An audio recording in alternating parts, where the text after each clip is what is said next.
今天呢，我们讲中国古代礼仪文明的第6讲，就是孝亲之礼。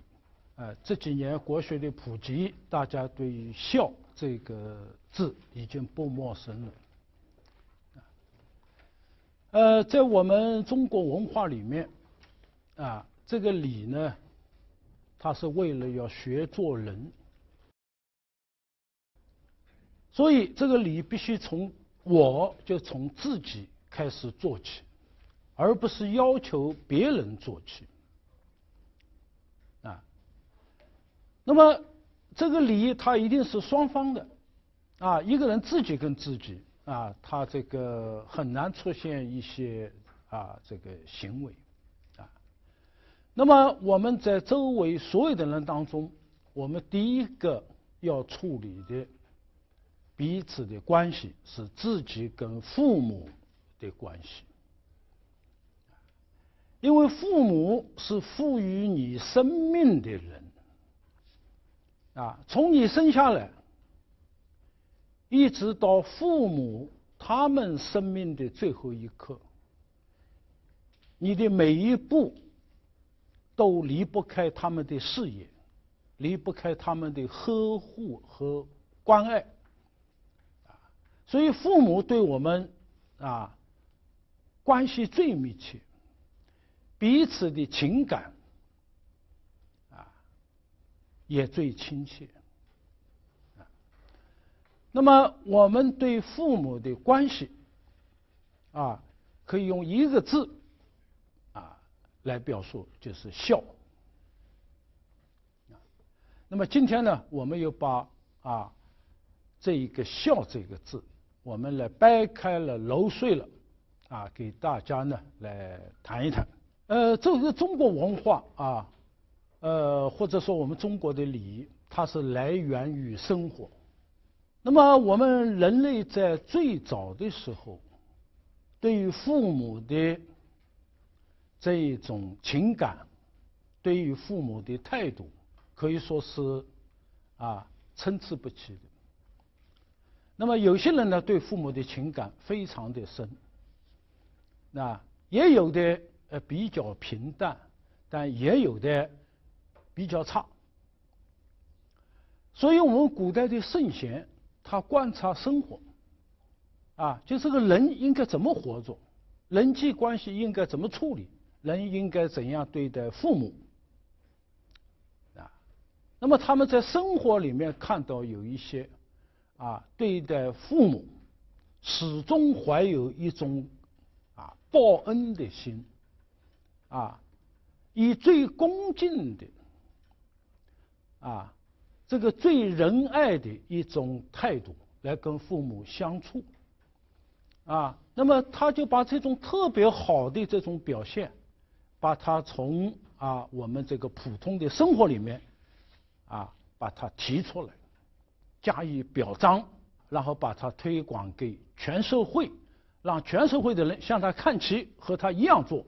那么我们这个社会呢它这个文明的程度就会显著的提升。那么我们历史上现在往前面追溯第一个孝子或者说在我们今天所能看到的文献里面，最早的一个孝子就是舜大家知道这个尧舜我们这孔子叫祖述尧舜往前追追到尧，追到舜那么这个舜呢是一个他的事迹让我们看了以后呢眼睛一亮的一个人物。他的母亲很早就去世了，他的父亲给他娶了一个后母，这后母来到他们家的时候，还给他带了一个小弟弟。那么众所周知这样一种家庭，他的关系呢不太好处，因为他是前面的母亲生的，所以后面这个母亲往往对这个孩子呢，他有一种疏远的感觉，他特别喜欢自己生的孩子。那么这个关系呢中间呢里面出现了很多的问题那么《尚书》里面讲到，这个尧年纪大了，要想找个接班人，那么接班人谁来做呢？很多人就从各自的立场各自的这个角度来推选接班人其中有的人就说尧，你的儿子可以接班，那尧坚决地否定了这孩子我才知道他接不了班那么就推举各种各样的人最后有人说在民间里面有一个人他叫舜他这个家庭呢非常复杂，他的父亲完这个很固执，这个妈妈呢硬，这个也是很怪，他这个弟弟呢很傲，谁的话都听不进。那么他在里面是一个劣势的一个地位中间他们甚至有好几次想要害死他，觉得他是一个多余的人这会妨碍我们的幸福所以呢想了各种办法比方说这个井怎么不通了你下去把这个下面疏通一下那么他呢当然要服从他一下去以后，他们就上面填土，要把他活埋在里面。但这个舜呢，他有意思在哪里就他是一个圣贤，他很聪明，他知道这关系这么不顺，那么总是他们有可能要想一些办法要来除掉他。那他就说你要除掉我，我不让你除掉你，我还得在，我还得要好好伺候你们，对不对？所以他预先呢在那个地方呢做了防备就是在这个井底下这个侧面，他早就准备了一个地道所以他跳下去说上面填土了，他马上就从旁边钻出去了没有害死他，对吧？后来说那个屋顶有点漏了，你上去修修他上去一上去人家在下面放火他事先带了一把伞那么从屋顶上如果没有准备跳下来，那会摔伤甚至有性命之虞那么他有了防备下来了没有害死他，没害死他，他不是说反过来冤冤相报，你们害我，我要害你那样一个家庭的一个悲剧就没完没了的要走下去那么他呢在这环境里呢克协了不得，克就是能把这个家庭呢朝和谐的方面走，他还是在父母面前他还是一个孝子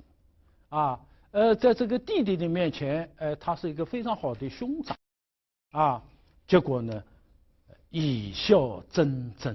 争什么意思呢因为尚书古人讲叫结局聱牙，不太好读所以我们读这个书的时候呢经常要借助于我们前代一些文献学家的一些解释我们清朝也叫王念孙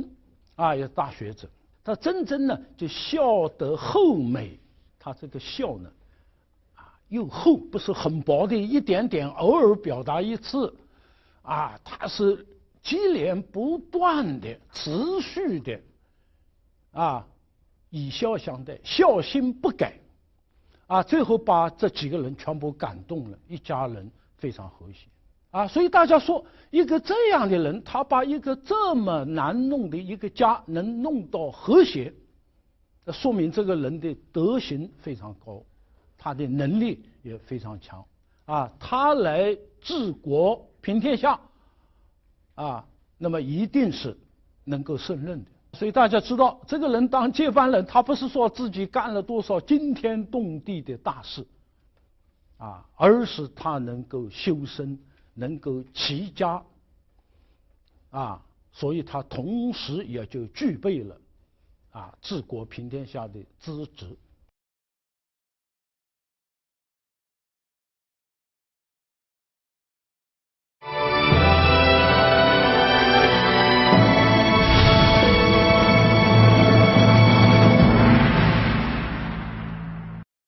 那么这个孝这个字呢，我们现在啊，我们一讲中国文化，一定要追啊，追到头上去。那么我们现在就说呢，这个孝子，现在我们往前追，一直可以追到舜。那么孝这个字，什么时候最早出现？尧舜时候的那个字啊，我们现在不知道。啊，这个商朝600年，前面300年的那文字，我们到现在没发现。啊，但商朝后半期，那个文字就著名的甲骨文，这个里面已经出现了孝这个字。啊，那么这个孝这个字呢，是个会意字。啊，就是一个头发很长的老人站那里，然后他这下面的一个孩子，啊，在手扶着他，啊，这叫孝啊。这个父母年纪大了，需要照顾，需要扶持，啊，所以他用了会意。你看这小孩子扶持着老年人，就告诉我们他在照顾老年人。那么这个呢，就是孝，啊。那么商朝有没有孝字呢？有的。啊，有一位叫祖己，啊，大家知道商王的名后面往往有一个谥号，啊，这个都是拿甲乙丙丁戊己庚辛10个天干来代表的，啊，那么这10个字呢，有人说是生日，啊，比方太甲说他是甲那一天生的，也有的人说呢，那个甲是忌日，他那天死的，啊，到底是什么，我们说不太清楚啊。总之是里面的一种，啊。那么有一位叫祖己，那么他是商王武丁的儿子。那么武丁呢，他是多妻，他这个孩子非常多，啊，这个中间呢，他祖跟祖甲的哥哥，应该他是年龄比那两位都继承了王位的。他呢，就是年龄比他大，照道理应该啊，首先要他来继承，啊，但是很遗憾啊，他跟这舜呢差不多，啊，有一个不太包容的一个后母，啊，那么对他不好，啊，阻挠他继位，但他呢也能像舜一样，啊，以孝行，啊来伺候他们。啊，那么，所以当时的人啊，都称他叫孝己，啊，这个是一个悲剧人物。他跟这个舜一样啊，都属于孝而亲不爱。他很孝顺，可是那个被孝顺的那个对象不喜欢他。那么当然里面有非常特殊的原因，啊。那么从文献上看呢，这个商朝的人对于孝都有一个共识，认为这是一个最重要的一个美德。一个人要连这个美德都没有，那我们就不要再谈别的东西了。那么在所有的罪名里面，这个不孝是一个最大的罪名，啊，这万恶之首。所以商朝就是刑300。就是有300条需要动刑的，啊，这个里面莫重于不孝，让人最不能容忍的，啊，那么这个说明呢，我们举这2个例子呢，就是我们这个孝的这样一种理念源远流长。到了周代了，我们读《诗经》，啊，这个《诗经》里面我们看到歌颂孝。啊，这样的诗篇呢，非常非常多。这个我们由于时间关系呢，就不讲了啊，因为这个讲起来很花时间。在我们周代的青铜器里面，啊，这个往往有铭文，啊，因为这个青铜器呢是宗庙祭祀用的礼器，这个铭文上往往都会写到。啊，这件铜器是我们啊在战争当中立了什么功，或者是某一次由于一个什么样的事情受到了天子的奖赏，那么我们做了这样一件东西，放在宗庙里面，啊，向这个祖先呢表达我们的孝心，啊，那么时间关系呢，我们也不再举例子了。诗经里面还有一些篇章，是流传非常之广的，就讲孝子的，比较有名的就是《诗经·北风》里面有一篇叫《凯风》，凯风就是南风，这个里面是这个孩子非常感慨觉得自己不孝自己的妈妈那么辛苦把那么多孩子拉扯大了他们艰难凯风自南南风是一个暖和的风吹彼极心，这个极呢，就是那种酸枣树这树不太好长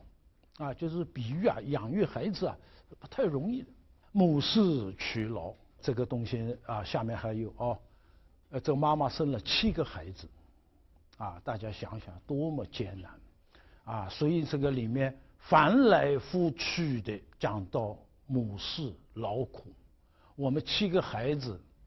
不能让妈妈的心有所安慰充满着自责。那么类似的句子呢，在诗经里面也还有哀哀父母生我劬劳哀哀父母生我劳瘁，这些内心充满孝心的孩子一想到妈妈就是忍不住要落泪这样一种感情呢，非常非常的真诚。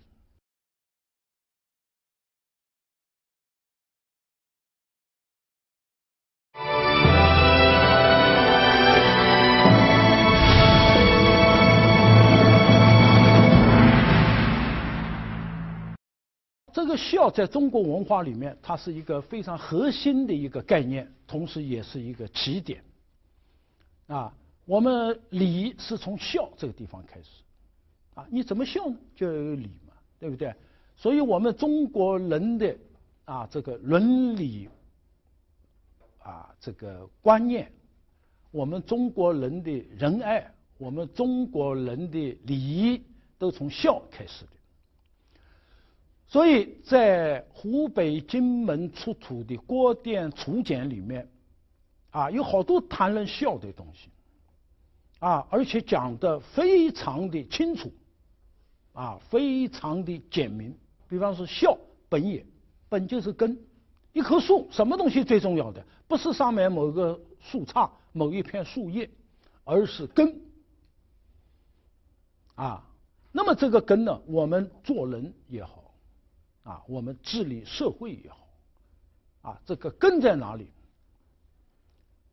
这个根立了，它才能往上长才能枝繁叶茂。那么这个根呢就是要孝这个东西不存在，那么其他东西就无从谈起了所以我们中国人呢喜欢言必称3代认为尧舜禹那个时候是一个政治非常清明的时代，那时候国家治理得非常好所以我们一讲就要讲先王，就讲这个3代的。先王之教民也，这个老百姓要教的不是说让他自生自灭随便他怎么去那不可以的我们前面讲到《尚书》里面讲的天佑下民，作之君，作之师那么一个好的领导者既是君，一个领导者又是师，他又是万民的老师那么他能够来教育大众。那教育大众要抓住根本，根本是什么？就是孝和悌孝是上下的对父亲，对祖父对曾祖父、高祖父，对远祖、始祖就是你是哪里来的，不要忘掉，这个世世代代都是我们的先祖。一个是横的那个时候兄弟不像现在兄弟非常多现在我们夺苗了那么不太会体会一个兄弟姊妹非常多的一个家庭或者家族，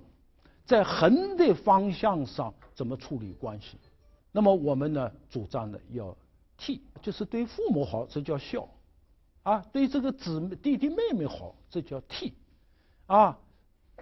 这个有爱心啊，是从家里面最亲近的人培养。为什么？因为这最容易培养，也是最应该做到，对不对啊？从这里立起来，然后再往旁边走啊。所以我们呢非常智慧啊。这个《国典初见》里面还有一篇啊，叫《唐虞之道》啊。大家知道唐是指什么？唐尧虞舜夏商周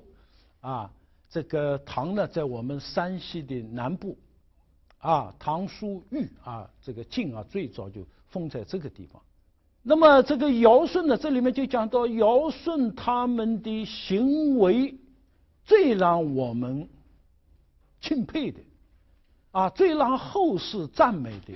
是爱亲尊贤。这个亲人跟我们是血缘，我们是啊，就好比是一条藤上的瓜啊，这个是最应该爱、最先能做到的爱的对象。那么当然，他这不是很狭隘的，是不是啊？那么还有一种跟你没有血缘关系，但他非常的棒啊，他做的比我们还要好，这是贤者。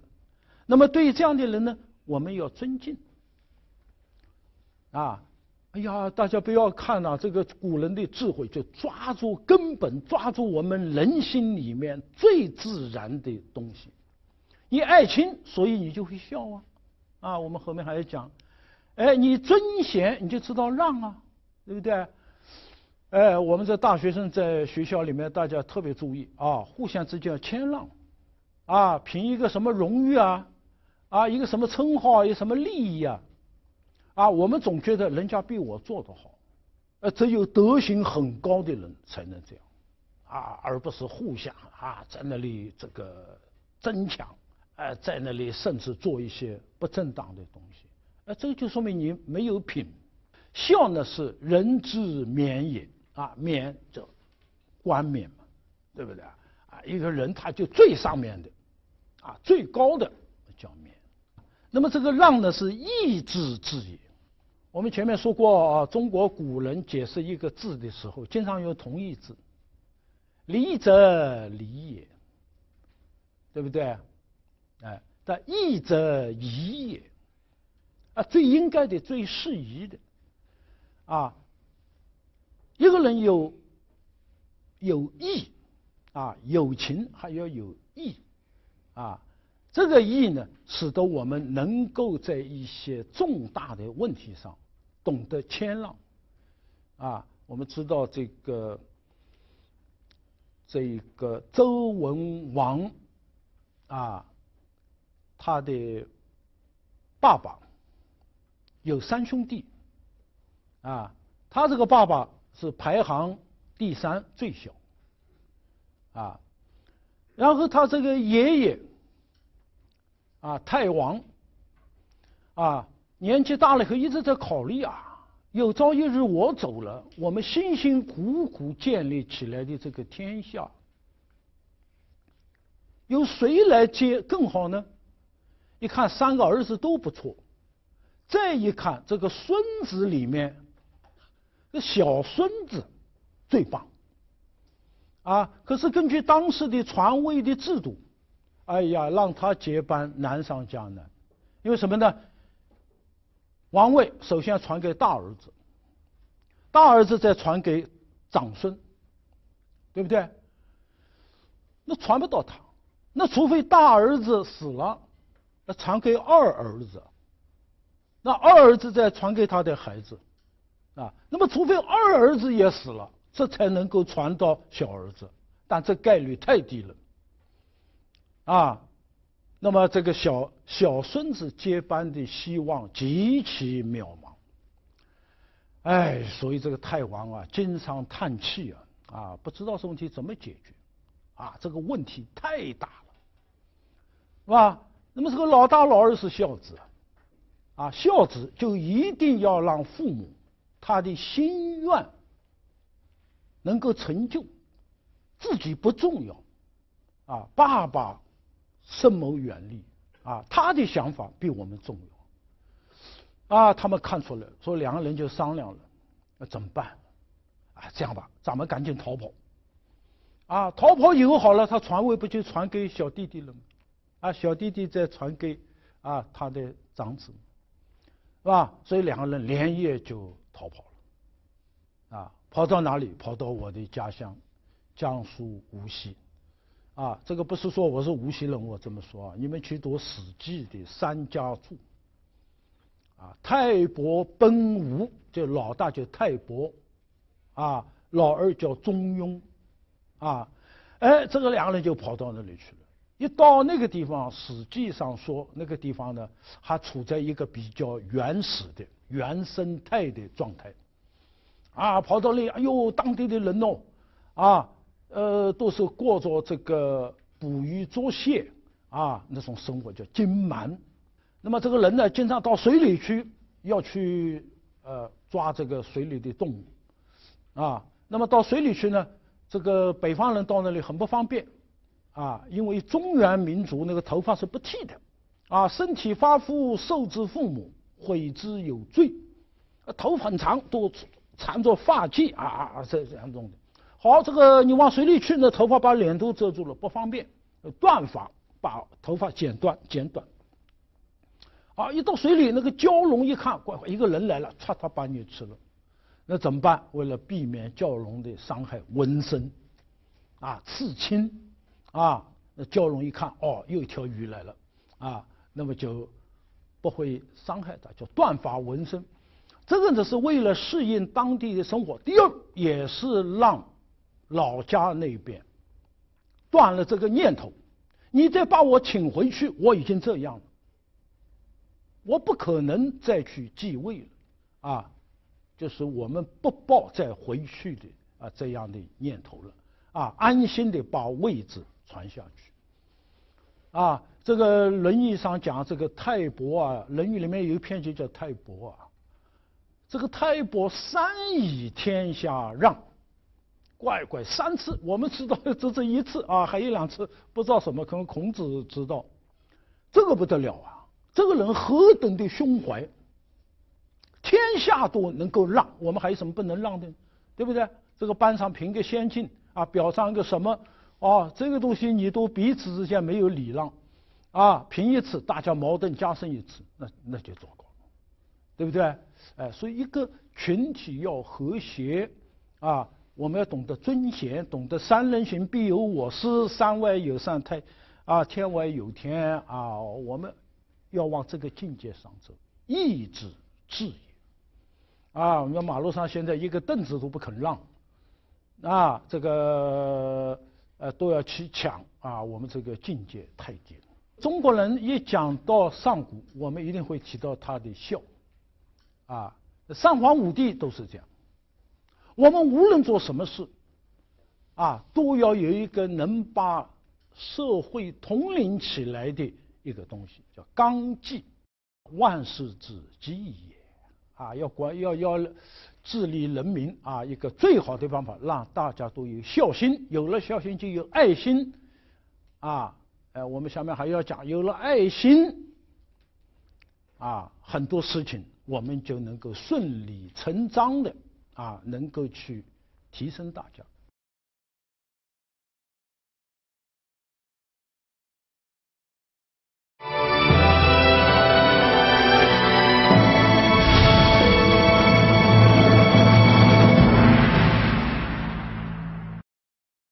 这个很有意思啊！他为什么提一个爱亲呢？这太有意思了，因为每个人都会爱自己的亲人，哪怕有的人做得不太好，那么我们给你把道理一讲，给你把榜样在旁边一竖，你就会惭愧，你会很快的向他们啊看齐啊。那么这样呢，人人都爱自己的父母，那么再告诉你，我们要爱人家的父母啊，那么慢慢的呢，这个社会呢就能充满爱啊。有一年这个奥运会，我如果没记错的话，是汉城奥运会，有一首主题歌叫让世界充满爱。大家想想，这歌一唱，世界就充满爱了吗？啊，这只是一个口号。啊，现在我们看看，这世界越来越不安宁，到处都在战争，啊，恐怖袭击，啊，各种各样的，啊，这一种悲剧，啊，所以我们提出这样一个目标，还要用一些实实在在的举措，啊，让这个爱首先在我们身上，啊，扎根，然后再逐步的，啊，推广到。啊，其他人的身上啊，那么这才能真正的充满，对不对？所以说，立爱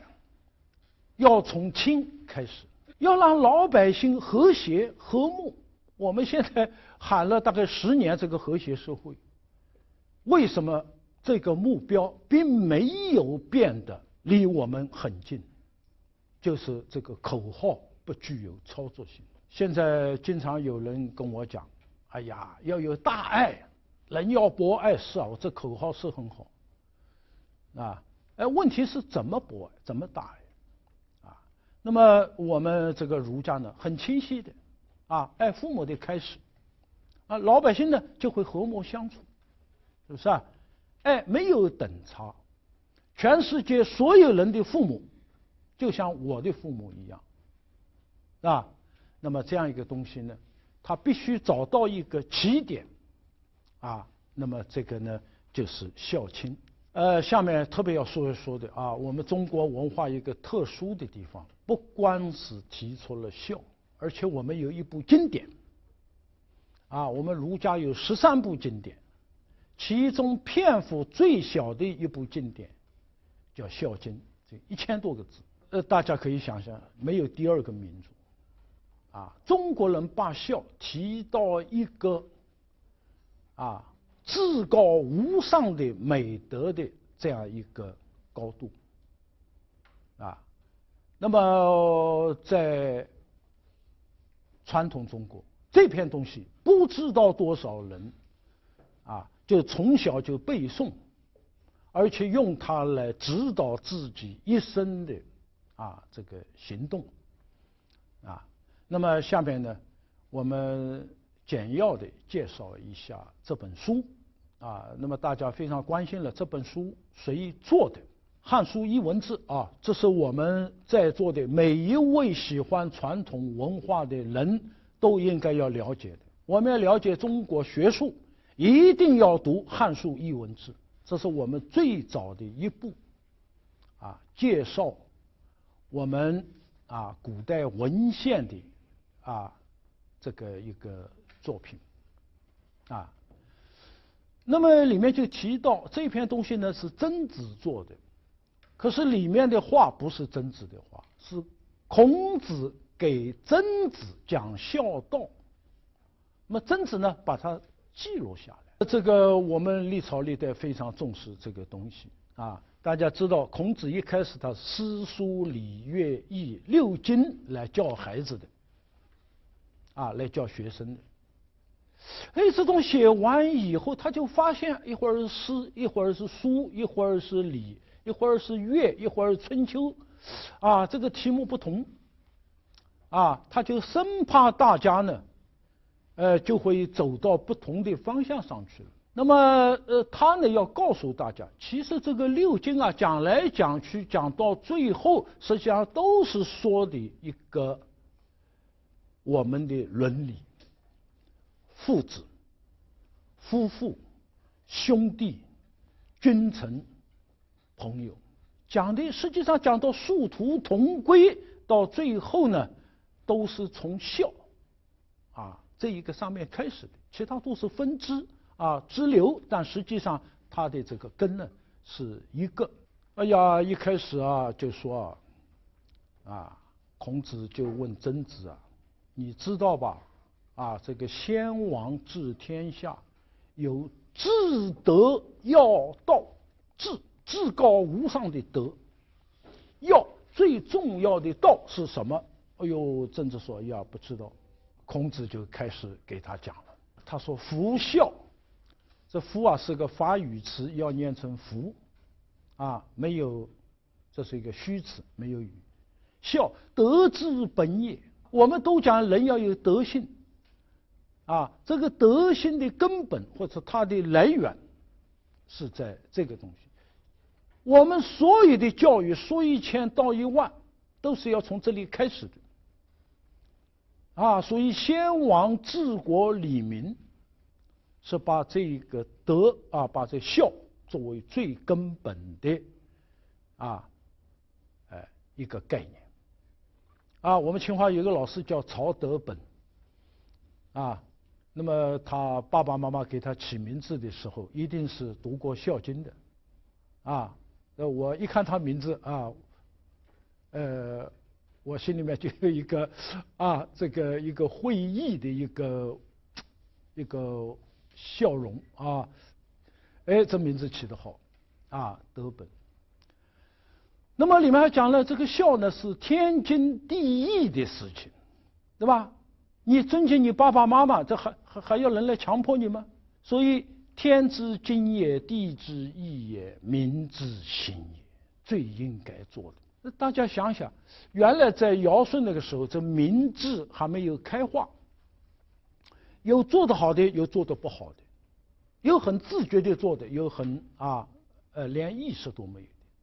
而这个孝，这是一种民间里面对父母态度的一种这是一种自发的一种行为孝之为行。那么孔子这个儒家他们了不起在哪里呢？就是把一种纷繁的社会现象里面的一个，把它拎起来加以表彰，作为一个道德的根本。从此这个社会里面就出现了一种道德的一个坐标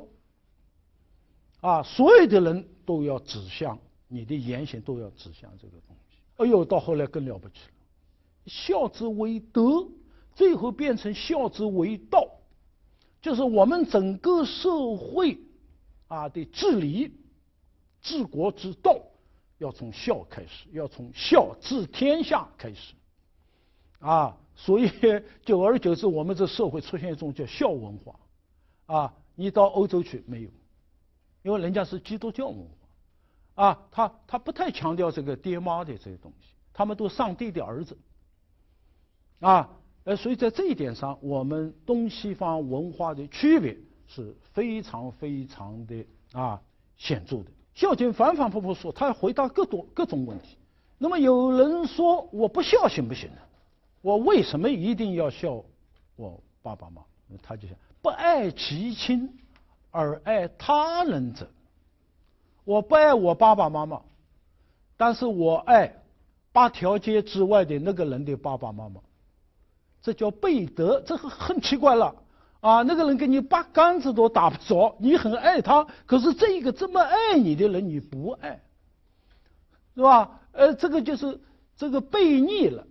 这个叫背德，违背了道德了。道德是从这个方向，它总是顺的你反着走这不可理解没法解释所以这个儒家就给了一个坚决的、断然的否定你别跟我说那个，我说你没爱心，我爱8条街之外的那个人他家妈妈这个你甭跟我来那个你是背德了，背离了道德了不敬其亲对爸爸妈妈非常无礼，然后对别人非常毕恭毕敬那么这东西叫背礼。对爸爸妈妈敬要有礼，我也有礼我昨天看到一个在马路上走的人我毕恭毕敬朝他行了一个礼，这个礼不对也是违反了常理，违背了我们的人情了。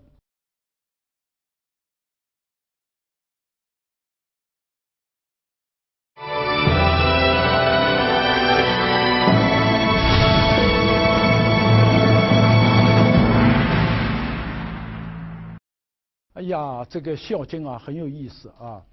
以前我们大批判封建的道德文化，我经历过这个时代总会说这个孝经啊，这儒家经典啊是骗人的，他们是愚弄老百姓的，他们要你孝，他们自己是不孝的，是这样吗？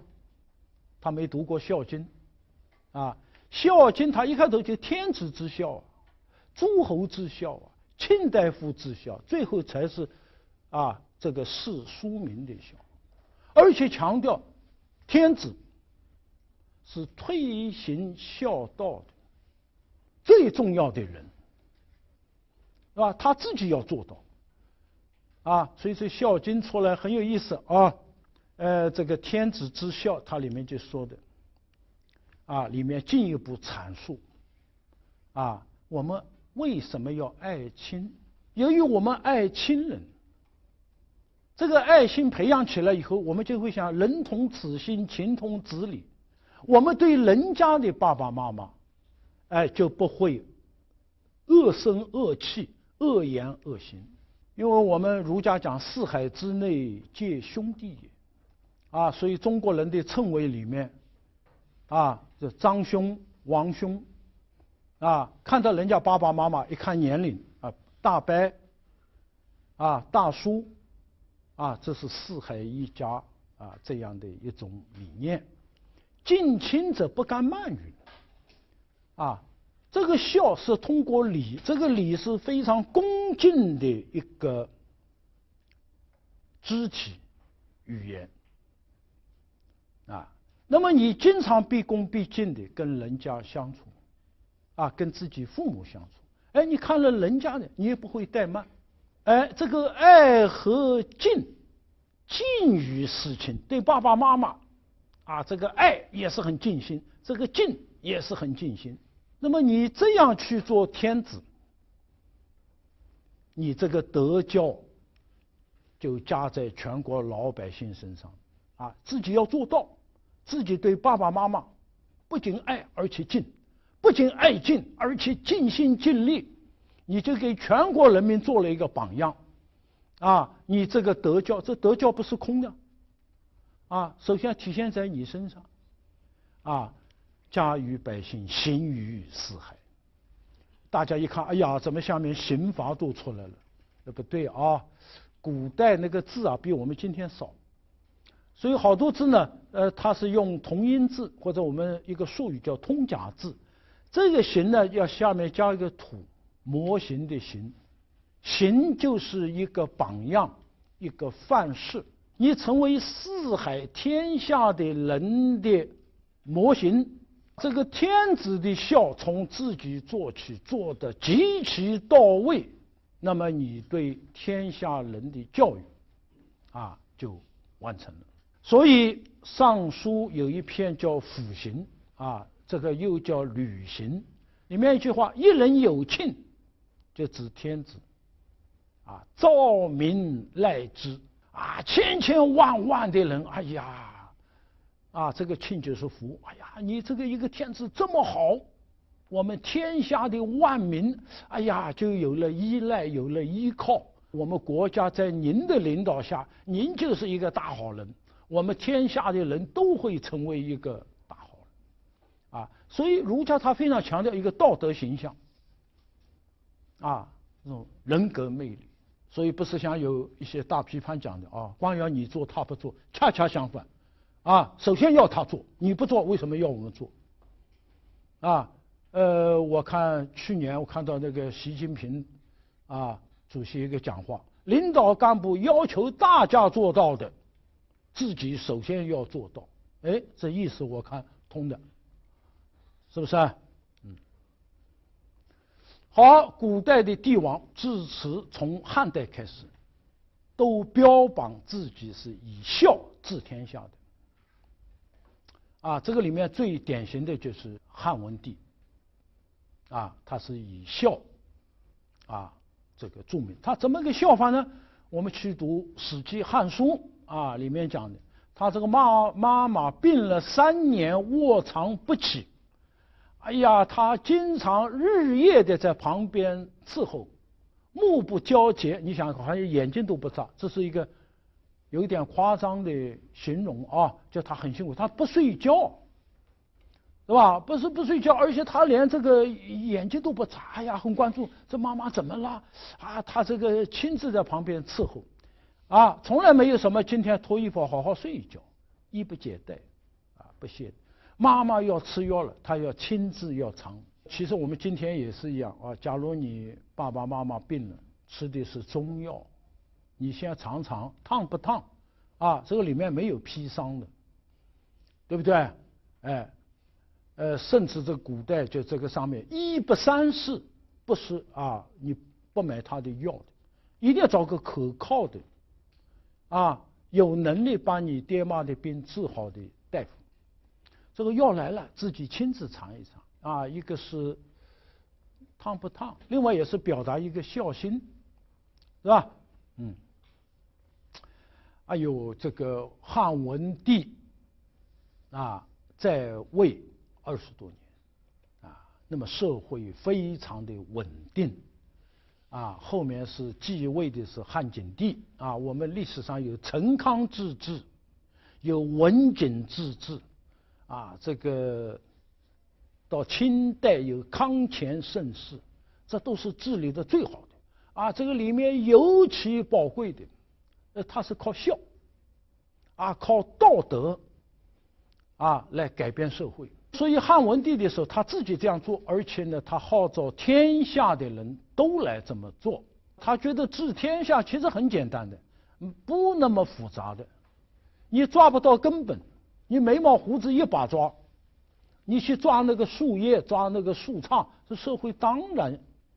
治不好，因为你不得要领啊。那么在他看来呢，实际上治天下呢就是两个，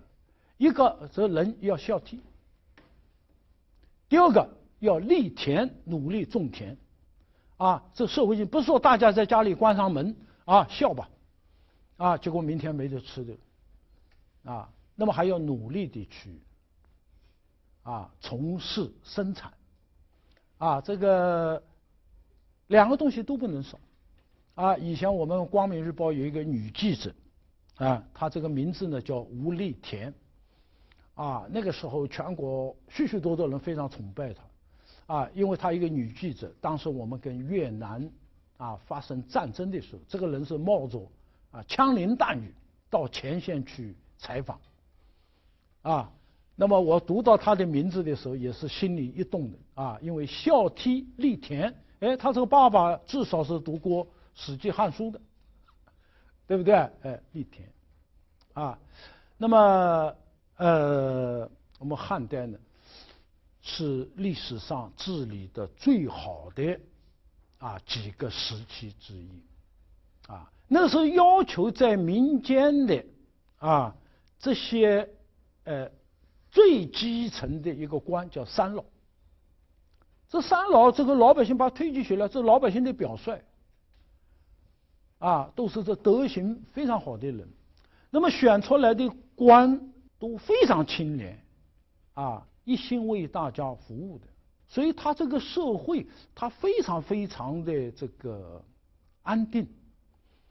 啊，地方上的官都很正派，自己各方面的修为都很好。其实大家以后啊，有这可能的时候，去读读《汉书》里面的人物传，啊，有一些东西真是读完以后，我们要眼倦长叹。一个社会呢，涌现出这么多的好的官员，这里面一定有很深的原因，啊，那么应该说当时呢是一个普遍的一个道德教育。当然，当时这个政府呢也经常给这些人呢，赏赐，啊，这个布匹啊等等的这些东西。好了，我这里想问一下，大家去过西安没有？去过的举手。好，那么到西安看过碑林没有？啊，看过。啊，那么到碑林看过石台孝经没有？有点读不好。不是读不好，你看过这个碑在哪里？你能不能告诉我这位置在哪里？方向盲。不是方向盲。这个我要因为你真去过，而且是真的去读过一下，我一问你就一定会告诉我在哪里，不是在里面那个告诉我第几排第几块，在这个亭子里面，它在外面，不是在里面。这个里面有好多房子，外面有一个亭子，亭子里面那块碑叫做石台孝经，就这个东西。到了唐代的开元年间，那么唐玄宗呢，为了以孝来治天下，亲自给《孝经》这部书做注解啊，因为这个《孝经》呢，大概在吕氏春秋就到战国的后期，这部书已经出现了啊。怎么知道的？有好多人写东西的都引《孝经》，如果《孝经》没有，他怎么引呢？对吧？那么他是拿先秦的语汇写的啊，所以有些地方呢，读起来不一定是很通畅的。那么唐玄宗呢，就是为了让天下的老百姓都能读懂《孝经》，都能按照《孝经》的要求来做，他亲自给他做注解，啊，做了注解以后，把这部书颁行天下，老百姓们啊都要做一个孝字。后来又加以修改，最后刻在石头上。后来是下令天下家家都要藏一本《孝经》，自己读，让孩子读，全家读，家家读，啊，那个时候他做这个事情，他这个力度很大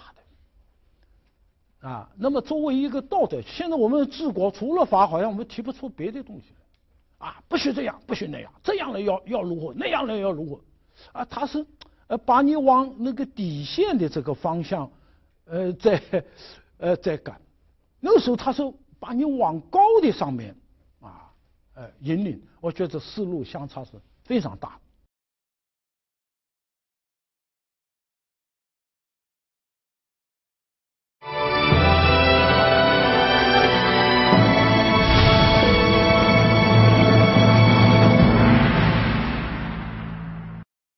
汉代，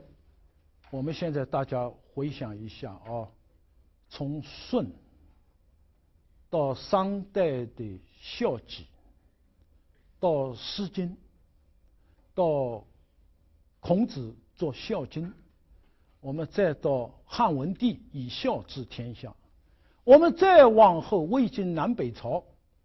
啊，我们有句话叫五胡乱华。就这个时候，匈奴、鲜卑、羯、氐、羌啊，都跑到中原来了。那天下，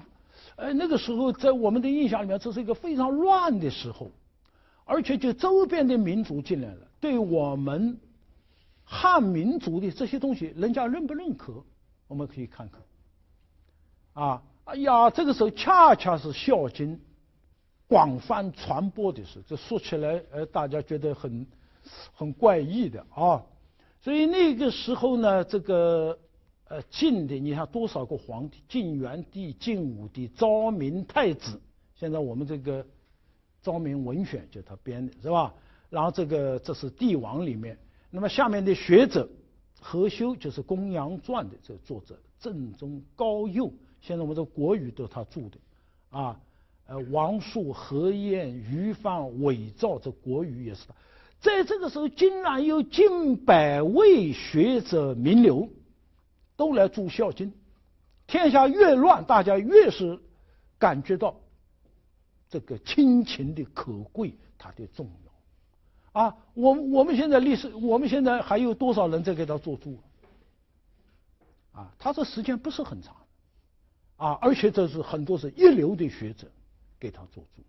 那么后来。啊，这个魏晋那个时候的法律开始以礼入法，不孝就是犯法。在西方，你这个父母流落街头，他不会判刑你；但在我们那个时候，是要判刑的。你动手打了你父母，那不得了啊！尽管没有打伤，那要判刑。父母跑到衙门里面告我这孩子不孝，衙门可以不经审判就判罪。道理很简单，哪有爸爸妈妈把自己亲生的孩子告到法院去的？一定这是孩子可恶到了极点了，对不对？我们在座的哪位就是有孩子？你想想看，我要让你把你的孩子送去受刑，啊，你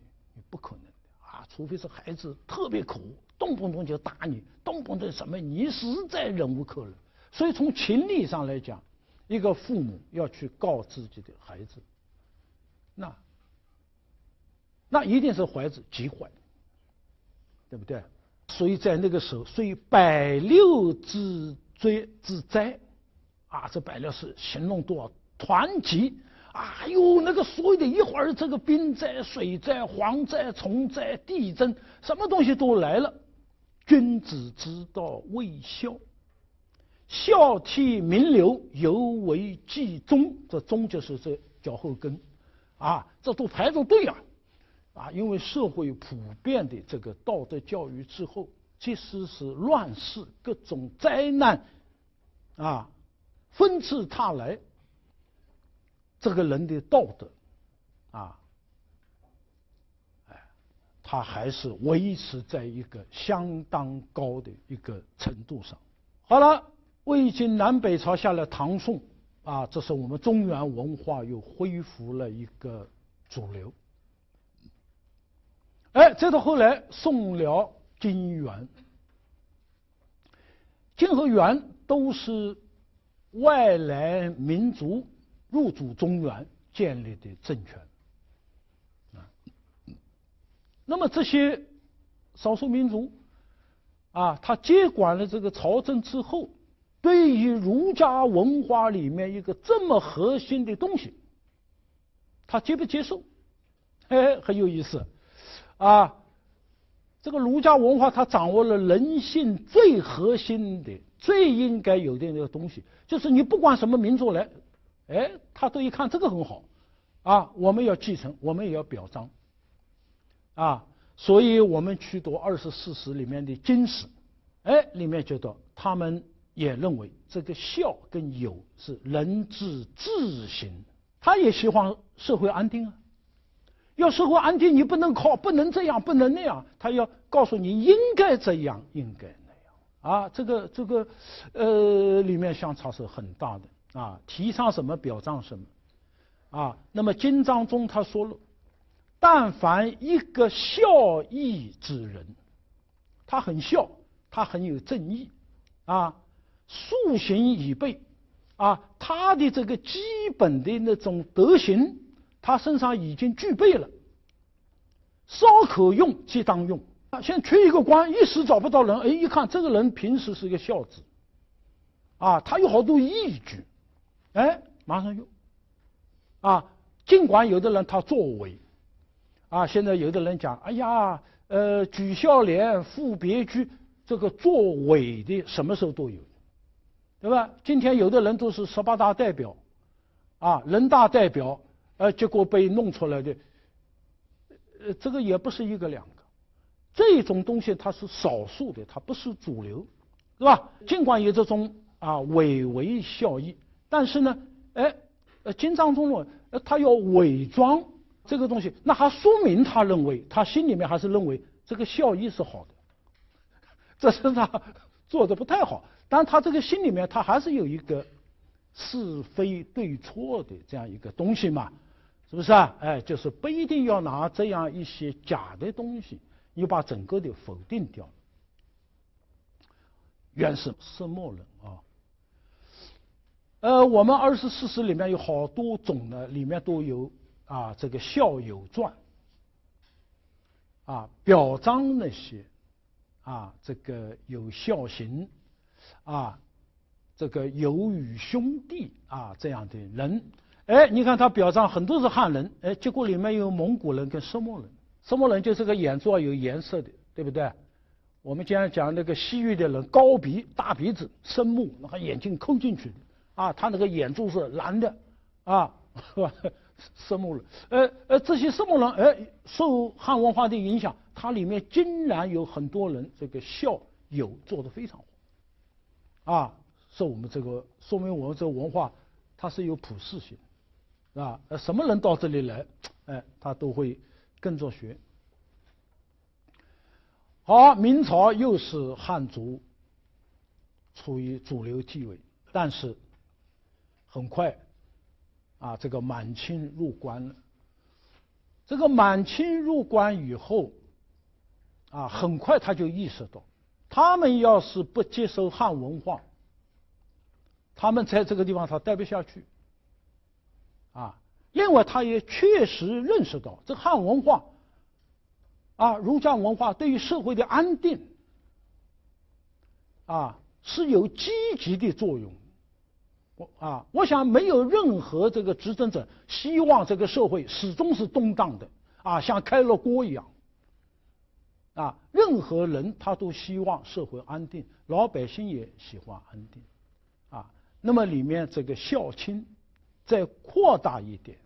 先是孝亲，然后老吾老以及人之老，幼吾幼以及人之幼。天下人的父母都是我的父母，天下的兄弟姊妹都是我的兄弟姊妹。那么这个社会就治理好了。所以他们亲这个乾隆这康熙乾隆都干过一件大事，就是我作为天子，我要向全国人民表一个态，我就是尊老的。我时刻不忘我们天下有那么多年龄特别大这样的老人他们需要得到政府的关爱。其实我们从汉代以来，这个政府是定期的70岁以上，政府定期给你家里送肉、送米、送丝绸、布片。一直到今天咱们过年过节，这个政府总会要到一些鳏寡孤独的人的家里，送一袋米对吧？送一点钱这实际上是古代的一个传统。那么康熙、乾隆呢，当时是太有意思了他做了一件事情，大概前面帝王都没做过，就是在阳春园，我们先不知道这个东西在哪里我没有研究要就是在故宫里，要就是圆明园什么这个里面了。他在这地方宴请1000位老人。我是很希望什么是我们人民大会堂，不过现在我们人的寿命太长了就是80岁以上都请进去，乖乖，这个人民大会堂坐不下90岁以上才可以进去，大概也坐不下满100岁再请得去，哎呀，又有点风险，岁数太大了那么那个时候呢，好了，他请了很多人，而且他亲自做那个诗，这个诗名就叫《千手宴》。那么后来到了乾隆50年了，这个是在故宫里面乾清宫大家知道故宫是前3殿后3殿太和殿、中和殿、保和殿，这是前3殿。后3殿呢是乾清宫、坤宁宫、交泰殿。那么他在那个地方那地方也不得了我们到那里去好像很难想象怎么能摆100桌我曾经到去看过，我觉得怎么摆要摆只能摆露天好像没有这么大的像人民大会堂、宴会厅这么大的，不知道当时怎么解决的。有说是说千手宴实际上去了3000个人这是在历史上要讲到尊老的这个行为于世为盛，最盛大的一次。好了，结果他们就树立了一个传统了，对吧？爷爷这么尊老，儿子能不尊老吗？爷爷跟父亲都这么尊老，孙子能不尊老吗？就形成一个尊老的传统，对吧？到了嘉庆年间又有千手宴3056人大家还写诗，非常高兴这个诗有3000多首，不知道出版了没有如果有，我很想拜读一下就当时是你到了80岁或者是多少岁行动不便了，允许家里要有一个人能够陪同进去那么这个呢树立了一个典范所以后来说这个恩隆礼洽为万古未有之举。我们后人总是要提到清代那个时候呢推行这个尊老礼的这个举措。你想想看，朝廷都这样，地方上可能也会仿效，是不是啊？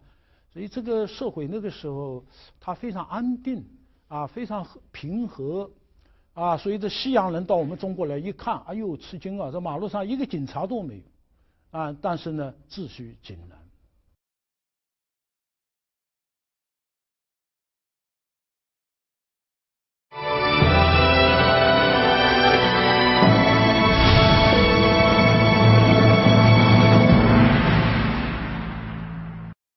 好，下面我们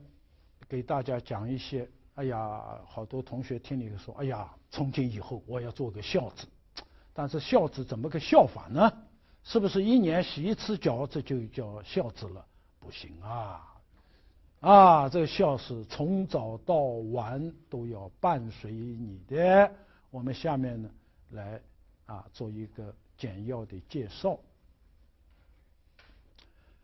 我已经多次的给大家说到，希望大家读一读《礼记》《礼记》的第一篇叫曲礼就是一个东西很长，我把它弯过来了，它就变小了。所以曲礼的意思呢，就是生活里面是非常细小的这个礼节。那这篇文字其实很多有上下篇，这里面有好多地方呢是非常通俗的非常好懂。那说凡为人之之礼你是一个做儿子的，那对你爸爸应该怎么样呢？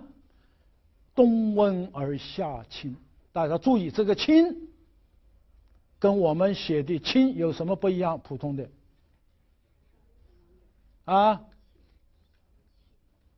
怎么这都看不出来呢？这个是不是清华的清从什么？清华的清3点水，这个呢2点水，你这样表达不够，要用术语，从什么？从宾。这个2点水我们如果写成古文字是这样，下来，下来，这个字是宾这个字从宾的。凡是从宾的字，清凉的凉也是2点水，宾嘛就是2点，对吧？清也是指这个凉这孝子呢，一到了冬天了，要看看爸爸妈妈铺的、盖的、穿的是不是足够温暖，这个要放在心上。天凉了，有没有给他及时的增加添衣服铺盖有没有给他及时的加厚。夏天要看看他睡的这个环境，他的床，北方人叫他的炕凉不凉我在南方待过，这个南方真不得了那个热我这里一个床上面铺个席子，太阳在屋顶的外面，那个热气晒下来，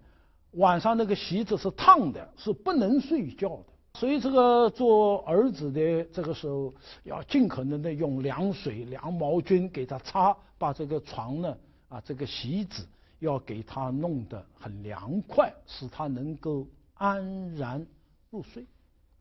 昏定而成醒，晚上这昏是指晚上，有定就看看都安排好了没有有没有缺什么东西的每天要做的，早晨要去醒，要问安。你们做到这个没有？我在东京大学京都大学一个好朋友他一个女儿，我就问他，你们对女儿在日常生活里面什么要求？他说晚上睡觉了一定要跟我们说爸爸妈妈晚安早晨起来一定要说早安。我这孩子能做，这是当然的，这个做不到那还叫什么儿子女儿人，对不对？这是对父母的尊重，你要培养他的。说到这里，我们都会想到《三字经》里面的话香九龄，能温席有一个人叫黄香今天我们湖北武汉旁边有一个县叫孝感，孝感动天地那么这个黄香呢，就这个地方的这个小孩9岁就非常有爱心啊，他就懂得要给父母扇枕头，那枕头烫的，他会用扇子把它扇凉了，温馨啊，这被子他先进去睡。那老年人身上没有火气，年轻人身上火气很大，尤其小孩。我们小的时候家里面没有暖气，那南方很冷，啊，这老年人非常希望这个老年人这个头朝这边，在那一头啊有个小孩在脚边啊，小孩，哎呦，我们有那种在被子里放一个东西啊，暖壶，有的拿铜做的，有的拿这种陶做的，里面灌上水，然后用布把它包起来，否则会烫伤啊。哎，要放那东西，哎，如果一个小孩睡那里，这东西就不要了啊，这小孩跟个暖壶一样睡在下面，哦，不晓得多舒服。这黄香呢，他就懂得，哎，我身上热啊，我先把被子睡热了，你们再进去啊，我现在不敢回我家乡啊，哦呦，一生气，有一年我回去正好下大雪啊，我在那地方长大的，可是我到北京来待了20多年，现在30多年。一回去，哎呦，这个被子啊，跟个铁似的，啊，冰冷冰冷的，那个脚伸不直啊，一直睡到天亮，好不容易把被窝睡热了，天亮了，起来吧，吃饭，啊，这晚上经常这样啊，所以这个睡不好是一个很痛苦的事情。那么这个做儿子的、做女儿的，要经常想到要让老人呢能够睡好，啊，用一切办。哎，这小孩特别懂事。啊，香九龄能温他举了2个例子嘛，一个是融四岁能让梨，讲让嘛，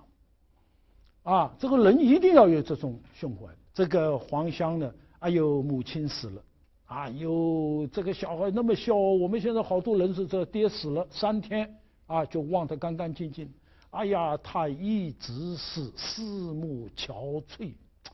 哎呦，这个乡里面说这孩子真孝啊，对父母的感情啊，这个人后来是不得了啊，什么都好，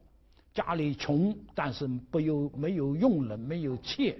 啊，什么事情都自己做啊，而且读书也好，能文能武啊，这是天下无双，江夏黄铜。这个人他这个善端善行培养起来之后，他无论做什么他都会好。讲到这里，我还要补充一件事情啊，我在清华大学开这个中国古代礼仪文明这个课啊，开了15、16遍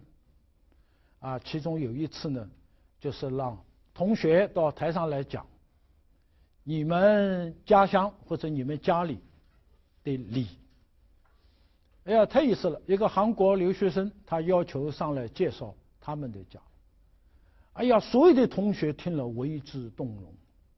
啊，因为韩国这个孝文化，它完全是接受了中国的这个文化，经过数百年的实践啊，成为一个普遍的风气。那么他讲了以后，我们才有一个更深的了解啊。他说呢，一个韩国人经常是3代同堂，农村里4代同堂都很多。那么当然，现在也有一些年轻人受西方文化影响，喜欢2人世界啊，要跟爹妈划清楚，要分居啊，平时就跟个客人似的，买点点心看看啊，坐了半个钟头就走了。那么些传统的是3代同堂。那么这个3代同堂的里面啊，就中间这一代的这个女性啊，她有很多是博士毕业的，博士毕业完了以后一结婚了，哎，她就觉得一个家里啊，不要2个人都扑到外面去啊，结果2个人都很辛苦，这个家里面呢也没人照顾，所以他们还是回归传统，男主外女主内，家里有一个女主人啊，所以每天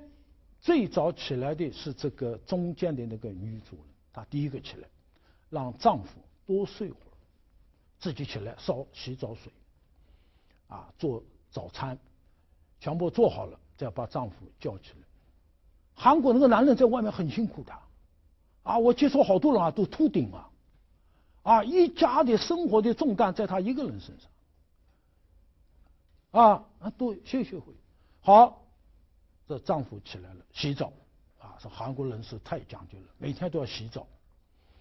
洗澡了以后吹干弄好了，夫妻两个做的第一件事情，就要到他们的爸爸妈妈的门口去请安，两个人一起在那个父母的房门口，不要踢门就进去了，然后要故意把咳嗽的声音大一点，里面一听就知道要来请安了，赶紧穿衣服，进去了，要向父母行礼，婚定晨醒，醒是要问安的，爸爸妈妈昨天晚上休息的好吗？这个年纪一大了，这个病就多了。真的，年轻时候身上都是油脂，所以他皮肤不会出太大的毛病。一老了以后，这皮肤很容易干，就身上瘙痒。哎呀，昨天没睡好啊，这背上痒啊。然后一定要说来给我看看，让我给你挠挠。什么叫关心痛痒呢？这不是一句空话。那么要给他抓抓，舒服一些吗？好些吗？哎呀，还痒啊！那我来找点膏药，我抹一抹，好些吗？哎呦，还痒啊！那咱们吃完早饭我带你们去看医生，好不好啊？好，我们先用餐吧。好了，那个餐桌老年人没有坐，这孩子不敢坐上去，对不对？你怎么要接着上班？你要养家糊口啊，这么着急啊？长辈还没坐下来，所以这个尊老他是养成的。好了，这个爷爷奶奶往那里一坐，好，大家都坐下来。爷爷奶奶没有举筷子，这小孩不敢举筷子，否则你家里那个尊老就是句废话。爷爷奶奶说好，把筷子举起来，我们一起用餐吧。好，大家把筷子举起来。好，举起来以后，中间这一袋，哎呀，这个菜一定要挑最好的给爸爸妈妈。哎呦，这个虾特别新鲜呐，昨天我们从釜山带回来的。哎呀，这条鱼昨天一个朋友送的，特别新鲜您多用就给他们。这个第三代坐在下面，天天在受教育。他每天很感动，哎呦，我爸爸妈妈对爷爷奶奶真好，每次最好的东西都是给他们，这在教他，你没说我给你上课了，那就是表演了，发自内心的，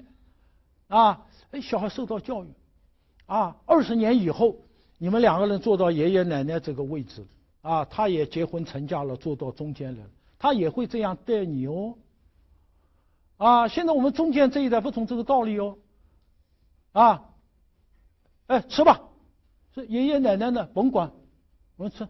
宝贝这多吃高蛋白的，这个是什么的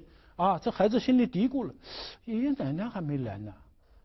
我们都吃的半不拉碴的，爷爷奶奶全吃我们剩的，我说爸爸妈妈怎么老这样的？爷爷奶奶来，他从来不拿正眼看他，吃完了嘴一抹，慢慢吃，跑掉了。爷爷奶奶在那挑来挑去都没东西好吃了。哎呀，他为什么这样呢？老了就没用了。20年以后，这个位置一变，他也这样对待你哦。他为什么不孝呢？因为你也不孝，对不对？你给他，你是他最好的老师，他的一切都从您身上学来的，对不对？所以。你不要看这些细节对于孩子这影响非常大。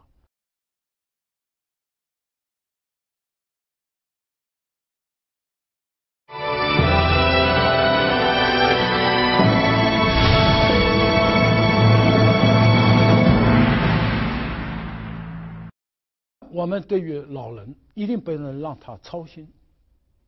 所以做儿子的出必告反必面。出去了，一定要告诉一声；回来了，一定要说一声，否则，他刚才说，我说老大刚才还在的，怎么不见了？怎么这现在都6点钟了也不回来？他到什么地方去了？他要找都没地方找，对吧？你都告诉他，爸爸妈妈，我都出去一下可能要晚一点回来。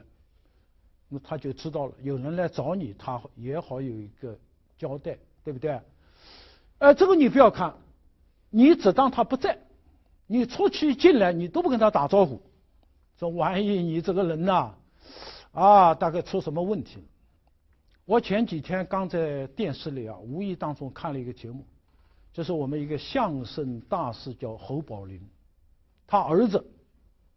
还有他这个徒弟什么石富宽什么都坐在一起回忆老先生。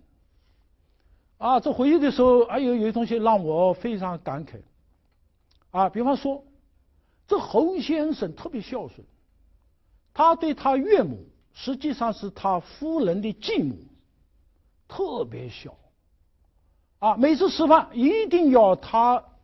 在场，坐下了，开始了，他才吃。他每次回家，不管多晚，一定要跑那里告诉娘，我回来了，娘，我得出去一下，这是美德。这节目看了我很感动。不过这个里面也有一些瑕疵可能一些人讲惯了。说老头儿你这个徒弟怎么能把这个师傅叫老头儿呢？这个里面就让人觉得是不是有点当面一套背后一套当面说师傅背后老头儿这个要特别注意的当然这个也不怪他们因为这么多年我们社会上就不太讲究这些东西说惯了，说顺了，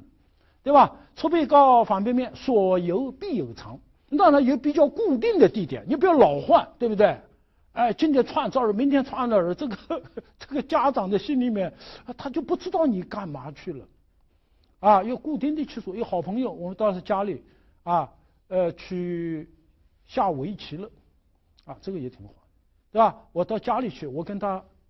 讨论事情，对不对？要一个比较固定的，因为这个东西跟你的志向它是一致的你如果没有志向，就今天到那上网然后到明天又到哪个地方去去卡拉 OK 去了后天又不知道你这个人在干什么，你在想什么，对不对？所以这个地方所习必有业，有固定的这个学业恒言不称老，这东西要特别注意了年纪小的时候老怕人家说你太嫩了老喜欢自己老有些孩子这胡子长了不肯剃要显得自己成熟一点。到你真正老了，你很害怕人家讲你老我们现在我一出去到现在很快很多人看我都喊我老先生的要给我让座我那个是心里的滋味，一则以喜，一则以悲喜的是大家知道尊老了，悲的是不知老之将至这个所以我们在老人面前不要口口声声老子怎么样现在有些年轻人在我面前我老了，我都52了，那我比你大多了，我怎么办？你52都叫老了，那我该怎么办呢？这个东西会在老年人面前没不要讲，你在那年轻人面前大家珍惜光阴我都52了，你看看这么几十年一晃就过去了，但你见到老年人不要这么说，是吧？我现在也有的时候会在一些年轻的学生面前说自己老了，我都36了，乖乖的，我都63也不止了那你都叫老了，那我该我不好说了，对不对？这地方要忌讳这也是尊老的一种表现。爸爸妈妈有病了，我们现在好多人一切如常爸爸妈妈住院了他没有什么变化，说明你这个心里面没有把这东西当一回事，对不对？那古代就规定父母有疾，患者不治。那古人要梳头，他才能戴冠。下面我们要说掉这个头啊就不会很仔细的去梳了。哎呀，爸爸还在医院里呢，又一个晚上过去了，不知道怎么样了啊，稍微弄，不拿那个鳞次栉比这种很细的梳子啊，稍微梳，就那个，对不对？行不祥，礼书里面讲，我们在平时啊心情好的时候，或者在朝廷里面啊展示一种仪容的时候，那时候袖子很大。我们走的时候把那个袖子举起来，擦走，哎呦，那风一吹啊，就像鸟的两翼，很美的。爸爸妈妈病了，你还很美嘛？啊，你还到处展示嘛？啊，这个时候就说明你心里面，哎，你至少在这一刻把爸爸妈妈的病啊丢到脑后去了，行不行？言不多啊，说话不会啊这种懒洋洋的，琴瑟不语啊，也不弹琴。还有心思弹琴嘛？急都急死了，食肉不知变味，吃个1块快把2块啊就不吃了啊！不要吃到吃不出这个肉的味道是什么了，猛吃。饮酒不知变貌啊，弄得醉了啊，失态了。笑不知审，这句话谁能告诉我？审的意思是牙龈，然后笑不至审的意思就是说笑容不要露出那个牙龈来。这个审啊，有很多个意象，其中一个是牙龈，啊，一笑连牙龈都露出来了，怪，这笑成什么样子了？啊，你爸爸在生病啊，你怎么能那样笑呢？对不对？茶饭无心了，啊，笑一定不能笑成那个样子，哎，这很难的啊，把牙龈都笑出来了，对不对？哎，小舌头都看到了，啊，就说明你爸爸妈妈病了，你很高兴啊。对不对？你高兴啥呢？啊，怒不知力什么意思？生气的时候不骂人。不是迁怒他，那是骂。还有的时候一个事情逗你笑，哎呀，你笑不起来，或者略微笑一下，马上就下去了。一个人让你很生气，可是一想还有比这个更让我挂心的事情。啊，我不会站起来跟你大骂，大骂的那一刻也表示你把父母的病忘掉了，啊，没有什么东西能转移你对父母的那份牵挂，对不对？好，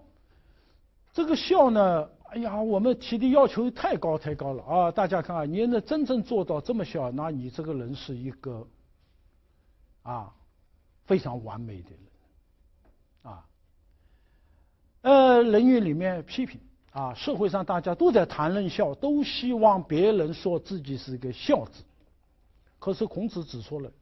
一个误区，如今的人所讲的孝子，实际上是能养，给他一口饭，不让他饿着，1天3顿饭。现在有一些年轻人就讲的，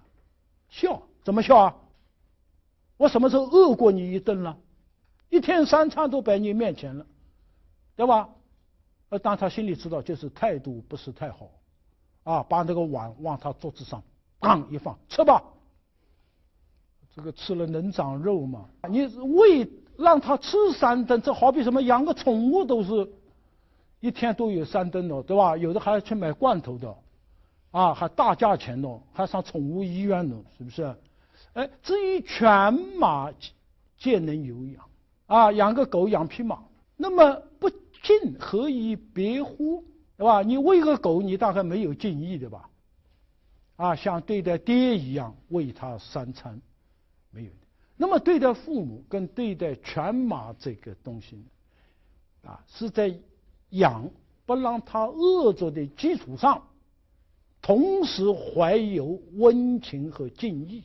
这才叫孝。这为什么还要温情和敬意呢？是因为你内心对爸爸妈妈有深爱，你深深的爱他们，你出来的气一定是和的，必有和气。有和气者必有预设，有预设者必有婉容。末代皇帝讨了一个老婆，名字就叫婉容，是非常美的笑容。这个非常美的笑容，不是现在有一些礼仪书上讲的装出来的，露8个牙露出来的婉容，不是的。那么我们这东西不是说衔一根筷子练出来的，是内心的深爱而形成的一种和气，进一步出现的愉悦的那个脸色，那么非常婉转和美的一种面容。所以说到这里，我们所有的同学都想想，你跟你爸爸妈妈在一起，现在你还依靠爸爸妈妈，你现在还依赖爸爸妈妈，你才能生活下去，因为你还没有工作，还没有独立生活的能力。你想想看，一当到最后，你爸爸妈妈没有工作能力了，要靠着你了，他非常唠叨，隔三差五的生病，你还会不会有婉容？这一点是我们大家经常要反躬自问。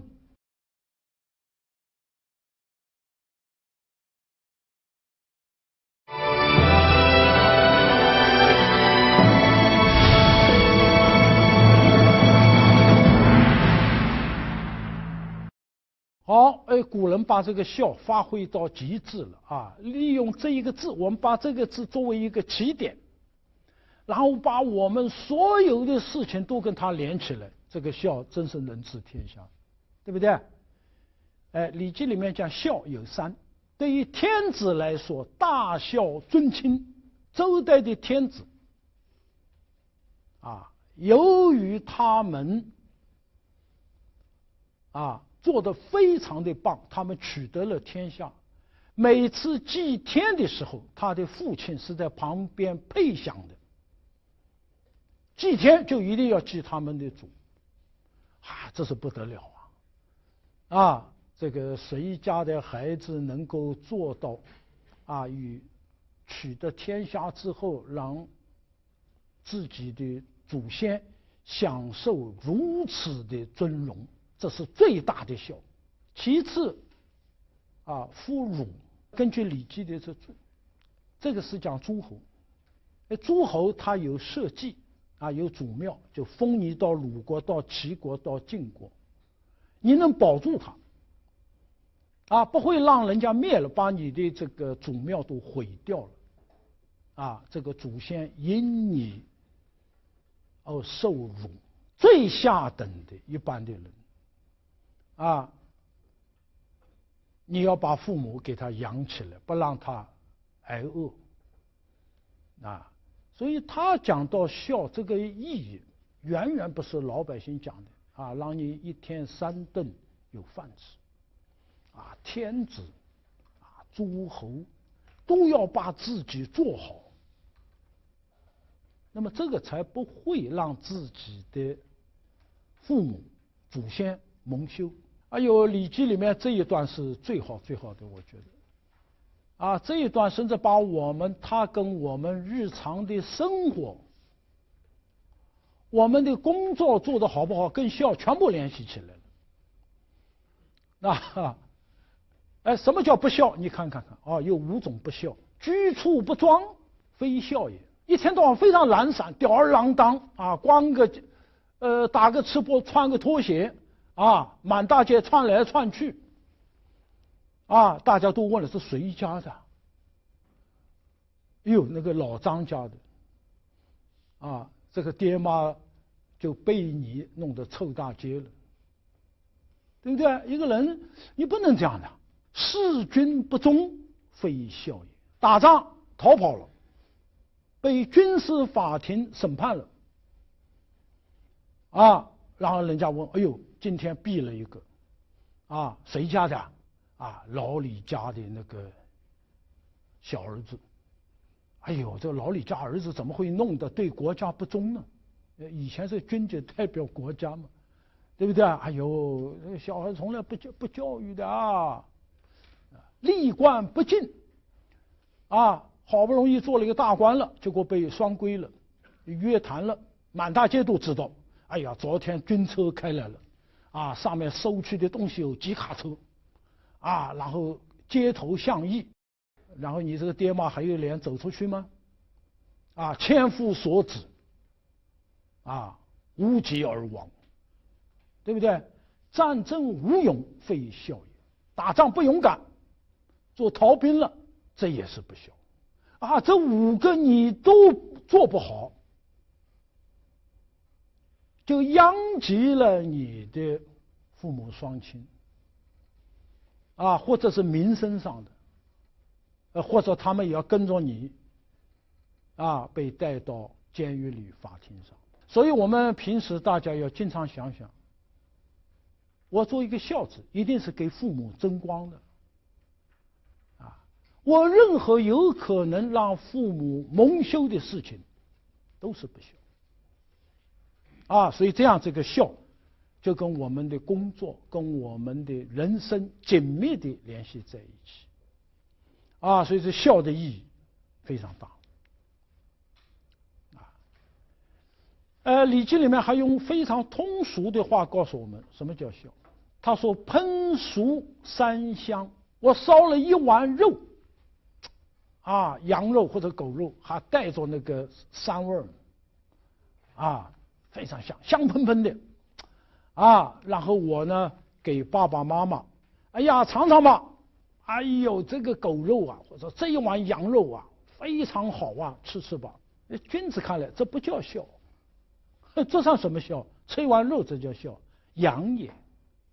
啊，他是把你身体养好了，啊，养得白白胖胖的，没有病，这不叫孝。君子之所谓孝也者，是四邻八方，就国人，以前的国这个比较小的，啊，趁元然悦，幸在有子。哎呀，这个老李啊，真是有福气呀，有这么一个好孩子啊，这叫孝。啊，你端碗肉给他吃，可是人家讲那碗肉可能是不知道怎么弄来的，啊，或者这个孩子，对爸爸妈妈倒是不小气，啊，可是孩子没出息，啊，一个凡夫俗子，啊。没有什么可以称道的地方，我们要让一国之人，至少你那个街坊，啊，大家都很羡慕，啊，哎呀，真好，他们怎么生了这么一个儿子啊？我想清华有很多同学大概，都有过这一种，啊，这个四邻八方的赞誉，是不是啊？这个说明你们前面呢做得很好，但是将来，你还得要说，哎呦。他们家的儿子上了清华，后来成了科学家了，啊，成了我们国家一个很有贡献的人了，那才是最好的赞誉。不要上了清华了，最后也没学出来，啊，也没什么太大成就，啊，跑到哪里去拿个绿卡啊，后来再没听到了，对不对？所以一定要把国家的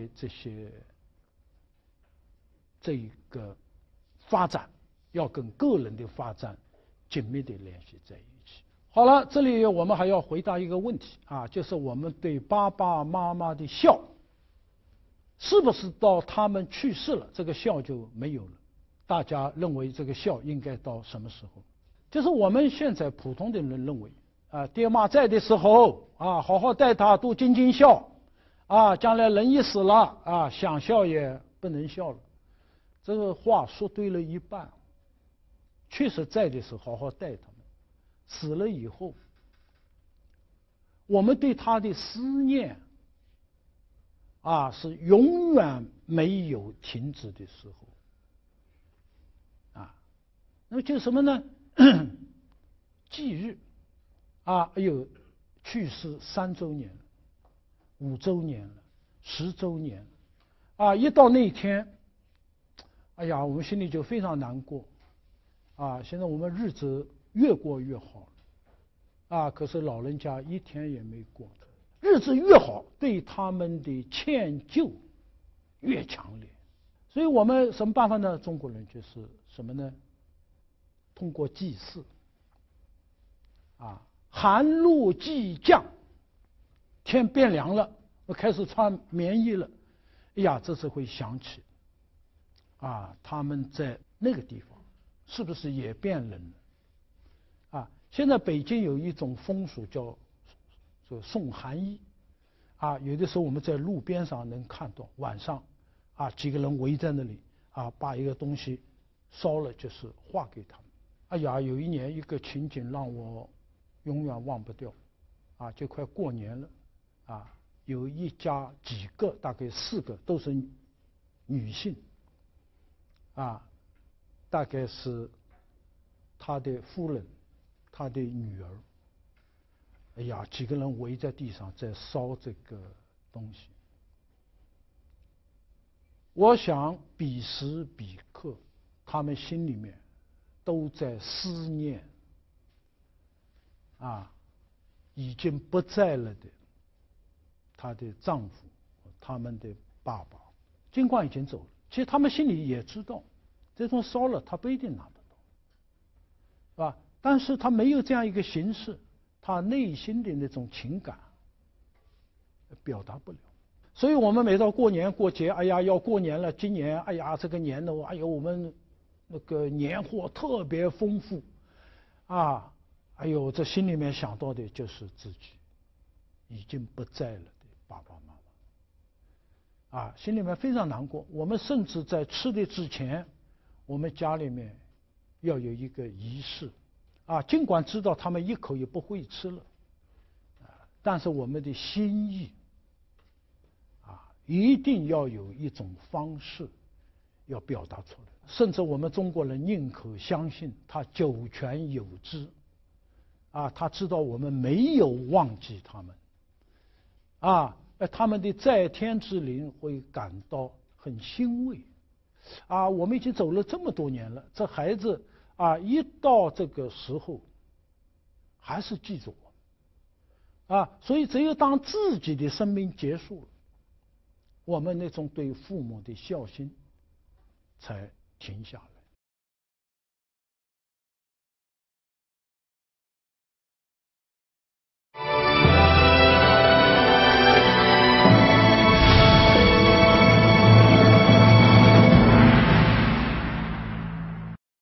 古代这个忠臣孝子有好多我们非常这个感动的24孝里面有一个闻雷弃牧这个故事我读的时候，哎呦我是第一次读到的时候真的泪流满面这个晋朝的时候有一个人叫王溥这个人非常好的一个人年少的时候他就立下了这种志操，这种风尚，行己以礼，就他的一生当中时时处处都按照礼的要求来生活。这人个子很高，8尺4，容貌绝异，帅哥，音声清亮嗓子还特别好，瓷器雅正。大家把这几项加在一起，加在上去想想这个一个卓而不群的这么一个伪少年，博学多能。结果他父亲呢，就是被司马懿还是司马什么我记不太清了，就被杀了。杀了以后，因为人家称帝是在他家的西面，他从此不朝西坐，就表示这种仇恨我忘不了我不做你的臣子这个人他很有这个风骨，隐居教书，3征7辟，这朝廷要他出来做官不就，我不给这个仇人服务。后来呢，他呢就是在父母的墓的旁边修了一个炉单系，早晨晚上经常到墓署拜跪攀拜碑号。父母死了那么多年了，他离不开就在墓旁边待着了，因为看到这东西想起来了老到那去跪拜早晨晚上你们活着的时候我都这么伺候你们的那个柏树他趴在那个柏树上哭爸爸妈妈你们怎么这么早就走，哭到什么程度，涕泪凿树，树为之哭那眼泪鼻涕都上去，那树都死掉了。这里面非常感人，他妈妈胆小，一打雷他妈妈就害怕所以他母亲死了以后，每到打雷，他就会到墓前说：“剖在此，孩儿在这里呀，妈你不要害怕。”啊，这种感情啊，非常的真诚，非常的感人。读诗啊，刚才我们讲了，哀哀父母，生我娶老。他一读到这里，未尝不三夫流涕，让他的学生都不敢读这一篇了，入额啊，不敢读了，因为这里面有这个句子，一读他就要哭。啊，这是这个人至孝。啊，我们想想，我们对于父母有没有这样一种感情？最后呢，我们要讲一下这个，最后我们讲一下这个孝道和博爱。中国人那个孝呢，他不是那么狭隘的啊，只孝自己家的父母亲，啊，只对自己一个小家庭啊有爱心。我们是通过爱自己的父母，把这个爱推广到天下人的身上，这叫博爱。啊，所以法国大革命提出自由、平等、博爱，有的人觉得，哎呦，这个博爱这是个舶来品，其实不是。我们《孝经》里面已经有了，这个先王治国是拿道德来引领，哎，这个在前面嘛，啊，以博爱为先。哎，这个先王自己先做到，所以老百姓哪有把自己爹妈给抛弃在马路上的，对不对？哎，所以这个里面呢，已经明确的提到了博爱这个词了。中国的这个价值观，它具有普世的意义。啊，大家千万不要，我们中国人的都是一些垃圾啊，都是一些什么？其实它是超越了宗教。啊。它是最符合人性的，啊，而且最容易操作的，啊，这么一个东西。好，这个地方呢，我问大家一个问题，啊，看谁能回答。前几年我应邀到南京的一个大学去讲课，飞机到了南京机场，机舱门打开了，我的手机就响了。我拿回来，我说谁呀，这么厉害啊？啊，就知道我刚迈出机舱，一看是个短信，啊，江苏的这个电讯，啊，上面写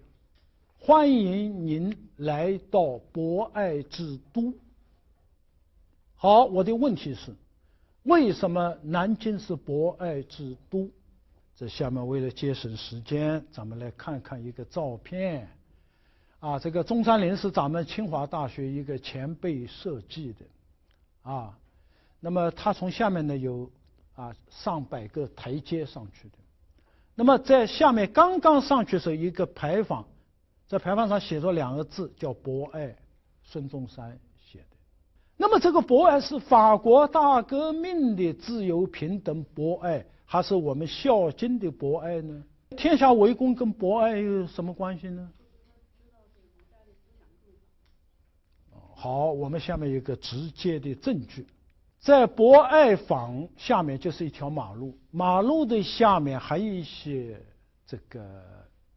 纪念性的建筑。那么这个地方有汉白玉围起来的一个台，台上有一个青铜的鼎，这个鼎里面有一块铜牌，铜牌上刻着《孝经》的全文。那么这个鼎叫孝经鼎。所以你看，天下为公、博爱、孝经，这全是中国文化的一个体系，对不对？那是一个很大的鼎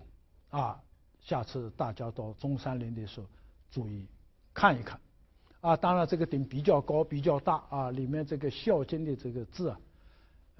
外面不能全部看到啊，它是摆在里面的。身上有智、仁、勇，这是孔子非常提倡的3大德。一个人要有这3个德：智、仁，还有勇啊。所以现在南京人呢，就很自豪，这个建筑是南京的一个标志性的建筑。台湾的连战、宋楚瑜每次来发表谈话，都在博爱坊下面。这个博爱网上就是大家讲的天下为公，下面就《孝经》，它有一个内在的一个联系的。我们这个博爱就像《孝经》里面讲的，教以孝，所以敬，天下之为人父者也。叫你爱父亲，目的是要叫你爱天下人的父亲。教以悌，所以敬，天下之为人兄者也。我们的前贤教给我们这样一种博爱的情怀。下面我们看看呢，这样一种东西，我们古代一个是在理论上这个来宣传，同时历代都在制度上加以保证。礼制王制里面讲到，我们有于是开始就尊老养老，一些老年人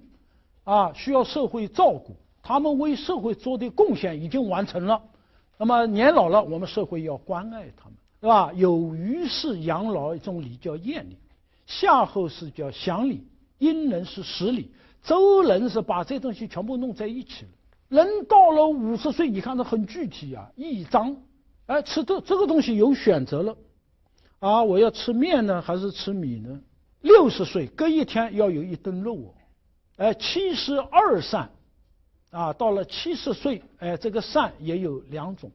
80岁好吃的东西经常要摆在手边。90岁饮食不为寝，这个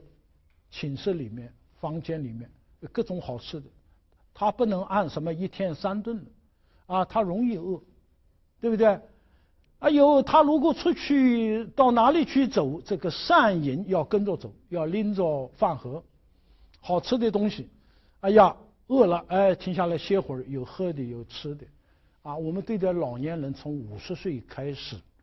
就有特殊的关爱，因为人50岁开始衰了我已经衰了，所以我经常称老夫老朽60岁非肉不饱我现在有这感觉了，有时候吃饭就说这个人到这个年龄没有肉就不饱。可是现在的保健知识告诉我们又不能吃肉所以有的时候很纠结但通常来说60岁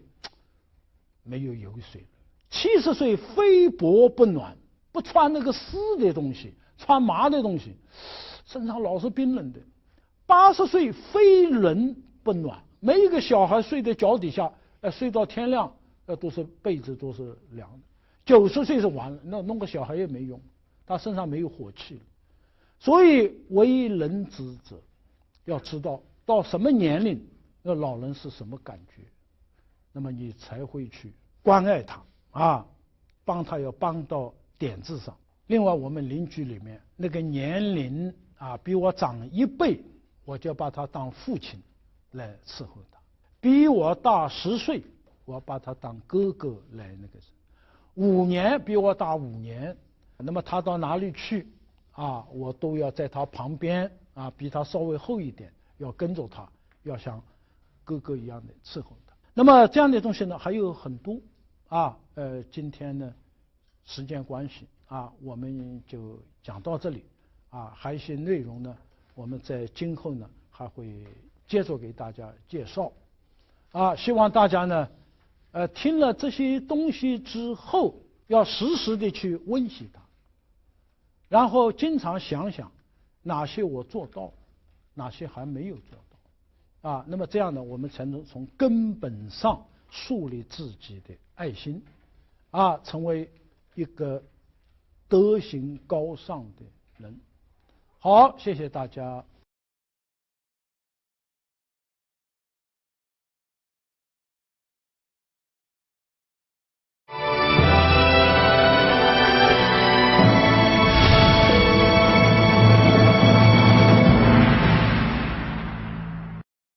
今天呢，我们讲中国古代礼仪文明当中的香舍礼。那么说到这里时候呢，就让我想起来7年以前2008年的大概也是这个时候，那个时候离北京奥运会的开幕已经不到100天啊，开始倒计时了。那么那次课的开头我说了这么一段话，我说同学们，北京奥运会开幕式的倒计时已经不到100天了。那么今天我要问大家，你们都准备好了吗？结果所有的同学听了面面相觑，我们又不是奥组委的怎么问我们准备好了没有？那么我就说了，我说这次奥运会呢举世瞩目可能世界各地有许许多多的记者要到北京来，要了解中国。我说假如我是一个海外的一个记者，那么我到北京来一定要到清华来那么我见到同学，我一定要问你们如下3个问题。第一个问题，你们不是号称是5000年文明古国吗？你们古代有体育吗？如果有体育，那么我要问第2个问题，你们有体育精神吗？如果有体育精神，那么我一定要问第3个问题，你们的体育精神跟古希腊奥运会的体育精神相比如何？我说好，现在我把现场交给大家，哪位同学能回答这个3个问题可以举手。结果问完以后整整1分钟没有一个人回答。那么我为什么问这3个问题呢？因为在奥运会之前，我找了一些介绍奥林匹克运动的书来读读完以后非常吃惊有一些我们中国的学者写的书在赞叹奥运会之余就说了一些这样的话，说这个东西中国人绝对创造不出来的，它是指这个奥林匹克的体育精神这有古希腊人有这个想象，有这种创造力我们中国人是不可能有这种能力的。有的书甚至认为这个中国古代都没什么很正经的体育运动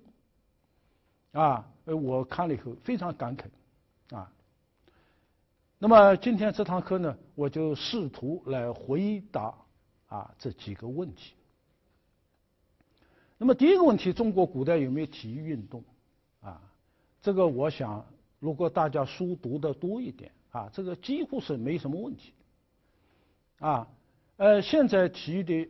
许许多多运动，实际上在中国的先秦的时候就已经有比方游泳游泳比赛当然它不是弄成一个方的池子是吧，在河里面，这比赛我们书上很多的摔跤相扑、围棋我这里特别要自豪的给大家说现在科学发达到我们今天这个程度现在能够用电子计算机跟棋手比棋我们知道世界上几乎所有的民族都有自己的棋类的这是一种智力活动。今天的计算机几乎能跟所有的棋手比赛，然后把你打败，唯独一种棋就计算机是打不败的，这就是围棋这高度的智慧，就2种颜色一个棋盘的格子没有任何的特殊所以我们这个体育运动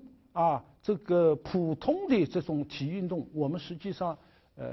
几乎都有。那么有没有体育精神呢？那我们今天要通过一项运动我们来给大家做介绍，那就是射箭。今天我们讲的这题目叫香射礼前面我们已经介绍到，这个香在古代是一个很大的概念天子王城周围是6个乡，一乡12500家好几万人那么这个乡呢都有学校啊，我们这教育非常普及，啊，乡下面是州，州也有学校，那么这个学校里的学生学习的技艺之一是射箭，啊，但是大家注意没，叫乡社里，啊，那么这个在体育界啊，有一些朋友把我们这个叫礼社，啊，就是这个比赛它不光是看胜负，啊，它里面一个核心啊，一个灵魂，它有礼在里面，啊，那么今天呢，我就来给大家介绍一下我们的乡社礼，以及这个乡社礼它所体现的我们东方民族的啊这种体育精神，啊，那么最后我们会来比较一下，啊，它和古希腊奥林匹克的体育精神相比，啊，如何？首先呢，我们要说一下啊，这个弓箭的这个渊源。其实世界上许许多多民族，啊，在非常遥远的那个年代，啊，都有弓箭的出现。那么现在我们考古学和民族学的材料啊证明呢，大概在中石器时代，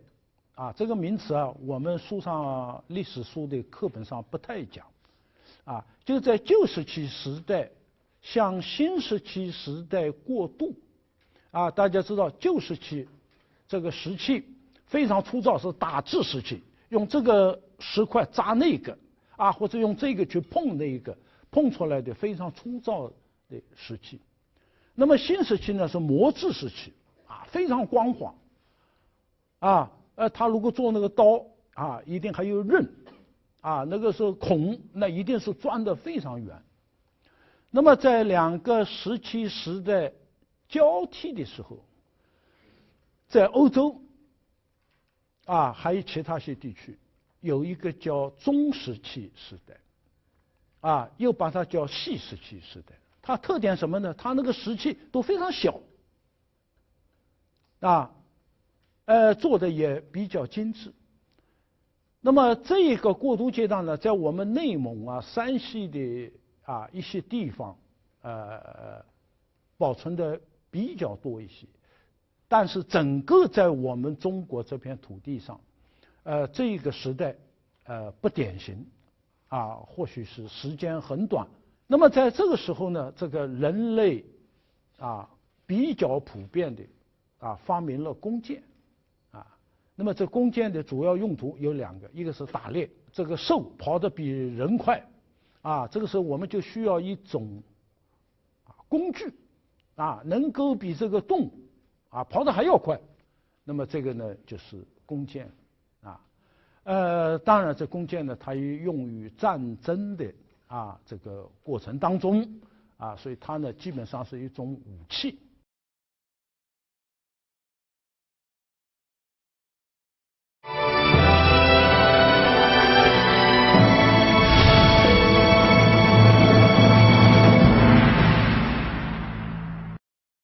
我们中国的文献啊，在世界上是最丰富的。这个文献里面对于古代弓箭的记载啊，也是触目皆是啊。下面我们来看一看，有一些东西大家非常熟悉啊。尧舜的时候，就是尧的时候啊，那个时候大概地球上出现一次啊，这个气候反常的时期啊。这非常热，那古人就不能解释，啊，就为什么天气突然这么热？那么这个说法啊，说是10个太阳一起出来了，啊，这个东海那边有一个墓叫扶桑墓，这个上面呢有10只这个乌，啊，那么他们呢是轮流着出来的，啊，所以为什么我们一旬是10日？啊，轮流出来的，这是他们乱套了，10个一起出来了，好家伙，那得了啊！啊，那么出现的现象呢，就庄稼都焦了，啊，这草木都枯死了，这个一个农业民族啊，这饭都吃不上。那么这个时候呢，有一位民族英雄啊，叫做羿啊，那么他就拿起这弓箭，把这个上面的这个9个呢射掉了啊，本来像10个全部射掉的，后来说不行，要留一只。那么这是一个画像石啊，大家可以看到，这人就是羿啊，他把这个上面的这个乌啊，就给他射了，是不是？这是一个以射箭而著称的啊一个射手。那么这个东西呢，在生活里面它非常普遍的存在，是不是啊？所以我们那个时候啊，这个活动普遍主要的是由男性啊来，因为男性要去打猎，要去战争啊，所以他们跟弓箭的关系特别的密切。啊，我们看看《礼记》里面提到，当时家里生了男孩子，要做的一件事情，就是要拿桑斛，斛就是这个弓啊，拿桑木做的弓，另外呢，要拿这个蓬草做的狮，啊，6支箭，拿着一把桑木的弓，另外就是6支箭，干什么呢？要射天地四方。那么这个意味着这个家里的人对他的祝愿啊，好男儿啊，志在四方啊，甚至我们那个书上记载，这个男性在死了以后，家里的人给他办丧事，这个扳指要带着他，当然这个扳指它是一种这个丧礼里面的，不一定是实用的啊。就是这个东西要有的，啊，另外这个射箭的时候啊，要套的一些东西啊，都要带进去啊，绑在手上。所以这个男子从生到死都跟这个射啊分不开。大家想想，一个这么普及的运动啊，那要产生多少出色的射手啊？所以我们可以看看啊，我们如果读过《左传》，就非常有名的一个人叫养由基，啊，他跟另外一个人叫潘党，两个人比，啊，谁的这个射艺好，啊，那么这个能够到什么程度呢？能够把7副铠甲，大家知道铠甲是皮做的，是吧？打仗的时候我穿着这个，你一个箭射过来，你不容易射透的。那么把7副铠甲捆在一起，大家想至少是7层这个皮子，啊，那么他们能够一箭就把它这个穿透，啊，这个力量不得了啊！这个就是我们古代讲这东西，它是靠臂这个地方的力的，啊，那么这个百步穿杨啊，也是跟这个养由基啊。密切相关。那么书上还记载，有的人为了练这个射，要瞄得准，啊，就躺在那个织布机的下面，就眼睛睁着，一动不动地看着织布机上的一个非常小的零件，啊，哎呦，最后那个目标再小的目标，在他面前都会显得很大啊，所以他这个能够达到100步之外，在一个杨树的叶子上。能够准确的啊把它穿过去，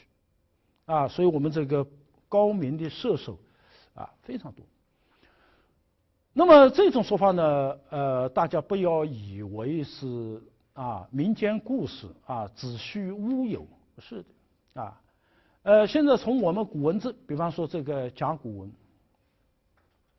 里面，弓啊和这个弓箭相关的这个字在里面呢，可以说呢已经是这个非常多了，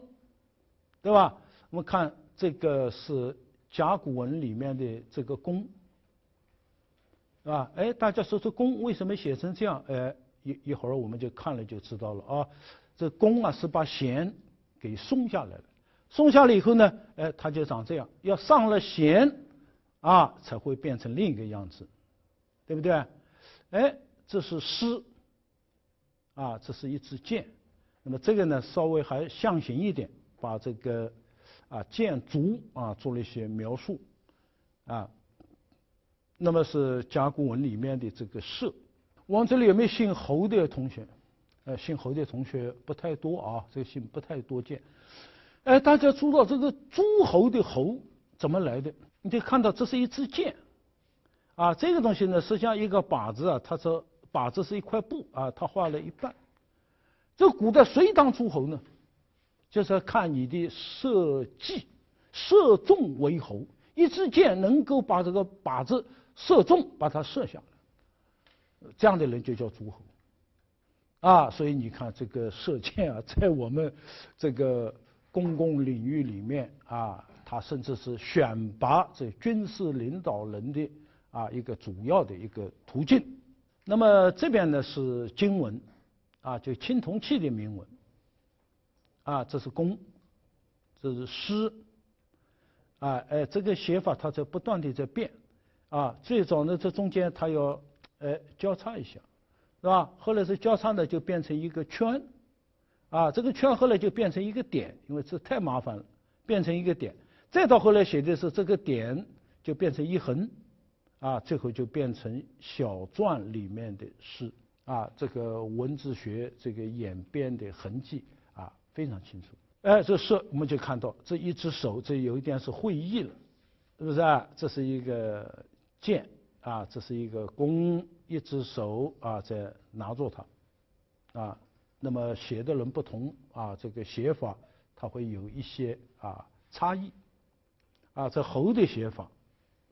最后就变成这个侯了。所以甲骨文是现在世界上保存年代最早的文字之一那么它所记录的商代的社会生活就跟这个弓箭分不开。还有一些字还有一些字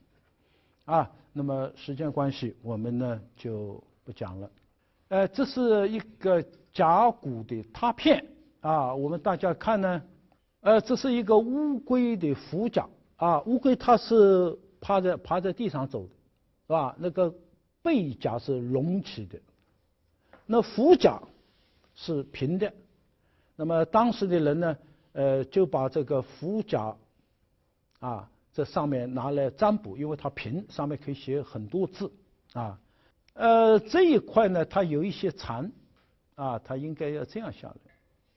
这里有一些残，因为它在地下呢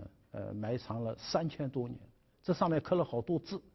其实大家可以仔细看，这地方有一个射。那么这样的甲骨也不在少数。大家看看这个里面能不能找到跟这个弓有关的。这个大家会读吗？这是一个铜器，它是圆的，或者是在表面，或者是在内壁那么我们现在中国有一个传统的技术就是拿那个纸给它粘上去，然后可以把它拓下来这个拓的往往比照相的效果。读法为3月初吉丁亥然后穆王在下狱这个是一个居然后穆王怎么，大家看这个我们不能细讲，在什么地方射，看到没有？跟我刚才单独拎出来那个字这是周穆王，穆王2个字。书上记载，当时天子小的时候，他要在太学里面学习，其中就学习射那么学的时候，这个很多贵族子弟跟他一起学学完以后好，大家各自东西了，有的做了天子，有的做了诸侯，有的做了卿大夫。那么有的时候他们要走动所以这帮小兄弟在回到天子的身边的时候，那么天子呢一定要跟他们一起射箭一定要这个里面呢应该所讲的内容呢，这个跟周穆王跟其他人射箭的一个记载。这一件器上面也有这一期上面这是更有意思了，为6月初吉，王在分金这个地方，丁卯这一天，王令进这一个人这件器叫晋轨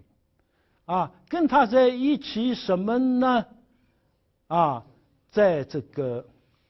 一起射，在什么地方射呢？在学宫。古代这个天子有4穴，东穴、南穴、西穴、北穴，中间是太穴学宫。大家还在这里射所以这个记载呢非常清楚这件铜器也有5月为什么射在这里？这青铜器的像这些铭文呢，有的不是很好读所以今天不是古文字的课那么如果大家能看懂这样的文字了，那么我们这个发现的这个欣喜还要多就这东西从尧那个时候到我们商代到春秋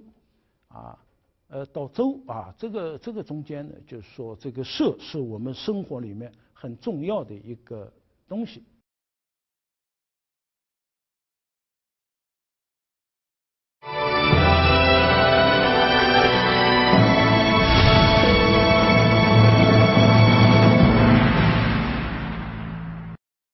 好，这样一个射箭为大家所喜闻乐见那么这个许许多多的我们这个美术的题材也拿它呢来做这个做主题。这件非常有名是我们在四川成都一个叫百花潭的地方出土了一个青铜的壶壶的器表布满了这个花纹。这个花纹呢，哎呀，都是人呢。你看这划船，大家看看这个动作多棒这个人的划船都跳跃着的一个龙舟，对吧？各种各样的。那么其中有这个射的射这个鸟的。等下我们看，这个还有靶子这幅图非常非常好这个礼乐的采桑叶的非常有名我记得我上小学的时候，在历史课本上就有这个图。刚才我讲到这个上面的一个局部大家看这个人呢，你看卧射或者叫跪射拿着一把弓，哎呦，把天上的这鸟都射下来这里还有鱼这个人还站在一个船上，好像是吧？非常写实。这一张图呢非常的有意思了也是汉代的画像砖上面刻画的。这张东西呢是邮票上的我小的时候上小学的时候很喜欢集邮那邮票经常是一套4张那么汉画像石我当时呢这张邮票我就曾经收集到，还有那个一些汉代的一些楼有的是在那里挖这个井盐等等这样的这个题材这个非常生动，让我们描述了那个时候的这个生活你看到这水里面这个鱼多憨呐好像都游不动了然后这个的地方呢姿势非常美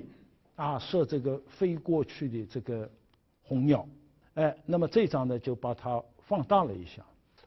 前些年我跟清华系同学到北京国际俱乐部我们去练射箭的时候我还当时努力想学一下这个动作好难这个姿势非常美像在秦始皇兵马俑里面大量的这种跪射俑、骑射俑所以中国这个射箭呢当时这个水平是很高的那么还有各种各样的比方这一幅看到这2个人你看这个重要在哪里？他拿着弓，这个弓上面搭了1支箭，然后背上插了3支箭，加起来4支箭。这东西跟我们仪礼上记载一次一个人射4支箭是完全一致的就证明仪礼之书上记载的完全有根据这在画像砖里面那个得到了证明。还有很多证明就是我们在陕西的凤翔，啊，大概在唐朝的时候，有农民呢在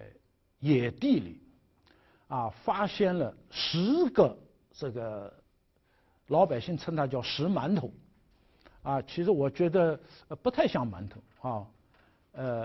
，10个东西，那么上面呢每一个都有字，啊，这农民一看呢，怪怪，一个这么大石头啊，就有人把它弄了一个回去了，回去以后在上面挖了一个坑，啊，然后在里面舂米，啊，后来这个消息传出去了，啊，最后有人就把这个东西全部找出来了，啊，一共10个，那么有人就给他一个很好听的名字叫石鼓，啊，现在这10个鼓在北京故宫博物院铭刻馆，我不知道有哪位同学去看过。那么后来这个10件东西呢，韩愈写了一个石鼓歌，啊，这个上面呢全是这样的字，啊，这个比较典型的啊大篆，啊，这写法呢，它是秦国的，啊，王国维先生研究呢，就秦国的文字，它跟山东6国，就太行山以东的，啊，当时一共7雄嘛，它文字体系是不一样的。啊，那么他们这文字呢，都比较繁复，啊，因为写在石鼓文上的，我们叫它石鼓文，啊，后来这个石鼓就成了一个国宝了，啊，不管是谁打下了这个江山了，建立一个新朝代了，一定要把这10个石头搬走，啊，搬来搬去，现在搬到我们北京的故宫，啊，今天首都博物馆就是孔庙，啊，在这个蓟门的前面也摆着10个鼓，上面也有字，但那10个做的跟鼓一模一样，啊，那个是假货，啊，他真的把它做成鼓了。而你要看了这个真的石鼓，你就知道那个形状跟鼓啊相差很大。那么这个上面的文字就引起了学者的这个兴趣，大家竞相研究。啊，那么叫踏，把上面的字踏下来，啊，你也踏，我也踏，啊，然后这个石头呢，年代久了以后呢，它本身有的时候一会儿掉一块，哎，这石头有皮哦，你们到故宫看完就知道了，啊，那么到后来呢，有一个鼓上面好像一个字都没有，啊，那么现在呢，我们所能看到的最好的关于石鼓的拓本，啊，大概是宋代的，啊。这个郭沫若先生专门写文章叫《石鼓文研究》，啊，那么在这个里面我们就看到，啊，他这个每一个鼓上的一首诗，这个诗跟我们《诗经》里秦风里面的诗风格完全一样。那么一般认为是春秋时候的人留下来的，啊，这个里面主要是讲这帝王啊，怎么样驾着车啊，驾着马啊出去打猎。啊，这个写得非常热闹，哎，这个里面呢就有“弓”这个字，看到没有？哎，这是弓箭的弓，这射。这个呢，鹿，这是狮，对吧？这个呢，孔为什么这样写？一个小孩脑袋特别大，小孩一身子的比例，脑袋占的最大，啊，这小孩头上没长好，这头顶上。会动的，会跳，啊，实际上这地方有个孔，啊，一个软骨，啊，长好了你就摸不到了，但小孩那个地方是有个孔的，啊，所以这孔呢就在这个地方，在头上，啊，这是一个指示，啊，这是孔，啊，我希望大家多学习古文字，这东西能看懂之后，啊，哎呀，你会觉得里面有好多很有意思的啊。内容好，这个敦煌啊，这个文献里面也有当时射箭的，不过这是比较晚了，到唐代了，对吧？哎呦，这个敦煌石窟里面画的，啊，我们看这个弓呢，你看呢，不像现在的弓特别大，它是比较小的。等下我们要看啊，哎，这个箭拉得很满。所以讲到射箭啊，我们应该大家要有一个认识，在中国源远流长，而且呢，这个非常普及，有很多很优秀的啊这个射手。其实我们看《史记》里面好像讲李广是吧？哎，有一次他出去一看，那个草丛里面，哟，是个老虎啊！他马上拉起弓来，咵一箭过去了。哎呀，你知道什么？是一块石头，啊，竟然这个箭就扎到那个石头里面去了。啊，这个飞将军呐，这李广啊，哎，这一类的故事，我们收集收集啊，太多太多。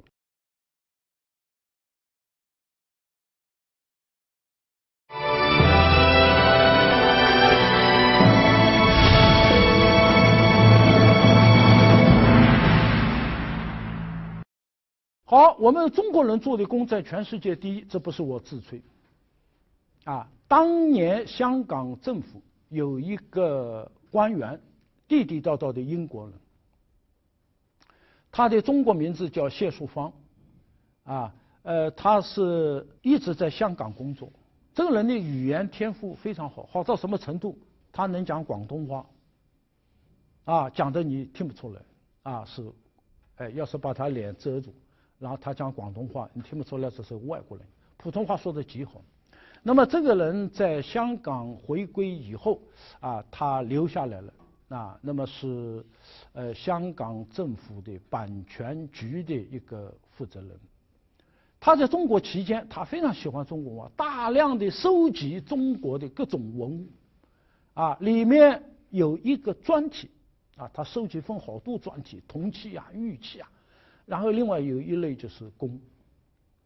啊，我曾经2次请他到清华来，啊，那么他收集过很多啊地区的这个弓，那么摆在一起一比就知道，啊，做的最好的就是中国的弓，啊，中国的弓非常的复杂。我们有一本书叫《考弓记》。考弓记里面有30个官职，其中一个官他是专门负责做弓的，啊，他叫弓人。这个人不是那个人，是一种官职的名字。那么它里面讲了，我们一把好的弓拿那么简单的，拿个竹子把它斩断了，劈2下，弄个弦就射了，啊，这个太复杂了，啊，那么它有6种的，一个叫干。啊，干是什么？就是它里面的骨子，一个弓，啊，它一个弓体，这他就讲的有6种材料。我们刚才讲到桑斛，那桑木是非常好的一种材料，啊，那么这个材料要在什么季节去砍伐？哎，上面都有很详细的记载，啊，里面也提到竹子，竹子他认为里面是最低的一档。啊，然后要有角，这角特指牛角，啊，因为你拿一个竹子来做弓呢，它射不远，啊，它这个力量，它总是这个一个反作用力，那力量它不足，所以要在这上面要贴那个牛角。那么上面讲了要用什么样的牛角呢？很讲究，那个太老的牛，那个牛角没有弹性了，不行；太小的太嫩了，没有力量，啊，要大概几岁到几岁的牛，而且这个牛，它这个角比较长，水牛的角，啊，要靠近脑门的这个地方，因为这个地方它是活的，啊，它跟脑门弄在一起，啊，然后这地方的血它是活的，啊，所以这个地方的这个角它的质量是最好的。啊，那么一个牛角取下来，在这地方取一片，这里取一片，再贴上去，啊，那么这个牛角能够摆在这个弓体上面以后，这个呢，它就能射得比较远，但是它不够快，啊，这个速度出不来，所以怎么办呢？就是要筋，啊，是什么东西筋呢？鹿的筋，啊，这个鹿跑起来很快，对不对？哎，这个奔鹿是最厉害的，所以它那个脚的那个上面的筋是最有力量，所以要取鹿的筋也贴在上面。那么这东西呢，要靠一种胶，这个胶不是拿现在化学那种胶，是拿那个动物的那个胶，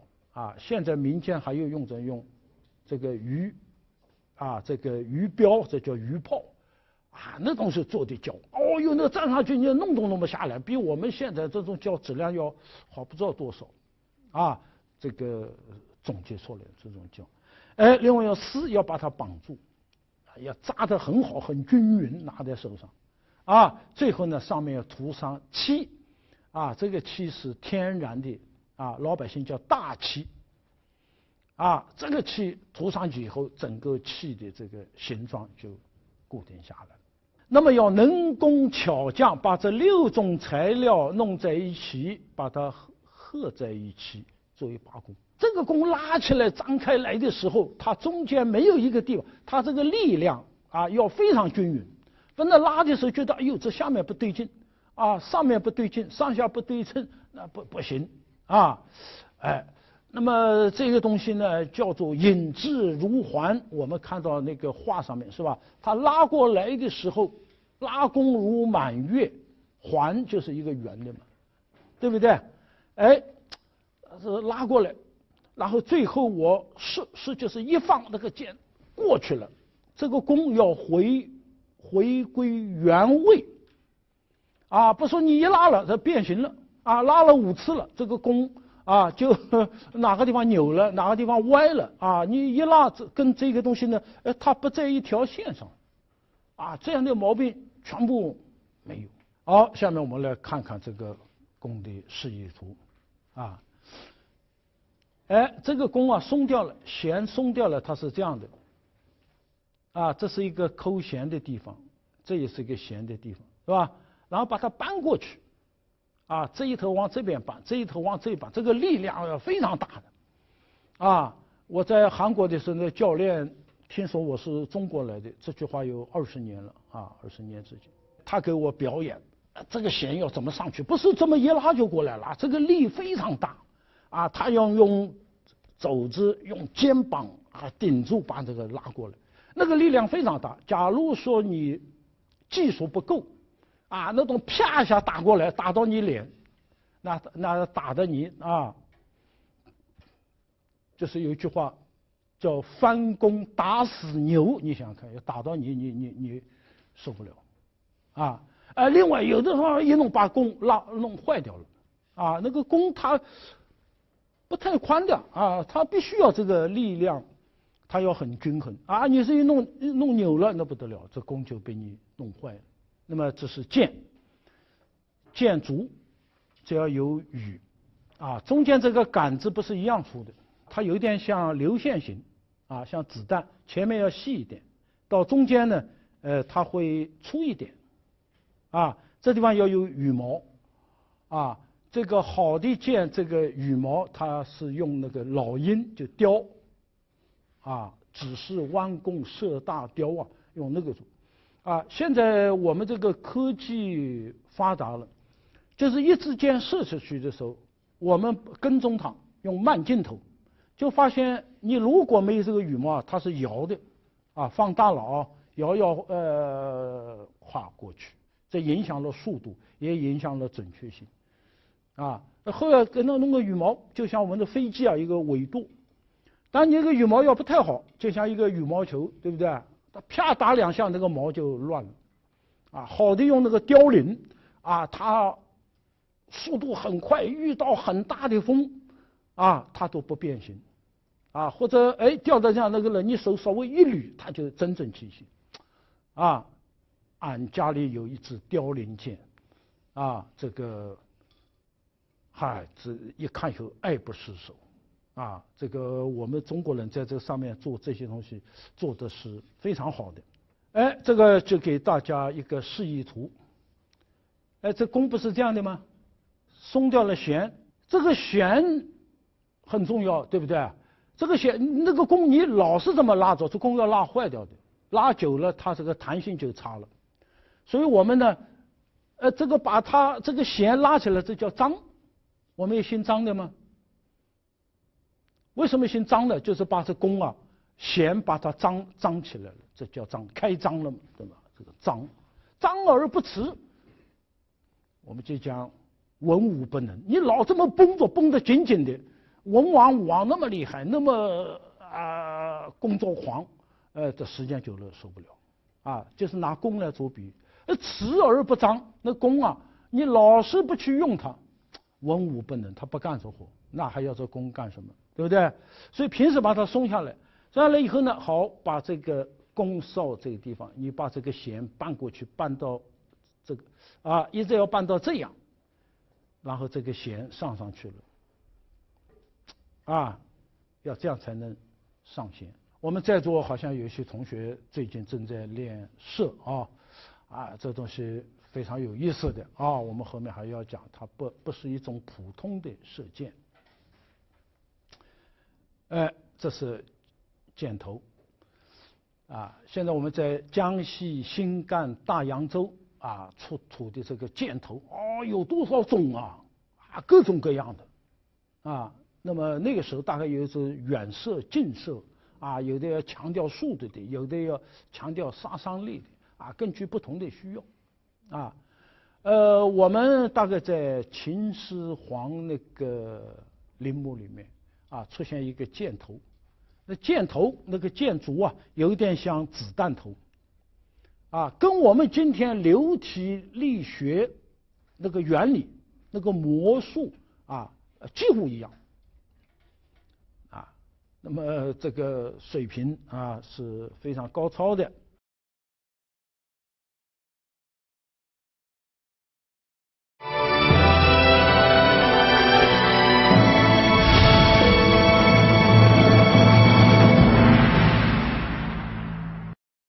下面呢，我们要谈一谈这个东西怎么样被儒家或者说是怎么样被我们的先贤把它引到修身养性的这个领域里面去了。这孔子跟射的关系很密切。我们在《论语》里面，在《礼记》里面可以找到很多孔子讨论射的这个语录。那么这一段呢很有意思。哪个同学能告诉我读过《论语》的同学这句话讲什么？我认为射不主皮的意思不在于它能射透几层皮，而在于它的理。好不错那一位。因为每个人的力气大小是不同的。对呀，人的体质天生的有很大的差别，对不对？我们要比什么呢？就是可比的，有些东西不可比的。你要让我练成世界举重冠军大概我希望不太大是没有我不知道在座有几位同学有这种可能性因为一生下来你就不你的我们说的科学点叫基因，对吧？就决定了你的这个体质的情况，是不是就好比我们每个人，你无论怎么跑，你跑不到10秒以内因为我们体质不一样，这个不能比，你不能拿我去跟刘翔比，对不对？我跟刘翔站在一起，刘翔咱们要比后天的，咱们比谁能背《论语》这个不管身体怎么样这个是可比的，对不对？所以孔子主张呢，这个射当时一种叫主皮之射比方七副铠甲摆在一起这是比谁的这个臂力强谁的这技术好。所以孔子主张呢，这种不值得提倡，因为我们人的体力是不一样的。他认为这古代就这样的要比那种德行方面的比一个人的修为方面他不太主张比这个力气大的。好了，所以在我们中国的周代的贵族学校，包括每个乡的乡校，每个州的州学，实际上里面呢都要学修身养性的东西，学这个人的德行的提升。那么好了每到这个学生快要毕业了这个1年他要弄一次3年大比，所有的学校把最好的学生推荐出来，然后把名单报到政府，让国家作为干部的储备那么这时候呢都要举行一个射礼比射。那么乡射礼实际上在乡下面一级叫州他的学校叫序在这个地方举行的。啊。那么这个主人是州长，这个兵呢，是一个处士，什么职位都没有的，还在学校里啊。我们这个时候呢，刚刚学完。那么这是一个非常正式的比赛，啊，有教练，有指挥，啊，教练兼指挥，这个人叫司摄。另外，他有专用的器械，靶子叫侯，啊，躲在旁边看这个射中没的，这叫伐；放箭的，这叫中。啊，这个射道，现在我们游泳池有泳道，是吧？50米长。那么他这个射呢，非常严格，有侯道。这侯道分3个等级，好比我们说重量级、次重量级、轻量级，对不对？是90把弓，这弓在地上，倒过去，啊，1把弓、2把弓、3把弓，啊，那么最少的是50把弓，啊，那厉害的是90把弓。那1把弓的长度是6尺，啊，6尺拿到现在是2米，啊，但是那个时候的尺比现在小，啊，比现在小，但这个也不得了，啊，甚至我们一些专业的国家队的运动员一听说当时有90公那么远，他们很吃惊啊，啊，说这个射那么远是很难的，啊，但是我们古代有这样一个级别。啊，普通的可能是50公，计算胜负还有一种东西叫算筹，啊，就是拿竹子或者木片啊做成的啊一根一根的那个算数的，啊，下面看一下，这是一个台，一个土台，有台阶可以上去，啊，那么这个上面呢，它有墙2边，啊，后面也有墙，啊。这是2个柱子，这2个十字叫射位，就上去站哪里啊？啊，我这个下面给我画了一个东西，我就站在这里，啊，我站这个，然后呢那个站这里，啊，这个样子有一点像站丁字步的。这是门，啊，这是一个像一个操场一样的，啊，这个像一个检阅台、司令台，有好多小学都有这个东西。那这个门这里进来的，啊，进来了以后这个靶子，这叫侯。这侯也叫地啊，有敌放矢，敌啊也是这个靶子的名称。这个地方这个叫伐啊，一个皮子做的啊，它在它的侧面，因为这个距离很远啊，射中了没有？射在哪个部位啊？太高了，太低了，那么有个人躲在里面，一个弧形的啊，那么他会啊报告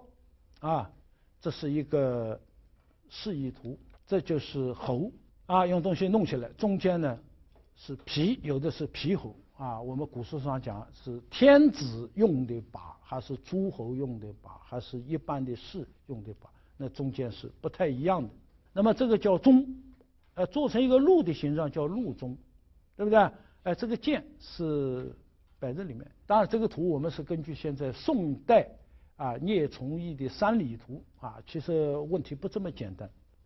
啊。他是看到书上讲鹿钟，他就做这个形状啊。现在我们研究的结果呢，不一定如此啊，一个意思吧。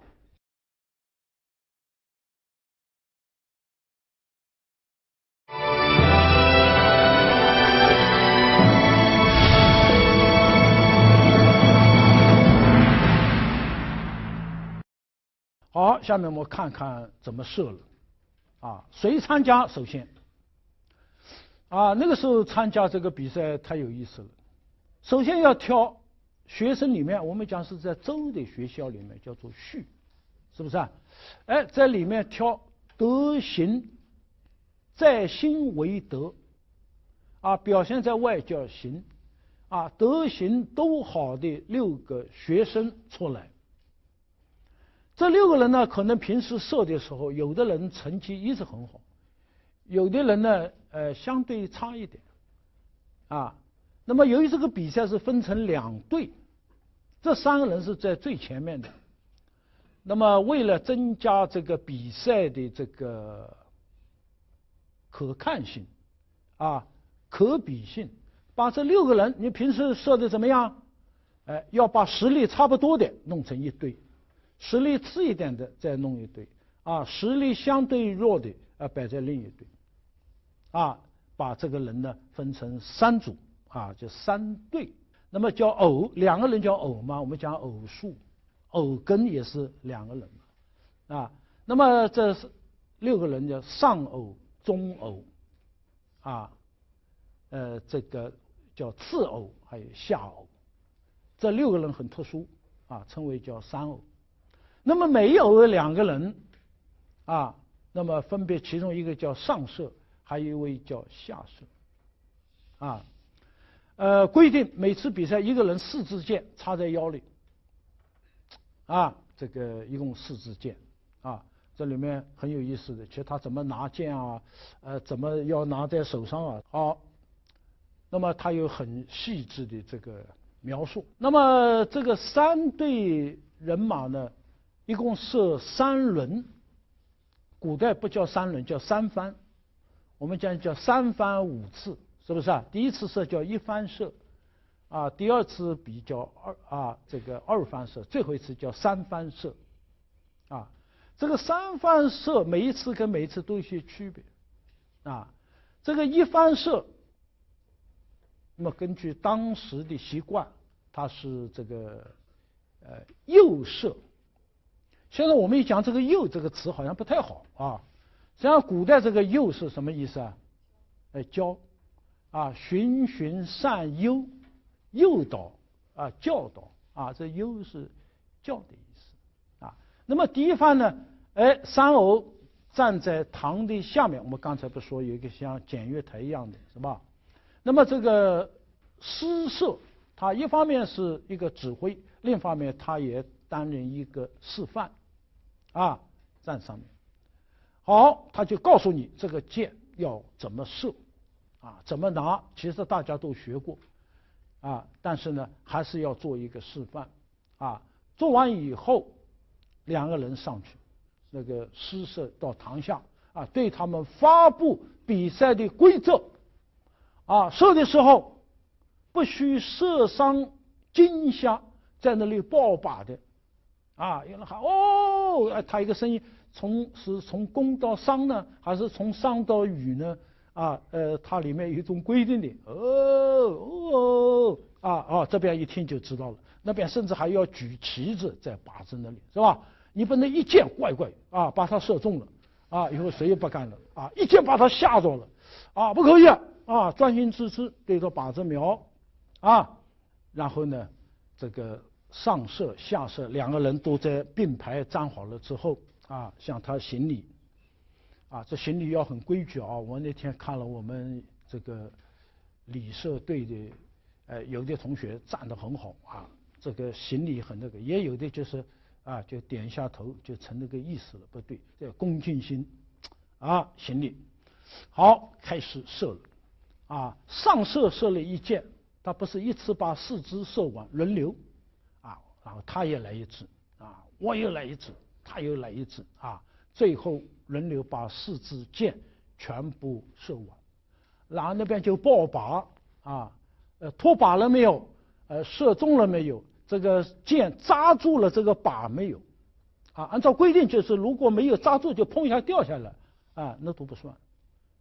那么要报告一下情况那么这是一个试射不算成绩好比我们先打乒乓球是吧？比赛之前先要打5个球这个不算成绩的这叫1番射2番射，这是一个正式比赛了。2番射参加的人就多了刚才这个3偶也都是有一个热身或者是这个示范的这样一个作用那么这一次呢，就把到场的很多人都要编到这2个队里面去，大家一起射那么多人围着看，只有6个人射多扫兴的，对吧？大家一看都跃跃欲试的都编进去了。那么这个主人和兵要编到了，这主人是州长身份很高的。那么这个兵呢，还是一个没做过官的人，哎，这个时候为了表示彼此亲近，哎，我们两个变成一偶，对吧？哎，大夫那个时候好像大夫士，啊，这个中间等级是差的比较大的，和重兵，啊，这个也是都没做过官的，哎，不是大夫跟大夫，对吧？哎，我是副局，你也副局，那咱俩一起比，啊，哎，我是副部，你也是副部，啊，咱们一个就不行，啊，你是副级，要找一个，哎呦，本科生，好，来，我跟你配对啊，那个是个副局，哎呦，啊，本科生，好，咱们配对，这表示一种亲民的啊这个意识在里面，啊，全部配，啊，这叫合偶，啊，配合成偶。好，全部排成两队了啊！当然，我们中间有一些程序，我们就不细讲。好，这个是宣布了，这一次算成绩的啊，没有射穿箭靶的不算啊，要用点劲哦，这是正式比赛哦。尽管我们不比人要射穿几层皮，但这一层你还是要把它扎到，是吧？咱们现在这个国际比赛的射箭一定要在上面是要扎上的。啊，没有到或者碰了掉下来了，那都不算的，啊，那个时候我们也是这样的规则。好，再开始射了，啊，两个上去，下来，哎，这边两个又上去，哎，然后旁边一个人坐那里，啊，有司啊，哎，就是工作人员，哎，射中了，啊，两队，这一队射中了，我摆一个筹，这一队没有射中，啊，我不摆。啊，又射中了，又摆个筹，啊，那么到最后数这个筹啊，因为人比较多啊，就能算出胜负了。哎呀，这个地方有个细节挺好玩的，我觉得啊，我们读仪礼的时候发现这个工作人员数这个算筹很好玩，左右两堆啊，一个是上射，一个下射。那么他呢，先数右面的，他不是一根根数，他像拿筷子一样。两根一拿，两根一拿，对吧？哎，两根叫一存，一层一层的，他哎拿起来放这个手，拿起来放这个手，啊，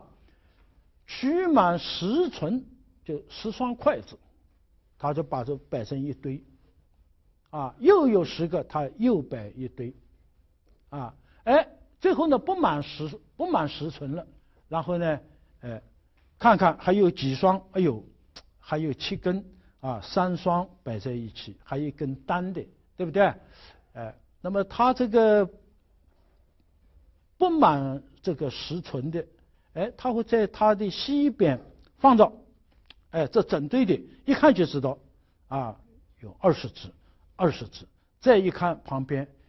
有6只，啊，或者还剩下来1只，除了6只，还有一只，一看就知道，啊，67或者30几。啊，清清楚楚，最后呢，就是一看清楚，啊，是右边的这一队获胜，他的箭多，就从里面挑出一支去报告，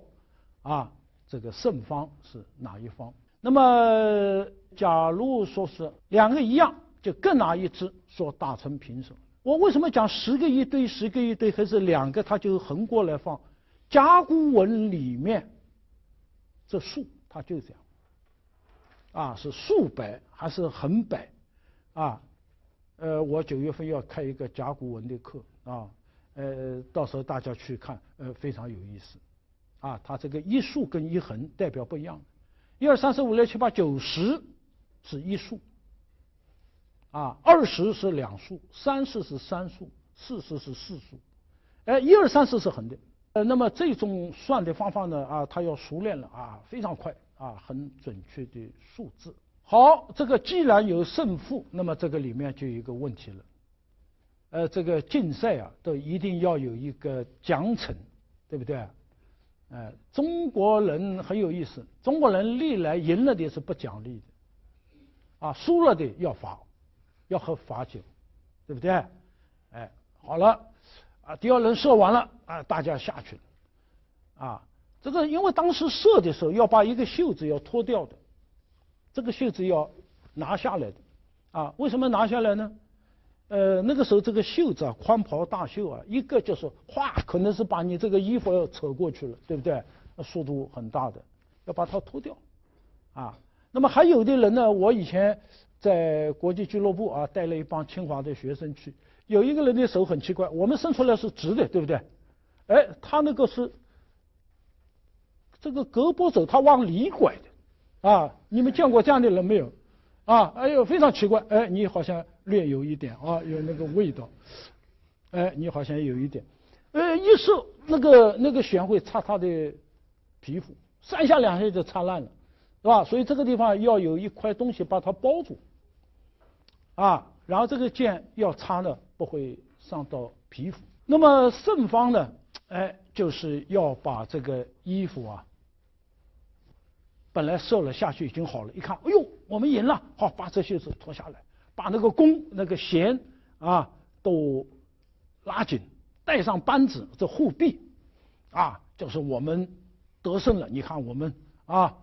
是正在战斗中的状态。输了的呢，嘿，你还脱个袖穿上，那弦都松掉，扳子都拿掉，啊，下去喝罚酒，你们一达标，哎，好，第3番射是最有意思了，啊，渐入高潮了，啊，这个射箭的时候，我们讲礼乐，这个乐就出来了，啊，旁边有乐队，乐队开始奏这个《诗经》了，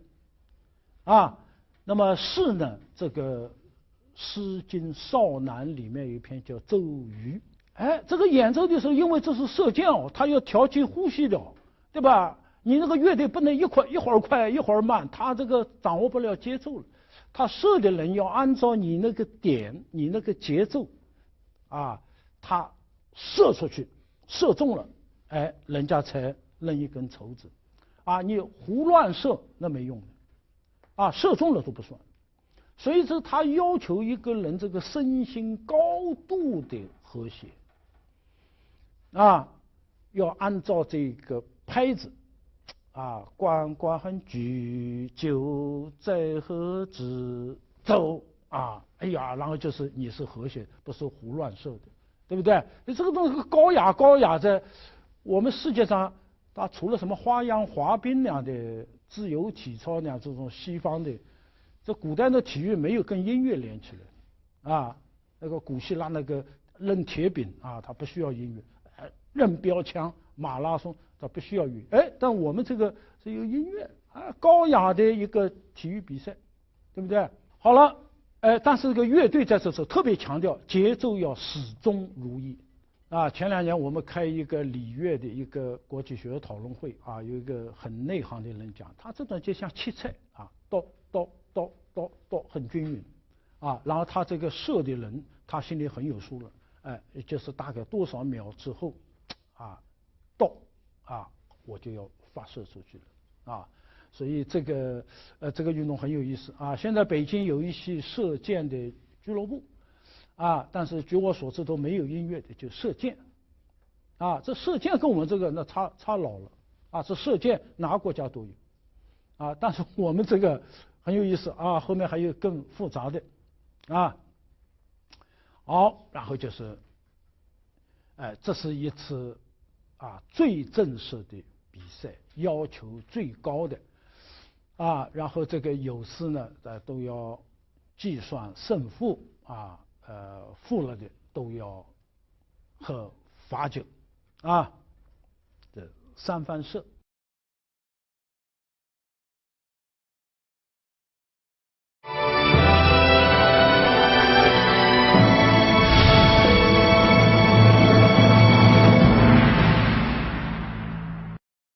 好了，有的人说，好的，我都赢了，我都没有一口酒可以喝啊，也就是我在旁边当观众啊，这个看了半天啊，也没有我的一口酒，也就是我做工作人员的，我这既不是胜方，也不是负方。好，下面一个叫吕筹，这是中国文化里面特别有意思的一个东西啊。吕呢就是重啊，重，筹呢就是觥筹交错啊，哎，你给我了，我喝了给你，你一杯给我。今天我们到韩国去还这样，是吧？每个人面前一个酒杯，让他喝完，然后他倒上再给你，这酬，我们讲应酬，你来一杯，我都要给你一杯，就这酬，旅酬，哎呀，人人都有喝不过那帮喝罚酒的喝得多一些。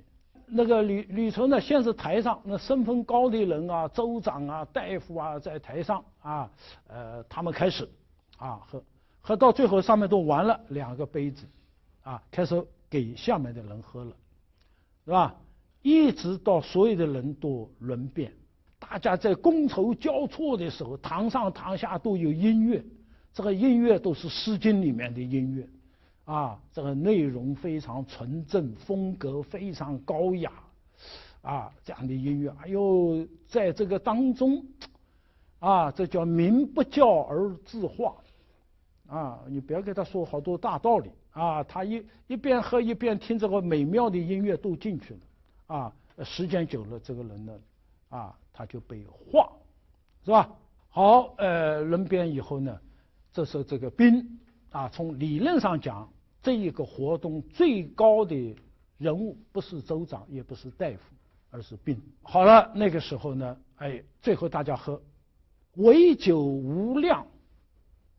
但不及醉。这个酒喝着高兴是很好的，要喝醉了就献丑所以这时到差不多了，这个这个宾他就要站起来告辞了因为这主人是这个州长，说今天很尽兴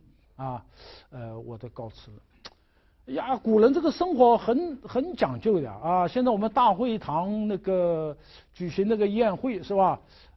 到宴会快结束的，它有一个固定的一个曲子进去的时候有一个迎宾曲我们在古代都是层次比较高的时候，那个嘉宾进去奏一个曲子叫私夏夏天的夏那么在这个时候，凡是要结束了要走了现在我们中央电视台春节联欢晚会最后一个是难忘今宵，那个曲子一播，大家开始走了那么这时候他走一个曲子叫该这表示结束了不要大家弄得喝的这个七上八下的最后就失去意义了那么就是这个东西的三番射。好，下面我们看看它的人文内涵。表面上看这都是射箭，对不对？好像没有什么很特别的，可是我们看看，哎呦，太有意思了。我们古代这个射礼，它出现的年代跟古希腊奥运会第一届年代差不多，甚至有可能我们比它还要早这世界上最古老的一个体育运动。那么古希腊跟我们差别非常大它那是这个最早的体育运动呢，它完全是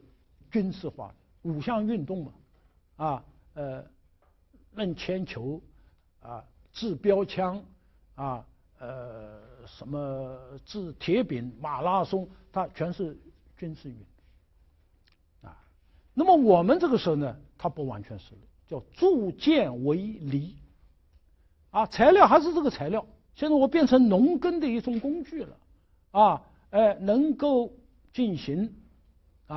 这个人文教化的一种东西。那么把这个人人喜闻乐见的射箭揉进了一些人文的精神内涵所以重塑了它的灵魂那么成为引导我们人全面发展的一个活动。我有时候想觉得很有意思，我们现在讲德智体全面发展，其实我们把这3个是在学校里分开来的一种叫德育，一种叫智，还有一种叫体育我们没有一个东西把3个把它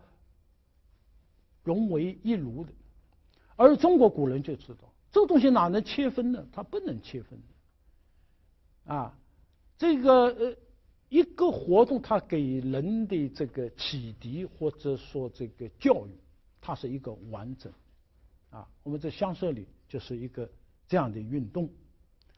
这是中国很特殊的。下面我们看看仪礼17片，有一片叫太舍，这是天子他们设的。还有一篇叫香舍里，就是我们刚才讲到的。那这一个香舍里，它完全是讲这个社的这个活动的整个的比赛规程，记载的非常详细。大概30年以前，我在江西工作，每一次有一个田径比赛，或者说一个体操比赛，它都有一本这个手册，就上面竞赛的一步一步的规程，非常严格。我那时曾经帮他们这个刻蜡板，刻过这东西，我就知道现代的比赛有一套非常严格的这个规程。我们仪礼17篇里面的香舍里这一篇，完全就是一个比赛的规程。他没有讲为什么要这样，他背后的意思是什么？其实任何一个仪式，它的背后，一定有内涵。为什么这么规定？《礼记》49篇里面有一篇叫社议，它恰恰是补充了香舍里这一篇的不足。里面就跟你讲了，我们组织这个射箭是什么意思？那他就讲，射是什么呢？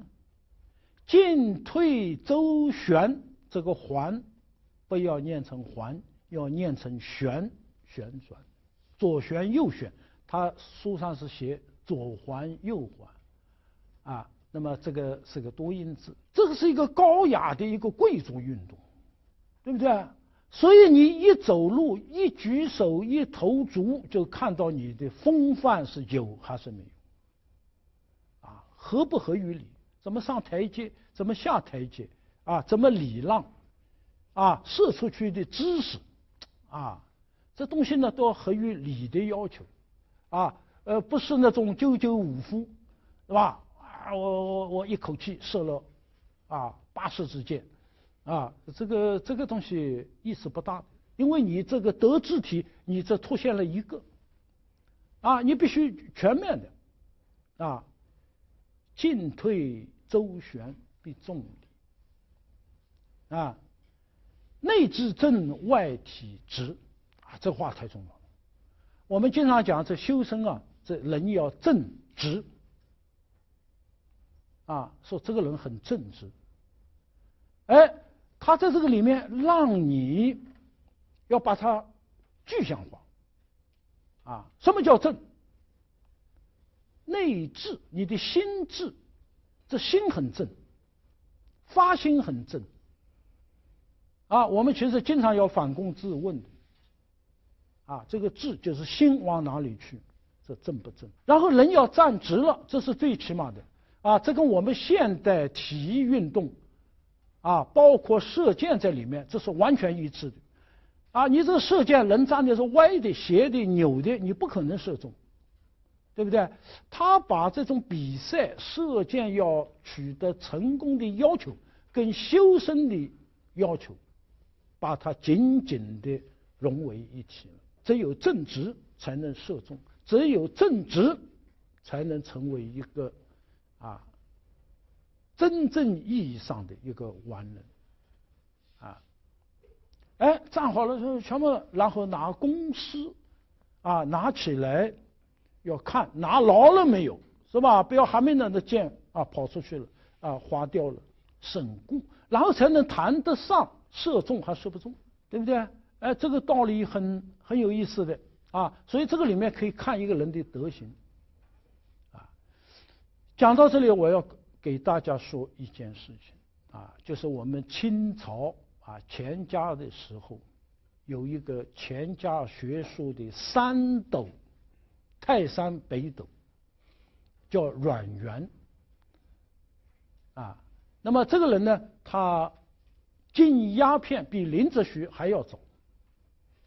这个人做过封疆大吏那么他考中过状元，学问非常好。啊，他一边做官一边做学问，到一个地方他都要提倡这个文教。啊，现在我们一个13经著书，啊，就是他主持啊这个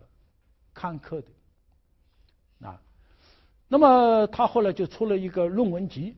啊，他非常忙，但是他写过好多论文，有好多论文写得很精彩。啊，这个里面他提到，他很小的时候，他母亲啊，就拿这个为社来教育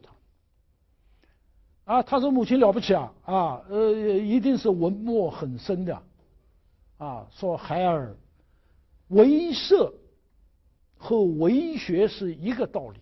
射箭要怎么样呢？射箭就是说你往那个射位这个地方一站，那靶子在那边，可是你人是朝西站的。啊，站好以后，你这个回眸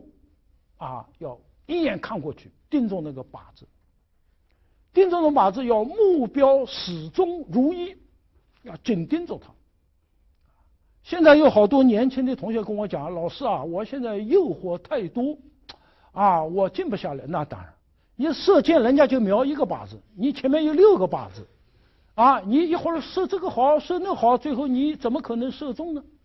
对不对？所以大家记住，你到清华来的初衷是什么？要做一个科学家，要做一个一流的学者。这东西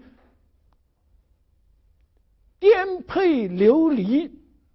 你都不能丢，要始终想着。啊，那个时候抗战的时候，到西南联大那样的环境之下，所有的人不坠青云之志，目标始终如一。你要想着，啊，我这辈子我就走这条路，对不对？目标始终如一。啊，气要下沉，沉到丹田里面去。啊，这个气不能在喉咙这里，对不对？啊，心浮则气躁。啊，然后你没有任何可能。气要下沉，然后把弓举起来，用力要精猛。啊，你有10分力气要全拿出来，不能只用3分力气，你永远射不中。啊，我们现在做一个事业不都这样吗？啊，别人在作弊，你要作弊吗？对不对？有人在下三滥，你也下三滥吗？啊，你要始终如一的把所有的力气用出来，朝着一个目标啊前进。啊，发而不中，这个大家在下一条讲反求诸己。啊，这个人他不能一步到位的，这中间有挫折，有失败，啊，有各种各样的情况出现。那么这个时候要多从自己身上找原因。所以这个里面呢，它非常有意思的啊，可以贯你的德跟行。德行什么？在心为德，啊，在外为行。啊，所以古代这个祭祀啊，这皇帝这天子要祭祀了，然后要找一些人助祭。助祭的人怎么挑选？不是看谁的级别高，射箭，哎呀，一看那个人走出来，啊，这个风采非常好，每一个动作都非常好，啊，一看，哎呀，这个人的这个德行啊很深呐，啊，出来，啊，要是你连这件事情都做不好，那你不可能被选中。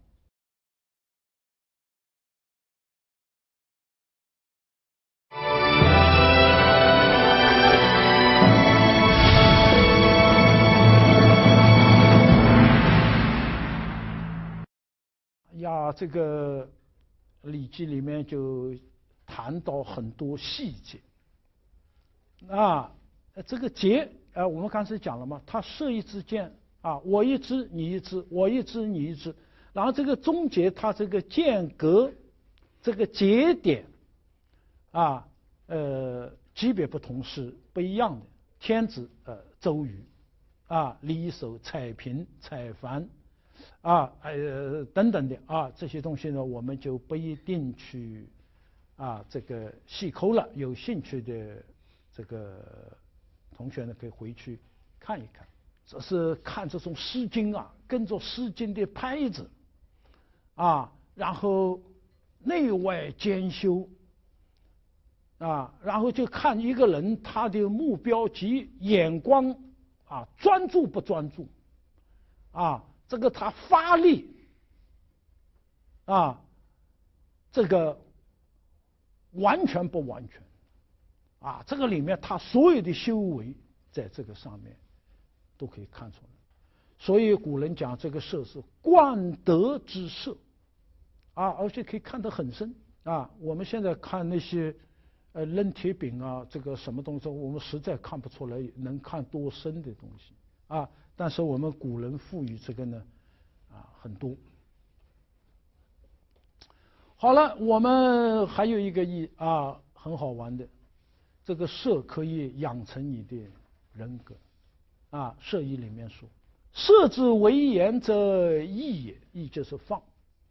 啊，这个剑呢，你手拉出来，拿出去，是吧？或曰射也，射也是放嘛，射气。哎，这个放出去、射出去，这个里面不是一支箭，而是你的心智。我们讲了，这个心往哪里去，这叫智。我这个智啊，正还是不正，对还是不对，这个射它是提示你这种东西。所以我们古人在射箭的时候啊，除了上面那些话之外，为人父者以为父乎？为人子者以为子乎？为人君者以为君乎？以为臣乎？这什么意思呢？就是你设那个目标的时候，我是一个做父亲的，我就把它当做一个父亲的标准啊，我心里就想，我像不像？射不中，哎，我就想想，哎，这就要联想了，哎，我哪个地方做的不好，对吧？是一个国君，哎，我怎么屡射不中呢？啊，要翻求助。我们古人很有意思的，啊，7年之旱，或者天上下冰雹了，那个帝王都会借这个机会，要反躬自问，呀，是不是我哪里做错了？啊，他都会这射箭，他也是这样。所以射箭的时候，你是学生，你要想到我是一个清华的学生，我像不像？啊，我中不中？河南人叫肿不肿？啊，你这样这个里面对自己的内心反思这种就进去啊，他把一些哲学的东西搞进去，这样我们这个人格就好了，是吧？哎呦，孔子赋予了这个射太多的内涵啊，有些东西我们读了以后真是很感慨。这孔子在一个地方叫做绝巷之圃，圃就是菜园子。孔子和他学生在一个菜园子里面射箭，盖观者，还有围观的人啊，像墙围住了。好，这个射箭再按照这程序有条不紊的举行到射那个射这个司马的时候就已经开始宣布规则了，也什么了然后孔子呢让他的学生指路，拿着弓箭出颜射，颜就是请到那个人堆里面就说了：奋军之将，亡国之大夫，与为人后者不入，其余皆入。这有3种人不允许参加我们这活动，其他的人想射都进去吧，我们是开放的。这3句话什么意思呢？这奋军这样就是败军之将，你打仗不勇敢，你打输了，你还有什么脸跑这里来，还来比射呢？你这个不够资格。亡国之大夫，一个国都有几个大夫嘛，对不对？晋国有6卿嘛，6家嘛，鲁国有3家嘛。这个他们是管理一个侯、一个国的最重要的人物。结果你们不好好干，你们腐败，把国弄亡了，你还这里来比赛，比什么东西你太糟糕了。还有一种与为人后者，他有爹妈，他一看人家好有钱。人家好有权，他认人家做干爹干妈，这个东西就很糟糕了，人家是要父母都死了才去认一个，对不对？哎，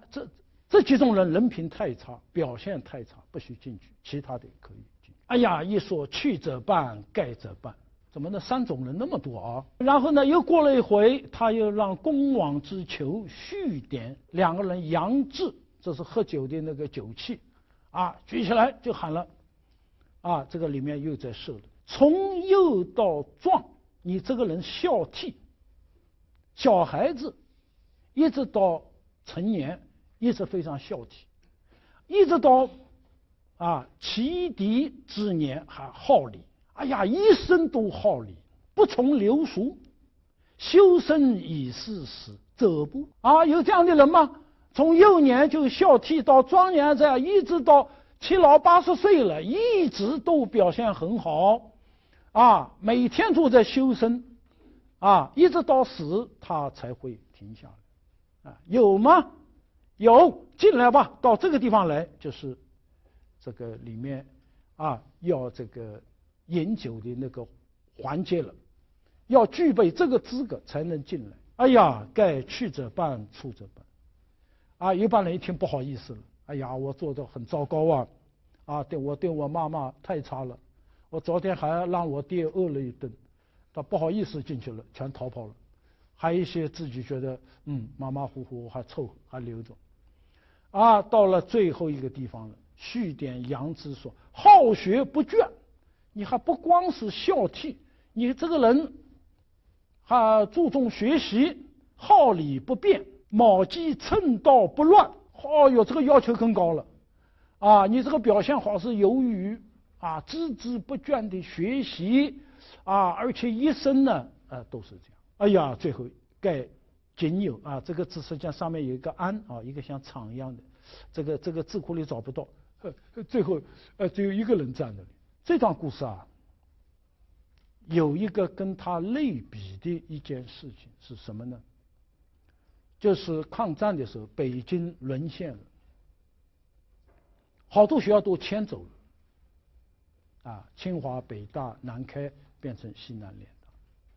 那么也有的学校它不能迁比方北京有个辅仁大学，它德国人办的学校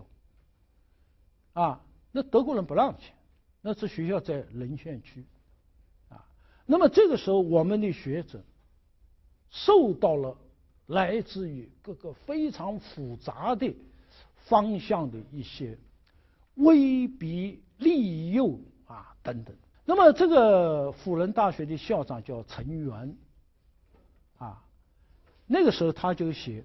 资治通鉴》是胡三省写的注。那么胡三省那个时候他在国家遭遇这种民族危亡的关头，他通过写这个注，他在注里面你要是不懂你读不出来，你要懂你就能读出来。他要表达自己对国家危亡的那样一种忧虑。陈老校长他就是写了一个通鉴，资治通鉴，胡三省的注，表威里面微言大义的地方他给他找出来。就一个学者在那个时候中的爱国的方式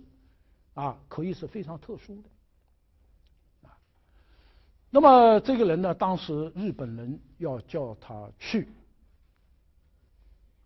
为他们服务他严词拒绝。有一次他在辅仁大学操场上，全校同学集合，他就引了这段话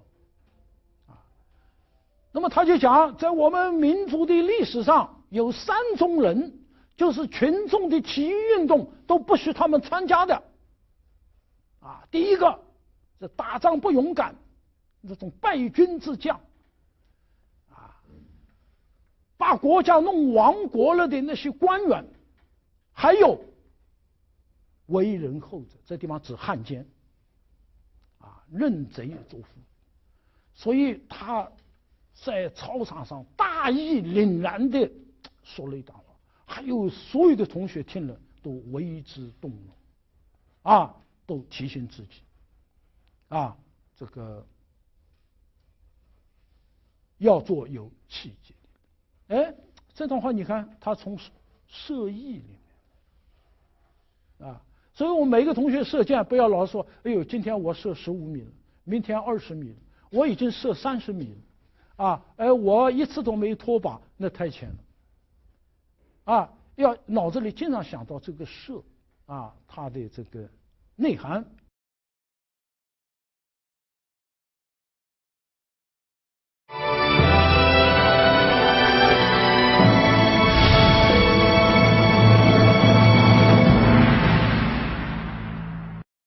好，这个射箭是一种比赛，比赛就有双方，双方一定有胜负。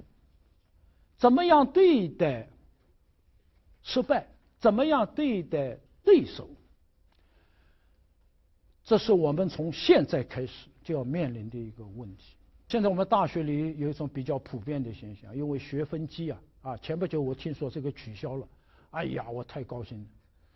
有好多同学就是为了那个1分半分的为了要被推延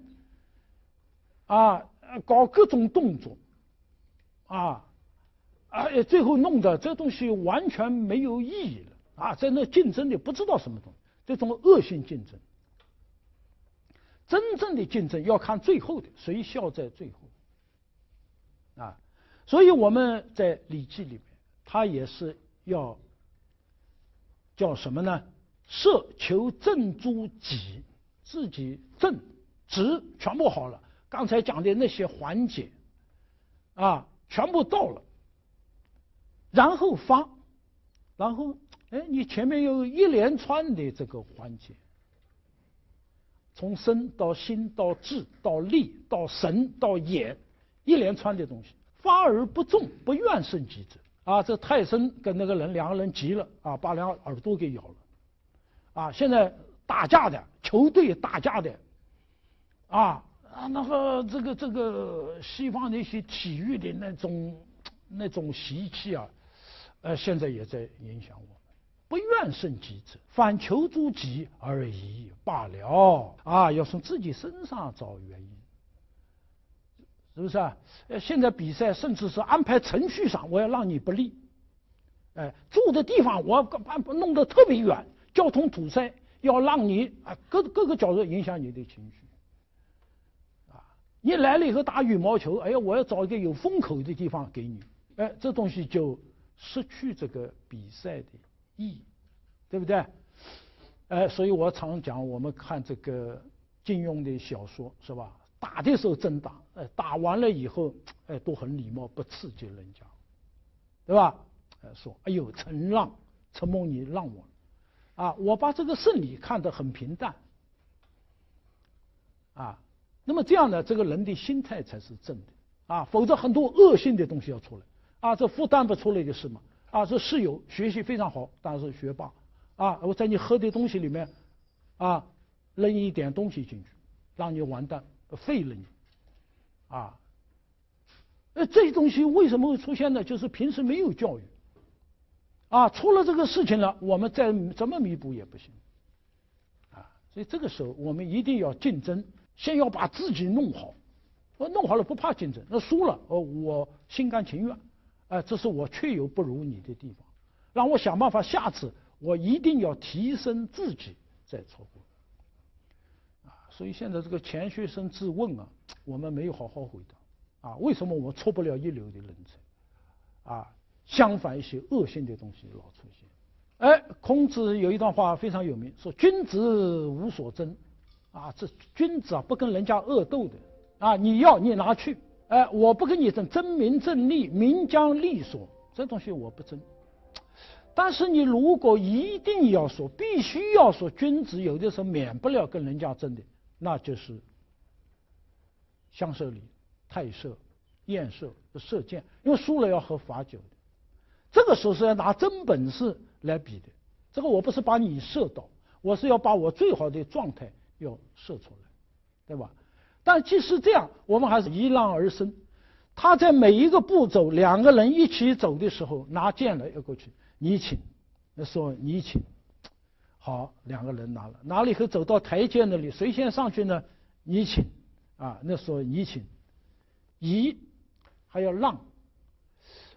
这个在每一个细节的设计上，都要尊重对方。哎，下去引大家一起，这叫君子之争。这话大家好好学学，啊，将来好好的要去用到它，啊，这个争啊要有风范，啊，君子之争。每一个环节啊，所以现在你看，国际那个奥运会是吧？凡是东方的体育运动都行礼的，那西方人行礼吗？在跑道那里一站，啊，谁也不理谁的。对不对？你看，不管是日本的、韩国的、蒙古的、中国的，都受这个儒家思想影响，啊，这个，人家那个韩国那个剑道，日本的跆拳道，张成他这个手册上都有，始于礼，终于礼，啊，我们家小孙子学围棋，聂卫平围棋学校，啊，一开始两人坐下来都要行礼，啊。到最后下完了啊，那都要说一些啊，谢谢切磋。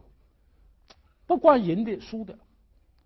啊，那一定要有这些东西。所以有时候看看很好玩，这个东方文化跟西方文化，它就不太一样的啊。西方就是更高、更快、更强，它强调体能，对吧？我们中国内外兼修，啊，内外兼修啊，这个。处处要体现，我是一个君子，是吧？我跟你争的时候，每个地方，就是要让你折服，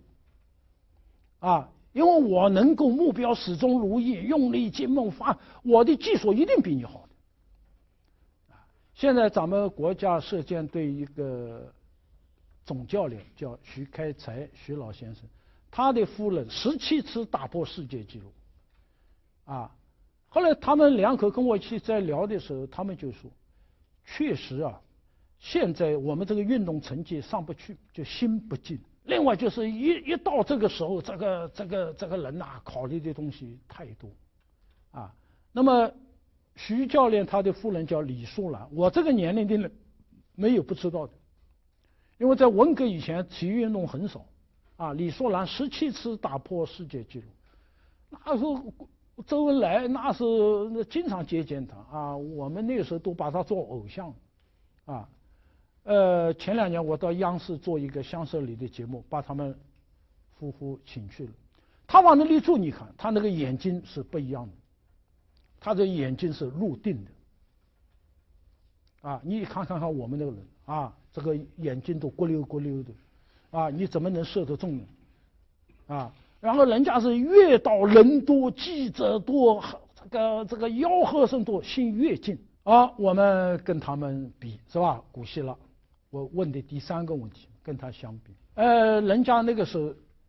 古希腊的文化2个特点，一个是宗教性，啊，奥林匹克比赛是奥林匹亚那个山下那个神庙下面比的，啊，他最早比的都是裸体的。啊，因为在他那个文化里面，那个灵魂是上帝管的，自己管身体啊，所以他在上帝面前展示啊，上帝啊，我这个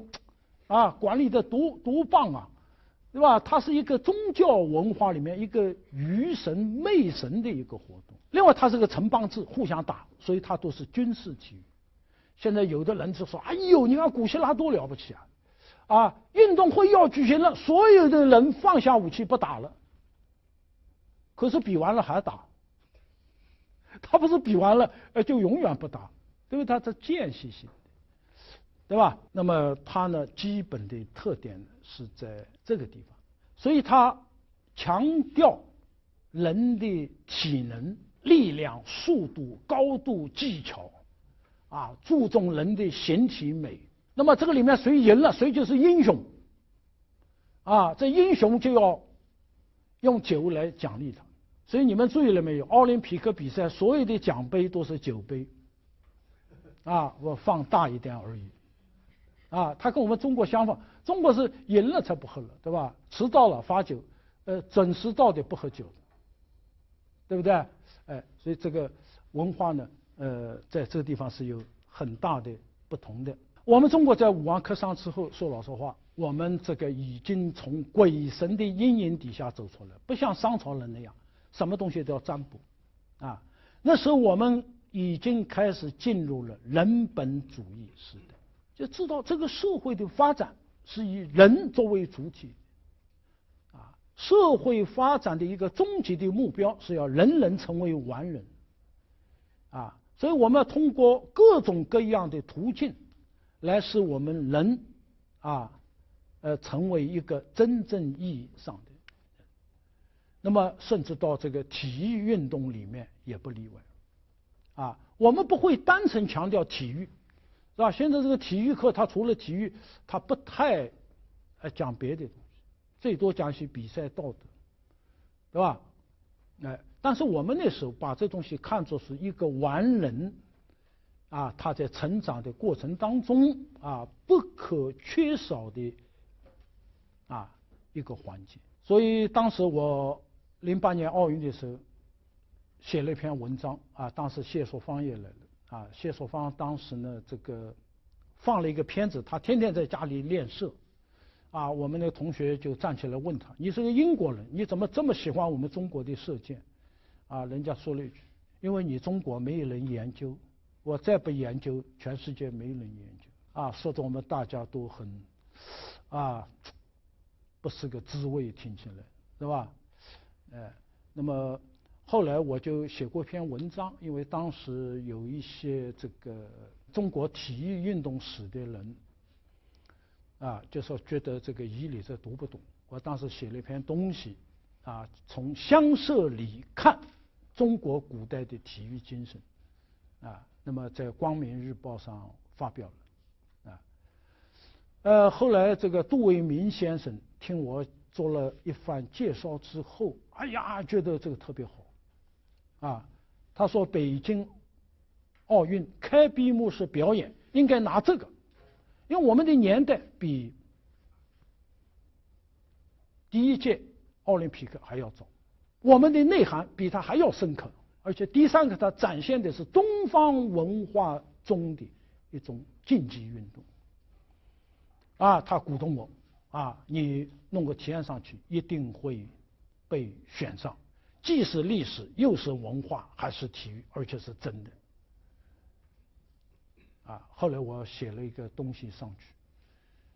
这个张艺谋他们从全国很多提案选了12份提案我是其中一个做那里，哎呀，那天一听我会没开完我就走了，这太失望后来我们这方案也不能入张艺谋的法眼被淘汰结果明天要开幕了，今天光明日报记者给我打电话说要来采访我，我采访什么？他听说明天采用的是你的方案，我说不可能，他说你怎么知道不可能？因为我给他是一个大纲式的，他真要做他看不懂的，他都找我，可他一次也不找我，就这样我们眼睁睁的和这个东西失之交臂然后来了一个叫万人疾风千古笑话哎呦，我看了我真的我非常难过我们有这么好的东西失去了一个机会在下次奥运会什么时候到我们这里我们不知道了。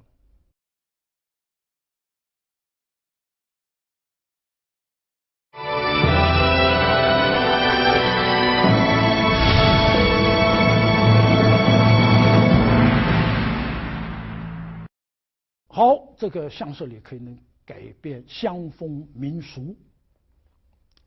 乡社之礼，所以人乡党，乡党之间都是一狼而生，下而饮。你想想看，这个一乡的风气它不会有乱七八糟的东西那么这个典范是什么呢？韩国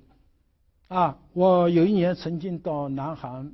我去的很多，有一次去了半年，在那里找了好多材料。盖马大山东北有一个地方叫北青邑在古代这个地方呢非常的彪悍的一个小国，高句丽起来的时候，所有的国都被高句丽降服了，唯独这个奥举他不服，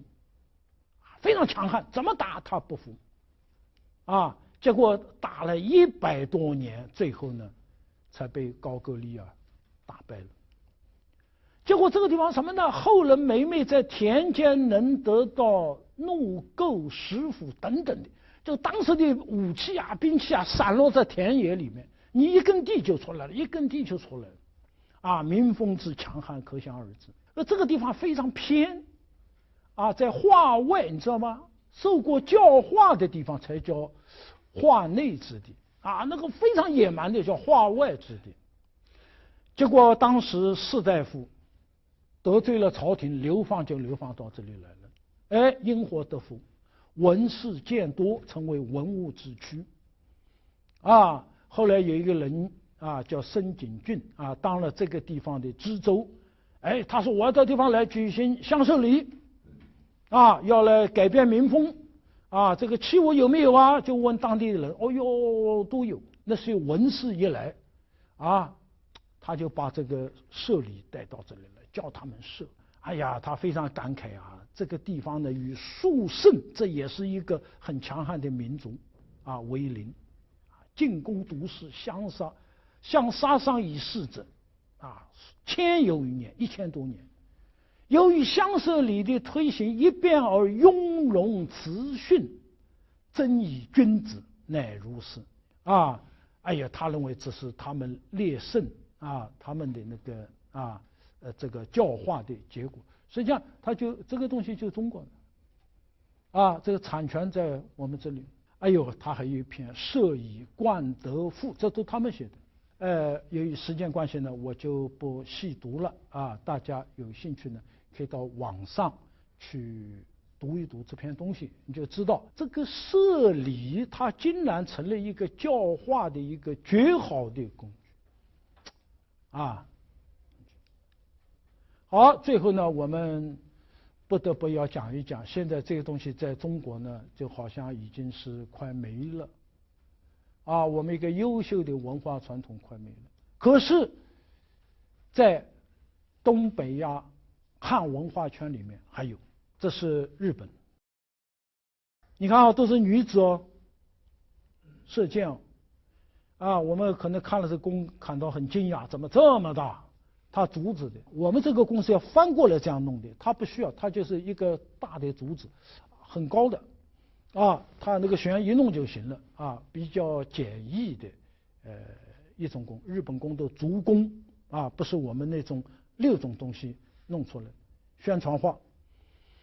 啊，我前天看了一下我们几个同学社这个动作啊都不够那个，你看他都是，他这是宣传的，跃跃欲试啊！你看这弓拿在手上怎么拿啊？竖着的是怎么样，射着的是怎么样？一看它特别美。我们这个礼社一定要展示的比它还要好。现在我们还停留在把它弄成是一个射箭的这样一个层面上。哎呀，你看人家老人都射，好多中学都是体育课就是学这个。这张照片是在京都的武道馆啊，那个时候我去参观的时候我拍的，年轻人、女性、中学生、老人，都喜欢这种东西。看到没有？前面一排的人开始射了，第2排进来，啊，他进来的时候拿弓拿箭都很有范，对不对？哎，不是拿着进来，哎呀，你射完了，哎，我也来一支吧，啊，那还有啥意思啊？啊，他必须这种仪式化，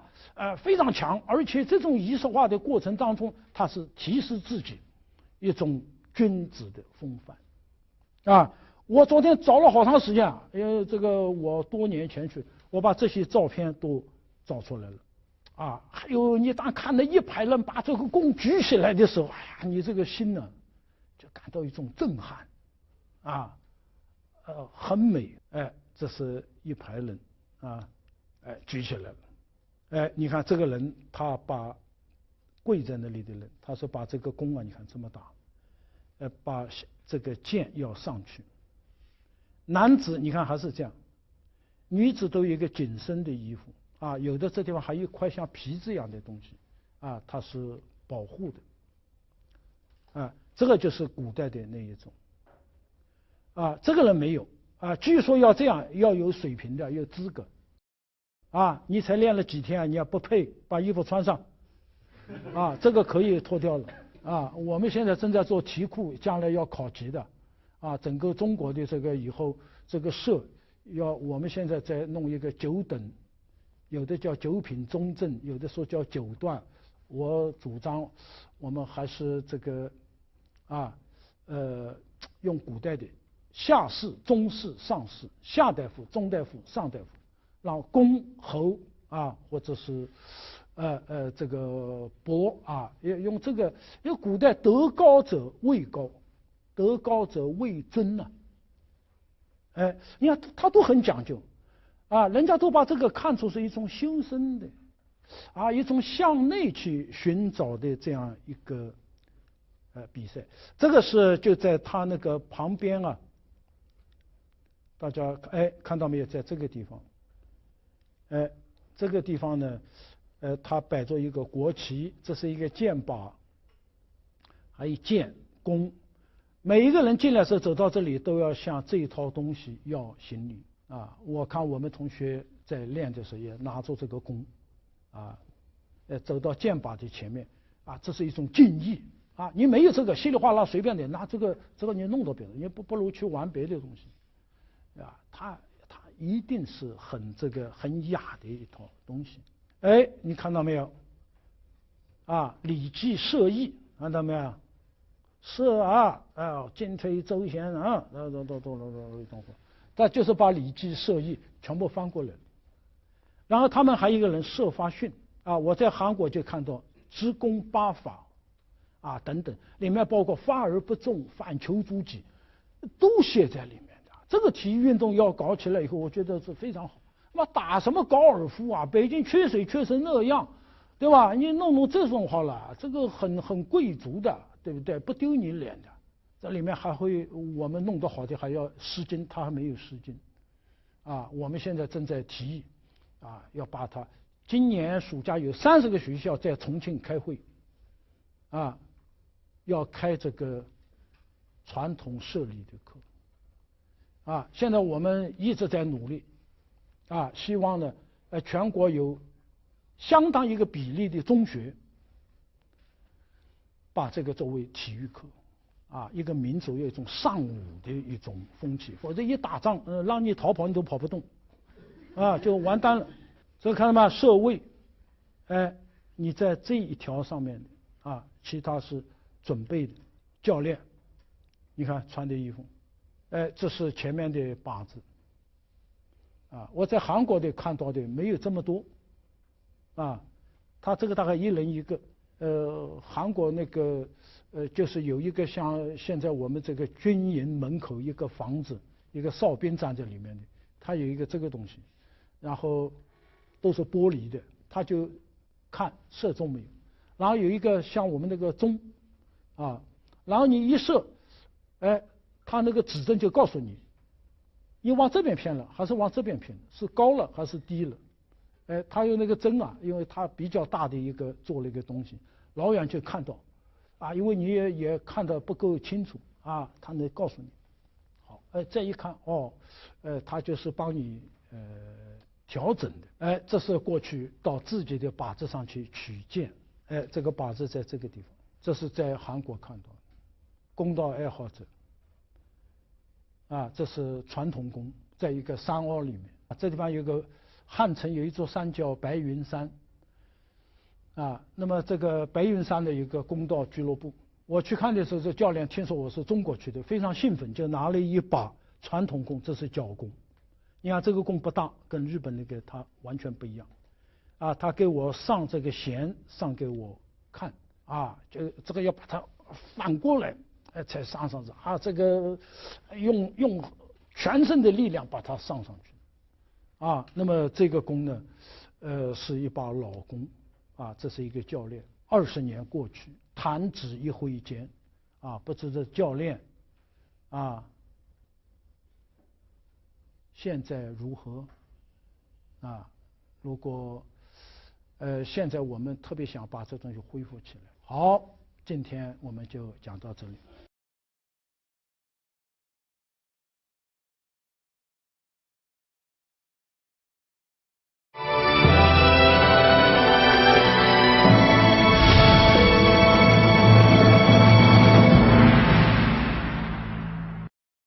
今天这堂课呢，我们来谈一个大家都非常熟悉的一个话题叫做成人礼。现在我们举国上下在中学为学生举办成人礼的学校现在是越来越多。那么这里我首先想问一问哪位同学在中学参加过成人礼的，请举手。好，那么请你说一说你所在那个中学的成人礼是怎么举行的，然后呢你给他一个评价。我高三的时候学校举行过一次成人礼，然后呢就是所有的高三同学呢在高考前一起宣誓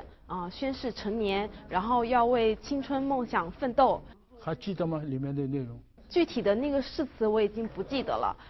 然后如果要我打分的话，我可能只会打60分，因为当时就是没有太大的印象，也是就激情澎湃了一下，过后也没有什么特别的，就是特别的深刻的这样的记忆，所以觉得有点遗憾。好，现在呢，据我了解几乎每个学校的成人礼都不一样那么我甚至可以说有1000所中学就有1000种成年礼所以呢，大概在10几年以前中华书局有一个刊物叫《文史知识》，这上面呢刊登了一些读者的来信，就说现在大家都在举行成年礼但这个礼在我们古代好像也有的那么这个礼应该是什么样的？能不能请一位专家呢来介绍一下？那么我们今天提出这个话题呢，实际上里面暗含了这样2个问题。第一个就是我到了18岁，这自然而然就成年了，这还用说吗？你有这个仪式跟没有这个仪式，我都成年了，明年我就19了，是吧？那么这个仪式是不是多余呢？有这必要吗？那么我们呢这个问题呢可以简单的这么回答就是我们一个人的成长，实际上呢这个中间呢有2个问题一个是生理上的成长，就你到了18岁，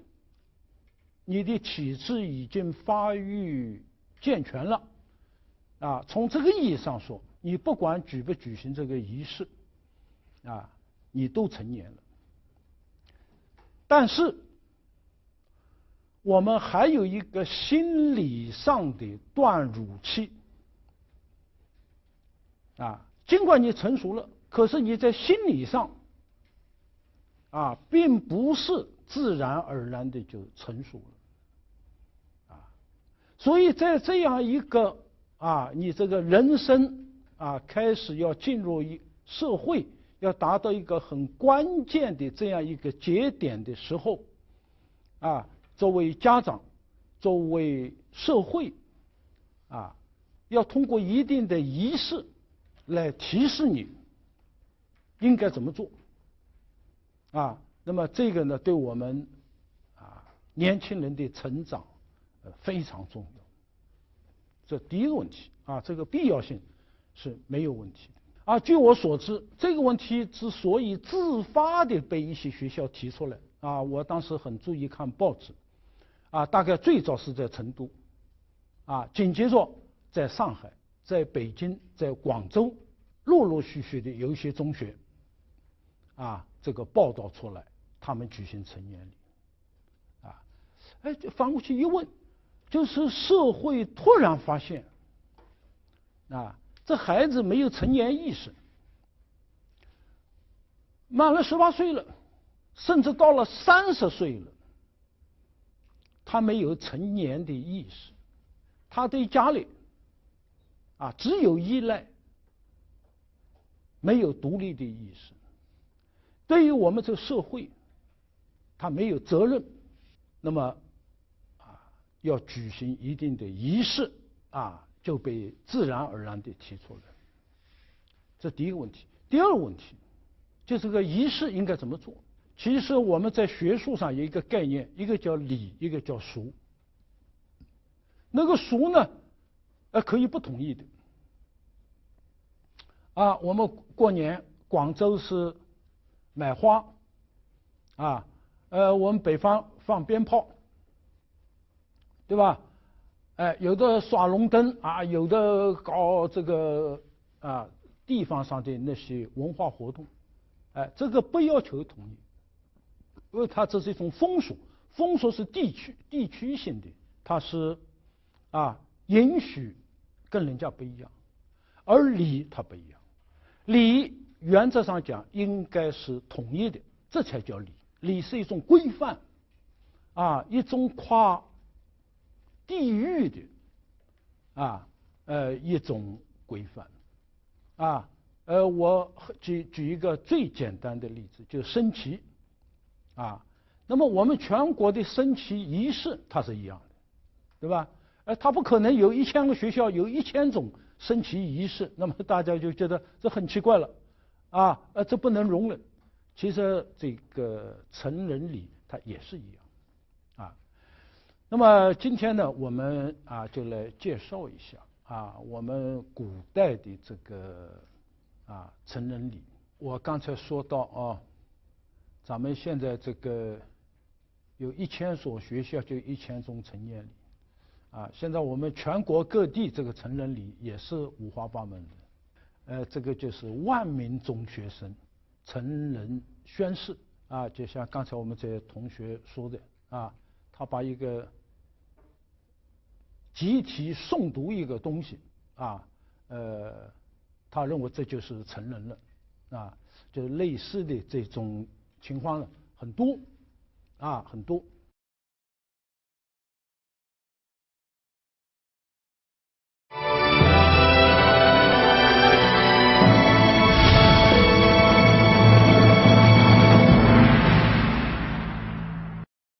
好，那么我们下面呢，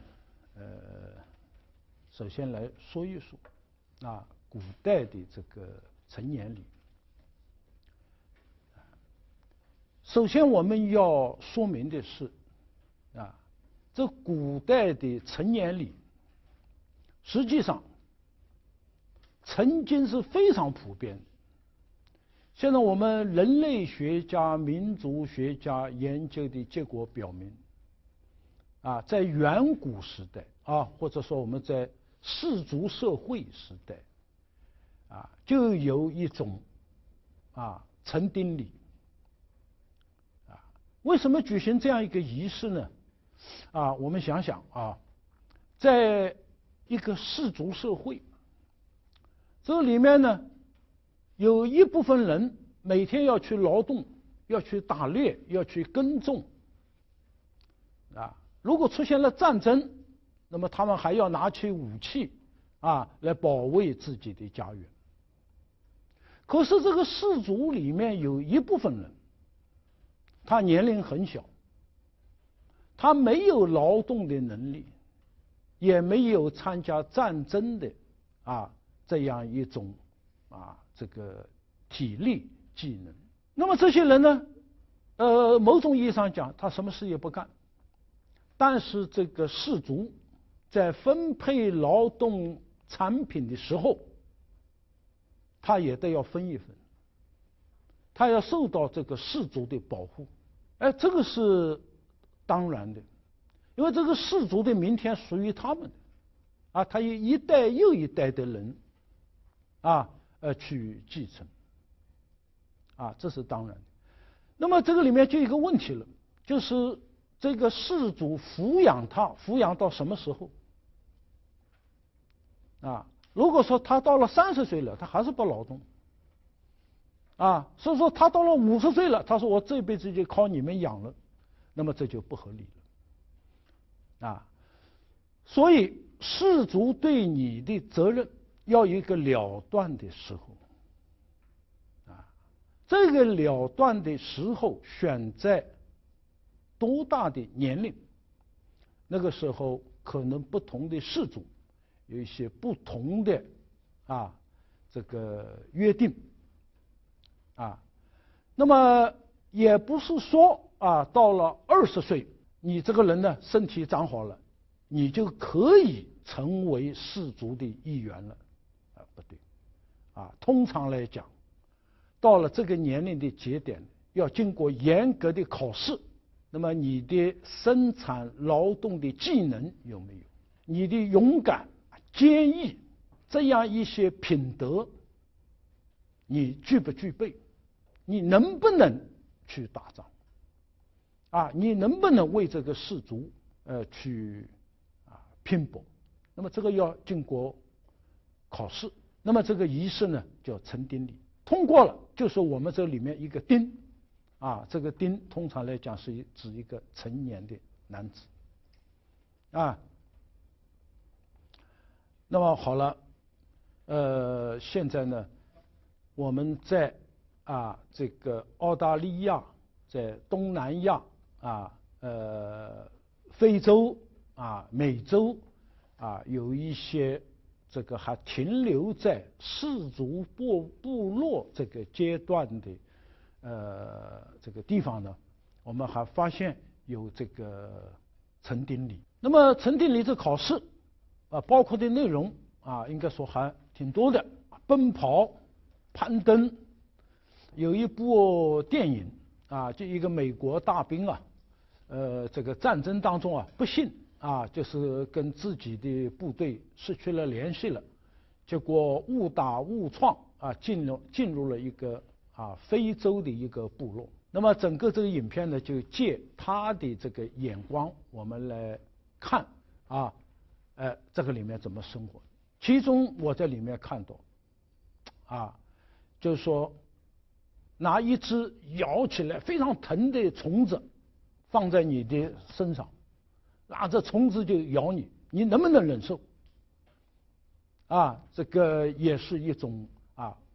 考验那么有一些部落更厉害，要抓一个四脚蛇，一个蜥蜴，敢不敢把它吞下去？这当然吞下去不会死，但挺恶心的就是你有没有这种勇气，叫你做一件常人不敢做的事情你敢不敢做？那么这样的东西呢例子非常之多。那么去年年底呢，我曾经到马来西亚去参加一个会议承蒙着东道主的热情那么邀请我呢到马来西亚的一个地方，这地方通常大家不太容易去大家知道马来西亚分两部分比较大的一部分它叫大马或者叫西马，因为马来半岛就新马泰它在一起。那么隔着一个太平洋过去还有一块地方叫沙巴沙劳越沙劳越那叫东马那我们去了这个沙劳越这个中间坐飞机要几个小时那个地方呢交通不太方便，实际上靠近印度尼西亚那么在那里我们参观的时候就发现了一个地方现在也是向游客开放的，就什么呢？它一个房子就是拿这个木头这个竹子等等搭起来一个圆形的一个房子。它是干什么呢？就是到了成年年龄的这个孩子都要被送到这个地方去训练就你即将要成年了你会不会打猎？你会不会打仗？你具备不具备一个氏族正式成员的那一种技能、体质、心理素质这里面让我非常惊讶的是，每一个人必须要出去杀一个人，把那个人的头拎回来所以到那里那个照片我都不敢拍，大家看到要吓着就它是中间是根柱子这棚子往四面的这上面呢挂着好多脑袋那个当然这个肉跟皮都腐烂了，但是一个一个这个头骨是看得清清楚楚。就是说你有这个能力，你有这个勇气，把一个人杀了，把他的这个首级给提回来，好，你合格了，当然这是一种很野蛮的一种风俗，这个也让我们就是想到在那样一个时代他的这一种这个测试的一种方式我们是今天的人是无论如何不能接受的。好，我们再看看澳大利亚那个土著因为有人呢深入到那种部落里面去去详细的了解这过程。那么他们，你这个要参加这仪式还是什么？你眼睛蒙住，你不知道带什么地方去了，把你带到一个住宿地，我刚才讲的那个房子大概也是那个意思。然后他的爷爷带着他，要去拜访这个部族里面的男子，看他们的各种表演，那么由于要成年了，还要举行割礼，在生理上要留下一些记录。好，然后呢，已经成年的人用那个背鞘，很锋利的背鞘，在你身上划，割，手腿脚背肩胸全部割出伤口来，然后用木炭的那个粉涂进去，大家想想看，这个很难受的。那么最后呢，他就是要留下一个，你已经经过我们这个仪式了，这个是终身要留下来的痕迹，一看就知道了。那么还要在森林里面学习狩猎使用武器的这个技能然后呢要对你这个头上的肌肉头脸要咬互相撕咬，能不能忍受？你咬不咬得下人家，人家咬你能不能忍受然后这火上要烟熏这个打猎是经常用的技术把你牙打了，把你头发揪下来你能否忍受？这样你才能去打仗是不是最后呢，通过以后要举行一个盛大的仪式，那么从此呢，你就是这个部落的正式的一员了。你要去打仗，要去生产劳动，这是你的义务，你必须的这样做。但是同时你就享受一个权利，你有投票权，你有选举权，有被选举权那么其就资格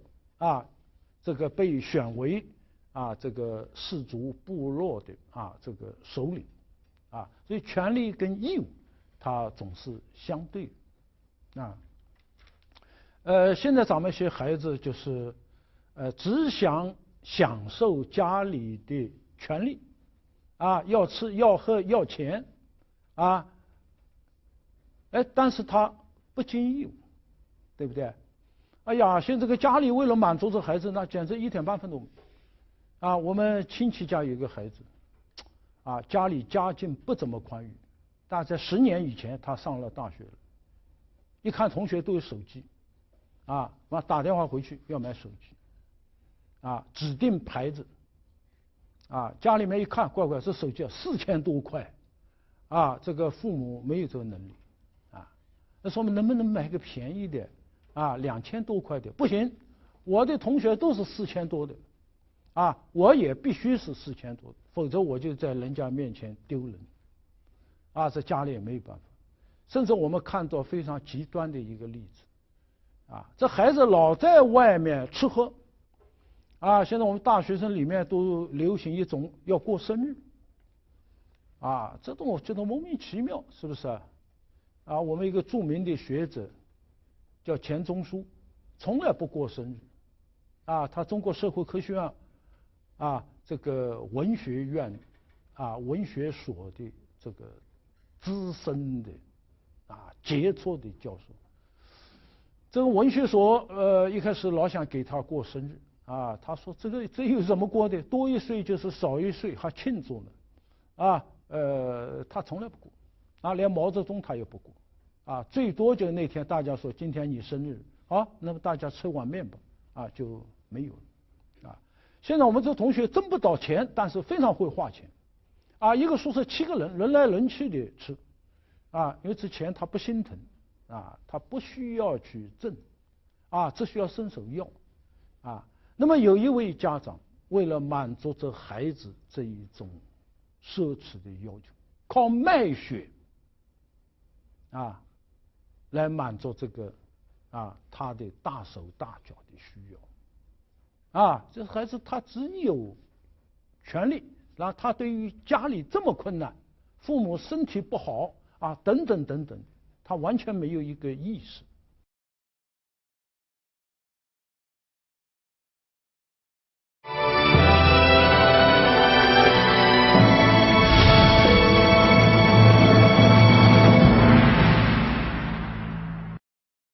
那么这一种仪式呢，曾经在世界各地许许多多的氏族里面都有，只是呢，后来随着社会的进步，啊，大家觉得这东西太野蛮，啊，后来慢慢的就把它取消了。那么只有我们中国人最智慧，啊，我觉得这东西野蛮，那我就让它不野蛮嘛，我把它的形式弄文明一点。啊，因为中国人看懂在人生的一些非常关键的节点上，家庭和社会有没有留意，啊，有没有精心的对他安排一个教育？哎，这东西不是可有可无的，啊，那么儒家就觉得呢，要把这个仪式。啊，到了这个年龄要举行仪式，这个不坏，把它留下来。啊，那我呢就旧瓶装新酒，哎，我里面的东西彻底的变了，啊，那么这样呢就是有了这样一种仪式，啊，那么这个仪式呢，在我们中国呢，把它叫冠礼，啊，这里要说一个常识，就这个社会上啊。我们古代社会跟今天不一样，啊，这个成年的男子是一定要戴帽子的。这有2种人不戴帽子，一种是小孩，一种是女性，啊，成年的男子都要戴帽子，啊，这帽子不能随便拿掉的。啊，大家非常熟悉这个子路啊，在一次战争当中，啊，这个缨带被人家砍断了，这帽子掉下来，啊，结果人家冲上来包围他，啊，那么在临死之前，啊，那么他还是非常从容的把这带子系好，啊，并且说了一句话，啊，君子死不免冠，冠。啊，是一个男子身份的象征。啊，民国的时候，我们受西方影响啊，也戴那个西方人的礼帽，啊，把我们原来的帽子全部都取消。当然很特殊，那是清朝给推翻了，啊，大家不愿意戴他那些东西。那么西方人呢，其实在16、18世纪以后那段时间都戴帽子，尤其像英国。高帽子，啊，那么见到人要把帽子拿下来行脱帽礼，啊，那么这个时候民国政府也学他们，啊，要看到人要脱帽，啊，这实际上很错误的，啊，中国是，成年了戴了帽子以后，什么情况下脱帽呢？在家里死人了，啊，父母死了丧礼了，那东西要拿下来，啊，再到后来索性咱们都不戴了，啊，现在因为连这个。欧洲人他也很少戴帽子了啊，我们也跟风了啊，紧紧的跟着了，哈，就把我们这些东西呢，丢掉了，啊，所以把这个小孩成年这个仪式啊，我们把它叫冠礼，啊，那么古代呢，这个人呢，他是由于自己的教养、自己的血统啊等等的因素。这个人实际上他是在社会上分层的，啊，最低的那个一个层叫士，啊，这个士呢，现在我们通常的说法有下士、中士、上士。那么比这个士再高一个档次的叫大夫，啊，有下大夫、上大夫，啊，现在我们发现这个还有一个提法叫中大夫，啊，这个说法只有在《周官》这本书里面出现过，和我后来查过很多书，啊，都没有叫中大夫的，啊，因为他这个《周官》这个书，现在我们认为它是很晚的时候，有人呢就是里面加了些创造发明啊而形成的。那么士的礼跟大夫的礼是不一样的，大夫的礼跟诸侯的礼、天子的礼它又不一样啊。那么《仪礼》里面记载的这个冠礼非常的完整。那这个礼呢，它不是大夫的，它是士这一级的。所以这个片名叫士冠礼，啊，这个大夫的是什么样的，我们不知道。当然现在有学者去根据士啊往上推，啊推的对不对啊？现在我们也不敢说啊。但是士举行成人仪式的这个东西呢，确实是啊这个记载的非常清楚。那么把这东西呢作为我们人生礼仪里面啊非常重要的一个内容。好，这里我要强调一下，大家注意没有？我这个标题是成人礼，而不是成年礼。有哪位同学告诉我这有什么区别？有没有区别？好，区别在哪里？成年礼更多的是一个年龄的界限，成人礼呢就更多是社会责任感的提醒。哎，好，太好了，说的啊清楚。哎，成年强调的是年，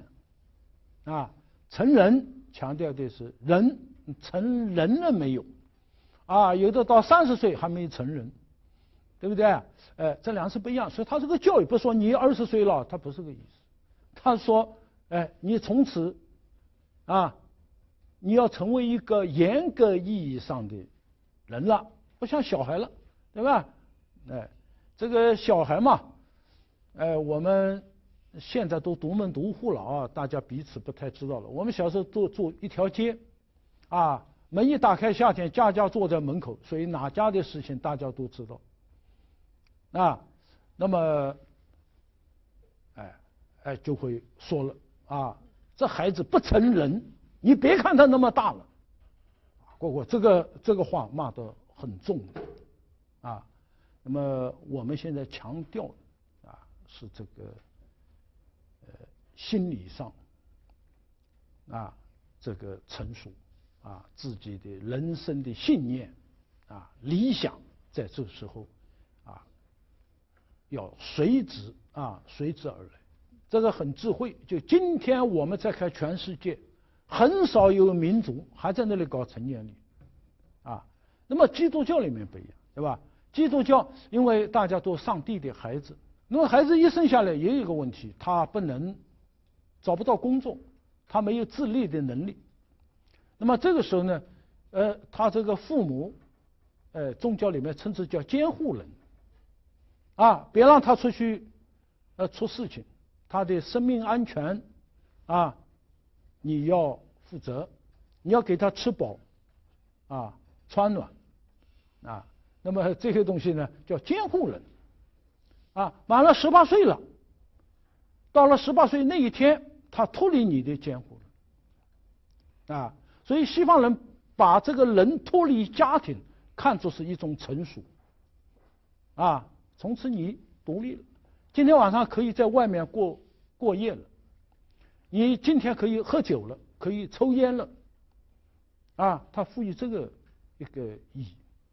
啊，中国人不是啊，中国人从这一天开始，你对家庭的责任更重了，是吧？这个里面差别是非常大的，父母的身体呀，啊，你有责任要去照顾，啊，弟弟妹妹的这个成长。啊，你也有责任。家里面的家务、家庭跟外面的那种交往，你都成为里面一个很正式的一个角色，啊，所以这是东西方文化它非常不同的一个地方。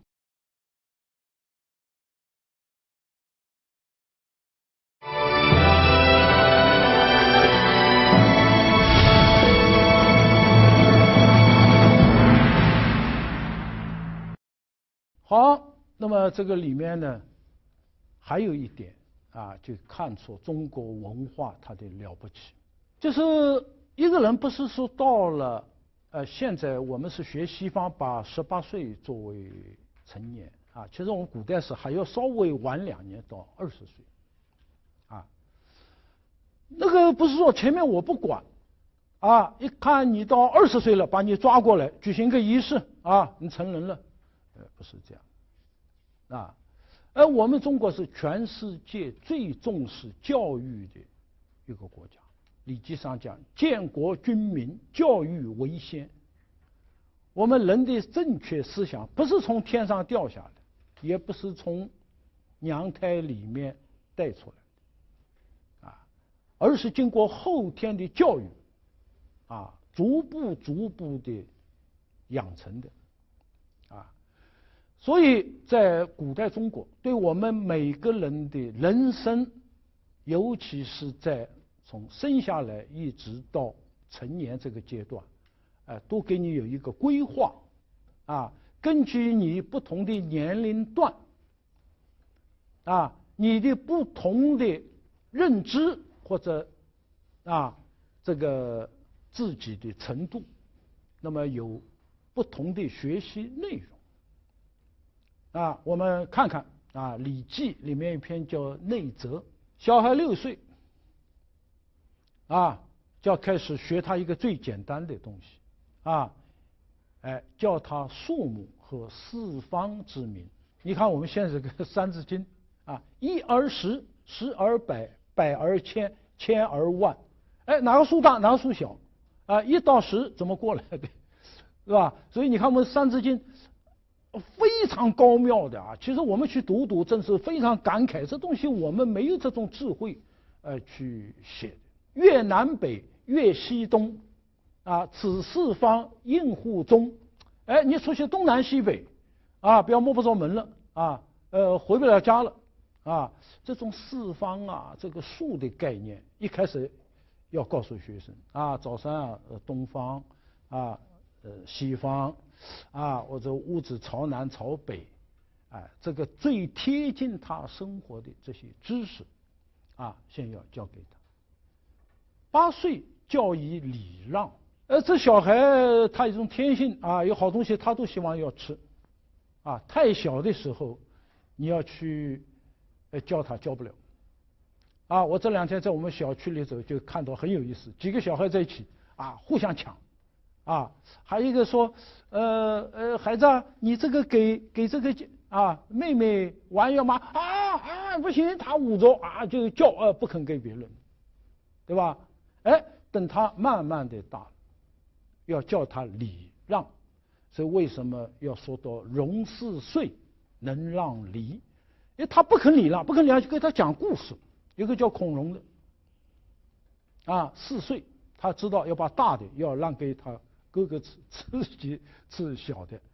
这东西让他这个学习上他有一个典范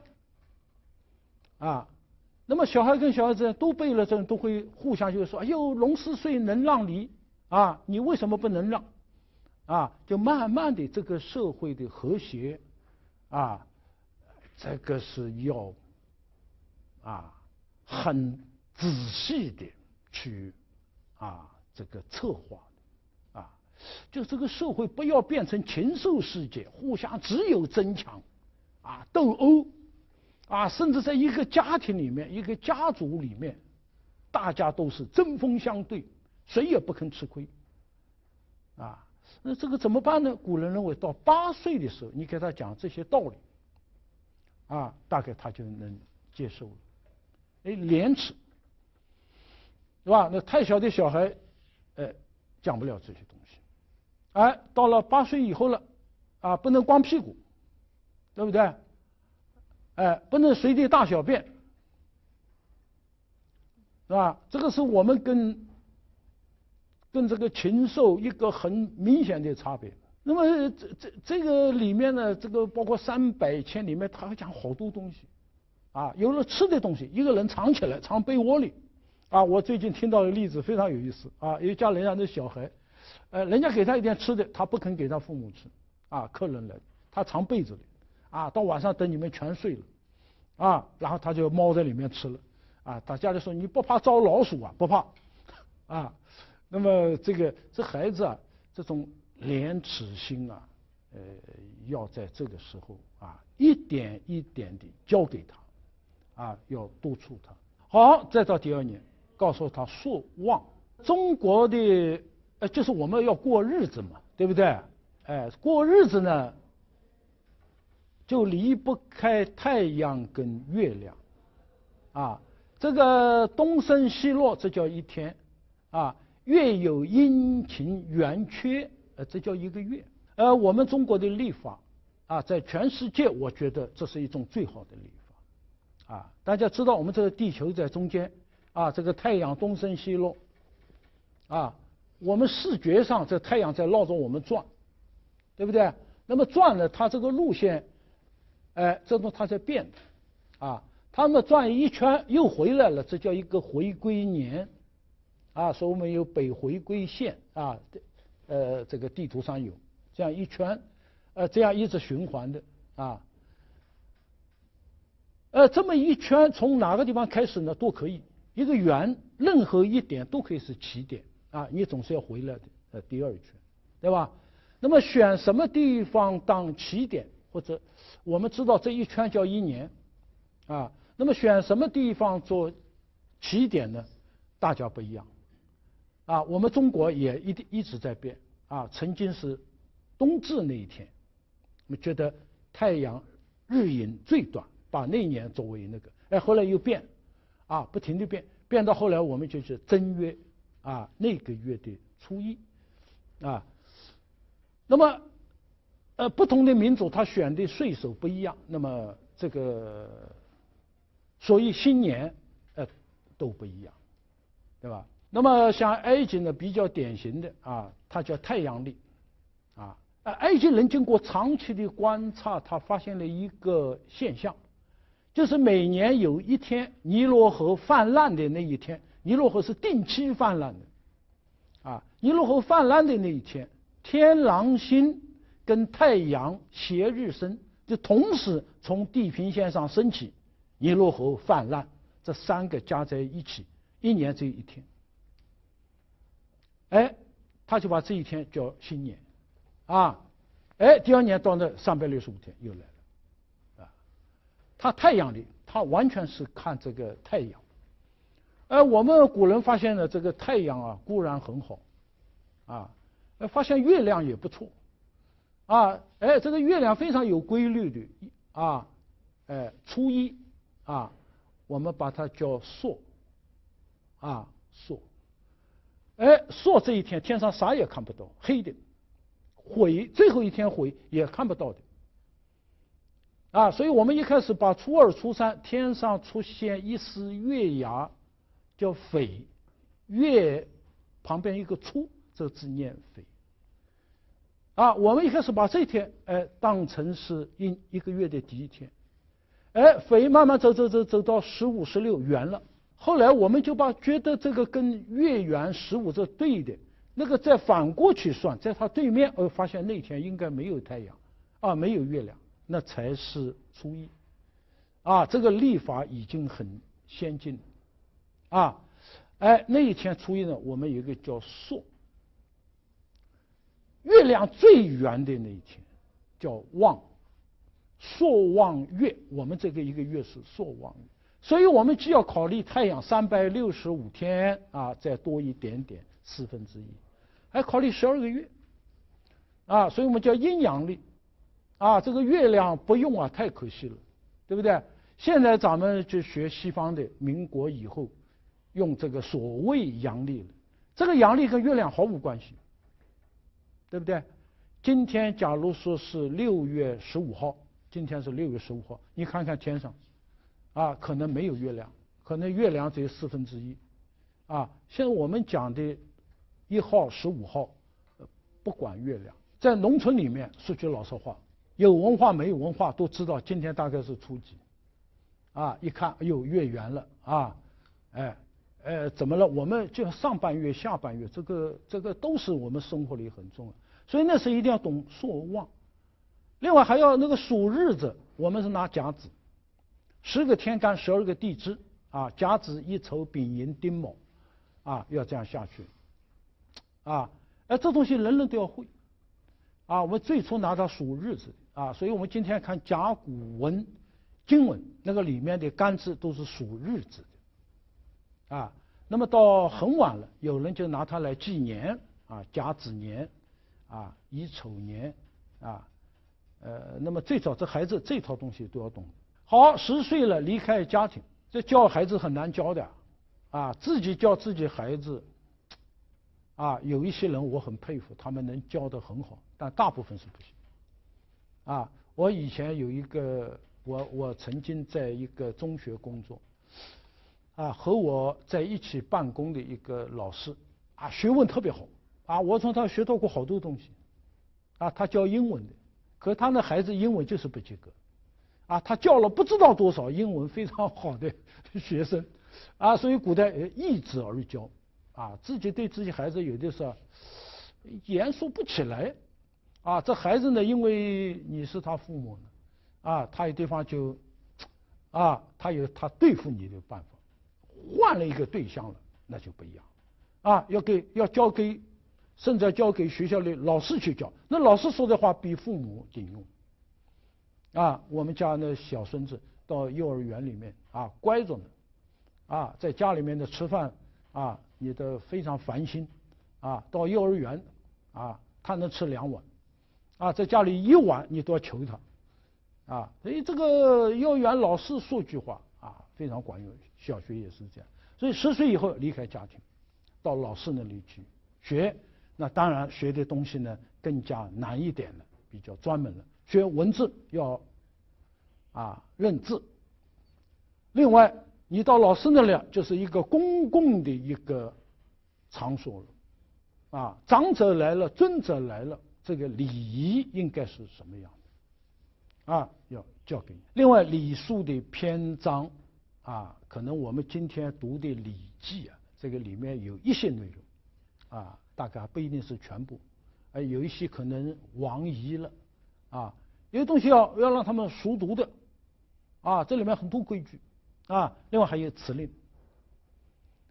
见到老人应该怎么说话人家问你应该怎么说我们去读读《礼记》非常有意思这个里面非常雅问这孩子怎么了说孩子有病了身体不好，他不说身体不好，他说有负心之忧背不动柴火了，背不动柴火就身体不好了嘛，对不对？但他不会那么很直白的这个回答这个念过书没念过书他是不同的那么再到后来要读经典要练这个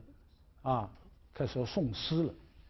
了这个诗经呢让孩子学非常有好处，它是一种有节奏的、有音乐性的朗朗上口，而这个里面呢它这个内容都非常纯正的，叫乐而不淫，哀而不伤的你按照这个节奏读这个朱熹曾经讲过，哎呦，你要去读这东西，你快不得，慢不得，慢慢就养成一种你比较中正平和的那样一种这个性格对我们很有用。还学音乐这都是贵族教育这孩子有没有贵族气，他就懂不懂这些高雅的这个音乐。那么要练习舞蹈，一种叫韶这是文舞，而文舞呢就是拿一个，我们现在在孔庙看这个祭孔乐舞、八佾舞，是吧？这手上拿有一只羽毛，就插在一个东西上面另外一个像笛子一样的东西横的，这是竖的啊，那么这两个东西呢，搭配有各种动作，啊，那么这叫文武。15岁学武武，相武。那武武呢，手上拿的一个手拿的是干，一个手拿的是漆，啊，这个行天武干漆，在《山海经》里有的，啊，有一个人那个脑袋被人家砍掉了，啊，他就拿2个乳头当眼睛，肚脐眼当嘴，啊，然后还在那挥舞，啊，一个手，啊，这个干就是盾牌，这漆就是斧子，啊，还在那里，啊，所以以前人家讲刑天，天就是脑袋，这脑袋被刑掉了，啊，猛志故常在，啊，所以这个干和漆就是武武，啊，古代这个舞蹈呢，这个里面讲究非常多的。通常来说，它一部分是文武，一部分是武武，因为每个小孩都要学的，啊，一到这个宗庙里面、朝廷里面表演了，主要是孩子舞童他要表演，所以一到有机会了，他们就要拉出去。那么祭祀孔子是特殊的，只有文武，没有武，拿的一个东西叫羽，一个东西叫乐，这种训练呢，都有。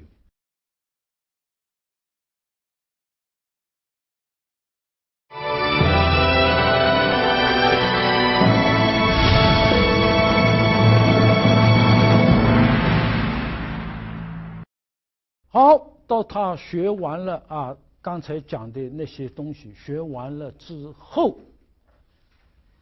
不说就没有了那么还要再深入的去学这个文化史上的一些知识。那么到20岁了，他要去面对社会的那些知识，或者说知识体系，他都已经掌握了。无论让他到哪个地方去工作，去执行任务，他都能很从容的应对那么到20岁呢，这个身体的发育已经到了一个非常成熟的这个地步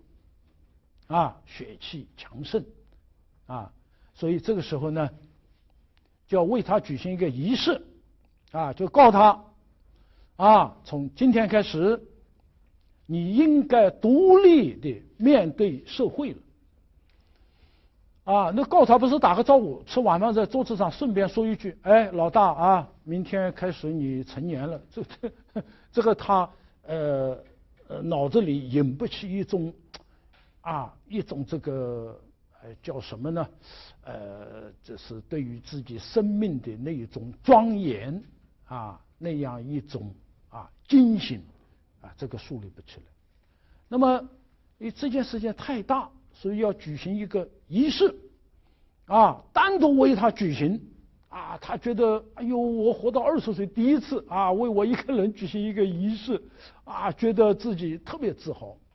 所以《礼记》上讲，男子20冠而制，举行冠礼，还给他取个字这字我们一会儿再往下讲。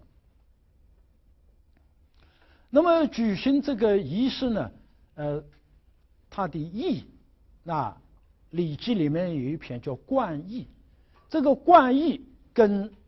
释冠礼它相对的。释冠礼主要是非常详尽的记载这个仪式怎么做，先怎么做，后怎么做，对吧？但它呢，就是没有提到由于体力的限制它没有提到这背后的意思。所以《礼记》呢，里面有一篇就跟它完全是对应的我觉得大概是那个时候老师在给学生传授释冠礼的时候，那么另外还有一篇讲话，就专门讲它的意冠礼之意，成人之者这句话拿我们今天通俗一点来翻译，就使他成人那么这个意思呢这个将要责，就是把一种要求一种规矩将这成人礼焉也所谓成人礼就是要把成年人的或者说是完人的这样一种规矩啊，要开始加在他头上啊。在这个之前啊，哪家孩子要是在家里胡闹，这父母在揍他，这个邻居去拉架都会说：“哎呀，他还是个孩子嘛，他懂什么嘛？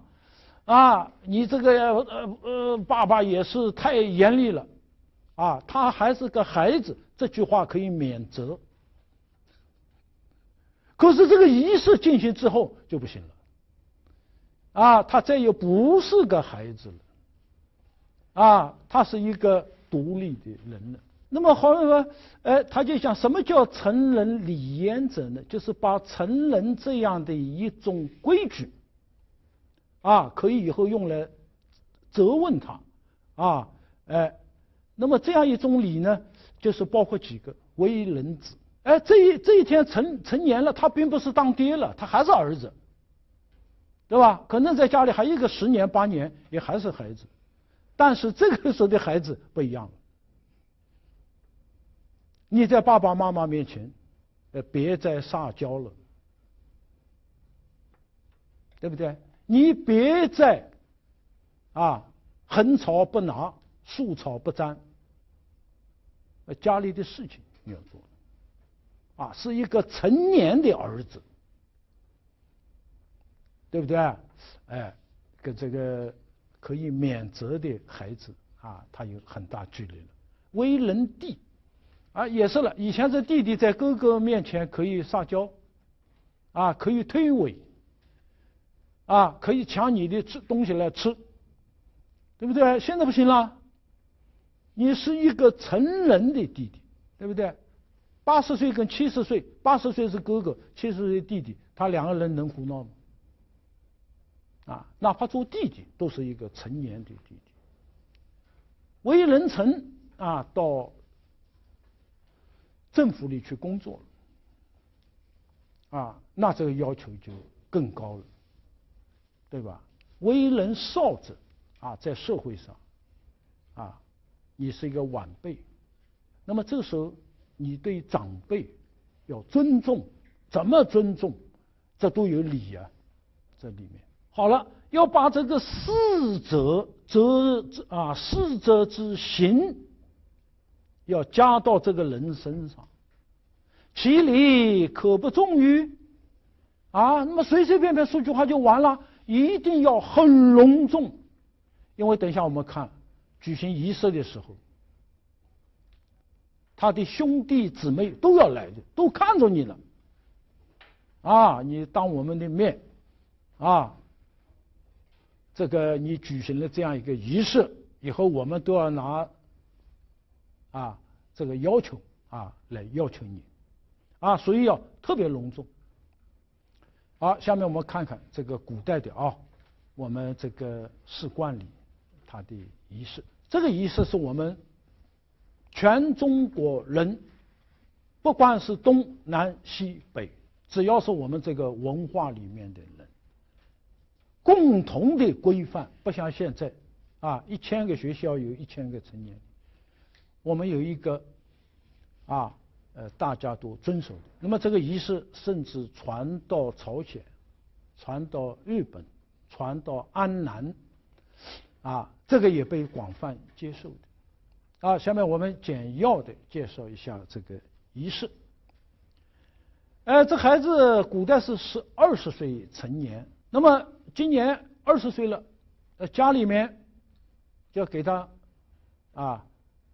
选个日子。这个日子为什么要选？不随随便便。我们有4个字，它是以示郑重，对不对？大家想想，我们吃完在饭桌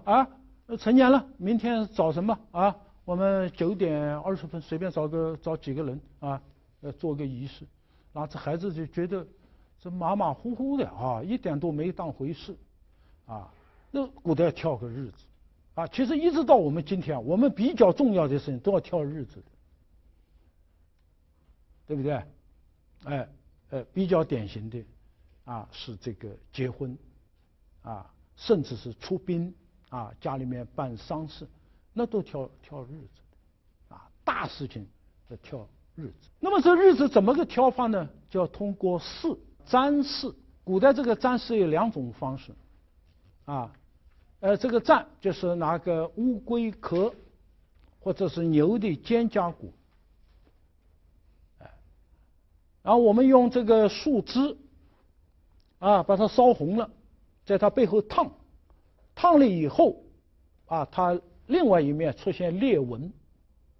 这个裂纹一条竖的，一条横的，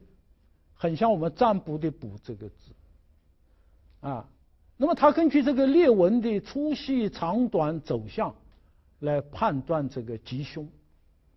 这叫占啊。那么还有一种呢是拿的四草啊，这四草据说呢很有灵性的啊，龟也是有灵性的啊。这四草啊拿50根啊，然后它有一个饰法啊，最后在地上翻来覆去的摆出一个卦来，然后再到书上去查这个卦啊，根据这个卦我们应该选在哪一天啊。好了，我们书上还不说光是这一天是郑重，选个好日子，还有一个什么求其永吉，有好的开头，好日子开头，我们认为这个可以预示着啊，你后面都会做得很好啊。这个人生是吉，我们这人都是避凶趋吉，对吧？人都这样嘛。啊，大年初一为什么不会说祝你啊金岁啊很凶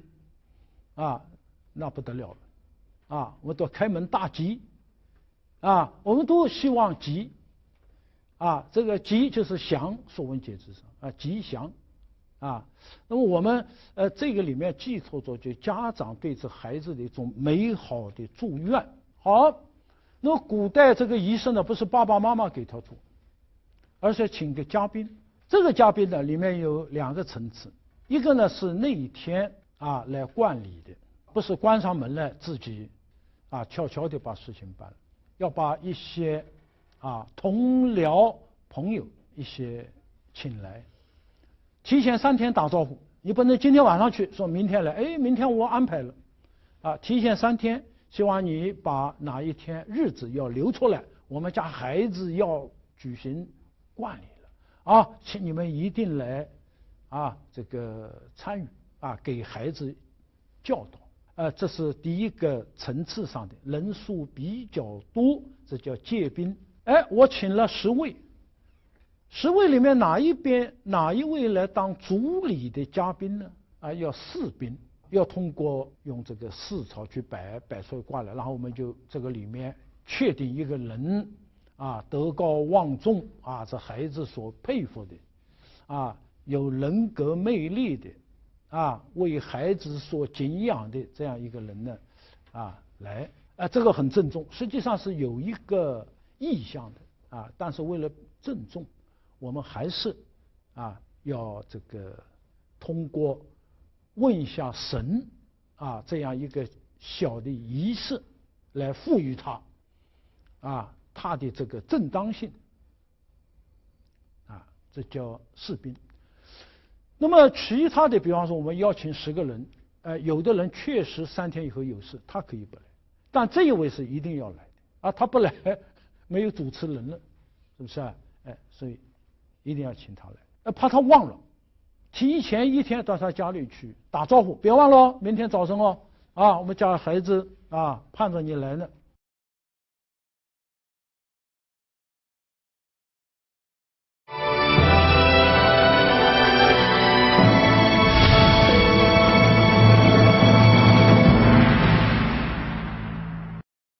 好，到那天一大清早啊，主人家里把东西都准备好啊，加冠礼要穿的衣服，要加的帽子啊，工作人员怎么站啊，等等等等的东西呢，都给他准备好啊。好，那个嘉宾呢来了这个孩子的爸爸要领他进去，领他进去以后呢，在台阶那个地方站着3个工作人员，这3个工作人员手上都拿着一个竹子编的一个也不叫篮子，比较浅一点的这个框，里面呢，有3个帽子，因为加冠要加3次，分别站好。好了，这个嘉宾呢，这个到了，这孩子原来在堂上那个后面有一个房子，原来在里面等着，好，嘉宾这个时候上去了，这孩子就出来了。这孩子出来样子完全是一个未成年的打扮，表现在2个地方，一个叫他头上没有帽子，梳着那个抓阄，头发盘起来的，一看是个小孩，身上穿着彩衣，5颜6色的，对吧？现在咱们家那个小孩穿的衣服，大人穿不出去的，这孩子他会花的这个色块可以有很多种，那个呢在礼仪场合是不可以穿。那小孩还穿着彩衣儿童的发髻在那里。那么所以说嘉宾呢和他的助手到了，这孩子就出来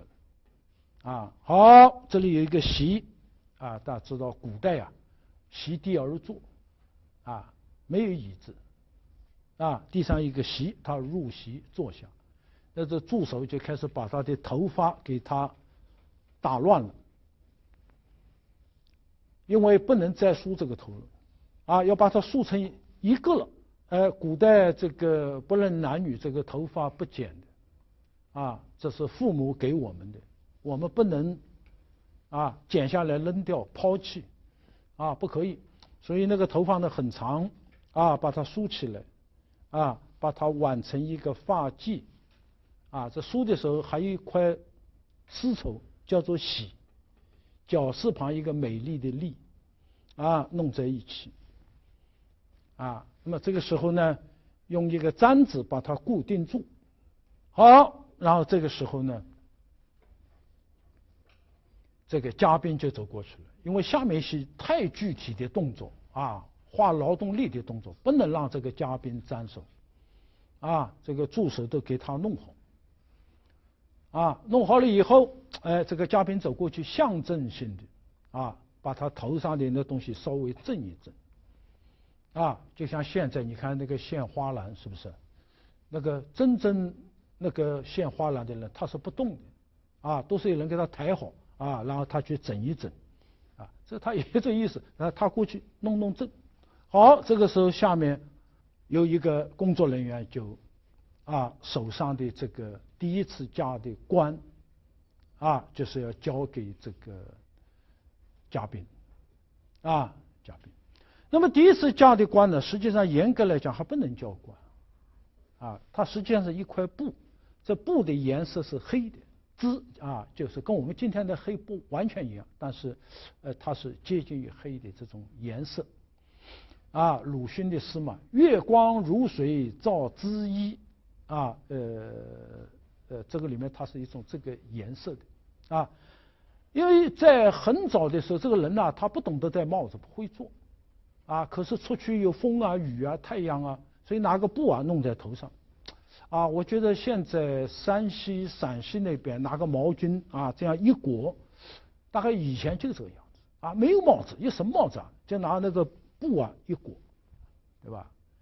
碰到要祭祀了，把它染成黑的，就姿色了，所以叫织布冠。这东西到周代这个时候人已经不戴了，不戴了，为什么还要戴一下？这拿我们今天通俗的话叫革命传统教育。大家记住咱们的祖先过的是什么样的生活呢？他们当时这样的，给你一讲就知道了。筚路蓝缕，我们千万不能忘了，对吧？给他把帽子戴上。这是要念祝词我们到后面一起看。不是往头上一戴就完了，有祝愿的，这顶帽子什么意思，对不对？我对你什么期待？好，这个孩子这个帽子戴上了，再到房里面去把那个彩衣脱掉，然后这个里面呢，摆着3套衣服，按照先后顺序都叠着，那么把里面和这一个织布官相配的那身衣服他穿起来了，穿起好了，哎呦，头上开始第一天戴帽子了，穿成人的衣服了。好高兴啊！从房里面走出来，然后走到这个堂是高于地的那个地方，向下面的来宾展示自己成人的风采，看看成年了，帅吧？哎呦，下面的人这个祝贺的、羡慕的这眼光向他投来。好，这叫史家这个就是一家开始的第一家。好，这个成年礼的教育是多层次的、多方面的，不是一个你成年了从此有责任了，不是这样。然后好，这个嘉宾呢，族里的嘉宾把他叫回去，坐下来，把这个帽子去掉，还要给他戴第二个帽子，这个帽子叫皮辫。这皮是那鹿皮，那个鹿皮的颜色是白的这是一种正式的帽子了，就是一条条的，有一点像咱们现在看不到了，我小时候还能看到一种叫瓜皮帽，要给他戴。不是说把这个拿掉了，把这个往头上一夹，这就夹完了，不是，为了表示郑重要把头发再一次的给他打散重新开始，再梳一次。这些细节的设计处处要体现出他的郑重，不马虎，一丝不苟，要给你留下很深的印象再次说完以后，把这个喜弄好了，这个族里的嘉宾要走过去，再给他正一正，好，然后再走过来，走到台阶呢，把第二顶帽子这个皮辫夹在他的头上。我们现在已经拍了一个像电影一样的东西非常遗憾有兴趣的朋友可以到我们办公室去看整个这过程怎么弄的这帽子架好以后，这孩子要走到这个这个里面有一间叫房东房西室，堂上呢有2间房子他到里面去，换上和这个皮辫相称的一套衣服，这是白的，他那衣服也是白的，这个衣服跟冠它一定是颜色一样的，下面的上一定是跟这个鞋子它是一个颜色的那么他要穿上配套的出来了那么这个为什么是皮辫现在说法不太一样有一种说法穿上这个衣服大概是有一种这个国防教育的理念就将来打仗有你一份子那么这个有不同的意思然后他把衣服穿起来再到前面去展示，你看我就穿着皮便服多好看呢那么要展示那么这个呢是第2次加冠，主持人也要给他念祝词，第3叫三加第3次加又是按照前面的顺序头发要重新梳理等等等等的，然后呢把雀辫架在他头上，这个雀念成雀是因为它这个颜色跟那个雀头上的那个颜色这个赤跟红不一样它程度不一样，就在一种红颜色的那个里面染了一次拿出来叫什么颜色，再染一次颜色又深了又叫什么颜色它这个古书上都会告诉你啊。那么这个赤里面啊，微微有一点红色啊，这种雀我到现在没见过啊，最好以后什么时候要去找一找，拍一张照片下，大家知道大概这种颜色啊。这雀变就上面有一块平的板的，下面是一个圆的啊，这个圆的叫武，文武的武啊，是一个冠圈，一个圈在头上。然后有一种帽子就是一个梁，像一个桥梁，对吧？然后它这个呢是上面一块平的板，这个板我们现在戏里面经常看到，它前面有流，对吧？有的是前后都有，啊，实际上经过学者研究啊，就是哪怕是帝王，只有前面有，后面是没有的，啊。那么像这个士呢，他没有流，啊，他这个身份呢，他比较低啊，所谓流就是一串串玉，对吧？好，这个衣服就在朝廷里面啊最庄严的场合，就是礼服了他的祭祀啊，宗庙里面隆重的祭祖，唱《诗经》里面的《风雅颂》里面的颂啊，那么这套衣服啊是最重要的。好，这个衣服呢也是要展示啊。这么三家呢是这个里面最核心的内容，所以我们把这个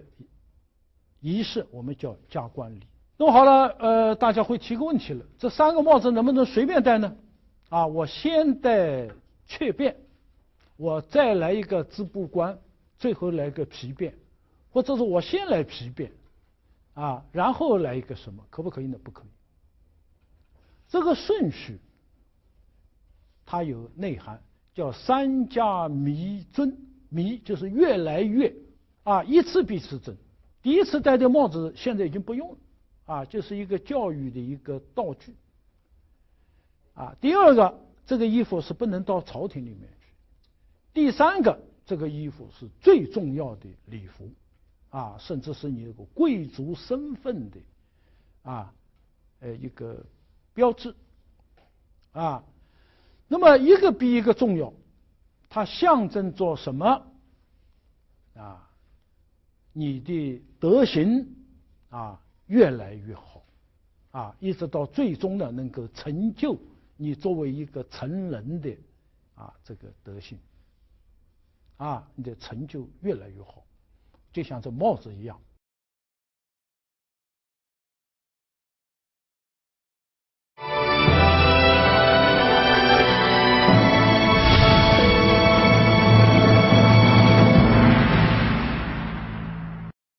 好，下面我们来看看这个三家都要念祝词啊，你戴上以后，每次戴上以后，旁边都有人念祝词。那时代不一样啊，那个时候都拿文言文写的啊，现在我看了好多仪式啊，有些地方这个成年礼做的不怎么样，但是这个祝词都照着这个抄的啊，结果念半天下面也听不懂啊，所以我觉得没有必要完全这个，因为他要听不懂，你就等于没说，对不对？所以我们呢要吸取他这个祝词的形式，这个词我们还要动脑筋，要把它做的呢非常的得体啊，学生听了终身受用，对不对？刚才我们有位同学讲的，他们那个这个成年仪式上念的祝词，他记不得了啊，那么这个呢就意义就降低了。好，史家令月吉日啊，这个令是美好，对不对？哎呀，这么好的这个月啊日啊，这个好日子啊，我们开始呢把元符加在你身上。元这个字的本意是头，我们现在还讲元首，元就是手，手就是元啊。在古文字里面，元这个字就是一个人的脑袋，特写他的脑袋，下面这个人脑袋画的特别大啊。以前我们把衣服叫元服，就头上的，我们是现在要穿在身上才叫衣服，是吧？古代人把这个叫头衣，鞋子叫足衣，从头到下也可以叫服，元服。哎呀，这时候我们开始为你加元服加这个帽子了。弃而幼稚，把你那个小孩子的那一点所谓的志向扔掉吧。我们上次讲了一个台湾很有名的人，他小时候的理想就开个糖果店，然后以后吃糖果不要钱，这叫幼稚。他这个志向，跟整个社会、跟家族的发展毫无关系，这出息不大的东西给他丢掉了，顺而成德，沿着你这个人生的道路，成就你的德性。受考，这都是年纪到了很大了，为奇，奇就是福，大家记住凡是这个旁的，这个字念奇不念士。这个旁的基本上都是讲今天一般人讲的福气，跟这个有关的。你成就了你的德性了，那么一直到受考之年，你都能享有这种吉祥和幸福。景福，景就是大，那么有非常大的这个福气。这个也是说自求多福，我们在一开头就讲了这个意思这个人的福分有多大，就取决于你进入社会之后你的德性到什么程度。好，第二次加官，吉月令臣，稍微倒一倒替换一下，为什么？显得有些变化否则你每次都一样的这个听得都腻了。所以我们写东西经常讲，同一个那个词不要在同一个位置反复出现，除非是一些排比句特殊的那么这个语言它很丰富因为这两个它可以互换呢，是因为它的意思都差不多的乃生而服，生就是再一次再一次把你的这个服装呢加上去。加上以后，你要知道，这个穿这一套衣服，要通过这么一个隆重的仪式，是要给你一个成年人的威仪。这个东西你不要小看它你也对你身上的那套衣服要有恭敬心敬而威仪现在我们有的人，你一看他身上没有威仪孟子见良乡王，进去一看，人家说印象怎么样？望子不似人君，不像个国君，对不对？那么也有的人他不怒而威他不发脾气，但是你一看，你在他面前你不敢捣蛋那么这种东西呢，由内到外要逐步的养成的所以一个人你总是嬉皮笑脸，站没一个站相，坐没一个坐相，人家要想尊重你都很难，你信不信？相反一个人平时不苟言笑，到什么地方他都拿捏得很正那么他那种气象就会出来。所以礼仪之时，一个很重要的要正衣冠帽子要就不戴，要戴要戴好，殊胜而得对待自己的一套衣服，这个威仪你都要很在意，那么自己的德性都应该很谨慎的去养它。那么这样呢，眉寿万年，永寿胡服，胡就是大，一生你到眉寿我们古人讲这个人年龄特别大了，他有那个寿眉那个眉毛会长出几根一般的说法是这样但是现在也有其他的说法那么我们这个场合呢没办法展开来讨论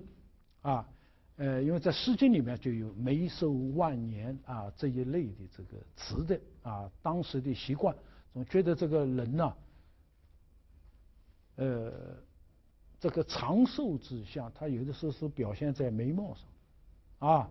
非常有意思啊，你们生活里可以注意一下。以岁之正，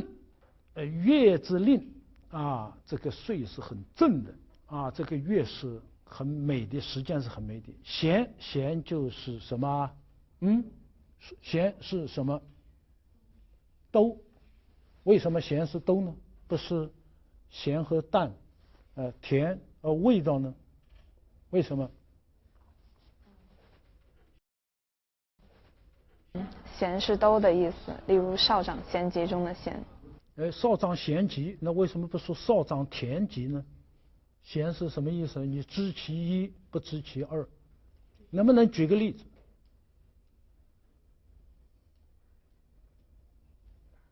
有没有哪位？留心处处皆学问，对吧？什么地方都要问，为什么？咸和淡的咸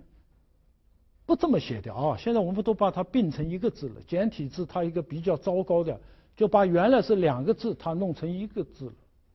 啊，那个咸写起来很复杂，旁边一个鲁，对不对？这个咸什么呢？解释成兜啊，这是对的。有一个城市叫咸阳，大家知道吧？为什么叫咸阳呢？因为山的南面叫阳，水的北面也叫阳。那么这个城市呢，它在山南水北，都是阳，叫咸阳。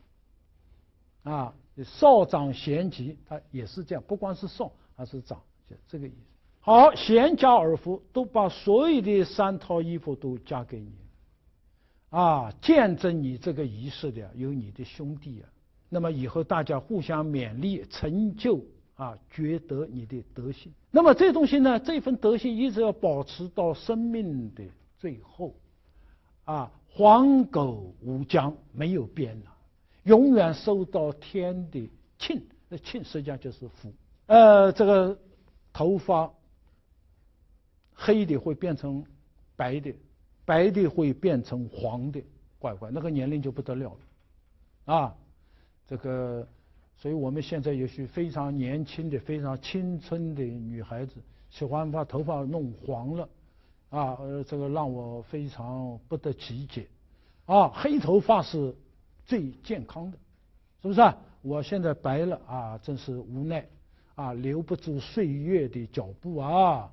我现在正是要走向白的，啊，总有一天我满头黄发出现在你面前的人。知道，哎呀，彭老师已经啊老得够可以了啊，够级别了啊。好，这是祝词啊。现在我们有好多地方举行成年了，我觉得不必拘泥啊，我们把3家把它做出来。那么我们呢还可以啊有一些别的东西啊。好，这个成年了还有一个很重要的一个内容。就是要给他取个字，以观而治之，成人之道也。小孩子没有字，成年人有字。啊，有一次我讲这一堂课的时候啊，为了激发大家的这个求知欲望，啊，开头的时候我就问坐在第一排一个女同学，我跟她很熟，啊，她说我们系的。啊，一开始我说，请问你叫什么名字？我叫王红啊，他就很奇怪，老师明明知道还问我。我说我问你叫什么名字？是啊，叫王红啊。我问你叫什么名字？然后他不回答了，因为他觉得他就说了2遍了，全班的同学全部愣了，这老师咋回事啊？啊，这个从来没见过老师怎么啊？怎么会这个样子呢？后来突然里面有一个同学，聪明人，这清华聪明人很多。哦，你说的是姓名，老师问的是名字。哦，大家原来如彼啊！现实上我们说名字的时候，我们丝毫没想到啊。你这个姓名不是名字。我们古代稍微有一点文化的人，有姓、有名、有字，甚至有的还有号，啊，别名、别号，哎呦，最多的古代我所知道的有100多个，啊，他要看什么情况用哪个啊，所以研究他的名号啊，这个都是一个不太容易的事情。那么古代呢，就是小孩生下来3个月，妈妈就要把他抱到爸爸那里，要爸爸给他起个名字。现在咱们一生下来就要报户口，派出所就要问你叫什么名啊，所以小孩还没生呢，这爸爸妈妈就煞费苦心的查字典呐，上网啊，就取个什么名字要准备好。如果是男孩是什么，如果是女孩是什么，中性一点的是什么？因为古代不行啊，古代大概那个时候，我觉得是不是孩子这个成活率，没有现在高，所以他要3个月，问题不大了，给他起个名，所以我们现在孩子过100天，我想大概跟这个是有关系。这个爸爸挠着小孩的下巴壳，哎呦，小家伙，我给你起个什么名吧？哎呀，这很宝贵啊，这个爸爸亲自给他取的，一般的人不能喊他的名，那么怎么办呢？在外面一个小名，这个小名有的很雅，有的很俗，2狗子啊，叫什么的都有，这个没有关系，小孩，但是他成年了，要进入到社交圈，对不对？在朝廷上不能喊2狗子啊，在哪里？那是。正常又不能喊他的名，古代是只有他的父母、长辈、前辈可以喊他的名字。你看《论语》里面，孔子喊学生，他不说颜渊，他回也，颜回，直呼其名，这是可以的。皇帝是天下的至真、至尊，他无论对谁都是直呼其名。所以我们这个铁齿铜牙纪晓岚，那个张铁林喊纪云，他姓纪，名云，字小岚，他应该直呼其名叫纪云，可是张铁林也不怪张铁林，这个导演这个剧本就那么写的，纪晓岚，这个皇帝好像没什么文化他不应该这样的那么好了，要取一个字，这个字呢，就是我们互相之间称这个字，这是对的，毛泽东姓毛，名泽东，字润之，这大家都知道。蒋介石如果说喊他你毛泽东，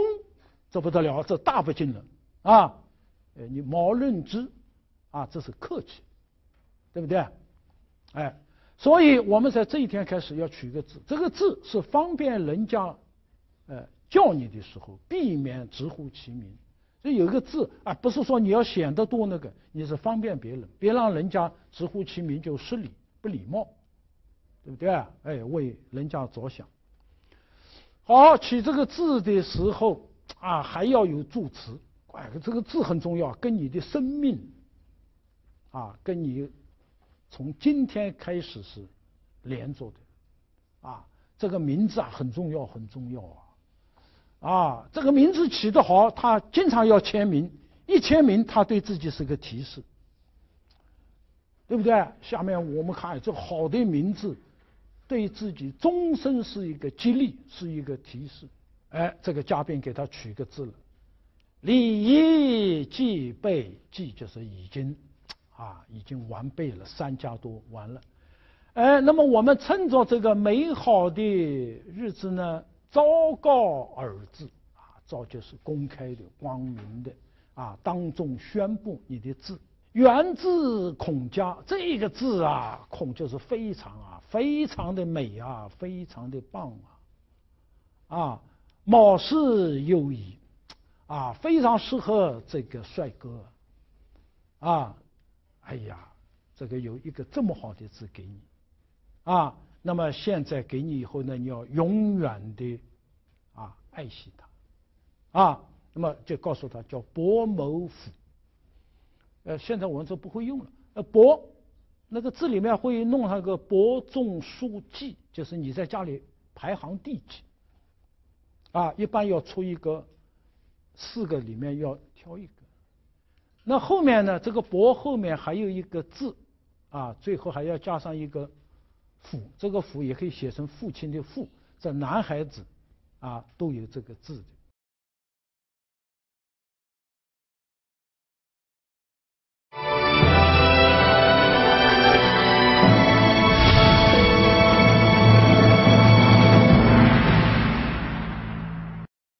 好，下面我们来说一些这个常识。因为我这样一讲，同学就要说了，哎呀，我也很想有一个字老师可是我怎么取啊？然后有的就乱取。我现在也看到有人给我个名片，上面有那个字的，甚至非常让人啼笑皆非的。他自己对自己称字，那个名他不用。问他谁呀？我是谁谁谁，我听怎么改名了？我以自行，自大，自己只能称自己名字，那么人家称你的字，那么这我们看看很有意思。刚才讲不是，比方孔子是吧？这姓，他在家里是排行第2，说是仲。他的儿子，你看，他就一个儿子，大概，这是伯，老大。对吧？他在家里排行第2，所以他是一定要有一个标明自己家里排行的。我这里顺便问个问题孟姜女姓什么？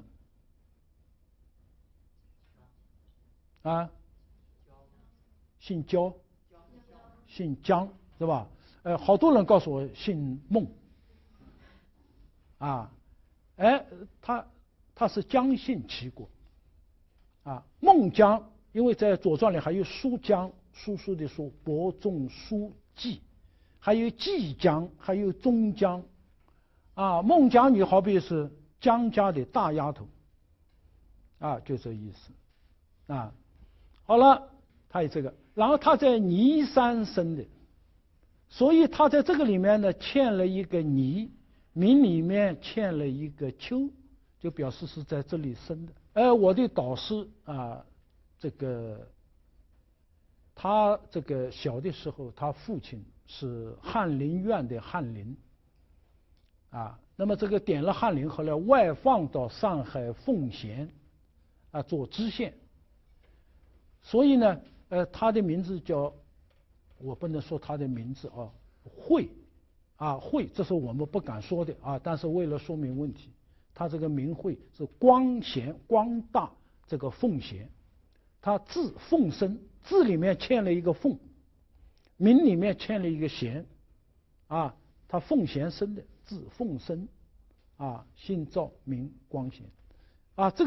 这都要念点书的人，他才，这是个出生地，是不是我们现在也可以叫什么这个金生、户生不，现在也有这种叫法的。对不对？实际上就是这个。很多人读这个书读《论语》读得滚瓜烂熟，就搞不清里面的人。我曾经问一些喜欢读史书的我说这个子夏姓什么？子夏姓什么？现在好多你去一问子夏姓什么？子贡吧，就乱说了那子是尊称子夏呢，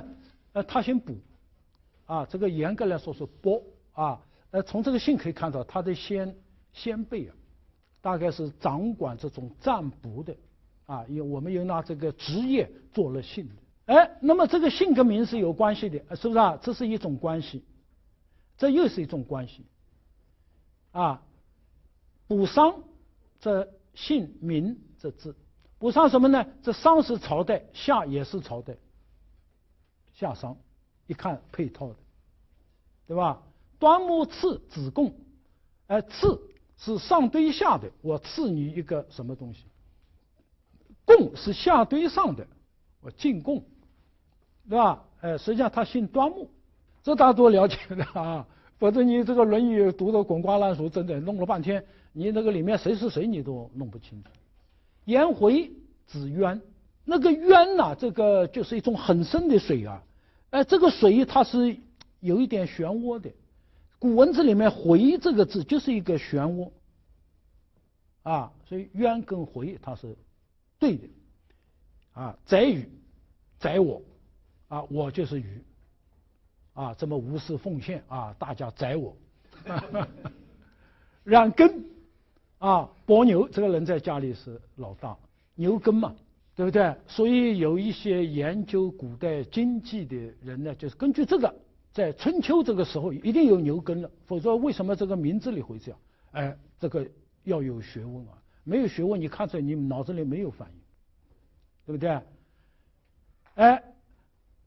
子游，颜渊，渊是倒下来，偃旗息鼓游是在走，对不对？这个孔子3000弟子72贤人里面唯一的一个南方人。他姓颜啊，所以在他的家乡江苏的常熟啊，有他的墓，墓前面有一个石头的牌坊，叫南方夫子。那么当地的人一问，这叫颜子墓，颜子啊，就是他。一个唱京剧的叫颜巨鹏，对吧？他的后代啊，这个姓颜的人很少，对吧？孔鲤字伯鱼、鲤鱼，都是鱼。对不对？班固、孟坚，伯仲叔姬，有的不叫伯，有的叫孟。为什么老大有的叫伯，有的叫孟啊？现在一般的认为，伯是嫡长子，这个孟呢是长子，但他不是嫡啊，所以这个里面有区别。有的家里是老大，但他不是那个这个嫡配啊生出来的第一个孩子。坚和固嘛，班固。孟坚，对不对？诸葛亮姓诸葛，名亮。孔明，孔是非常，非常名不就是亮吗？史可法，宪之，宪法嘛，宪跟法都是让大家遵守学习去做的东西，对不对？林则徐，他姓林，他的名字叫则徐，以一个姓徐的为则。这姓徐是什么人呢？现在我们知道的材料就是林则徐生下来的那一天，有一位福建的巡抚，这个巡抚是他们非常钦佩的一个清官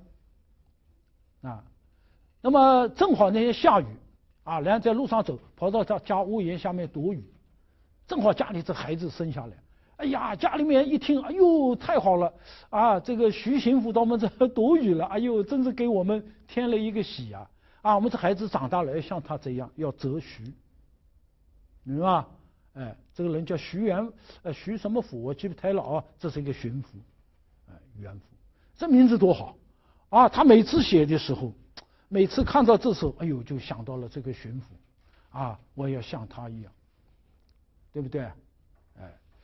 所以这个取字也是一个很有意思的学问。好，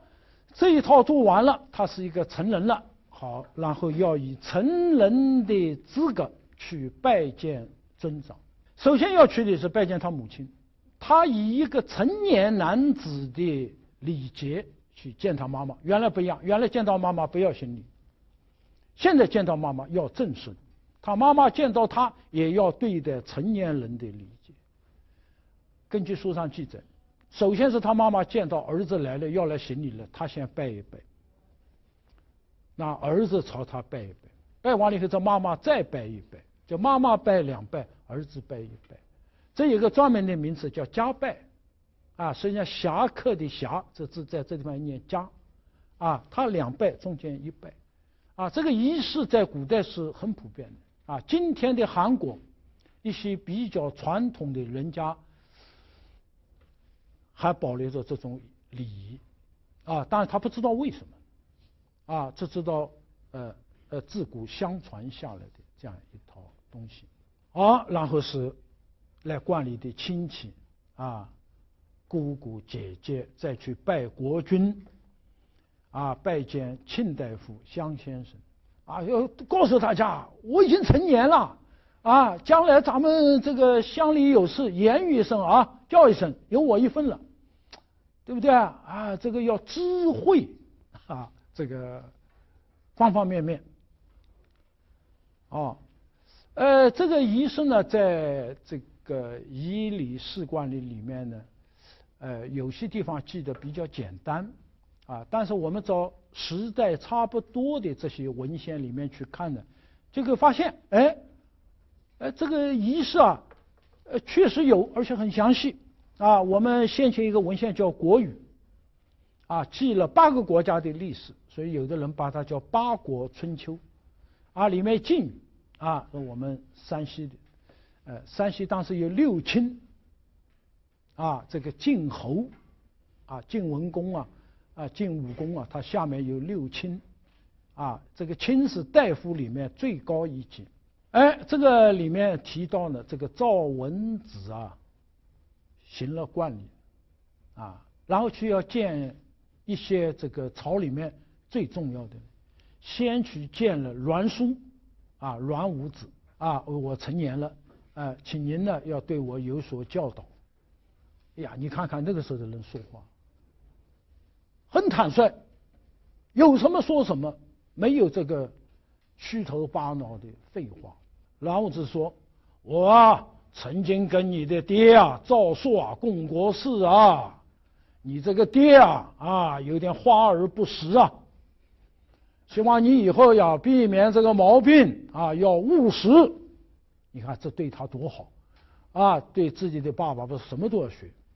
啊，人家是几十年看下来了啊。当然他爸爸不是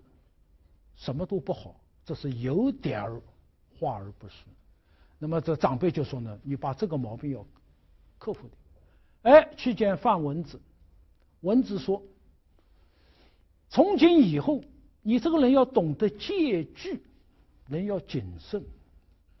诸葛一生为谨慎，谨慎无大错。这个谨慎要到什么程度呢？如履如林。啊，这个冰啊，如履薄冰啊，那冰很薄啊。啊，你得很小心啊！哎呦，这样行不行啊？这踩这里行不行啊？是吧？平时说这句话行不行啊？我这么做对不对呀？要掂量的，如履薄冰，如临深渊，深渊啊！又站在深渊边上，一不小心就要粉身碎骨所以老子里面讲的这个鱼戏如临深渊，游戏如畏似林就是什么呢？这个人犹豫，这个犹豫是指这个很谨慎、很小心、反反复复的那个状态，好像是如冬涉川冬天踩在冰里面去那么这个里面呢，就是说，四邻什么闲话都会有，你做得好还会有闲话。哎呀，用人小心不要犯错。所以韩国有一个很有名的学者叫丁察山，他姓丁，名雍，号察山，他的堂号叫于游，就是我刚才念的那2句话于游堂，就是一生要告诫自己非常谨慎。要谨慎有贤德的人在恩宠加深的时候总是更加谨慎，得到的荣誉越多越谨慎。只有德行不足的人才会变得骄奢神气活现尾巴翘起来。他去见韩厥韩厥跟他说：“记住，你成年之初就要向善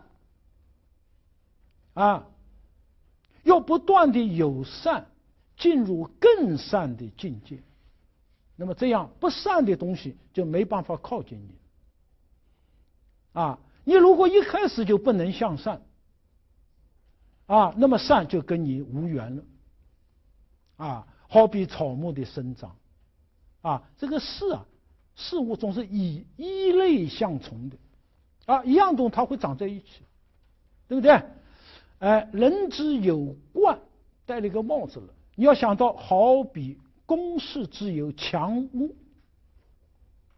不是一个露天房子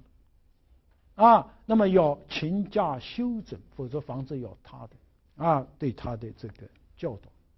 他去见智武子啊，这个智氏原来也是六亲之一。武子说：“孩子啊，你要记住啊，你曾祖赵成子的风采，你祖父赵宣子的忠诚，难道是可以忘记的吗？啊，要记住啊，你的这个啊曾祖啊祖父都是很优秀的。你如果有赵宣子的忠诚，加上赵成子的文采，那么你在朝廷里面你就没有不成功。啊，最后去见张猛啊，那么张猛说：“见了谁啊？怎么跟你说的？”他就说了一遍。张猛就说：“哎呀，他们说的太好了，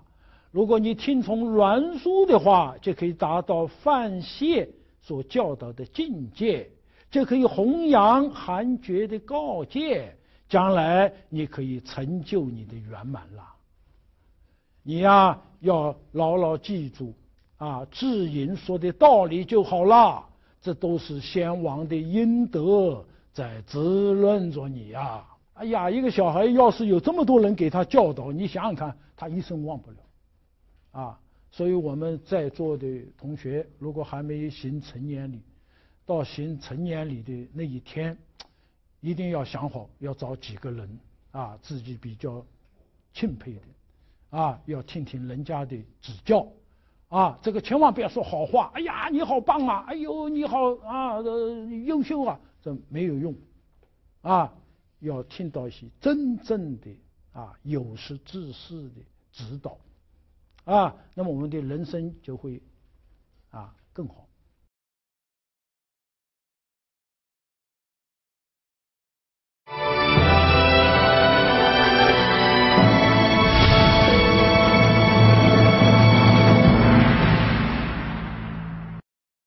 好，下面我们来看看呢《礼记·冠义》这一篇，还有一些非常好的话。冠者，礼之始也。你还不是一个成年人，我不能与你为礼啊！你是个孩子，我跟你行什么礼，对吧？你还不够资格啊。那么礼的开始，一定是成年人的这个社交场合。啊，这孩子对父母有礼，啊，但是父母对孩子，是不要行礼。礼仪之实在于正龙体。你想想看，我们刚才讲的一套东西，是吧？加一次官，我们都要怎么样？龙体啊，梳头要怎么样？啊，要告诉你，啊，你每天要这样做，整整齐齐的，才能去面对新的一天的生活，才能面对社会。啊，这是对人家的尊重，也是对自己生命的啊一种啊尊重。还要其颜色啊，我们到后面还要会讲到的礼容，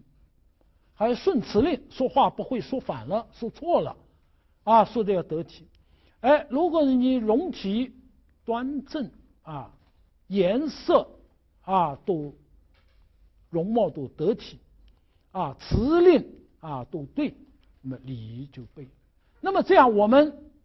君臣之间相处啊，衣服容貌辞令都对，对不对？父子之间也知道怎么说话，我该穿什么衣服啊，等等等等。然后呢，这个顺序就摆对了啊，这个君像个君，臣像个臣，父像个父，子像个子啊。那么而后才有礼，因为我们人类说只有5人嘛，是吧？有夫妇，有父子，有兄弟，有君臣，有朋友啊。那么最基本的3个啊，通过这样一关系呢啊，都确立了。哎呀，这个历代一些有识之士都在评论啊古代的这冠礼。比方说著名学者刘向啊就说了，内心修德，外披礼文。冠礼就是这样的啊，外面把一套礼服加在你身上，然后同时通过三家的助持给你取字，让你内心要修德，既以修德，又以正容，从外到内，从内到外，那么他引孔子的话，正其衣冠，这个人的衣服要让他穿严肃了，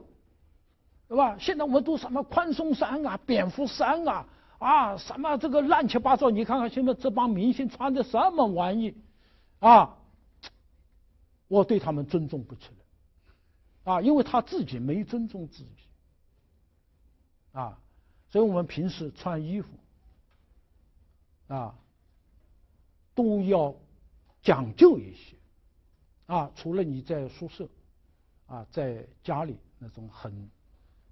这个私下的场合，正其衣冠，正其瞻视，俨然人望而威之，是不以威而不猛乎？你非要吹胡子瞪眼睛吗？不用的所以我们这个年龄的人特别喜欢周恩来周恩来总是整整齐齐的现在他去世以后，很多他工作人员回忆说这飞机快要降落了周恩来一定要到镜子面前，要把自己的头发衣服要弄得整整齐齐周恩来那个头发你看什么时候他都是整整齐齐其实周恩来是个大胡子，我们看西安事变那个照片胡子很密的后来当了总理了这胡子是刮得整整齐齐干干净净外交部有一个司长叫符号由于一直跟着周恩来，所以他坚持剃寸头那头发不会是像现在我们现在真正的艺术家没有几个，那个扎辫子的那个所谓画家是遍地都是那个东西它里面没有人家都剃寸头，这人显得精神那么他平时做事什么各方面都要像他那样一种作风。周恩来当总理的时候，没人敢跟他跳皮周恩来要说你一句，那你不得了，你臭大街了所有的人都看不起你那么现在我们在座的女同学都很关心了这男孩子戴帽子我们咋办？我们也要成人的那么古代有一个祭礼这么这个祭礼呢，就是女孩子什么时候可以呢？她跟男孩子不太一样女孩子的生理周期她好像是以7作为一个周期的所以她2个周期之后，这个女孩子到了15岁了就可以许嫁要许嫁了，有了主了，好举行一个祭礼，然后要给她取一个字。这个宋代就有这样的一种仪式了因为仪礼里面没怎么讲所以到司马光那个时候，他就觉得这个仪式我们好好弄弄这个社会上都信佛教，这块全是一些佛教礼仪式了，那我们怎么办？他就弄了这个许嫁，有了主了再祭然后里面呢，实际上基本的仪式跟惯例是差不多的就是不戴帽子。这个家礼呢，现在外面都把它叫诸子家礼这个传到朝鲜，朝鲜人都叫诸子家礼。我曾经写过一篇很长的文章，几万字的这个家礼我认为不可能是朱熹做的因为里面有很多这个错误有的错误还比较离谱这原来这个书就叫家礼后来七搞八搞都说是朱熹做的，变成诸子家礼。那么这个里面呢也谈到了这个祭礼但是那个时候他变通了，没有许嫁也可以，总是这个法门要低，方便法门，就要让大家进来，对不对？人家佛教为了让你进来法门很低的，放下屠刀，立地成佛了你你还不快进来，对吧？哎呦，我们这儒家麻烦着呢今天我们早晨照这个经学特章是能背4书吗？5经能背几部门槛很高这个地方我们要学学学学。好，这个惯例这东西太重要啊，你没行过这个礼，哎呀，哪怕要让你做官，你都没有资格。比方说，武王克商以后，没有几年，武王就去世了。那成王你太小，啊，一个小孩怎么去做天子，怎么去执政啊？对吧？所以要有周公摄政，啊，替他做一段。那么到他成年了，再还政于这个成王，因为年龄太小了，你没有这个治国平天下的资质。我说到这里就想起一个笑话了啊。有一年中央电视台拍一个电视连续剧秦始皇那么这个编剧很努力他不是学历史的，可他努力的去读这个秦本纪、秦始皇本纪。突然他一个发现这个秦始皇到22岁才给他行加官礼。哎呀，太棒了，重大发现！因为他现在问我，古人是什么年龄成年礼？我说20岁。哎呀，秦始皇22岁，就这个李伯维这个家伙不地道，20岁不给他行冠礼，那你就不能当诸侯，对不对？所以就引起了两个人的矛盾，这个仇恨越来越深。后来没办法，拖了2年给他举行成年礼，把这个权给他了。哎呀，这位编导以为自己有个重大的发现他很欣喜地告诉我没想到给他泼了一瓢冷水。这书你们好好读你看看前面都是秦国成年礼比别的国家晚，都是22岁才行成年礼，所以你等于没发现结果他觉得哎呦很扫兴这个历史不是这么容易弄的不要想象太多了，对不对？冠然后可以带剑成人的那一套装备才能有。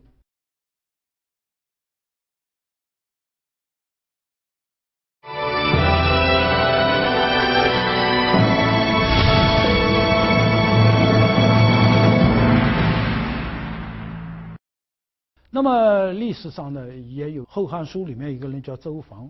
哎呀，这个当时人家去一看，这孩子特聪明跟我走吧，去做官吧。哎呦，不行，我还没成年呢，不敢从命，还小孩子，小孩子怎么能这个去做官呢？对吧？所以那个时候，凡是这个太子成年了，要举行成年仪式了，哎呀，国家的接班人有着落了，这都是一个天大的喜事。那么这个时候天下要同庆大赦天下。好家伙，因为成年了要大赦，这个是历史上开的一个头。有的那个了，还要赐予爵位赐名为父后者爵一级诸侯王、丞相、大将军什么什么什么有的赐东西金帛牛酒各有差，身份高的赐得多，身份低的赐得少，但是每人都有一份哎呀，都有这样。天下普5日，汉代的时候汉承秦制这老百姓不能再去喝酒的那么这个时候哎呦，皇太子加官了，普5日可以在一起喝5天这个放的这个喝酒的假这5天当中聚众饮酒不治你的罪。还有这个故事呢非常多这个我们历史上记载，这个帝王亲自参加臣子冠礼的这个也有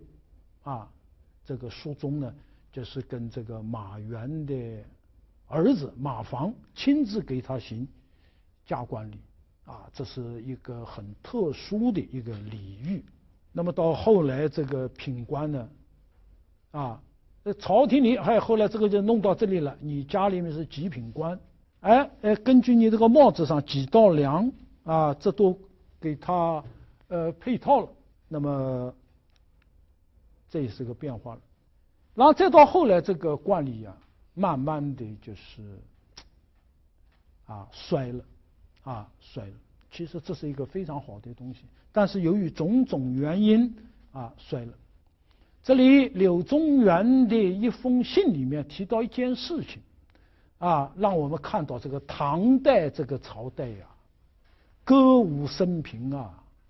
这个人不太在思想德行各个方面去努力，然后甚至把文学非常好的一些东西都废了这里面提到冠礼，它里面说数百年来，你看这个唐朝人讲数百年来，大概在魏晋隋唐已经有很多人不弄这个东西。最近有一位叫孙昌寅者他读了仪礼以后发奋行之，他觉得这么好的东西，我给自己行个礼行个这个冠礼。好，礼完了以后，他就仿照仪礼里面的故事明天到朝上去，要对各位庆事，希望他们对自己有所教导他见了他们说，某子就是我自己冠礼已经结束了。结果下面的人都莫名其妙，那你跟我说干什么结果一个金兆尹，这个他相当北京市市长郑书他忽然夜护他把那个手上那个草板一扔却立曰就是离开他，那么站起来，何于我也？说关我什么事你跟我来讲你行了冠礼了。其实人家是仿照那个六卿要他来给自己教导一下，对吧？哎呦，庭中皆大笑那帮人笑翻了你这个傻乎乎的家伙，你昨天自己给自己弄了一个礼，你还跑来告诉我们跟我有什么关系这帮人也不念书，至少是不念国语国语晋语那一段他们不念。天下不以非正淫你不去非难责备这个他，而快孙子而大家都去笑这个东西，何在独为所不为也？孙子就是孙昌寅，这个人他一个反潮流的勇气，可是呢那个时候这个气候已经不对了到了宋朝，这孩子没有成年意识哎呀，这个司马光这司马光大家能接受这是我们历代的宰相里面应该做的最好的几位之一，痛心疾首。好了，这个冠礼之废久矣人情变得轻薄了怎么了下面就是说，过了10岁有总角者，盖先矣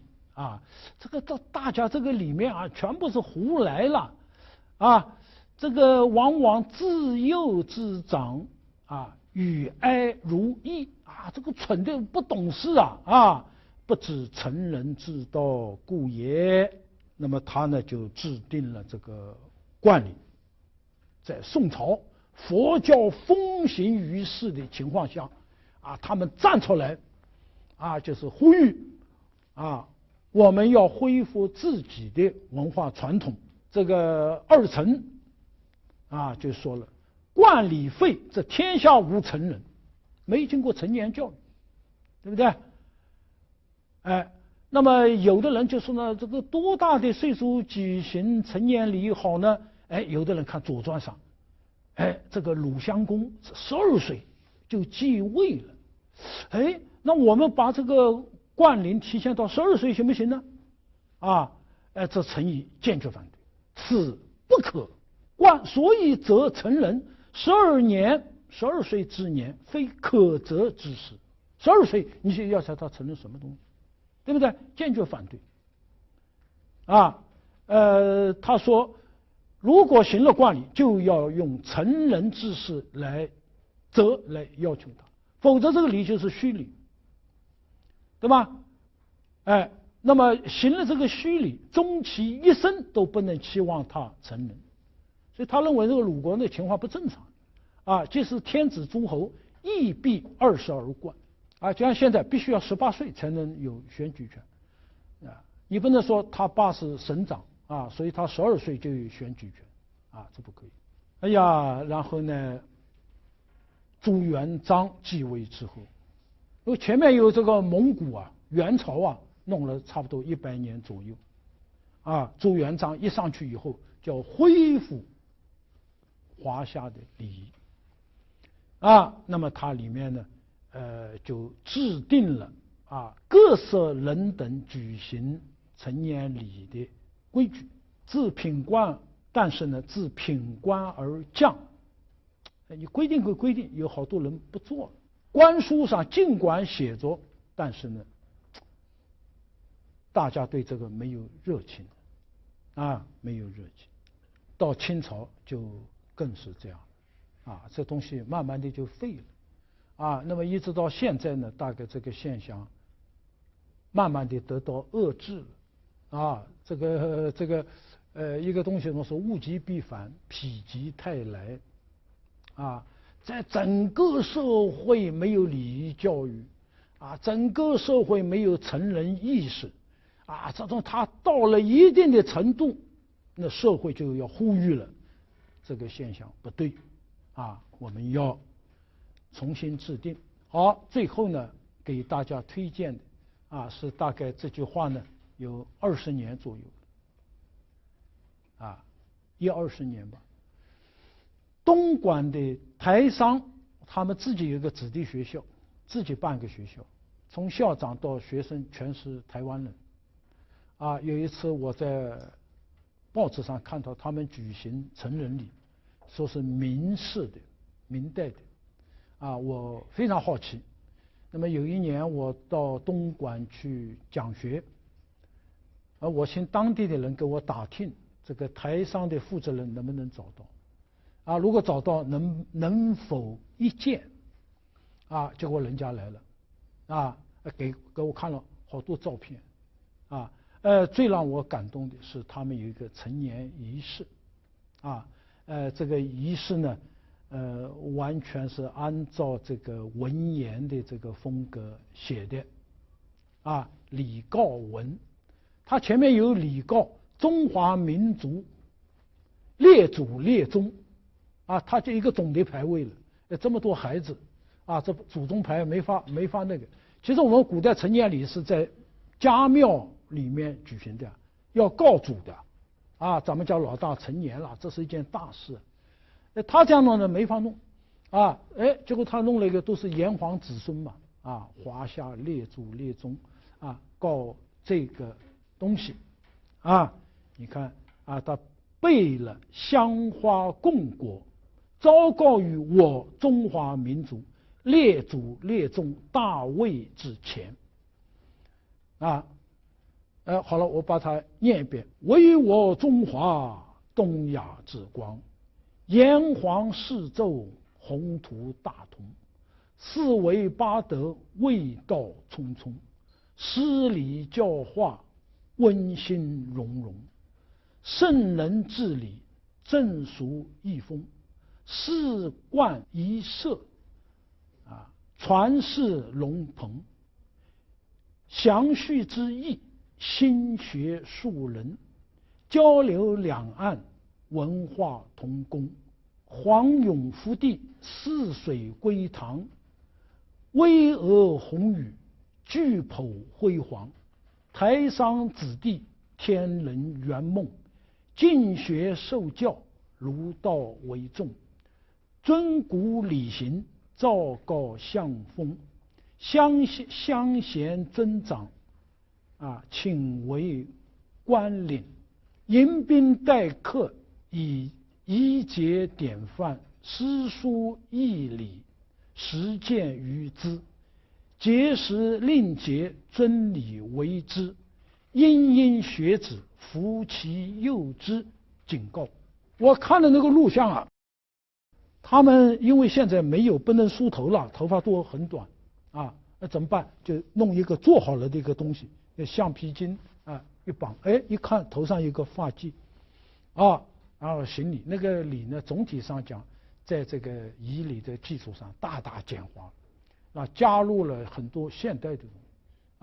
西家长都进去坐着，这孩子跪拜这个感谢父母养育教导之恩哎呀，我看到有的这个爹妈第一次啊，这孩子给自己行了如此大礼，啊，痛哭啊，在那里啊，哭得不成样子啊，心里面很复杂啊。一个是觉得，哎呦，这一生当中第一次，这孩子啊，懂得以这样的礼节来对待我，啊，同时也觉得这孩子啊，终于长大成人了，啊，自己为他付了多少的辛劳，啊。那么，所以这个仪式有跟没有，我想很不一样，啊，所以我们很希望，我们要做一个适合于今天这个社会文化的，但是有非常中国的这个成年仪式，啊，我们希望对这个问题关注的朋友，我们一起来努力。好，今天就讲到这里，啊，谢谢大家。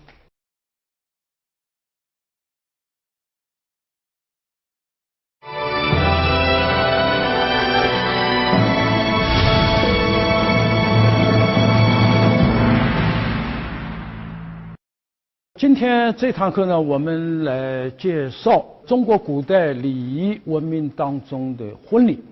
那么上一堂课我们讲的是成人礼，就是古代男子满了20岁，就可以举行冠礼表示已经成人了。那么从这个时候开始他就可以谈婚论嫁的这些事情呢提到议事日程上来了那么这个女孩子年满15岁也可以许嫁了那么今天呢，我们来谈一下这个婚礼。这个首先呢，我们来了解一下这个婚礼的人文内涵。在我们这个社会里面这个无论是我们人还是动物，这个两性的结合它是一个非常这个合理的、非常普遍存在的这样一种现象那么这个呢，是这个人类包括其他的这个种族它能够得以繁衍、得以发展的这是一个这个生理上的基础。那么人呢，他是万物的灵长这个人的两性的结合它跟其他动物的两性的结合相比，背后的人文内涵更加丰富。那么毋庸讳言，我们人类在进入到文明时代这个阶段之前这个两性的结合是比较随意比较混乱我们都知道，在我们历史上曾经有过一个时期就这个人呢，知其母不知其父谁把自己生下来的这个清清楚楚但是是谁把自己做出来的这个就说不清楚因为那个时候呢我们曾经经过一个杂交乱婚的这样一个阶段。那么随着社会的进步呢就开始有这个族内婚走向了族外婚就是这个两性的结合一开始在族内解决的，那么后来发现这有很多问题所以开始要到族外去解决这个两性结合的问题。那么一开始可能是这个群居乱婚的，那到后来呢就变成了对偶婚就是一对一的这样一个婚姻状态。那么有人要问了，那为什么一定要走到这样一步来呢？因为这个中间呢这个有很多问题。比方说这个两性的结合，如果说不问辈分不顾这个血缘的远近，只要是公母，只要是雌雄啊，就可以结合。那么这个呢，就跟这个禽兽一样。因为那样做了以后，有一个最明显的一个问题啊，今天我们科学知识能够回答啊，就是近亲繁殖。今天我们看到这个有些人家里养这个波斯猫，是吧？这很名贵，要很多钱啊。那么这个2只波斯猫，它交配完了以后，生了几个小波斯猫。那么这几只小波斯猫，它这个交配啊，它是不管的，它只要彼此是雌的雄的就可以交配。那么他跟他的父母啊，他没这概念啊，就是在我们人类看来，这2个波斯猫生下来的应该就属于他儿女这一辈的，因为我们人看这个里面有伦理了，有辈分了啊，但是这个波斯猫它没有。那么它们呢可以交叉进行的啊，穿过这个辈分交叉进行。那么这样一来，又生下来一批小波斯猫。那么它们之间啊，可以在一个更大的这个范围里面交配。那么这样一来，就出现什么问题呢？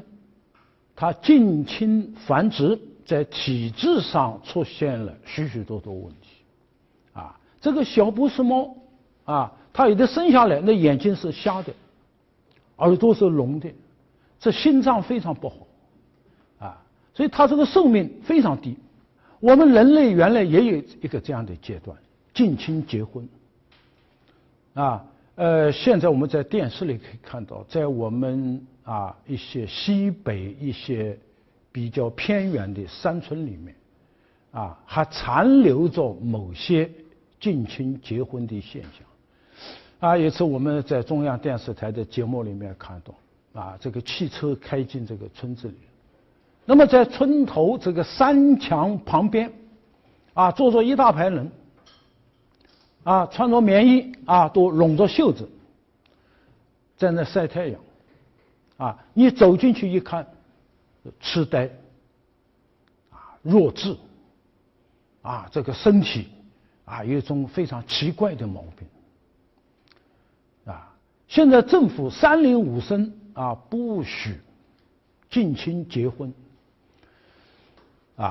但是在一些比较发展比较滞后的那地区，还残留着这样一些陋俗所以这个东西呢，恰恰让我们看到在几千年或者说是上万年之前曾经普遍存在的一种现象所以那个时候，礼记上讲，有圣人站出来了。这个圣人不是神仙，是非常智慧的人，他不断地观察这个社会，他就发现有些家族，他这孩子生出来孩子大部分有毛病，但是也有一些家族，他生出来的孩子几乎都很好。那么经过仔细了解，发现。有一些他的婚姻他是在族内解决的，他这个血非常近那么也还有一点呢，就到族外去解决的，他是血缘隔得很远所以呢这样些圣贤的就悟出了一些道理，所以就制定了婚姻嫁娶之礼让大家按照这个做。那么这样呢，我们在这样一个起点上，我们就已经远别于禽兽了所以人为什么越来越聪明为什么呢？畜生他永远是畜生，这一个问题非常的重要这畜生永远意识不到这样一个问题。例如我们刚才讲的波斯猫这猪狗都有这个问题。我们人呢是万物的灵长我们是最智慧的那种动物。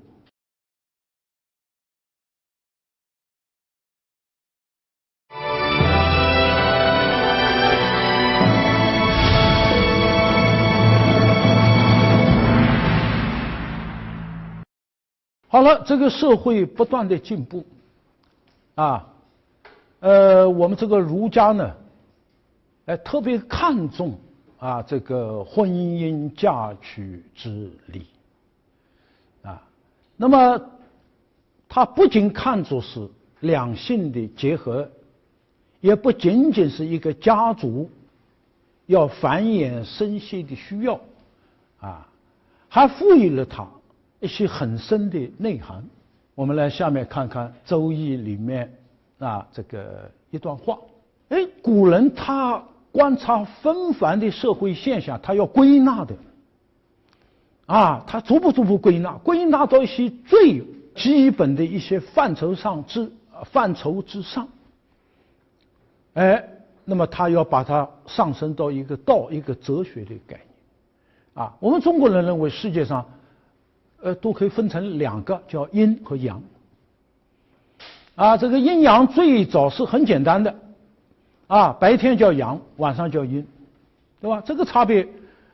只要是个人，你都能感受到。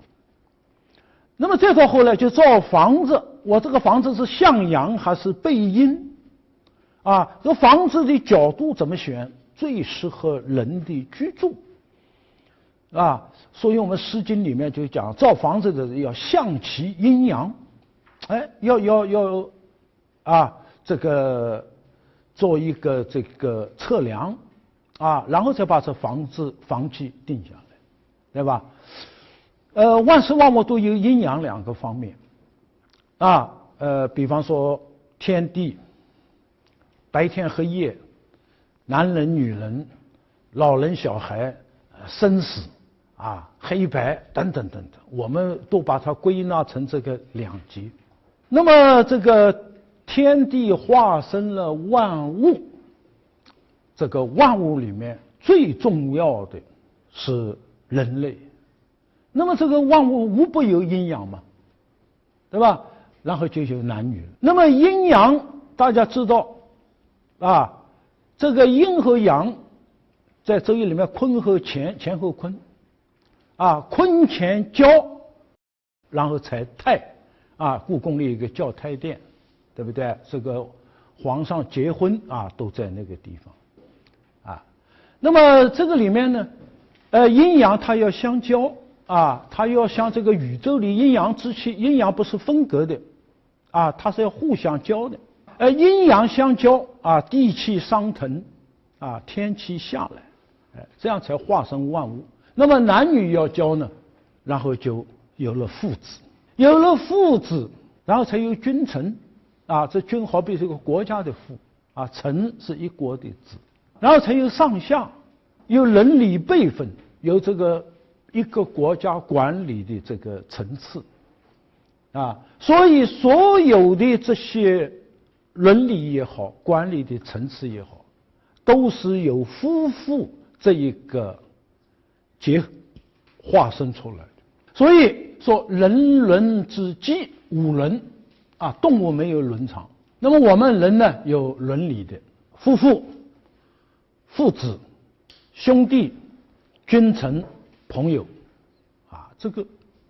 社会上所有的人实际上都离不开这五种关系。五种关系最基础的是夫妇。那么一个家族、一个家庭，一世二世传至万世，从哪里开始的？从夫妇开始，对不对？没有夫妇，一切都免谈。所以中国人特别看重这一个问题。那么好了，讲到这个婚姻那么现在有好多人呢都会说西方人讲平等男女平等中国人男女不平等这个女人千百年来都是受压迫的是毫无地位的。哎呀，我们听了这话，总是觉得心里面一种很不安的感觉其实在西方的圣经里面，上帝只做了一个人就是亚当后来是把他一根肋骨抽出来了据说是第一天干什么，第二天干什么把这个做完了，就发现只做一个男的他太闷了要做一个女人让他解闷啊，然后要找这根肋骨啊，要安上去，啊，他这个上面你看起来，他就不是一个上帝同时做了2个人，告诉你们一律平等。他，你去看看那个书上的，你就知道了啊。这个女人她是男人一个附属品，啊。那么这个中国古代对于婚姻的重视，啊，在我看来，超过世界上任何一个地区或者国家。为什么？因为中国的哲学讲阴阳。啊，所有的中国人知道，一个世界里面独阳不成，只有阳，那怎么行呢？独阴也不成。这个阴阳它是要平衡的，这2个谁也离不开谁，啊，就像天离不开地，地离不开天，啊，这就决定了我们对于啊这个婚姻双方的一个重视，啊，所以我们看看。啊，在这《史记》呢，一个外戚世家，大家要知道，我们经常有一个词叫亲戚，对吧？这直系叫亲，啊，我们这一条叫亲，这旁系，啊，这叫戚，亲戚嘛，啊，这个《史记》有个外戚世家，啊，就会讲到啊，他的这个配偶。啊，这个和配偶有关的一些啊，这个人物。那么这一篇东西呢，我觉得非常有意思，是值得我们很好的去玩味的。啊，就像在司马迁这样一个史学家看来，啊，一个婚姻它好还是坏？啊，这个配偶好还是坏？这事情太大了。啊。我们言必称3代，叫夏商周。啊，你看《史记》怎么说？夏之兴也，这夏朝的兴起，什么原因？啊，我们总会讲到是大禹。人家没提，人家说夏之兴也，以涂山，涂山氏，啊，这是大禹的配偶。啊，在司马迁看来，这夏为什么兴呢？是因为大禹啊，他这配偶特别棒，啊，帮他成就了他一生的事业。那你想想看，你还要怎么评价？你说，对不对？他把这个很重要的原因归到他找了一个好的啊配偶。同时，夏朝最后一个王桀，啊，桀呢后来被流放了，他朝代垮了，打败了，被汤打败了，啊，流放了。流放是什么原因呢？啊，他也没说这个主要是夏桀不好，但夏桀也不好，但是还有一个在他背后起作用的一个人，啊，这个人叫莫喜。大家不知道看过《封神演义》没有？啊，里面演绎这个莫喜在里面的这个为非作歹，啊。就这个人助长了啊，这个桀的啊，他的很多问题啊，你看这司马迁他都避开了啊，这个禹和桀本人啊，就讲他的配偶。那么殷呢，怎么会兴起的呢？同样是因为啊，他最早的是一个叫有松氏啊，我们读《史记》就可以看到啊，非常贤惠的啊，非常好的一个女性。那个纣为什么完蛋？这是亡国之君呢？他为什么后来国破生死？这里面很糟糕了啊！他是辟这个妲己，这我们民间都知道啊，《封神演义》里就把他说成是狐狸精啊，来害他的。啊，这个桀假如没有妲己，可能这个灭亡的速度要慢一些。啊，那好了，这妲己啊，《封神演义》开头讲就讲这个苏妲己啊，讲这些东西。那么周呢，因为是姜元和太任这个文王的啊这个太任、太师、太任、太将三个太，啊，就从这个太王、文王、武王这三个人都找了德行很高的贤内助。啊，所以民间现在有一种说法啊，他三个太啊，现在叫太太，说从这里来的啊，其实我看未必啊，这个有一家三代这个内助都特别棒，当然这个男主外这个也很出色啊，同时还有他这个内助人也非常棒啊，我们去看看《列女传》啊，就可以知道这个里面讲的非常细。那么幽王之禽也啊，这个禽兽的禽跟加提手旁的禽是通的。幽王后来这个被人家抓了啊，因为呢淫于褒姒，这褒姒在《封神演义》里面啊也是一个坏东西啊，烽火戏诸侯啊，这种事情啊都是为了要博得他的一笑啊，你想想看，把这国家给弄亡了啊，所以以前经常有这个批判中国传统文化的人不负责任地说，我们中国人总是把妇女、把女性看作是祸水，朝代的灭亡都是由于女人。我想我们读了这话，大家都不能再相信这样的结论，对不对？你就没看到人家把三个心也是女人呐，对不对？所以我们现在有一句话啊，叫做一个成功的男人后面都站着一个女人。你看他这个话早就有了，涂山、有松、姜源、太任啊，太师、太任、太师、太将三个啊，这个地方没有细讲。那种不负责任说不公平，你把这话只讲一半，对吧？还有一半呢，啊，所以每个人的婚姻要特别慎重啊，你们这个家兴起来还是败下去啊，跟你的婚姻的选择啊联系非常密切啊。而且我们中国人呢，就是对于这个婚姻的重视啊，超过任何一个国家，是人人之基，万事之始。所以我们在儒家经典里面一定要从男女、从婚姻开始讲起啊。这周易为什么把乾坤作为一个最基本的东西？因为这个婚姻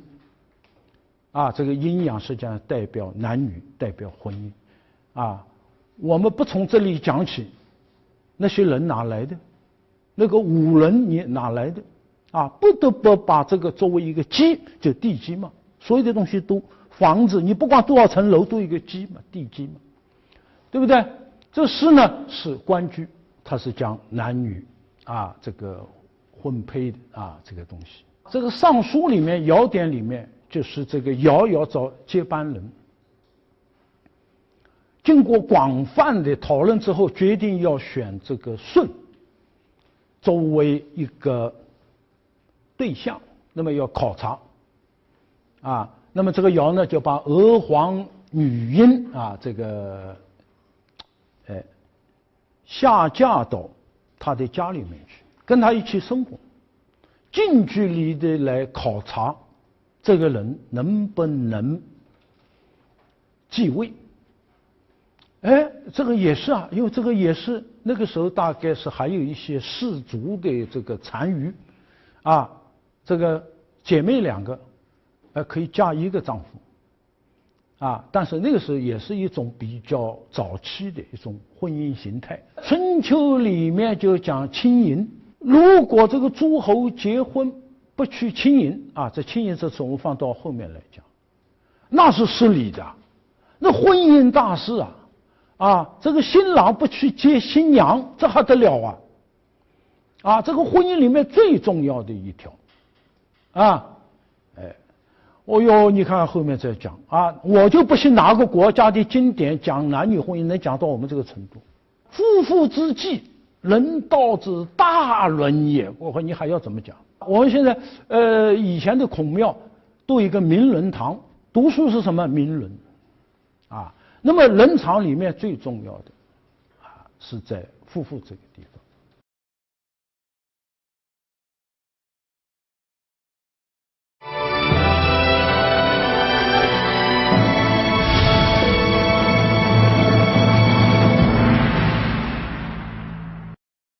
有中国有的书里面把这个夫妇啊，这个阴阳啊，说的高一点，就把它哲学化了。天子呢理阳道，阴阳在人类社会就是男女，它的最高体现就是天子跟后，对不对？他是我们一个国家一个社会的总代表。那么天子呢，他是主阳的，这后呢治阴德，道和德嘛，实际上也还是一回事啊。他讲的时候要有一点这个变化。我们看，实际上说的一回事，一个是阴，一个是阳。天子听外之，男主外，社会上重大的事情有天子，女主内，听内职宫廷里面有很多很多的事务，那么这事务天子是不管，由后来管。所以我们需要读《周官》这个书里面讲的非常详细。然后呢，这外内和顺，这个国家呢，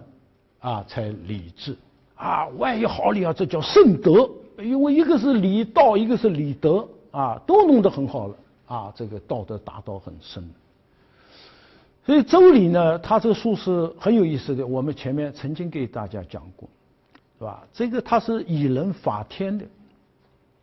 天地春夏秋冬宇宙六合，这个六合里面它要分阴阳。那么天子呢，他是立6官3公9卿27个大夫81个元士，那么这些人呢是帮他治国的。他坐北朝南治理这个阳。那个后呢，你有6官，他有6宫。像我们到故宫参观，对不对？前3殿后3殿，后3殿里面有6宫你有3宫，他有3夫人；你有9卿，他有9嫔；你有27大夫，他有27侍妇；你有81个元士，他有81个御妻。阴阳完全是对偶的分治的这个已经把它是弄到一个哲学的层面上来安排了。只有这2个人都把各自分管的东西都做好了才好了不是说只有天子，还有你后的事这个我想全世界没有一个国家把这个婚姻提到这样一个高度来认识，而且把它体现到这个直观的体系里面去。好，下面我们介绍一下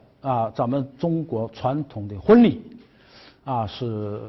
怎么操作的。第二呢，我们来看看传统婚礼的仪式有6道程序我们通称古6礼。这6个呢当然我们首先说明这是士，前面我们说过士、大夫、诸侯、天子这个里面有等差的我们不能设想全国每一个人结婚那个规模都跟天子一样，那乱套了而且是浪费社会财富所以它是要有一个差的。那么这个6礼是纳采、问名、纳吉、纳赠请期、亲迎这6个。这个6礼曾经从周代开始一直到唐代是严格遵守的后来经过5代之乱尤其是那些宗教的冲击就佛教大家知道在唐代这个帝王信这个宗教如痴如醉我们那个法门寺里面这个地宫里面打开了那么多宝贝，哪里来的佛的那个手指上的一节那个骨头称为叫舍利在宝塔底下一个地宫那个帝王每次都要打开来经常要打开来放到宫里面去供奉那么这个舍利被请出来的时候万人空巷跪在地上顶礼膜拜供奉了几个月要送回去了就把大量的金银财宝送进去这个东西我们在南北朝一直到唐那么后来我们模仿佛教建立了一个道教也是一样这个儒呢就被冲击了。那么当时生老病死的一套东西都按照宗教来做了，啊，这样做的一个不堪设想的后果，就是我们固有的文化要被宗教文化取代，啊，你这文化断了，啊，灭了，是一个外来文化重新统治你，啊，所以那个时候呢，像韩愈啊，这些人出来就大声疾呼，啊，我们有自己的文化传统，啊，尧舜禹汤文武周公以来，啊，那么大家一起来捍卫这个东西，那么怎么捍卫呢？一定要落实到礼啊！我的天哪，这个礼一定要进入到生活，一定要体现在我们啊民众的身上，而不是在书斋里面，在象牙塔里面。所以那个时候，像司马光这些人啊，就出来治理啊。那么他是为自己的家族、家庭治理，但是这些人社会声望很高啊。那么他一做呢，等于给天下的人做了一个典范，大家纷纷仿效，二程啊、张载啊、朱熹呀，啊，那个时候都提倡礼。大家知道朱熹的学问非常大，啊，整个宋朝没有朱熹不研究的学问。你想这个人能到这种程度，啊，但是他到晚年的时候意识到这个礼最重要，啊，所以他最后一件事情就是要做以礼经传通解，要制定一个能够用之万世的仪式。那么这个里面都把成年礼啊、婚礼啊、我们叫冠婚丧祭啊，都给他弄到这个里面去了。那我们这个文化这样才保存下来啊，否则在生活层面上全部宗教化了。你这个儒家东西得到故纸堆里才能找到，那文化死掉了啊，就跟埃及的那个纸草文书一样，跟巴比伦的那个楔形文字，那都死掉了的文字，对吧？只能是我们看看，哎呀，原来这么厉害呀！哎，可是现在已经没有了，被替代了，那么到了宋代呢，所以那个时候他就是为了要降低门槛，要有一个方便法门，那么在古代仪礼的基础上，删繁就简，然后中间呢，做了一些变通。那么到宋代呢，实际上这个六礼只有3个了，纳采、纳币、清银，简化以后在民间呢很快流行开了，一直到清代。那么民国以后，又所谓结自由婚，行这个做新派的礼仪，就弄这个东西，一直到今天我们最后也讲到，这个礼仪呢已经是基本上没有什么中国的色彩了，非常伤感。下面我来介绍一下这6礼。第一道叫纳采，纳采就叫提亲。古代这个男女不会自由恋爱的，后面我们讲到那是一个社会风气他讲廉耻，男女他一般不接触，那怎么办呢？那么就要有人去提亲。我们看上这个张家的这个大丫头了，那怎么办？这个士他家里面有这个家臣，就让他拿一点礼物到人家家去提亲，这提亲的时候说得很委婉，不管自己家里多有钱、多有地位、多有学问，对吧？都要很谦恭的到人家家提问。那么为什么要叫纳采呢？女家一看，哎呦，这个王家的这公子看上我们家的女孩子了，他一点也不自大不骄傲，不错不错，我要看看你够不够格。他不会，他很谦虚，他说，哎呦，我们家这孩子哪里配得上你们家的这个这个其实不能叫公子这个诸侯的儿子才能叫公子刚才我是有一点调侃，哎呀，哪里配得上你们家这个儿子啊，既然你们有这个愿望，啊，那么我们这个呢，就作为你们采择。采择什么意思呢？就是有好多花，啊，我们是里面的一朵花吧，您挑吧，也是一个选择的对象而已。这是一种辞令啊，你别真以为是那个。所以呢，这个第一个就是提亲，看看人家有意没意，对不对？人家没意呢，你拎着东西走吧。啊，如果人家说，这个东西啊，你一听的话，他还是愿意的，啊。那么呢，就把礼物放那里，啊，那么现在我们好多人觉得是要反封建啊，这个男女要自由恋爱，啊，社会啊，它一个时期有一个时期的形态，啊，那个时候跟现在它是不一样的，我们不能拿今天去否定它，对不对？再过1000年，人家还不知道怎么否定我们呢，对不对？这个后之视今。由今之视古，啊，1000年、2000年以后，社会是一个什么形态，我们根本不知道，是不是啊？所以，一个时代有一个时代的生活的这种方式啊，或者说是这个形态。那么当时是养廉耻啊，这个女孩子是很羞涩的啊，我们跟西方的孩子有点不太一样。啊，现在好像已经变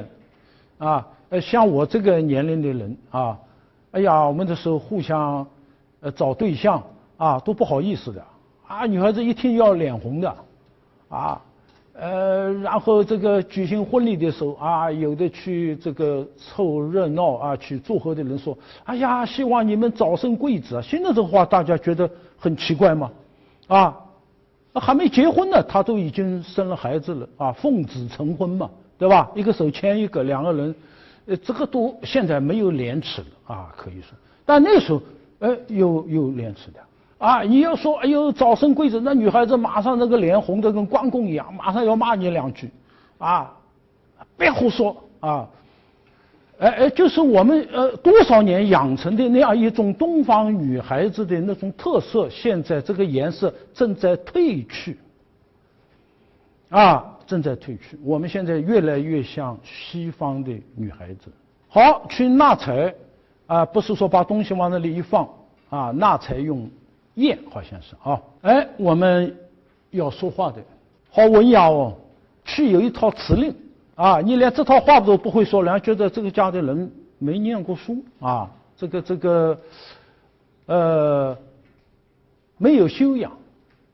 啊，说话都胡说八道，信口开河啊，这个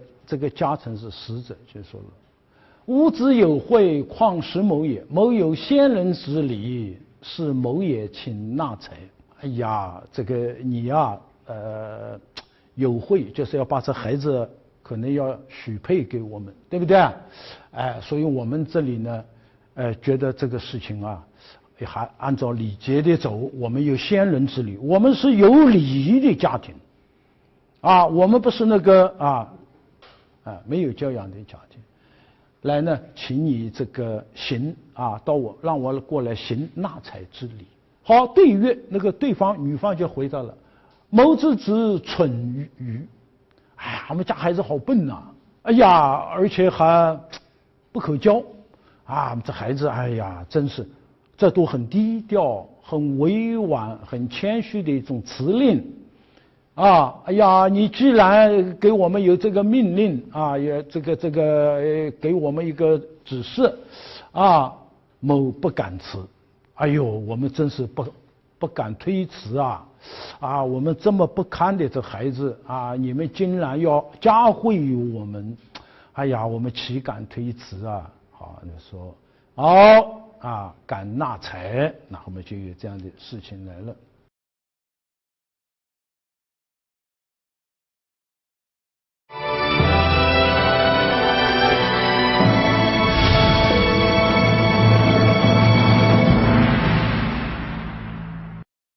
我刚才讲到一个礼物，这个礼物是什么呢？是一个雁。这个雁大家知道是候鸟啊，天冷的时候它往南飞，啊，天热的时候它往北飞。那么这个呢，就是随时而南北，不失其节。就这个女孩子到了一定的年龄，让她结婚，别让她错过了最好的时间，然后这个里面又赋予它阴阳的意思了。这个燕它是随阳的，对不对？冬天了，这个阳，这个暖的东西到南方了，它就往南方去。到夏天又往北了，它就往北，它随阳这个后，所谓是后，它是一个这样的意思那么就是妻从父之业。以前是家里孩子很多那么又说呢，他们是成行的飞的，长幼有序的现在老大老二不要走太快了，老大还没结婚呢这个老二着什么急我们这是一种解释古人认为拿这个雁呢有这样一种意思。这个雁呢，实际上现在我们清代学者研究的结果呢，这个雁不是大雁，那大雁不好打的，家家户户都要弄只大雁，谈何容易？那么说呢，这个雁是书雁这书雁实际上是一种鸭子，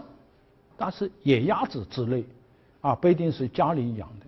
那么现在韩国人结婚呢，他保留着中国传过去的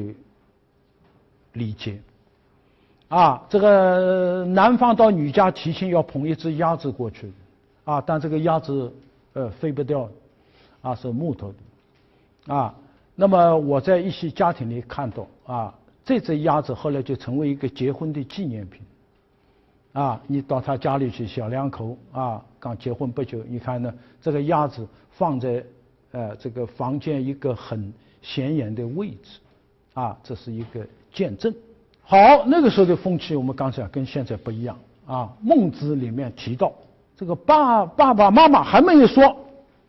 你可以嫁了或者是怎么了你都来不及了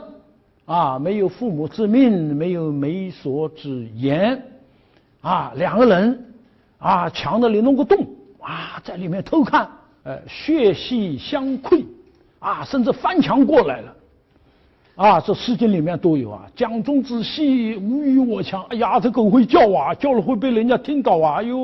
很丢人对吧这孩子你不守这个规矩你就表现的在性的那个方面那么迫不及待用一些不正常的这个手段来达到两个人怎么样父母国人皆见之。到后来不对了我们这《西厢记》什么的里面都是歌颂了，那叫反封建，对吧？成为一个正面人物了。这个《诗经》里面呢，就讲到这个问题，婚姻呢是要父母来做主的，至少要得到父母的这个认可这个马怎么种横纵其母都有规矩的这个横是多少，竖是多少，都有一定的规矩。那么娶妻应该怎么样呢？起码的要让父母知道，对不对？现在很多人专门要跟父母顶着干也有的说我要给父母一个惊喜回到家里那孩子都生下来了父母一看不承认也得承认那么这东西呢没有把父母放在眼里，对不对？至少你要打招呼吧取得他同意以后，哪怕他一时反对，要跟他好好协商如果说要一定要以死相抗，一定要怎么样，弄得一个家后面就不安宁所以我们在这地方古人呢就是讲呢是父母的意见很重要至于这个戏里面小说里面那种父母一定要把女儿称金卖出去，那极少数你见过这样的爹妈吗我们都是为人子为人为人父为人母的，这样的这个爸爸妈妈是极少数爸爸妈妈总是希望为子女好的那种要把子女当货物卖出去的是极少数那么我们不能因为这个极少数的现象就是弄到普遍的不把父母的话当一回事。好，第二个对方同意了，我们议婚，那么要问名，问名什么呢？就是问你们家的姓氏。这个什么意思呢？就是防止近亲结婚。我们前面讲了这个东西啊，近亲结婚啊，后患无穷，这是一种愚昧不开化的现象。但是一个姓氏它出来，它传播很广，也是我们两家不认识，一问不得了，10代以前我们是一个宗分出来的，好了，现在结婚不闹笑话了，我们又回到氏族社会去了。所以呢，一定要问问清楚，因为在这前面两家不一定认识，那是结婚有的还在隔壁一个县里面没人介绍的，对不对？所以一定要问清姓氏。在我们中国这个国家情况不是很突出像韩国这样的国家，地方很小搞来搞去就这么些人，你要不问清楚，就很容易变成近亲结婚。韩国人受我们中国影响同姓百世不婚，可是他地方小搞来搞去很困难后来有些人就提出来，这个里面也在分我们隔了多少代了比方两个人都姓金，都姓朴要两个人结婚要被人家笑话的，那么他一定现在有人希望法律上通过一个条例这个尽管是同姓，可是我们这个里面已经是隔了多少代了，而且这个地方一直不在一起等等等等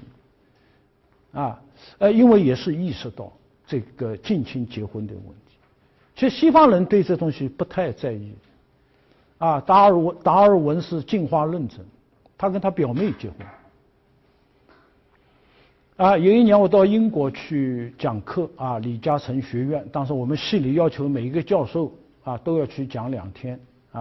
这个对象呢都是那个香港那个银行的一些管理层的人，那么这些人几乎都在英国留学回来的，所以我们讲到是婚礼的时候，他们很感慨英国还包括西欧的好多国家，甚至包括俄罗斯在里面，他们总觉得这个王室的人他的血统是高贵，他怎么能跟平民结婚呢？现在好一点了，以前呢他是认为不可以跟你结婚的，所以他们那个婚姻问题都是在内部解决的结果他们告诉我，那个王室里面有好多那种，我也不知道是不是好多反正有不少那如果10个8个也可以叫不少了那种痴呆的弱智的这个现象。而我们中国人在2年以前2000多年前至少就知道同性不能结婚这个问名呢也有一段辞令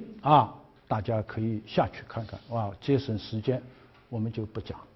同姓百世不婚，这个成为我们中国文化里面一个普遍认同的一个原则，而且我们懂它的道理。《左传》里面讲男女同姓，其身不凡，你不兴旺了，对不对？生了8个里面有5个是痴呆那不亏了吗？所以这个东西呢，我们这个早就认识。《左传》里有一个很有名的思想家叫子产，大家都耳熟能详的人。如果说内官，就是指这个里面的宫廷里面的那些这个配偶这个同性是不能找的你那样的话，这个是繁殖嘛，也是这个意思你找了这样的，还有现在好多人讲，亲上加亲嘛，姑表亲什么亲，好，美现尽矣，你把好的都弄在头上了，结果则相生疾。你好话姑表亲是亲上加亲好，美了吧，美过头了生毛病了。所以君子很厌恶这样的东西甚至有一些人家，比方说这个配偶不生孩子那怎么办呢？这个古代就觉得好了，这个宗庙以后就没有人去祭祀了，这个就绝了，所以他要要弄个妾，结果有的是那个妾，你不知道他姓什么，他自己也不知道他姓什么啊。那么这种非常无奈的情况下，通过占卜，也比随随便便拉一个回去要好，是不是啊？就古人很看重这个东西。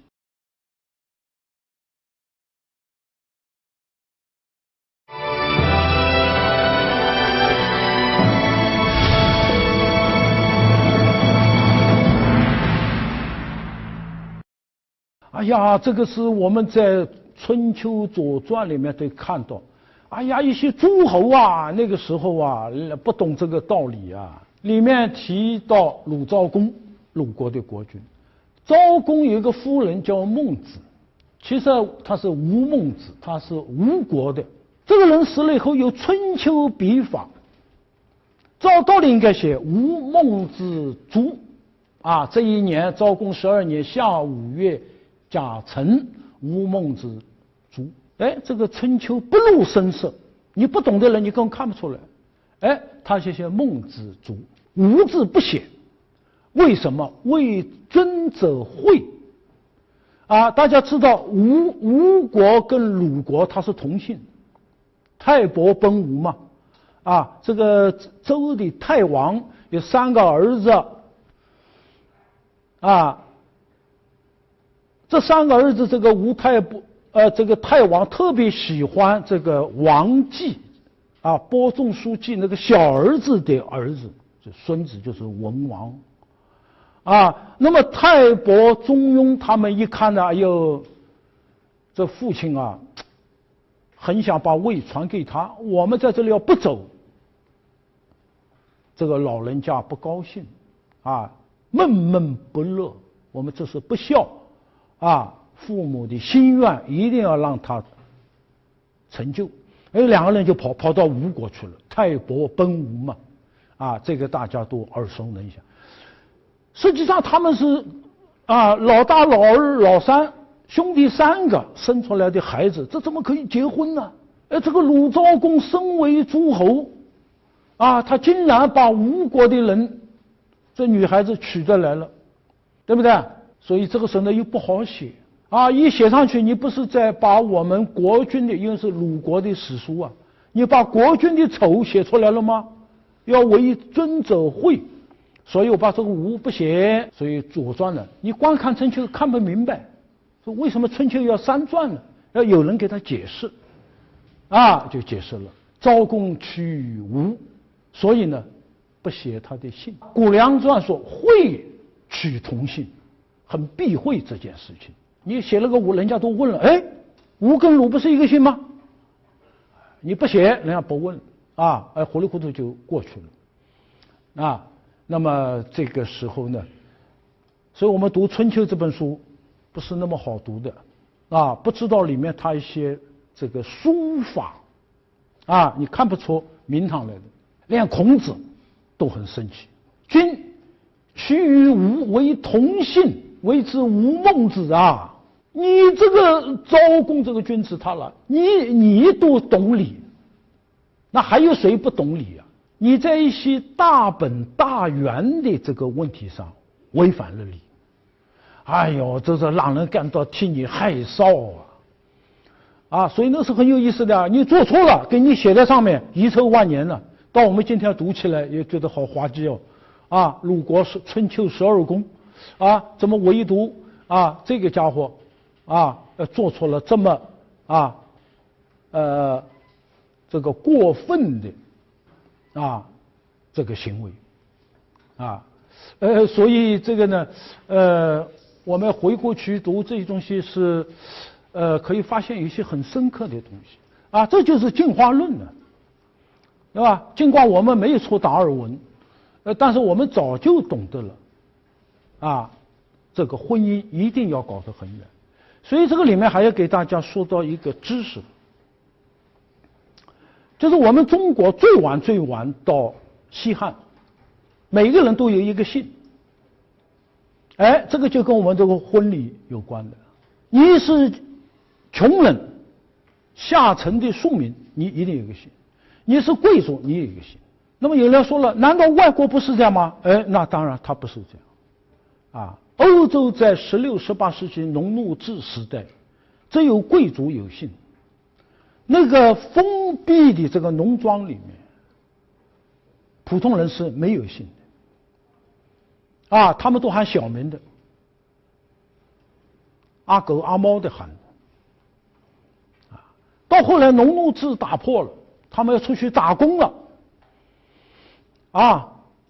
上百号人都到我这来，我怎么叫你啊？他们取个姓，这取这个姓的时候就很随意了。啊，霍夫曼好像说是农妇是吧？还有什么史密斯啊是铁匠，啊还有好多很奇怪的叫法的。啊，日本在明治维新之前也是这样，只有少数的贵族有姓，一般的人没有姓。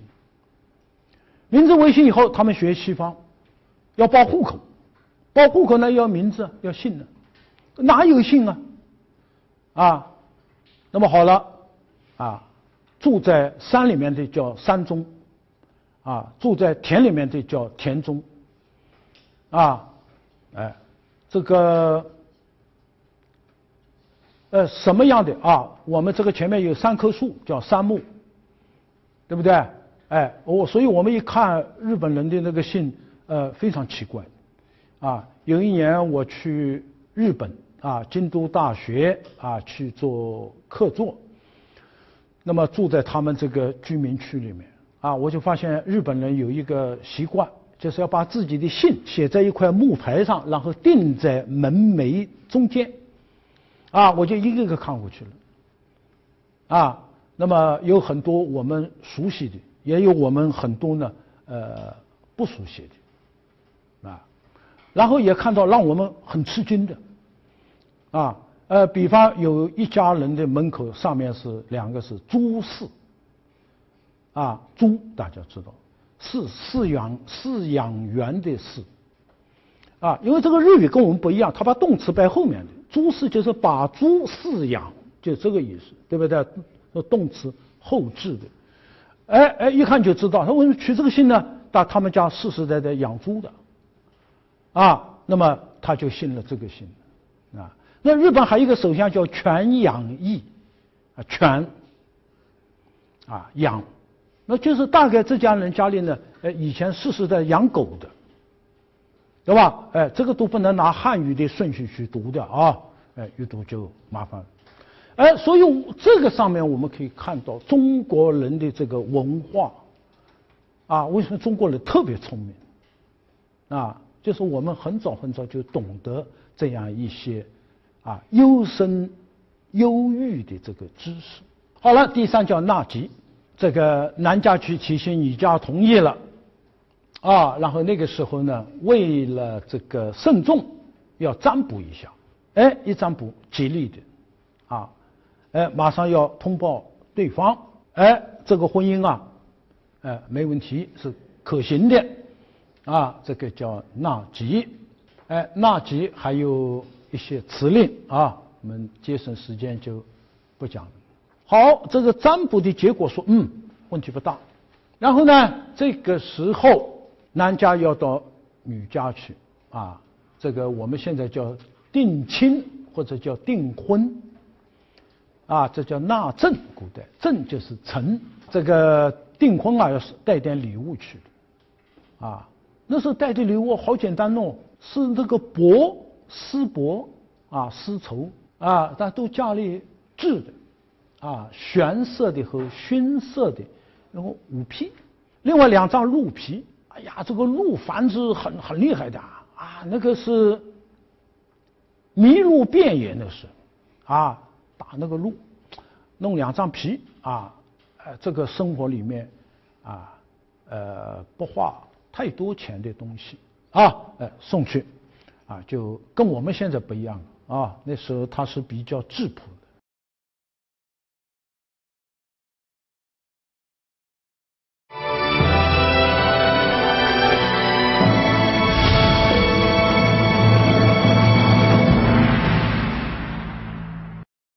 好，定亲了，定亲完了以后就要选个日子了，啊，要选个好日子，啊，现在我们同学结婚也都是一样，啊，春节吧，国庆吧，如果那个日子都不合适，他要选一个都是双的，6月8号星期六，这个他总是这个人嘛，总是有一种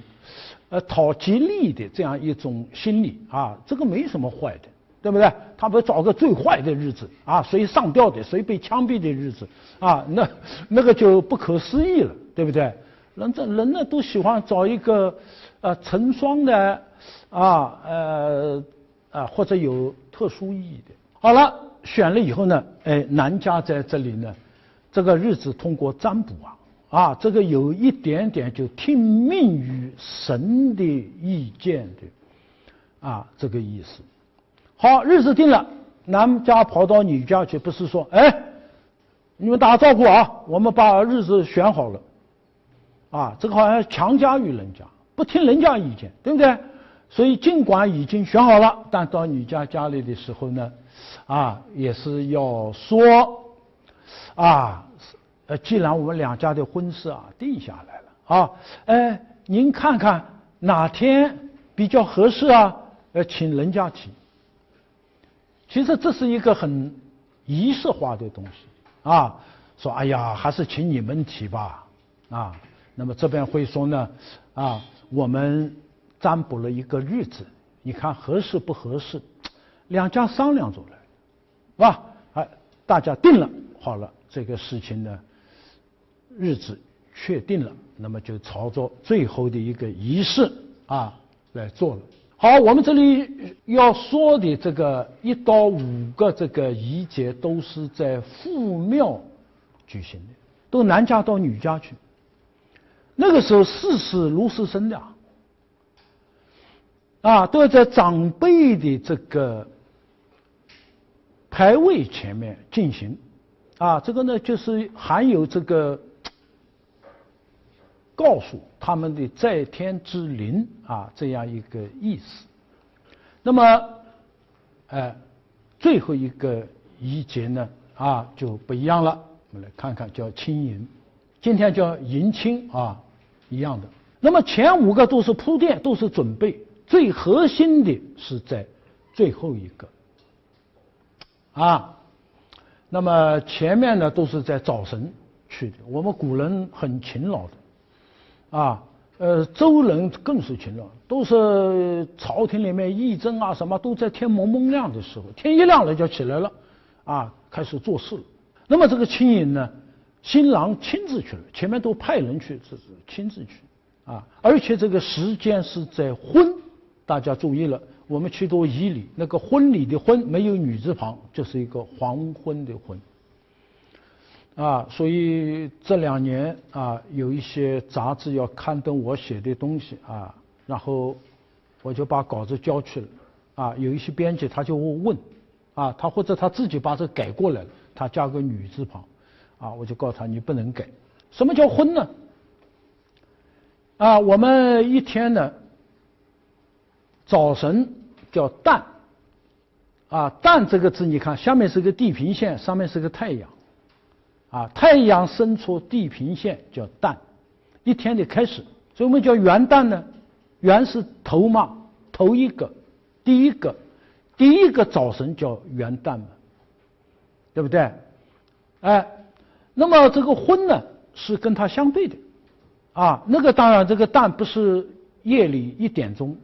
12点到1点，它不是这个时候那我们看到太阳升起来了比较晚那么太阳落下去，那么在地上还能看到光这个时候呢叫昏。我们古人把一天呢分成100克，这个以前是把一根东西插在壶里面，漏壶，那个水在漏，上面有刻度，是1克还是2克还是3克4克一个时辰那个时候我们呢把一天分成100克。今天我们一天24小时，1个小时分成4克，1克15分，所以一天是96克。那个时候我们中国人的呢比这个略微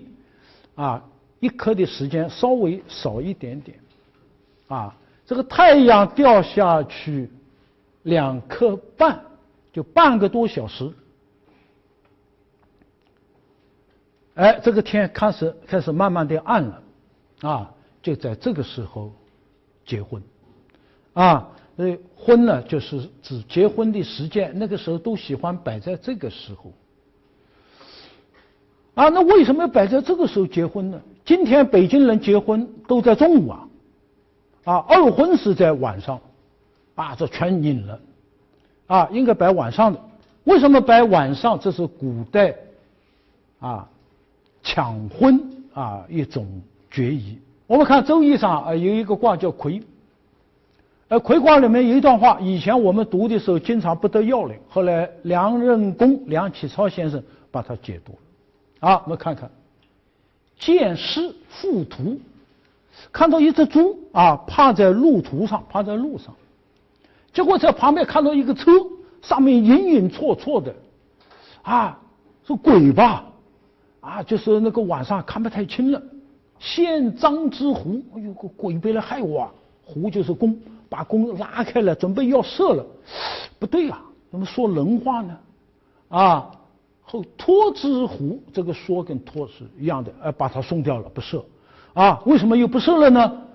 非寇，不是强盗，说玩错了，说人话，不是强盗，婚购，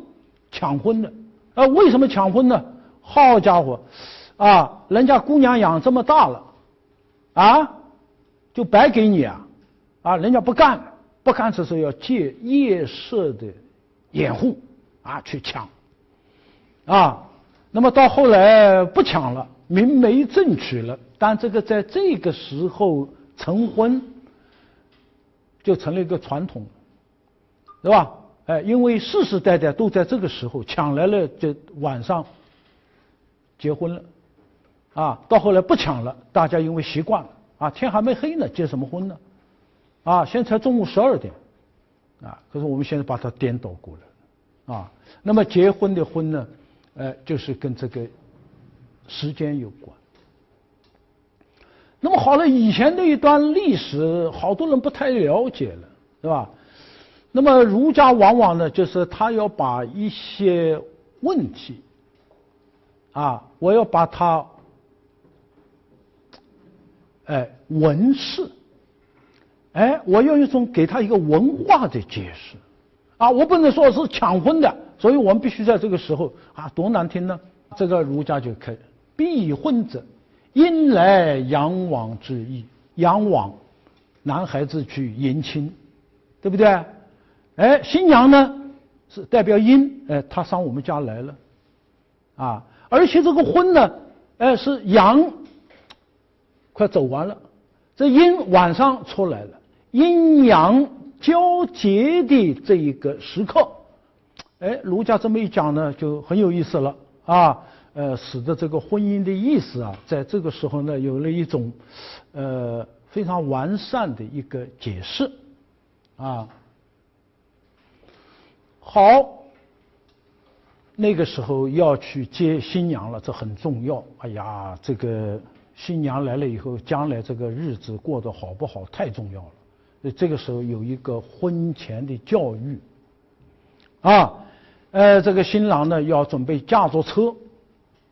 啊，到新娘家里去接。这个时候爸爸要教导他，啊，说去迎接你的内助啊，来继承我们宗室的这个事情。你呢，以后要勉励和引导他恭恭敬敬的从事做事情，要恭敬，对不对？要持续我们先彼的美德，你自己的言行不要一会儿东一会西，要有常法。啊，一个家里是来了，上有老，下面有妯娌，还有一大帮人，啊，你不能怀着一颗恭敬心，就上下左右这关系都搞不好。儿子恭恭敬敬回答：“是的，啊，父亲大人，啊，我一定会努力。”啊，就怕我做不好，啊，叮嘱他。好，他驾着车去了，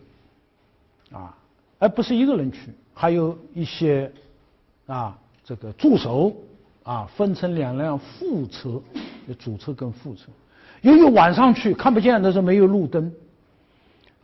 都要拿着烛炬，有一点像火把。那个时候其实还没有蜡烛，佛教传进来才有这个东西，举着在前面开路，浩浩荡荡的，来到新娘的家里。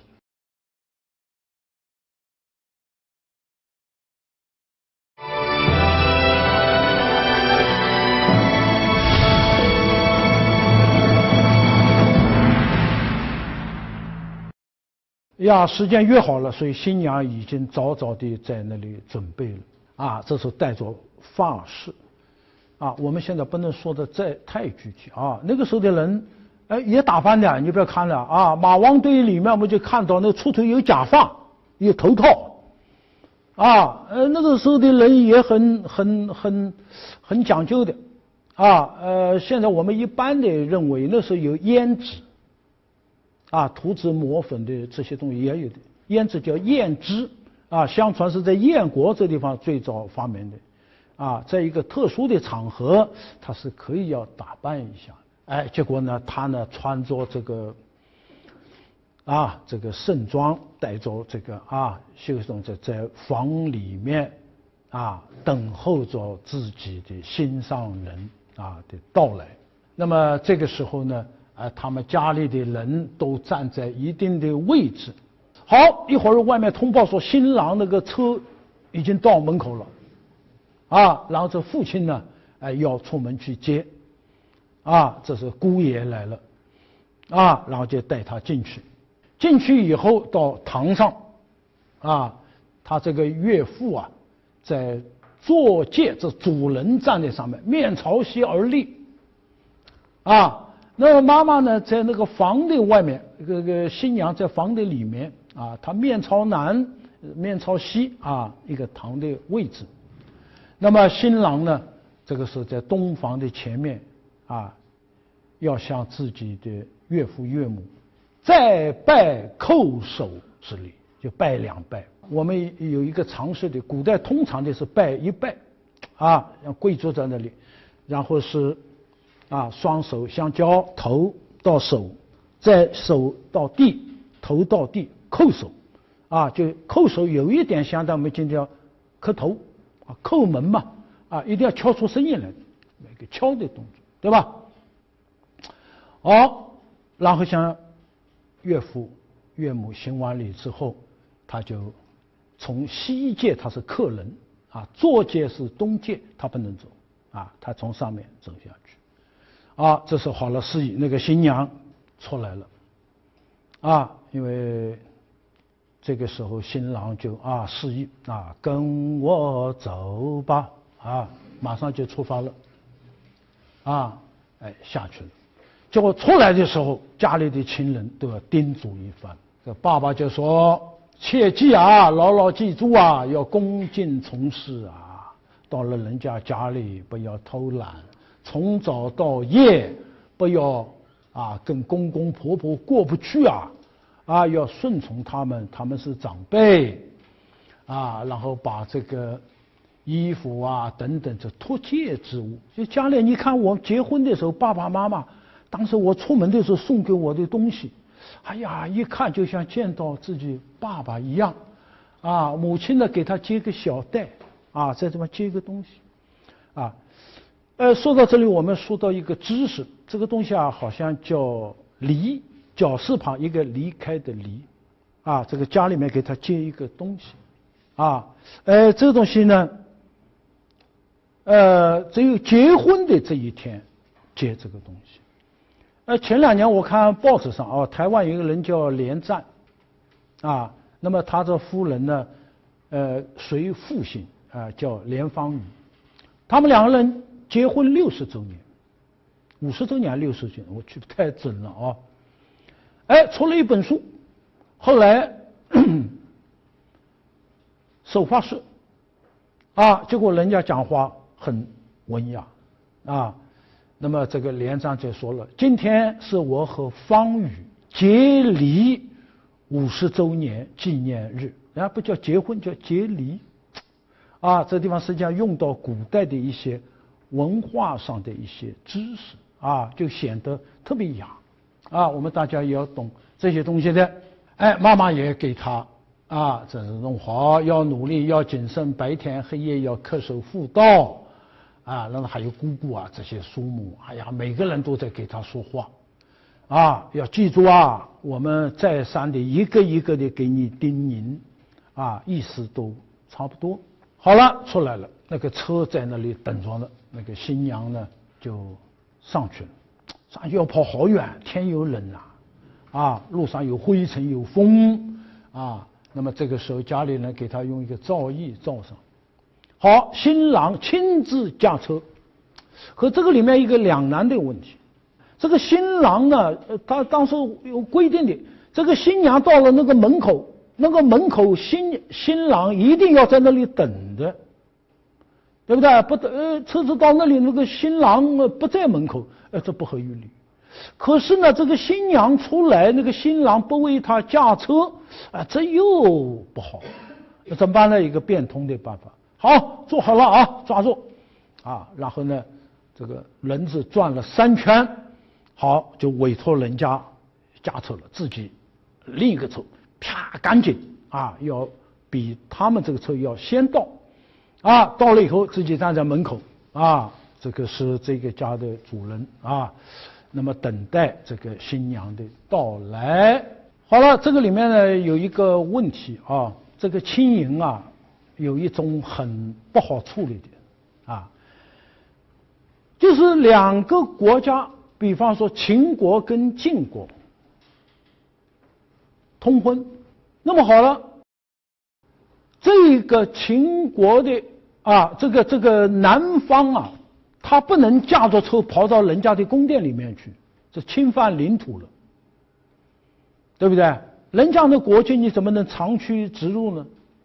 哎，所以当时有一个规矩，就送到国境线上，女方把这个新娘送到国境线上，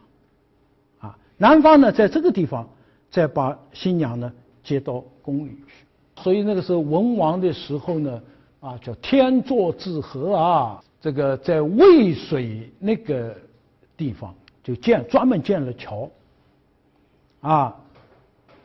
要过来，然后再接到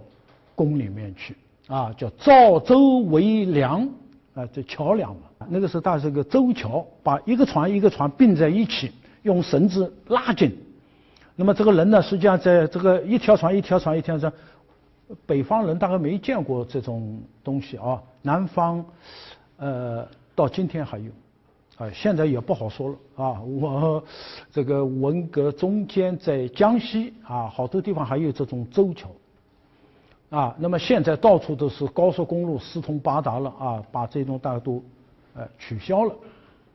说到这里，我就想起一个很有意思的事啊，咱们中央电视台曾经拍过一个东周列国，介绍东周列国这个历史的一个电视连续剧，啊，里面讲到秦晋之好，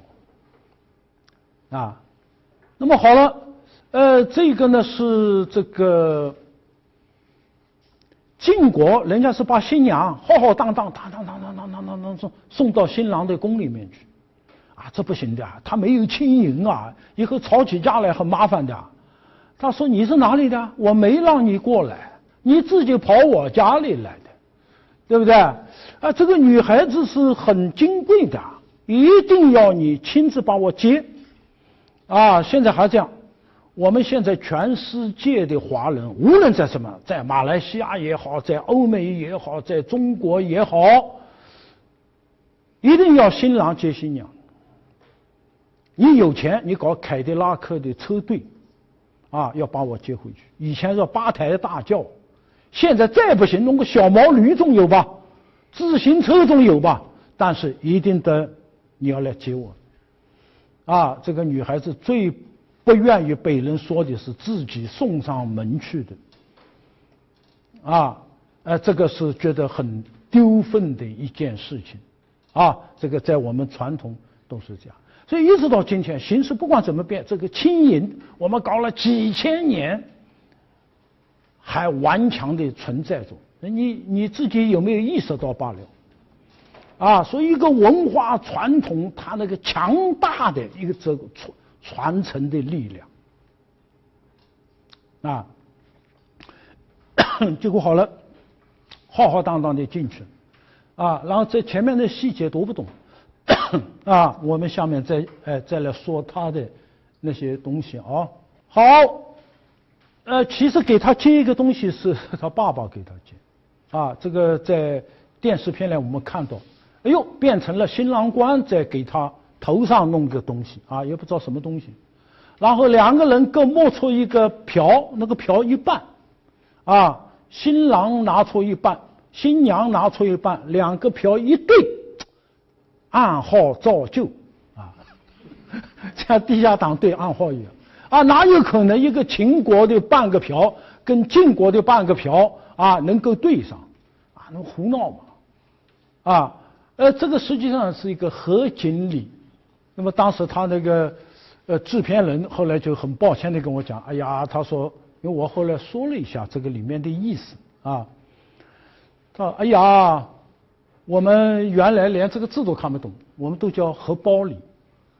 啊，字都看不懂，你怎么要去拍电影给别人看啊？实际上不是的。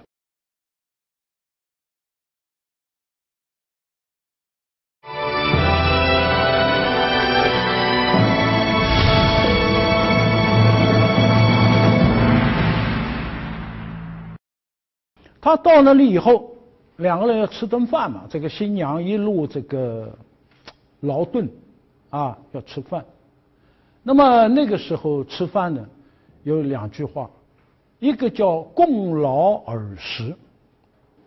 以前各吃各的，在各的家里面，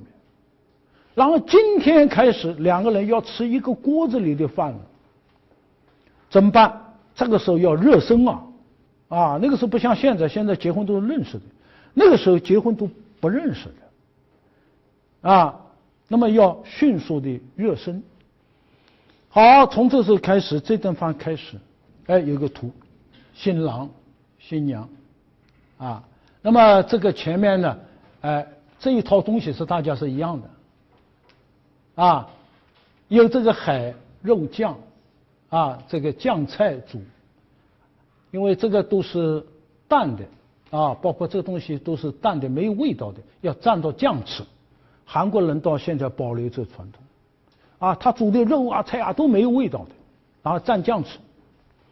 啊，我们那时候就这样。啊，现在咱们直接把盐放搁菜里了。啊，懒得蘸。啊，人家还这样。这是汤。啊，薯稷主食摆在这里，一人一份。分餐制啊，那个时候分餐制啊。现在我们食堂里弄个托盘，好多人觉得，哎呀，我们被西洋人啊影响了。你看我们分餐了，哎呀，我们那时候就分餐的。啊，但这一天很特殊，有一个东西是大家一起吃的。这三个东西，我们牛、羊、猪叫一劳、太劳，把牛去掉，一个羊一个猪叫少劳。那么民间呢，哪弄得起一头羊一头猪啊，是吧？就比较简单了，用个兔子，这不要念成腊，犀啊，风干的兔子，豚小猪，鱼，这三个。也把它叫劳，那么这个是各自吃各自的，这个中间呢，大家加一个碗里的菜了，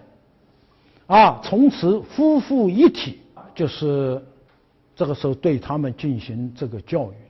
啊，这叫同劳而食。吃完了以后，古人很卫生啊，吃完了以后要喝一点酒，这个酒不是现在白酒，是那种米酒、水酒，很淡的。喝一口漱漱口，然后吞下去。啊，古人认为这是一个卫生，这卫生不是干净啊，是护卫自己的健康的、生理的。啊，我们吃了东西啊，那个五谷杂粮之气啊，它会朝上走。那我喝一点酒的是安食气。啊，这个气啊，它被我啊这个稳住了，啊，它慢慢的在被吸收，那么这个喝这个酒的酒器没有用青铜器就是用一个井，实际上就是我们说的那个瓢合井也是告诉他们你们今天夫妇一体就把一个葫芦破开了夫妇一体嘛，各一半嘛，合起来就是一个整体嘛所以两个人用的这个瓢呢是同一个葫芦破开，所以叫合井而饮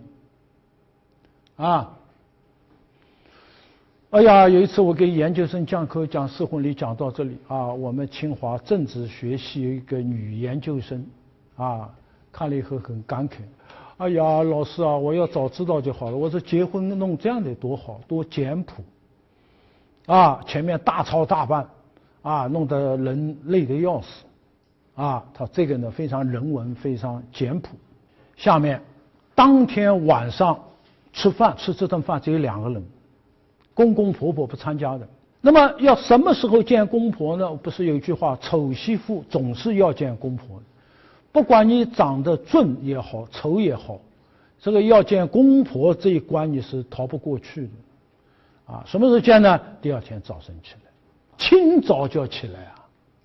古代他是不提倡睡懒觉的我们扬州大学一个老先生这老先生很有意思有一次他那个学生结婚了，第二天一大早他就拿个拐杖到门口去敲门了快起来念书不要从此君王不早朝那小两口很不好意思，赶紧起来了。那么其实那个时候呢也是一大早要起来的起来了以后很特别，要沐浴，要好好的梳洗打扮，因为今天要见公公婆婆。那是公公婆婆，不叫公公婆婆，叫姑舅，对吧？舅姑。好了，哎呦，这是很严格的公公坐在坐阶上面，这主人专有的一个位置，坐在那里婆婆呢是内主人，一个是外主人，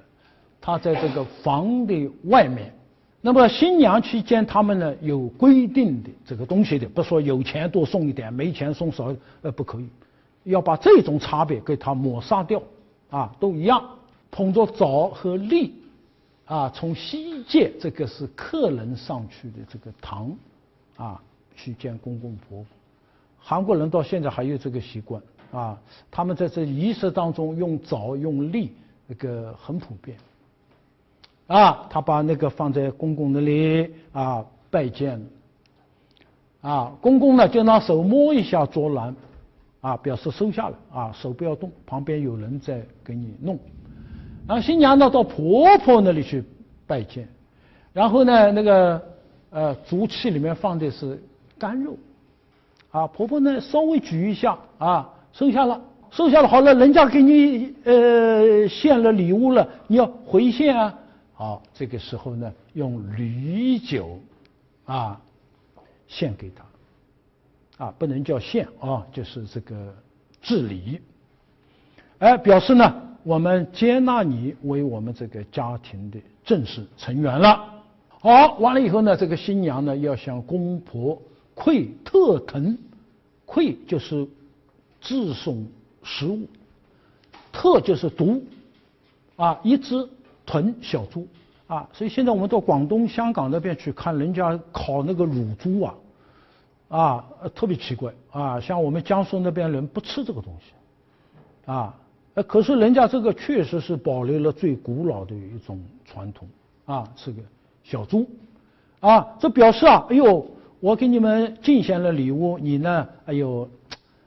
给我端了酒，好了，你也已经接纳我为家庭的一个成员了。好，那么我下面开始伺候你们了我就把这个特腾呢献给你们这个礼节完成了那么反过来这个公婆呢也要款待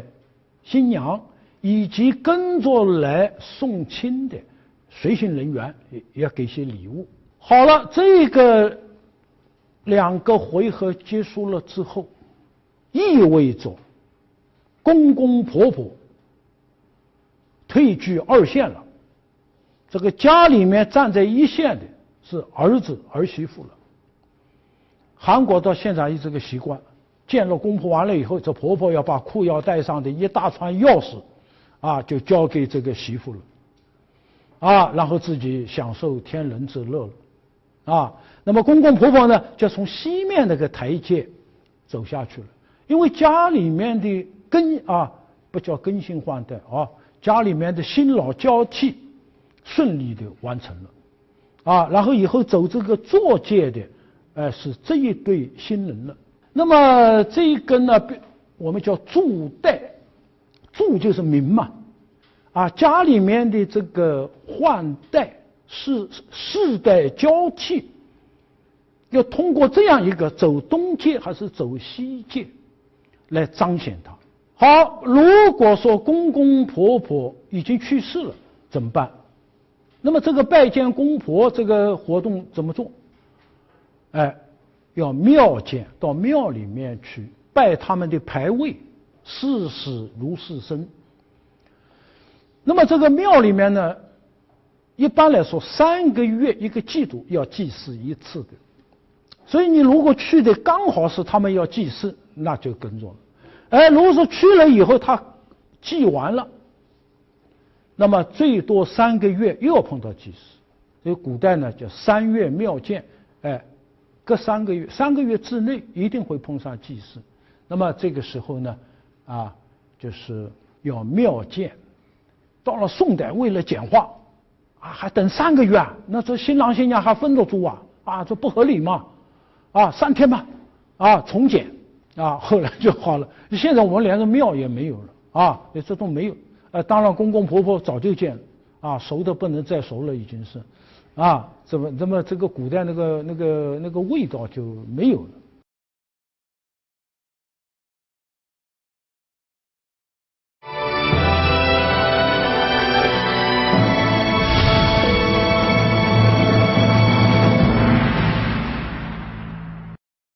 好，下面来看看中国这个婚礼的一些特点我们要不讲呢，可能大家未必都很清楚。第一个就是我们今天的婚礼是吹吹打打的，对不对？要闹的像这个新式婚礼更是不得了那个扩音器震耳欲聋，古代不奏乐的这个跟我们今天很大的关系。一个呢就是说这个婚礼它是晚上举行的，这个乐是阳气，礼是阴的，所以这个时候呢他晚上不用这个阳的这样一些仪式。另外呢这个也不祝贺的，不庆贺你说这啥庆贺的呢？人之序也，这个人走了之后都要走到这一步的。我们现在同学真是这个互相都要借助这个场合来这个互相送礼送东西然后古人就认为这个没有必要任何人都要这样走的。另外这个里面还有一个什么意思呢？我们家这个女儿好不容易养到16岁了人家说接走就接走了，这晚上这个爸爸妈妈旁边就少了一个人了。所以晚上睡不着3天这个晚上呢蜡烛都点着思念这孩子到了人家家去也不知道习不习惯人家对他好不好我们这孩子在家里一贯很娇气这个毛病会不会改掉一直要在想这些事情，对不对？女家高兴不起来还奏乐我们个孩子跑了还奏乐，他高兴不了。那么这个男家应该高兴奏乐也高兴不起来这个儿子取代了父母成了主人了，这有什么高兴的？父母老了，连我都站到一线来了，替代他了，我要庆贺一下这爹妈心里面很难过，是不是所以那个时候呢无论是女方无论是男方都没有一个奏乐的那样一种心气另外那个时候穿的衣服的颜色，没有很特别的那个。现在我们都是大红大紫的衣服，是不是啊？那个时候没有这样。新郎是雀变服，这颜色都是熏色，比较深的，外面的衣服的边是黑的，那么新娘呢，纯玄色的这个衣裳，那个边都是黑的，新郎新娘乘的车叫七车，这个七它自然的颜色是黑的，坐黑颜色的车去的，那么跟我们今天也不太一样的，对吧？另外，我们今天的结婚那个传统婚礼，那个新娘都要有盖头，一个红布把它盖起来，其实这个东西呢，在先秦，尤其周代，没有这东西，不遮头的。那么什么时候开始头上要蒙个东西呢？杜佑的通典里面，就说了，有的情况比较特殊，来不及弄什么六礼吉礼来不及了，社会动荡，或者家里出现重大变故了，这个是要比较快的把这个事情办了，那怎么办？那么就表示这个婚礼跟正常的婚礼有所不同。那么这个时候呢，要拿这种纱雀，就是那种纱巾蒙住女婿女士之手，然后她丈夫呢，把它揭开了，揭盖住。现在我们成了一个正常的，其实古代是很特殊的情况下才这样变了，那么后来有的就讲究越来越多了，各种民俗的东西进去了，要什么舅舅去揭盖头要什么样的人去什么越弄越乱其实我们要回复到先秦是没有这个东西。我今天来的时候看到路上一个，我车骑过去了，旁边一个牌子盛唐婚礼大概咱们清华哪个系的同学要做一个唐代的婚礼我不知道他们是怎么做的这盖头什么怎么处理。好，那个时候结婚很高雅的，不像咱们现在俗不可耐这婚没有礼就吃喝比排场比车队就这些东西。那个时候很文雅现在说出来我们大家都觉得哎呀这个不可思议《世说新语》里面讲到一个人这个晋我们山西地方有个人叫温峤他的姑妈说你帮我们家这个女孩找个对象几天以后他就告诉他了已经物色好了这个人的各方面条件跟我都差不多的结果结婚的时候这个女孩心里面就怀疑可能就这个家伙你看那个书上很有意思的他偷偷的看他用手拨开纱纱，那个女孩子出来那是不蒙头，她一个东西扇子挡住她的，然后他就偷偷的看，一看哎呀果然就是这家伙因为他平时大概认识的，这叫妾扇。所以我们在唐代那个时候这个结婚男的到新郎到新娘家去那个了，要去接接嘛他不能就这么素面朝天，他化妆一下这女孩子摆谱说快化妆吧咱们走吧，不行作诗嘛，诗还没做呢，怎么我就跟你走呢？好，那个新郎的收缩哭长做事不行不合格，我不能嫁这种没有文采的郎君。哎呀，所以这个男孩子你看看不容易平时要做功课好不容易这个叫催妆师，催着他化妆的事。好，妆弄好了，把扇子挡着不给你看，急死你，吼死你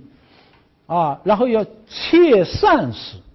诗做好了才露真容这个都很有意思的。所以那个时候我们这个诗歌之盛这个都有了啊，这个切善师把善切了，然后才去这个换了衣服出去到后来是成为一个，你看胡三省著这个《资治通鉴》的时候没讲到成婚的那天晚上，崔壮士切善师，很可惜现在我们都已经认识了不着急你不切善没关系，我已经看到了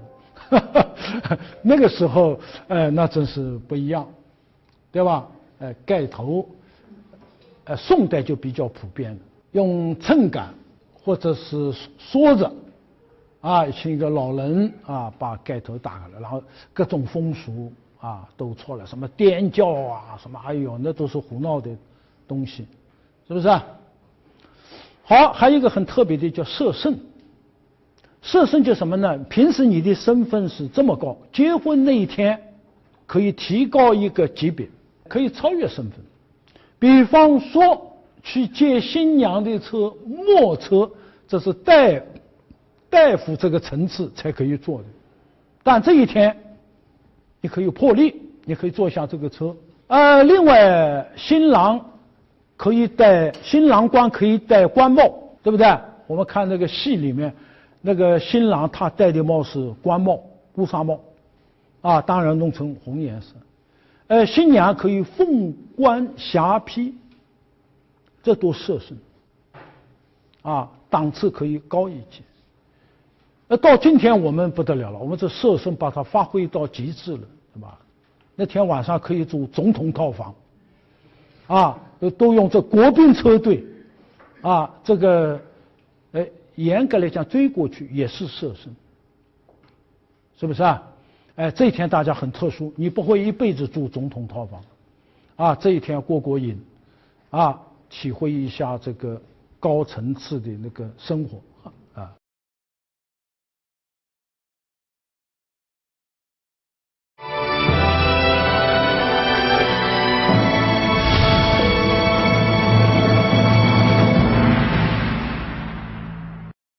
好，最后要讲到一个什么童老儿时很好玩的，其实到今天还有不过我已经很久没有参加年轻人的婚礼了在我们那个年代结婚的那一天大家来闹的，文化革命嘛也没什么好那个的就是借着结婚的这个日子要来闹一闹因为那个时候的人少见多怪，没有见过男女接吻这种东西，所以那天结婚的时候就是要拿一个苹果吊起来，用绳子吊起来司仪宣布新郎新娘同咬这个苹果看看热闹。这个用苹果还是比较厚道的不太厚道的是拿一个糖用个绳子吊起来两个人把这个糖咬掉这用糖还算厚道的。我所见到最不厚道的是拿一个花生米这个也是童老儿时因为到今天开始夫妇一体了不避讳了就这个意思。好，最后我们来看看今天的婚礼这个婚礼嘛，世界上任何一个民族都有的，而且都会有自己的特色。可是我们现在全盘西化了现在西方的婚庆公司铺天盖地，这种公司越多，中国文化完蛋的越快。第二，这个西式婚礼没有内涵他有的是到教堂里，那是一个宗教仪式，我们很多人他又不是教徒那么里面他对于家庭对于什么这种他完全没有的，因为他们都上帝的孩子。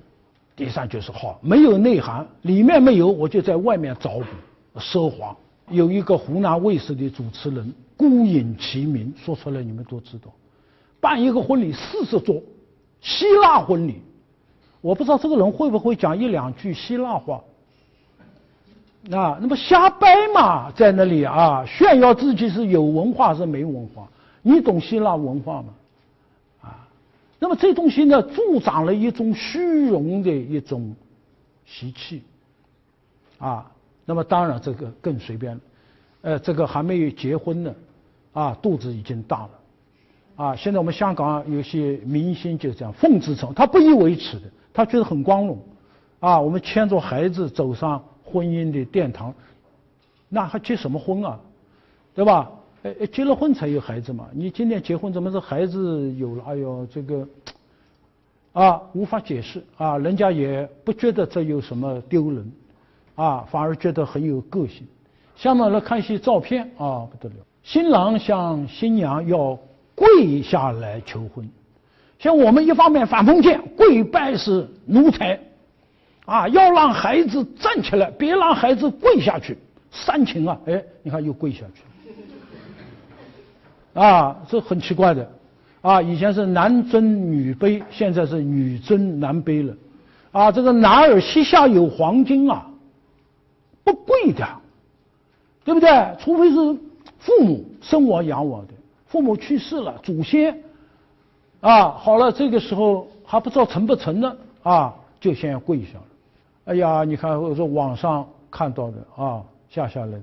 这好像是个影星啊，这个男孩你看啊，没有黄金下面啊，然后求婚，这婚嘛怎么是求的呢？对不对？两情相悦嘛，现在不是提倡平等吗？提倡什么吗？但是我们所做的都蛮拧啊，不知道这体现什么。这新娘很得意啊，有人跪着向她求婚了啊，实际上两个人平辈嘛啊，要跪也是夫妻对跪对拜啊，怎么现在就变成这样了呢？哎呀，还有这个运动员，我现在忘了叫什么名字了，奥运会这个体操什么的冠军，做节目做扑通跪下来了啊，像他那个的是队友嘛啊，这个尊卑我不知道是怎么那个定的啊。我们现在这个男孩子啊，该有血性的地方没有啊，不该怎么都觉得很自豪，这是有文化有教养。哎呀，现在叫个性婚庆啊，这个结婚当儿戏，去蹦极这叫结婚了，潜水啊，哎呦各种各样的啊，全部来了啊！你看这个全盘西化啊，你看看现在办婚庆公司，要能中国式的，基本上也是这种俗啊，里面的礼的成分不是太多的。这是日本的一个婚礼啊，它这个当然不是我们的文化啊，但是你看上去多少，它是一个很庄严的啊一种很仪式化的一种那个啊，当然它是神道社教，它前面有神职人员。我在京都大学旁边的吉田山有一次碰巧啊，就看到过一个这样的婚礼啊，这个新娘的打扮很日本啊，你看她穿的衣服是吧，很日本，包括这神职人员啊，很民主的新郎新娘是吧？当然这跟我们又不一样了啊，头上什么缠个白的啊，也不知道是个什么一个说法，带朵白花啊，这个也是跟我们不是这个文化有比较大的这个差别，对吧？他要行一些礼仪，这个小孩啊，现在西方叫什么伴郎啊，什么东西的，不是他找小孩，这个小孩你看手上拿着扇子，啊，很民族穿的衣服，啊，都有这样一天，哎呀，这个我看上是觉得很那个的，这是三浦友和，我们这一代人啊，这个叫什么呢？山口百惠，哎呦，风靡整个中国的，啊，不是没有钱，钱多极了，要怎么铺张，怎么去弄几百桌，啊，对他们来说都不是问题。但人家那个婚礼，你看很民族，当然有点不太好，这新郎站着啊，这个新娘好像长辈坐着，啊，这个当然他有他的说法啊，如果是中国人，不太会这么做，啊，但是一个民族他总有自己的一套东西，是吧？哎呀，现在不得了，啊，现在我们婚姻自由了，没有父母之媒妁之言啊，这种完全没了，完全自己了。这样就一定好吗？完全不听父母的意见，一定就好吗？未必。现在这个离婚率超过结婚率了，我们已经连续好几年了，不都自己找的吗？那为什么找了后来都这个家庭都出很多问题呢？啊，这个里面啊，我也不能说的太好啊，只是觉得现在太随意啊，这个甚至是一个世界性的2对成家1对散啊，韩日老人黄昏离啊，这个现象非常普遍。现在还这个结婚是幸运日啊，用各种方法弄出来的，五花八门，我们也是学人家的啊。还有结婚啊，7月7号这一天，结婚人数平时2倍啊，一个小镇就有80对结婚啊，结果这样的结婚最后结果都不好，也很奇怪，他这个基础不够，对不对？哎呀，现在更糟糕了，卖淫啊什么这个，现在就没有什么这个标准，对不对？啊，现在另外这个结婚，就车队招摇过市，啊，遮挡车牌怕给人家拍了，横车挡路，啊，有的把交警都架走了，哎，有的是场面，这个里面的人因为谁结婚啊都不知道，啊，都是被雇佣过去的，啊，有的是4个车封路口，啊，结果上百辆车被堵，啊，违反交通规则。现在我们这个结婚哪有理啊？这叫是叫婚礼，实际上毫无理可言了。哎，但是让我们非常高兴的啊，现在我们也有一些人决心要在婚礼的过程当中啊，要找回自己的文化。这个很有意思，是我们清华的，里面好像是云南的啊。那么一开始2个人结婚找个婚庆公司啊，哦哟，后来听这婚庆公司漫天要价，它里面按项目收费的，对不对啊？哎，我们这个基本的流程下来大概是6000啊。那么中间呢，需不需要加个香槟塔呢？啊，我一倒那个一杯那个水下来了，要不要加呢？2000啊。哎，要不要搞个婚纱帐呢？你们进去不能站在露天啊，搞个帐子啊？哎，2000啊。我们还有一个什么多少？怪层加码，觉得是不可思议了。这个不就2个人一个仪式嘛，弄到这个程度啊，后来就决定自己弄，结果老人不干了，老人现在受这个流俗的影响，都希望大操大办，在大饭店里闹一场，吃一顿，啊，后来2个人是把老人说服了，啊，然后呢，好了也来找过我们，啊，就办一个传统的婚礼，啊，你看这个上面吃的东西，你看就是按照同老而食，大概还要再简单一些，啊，合景而饮，啊，哎，这里面还有鱼啊，什么东西呢？啊，做了一场婚礼，哎呀，把老人说服了，最后做完以后，那老人高兴的不得了，啊，哎，觉得这种才有点意思，啊，还是这才像我们中国人的那个婚礼。对吧？现在说中国人婚礼真的啊，就老年人讲就不吉利啊，是不是啊？头上都是白的，浑身是白的，啊，以前讲父母健在，衣不纯素，全是白的是不可以穿的，啊，我们小的时候哪个女同志头上一朵白花就知道了，她爹或妈死了一个了，啊，现在你一生的你带孝呢你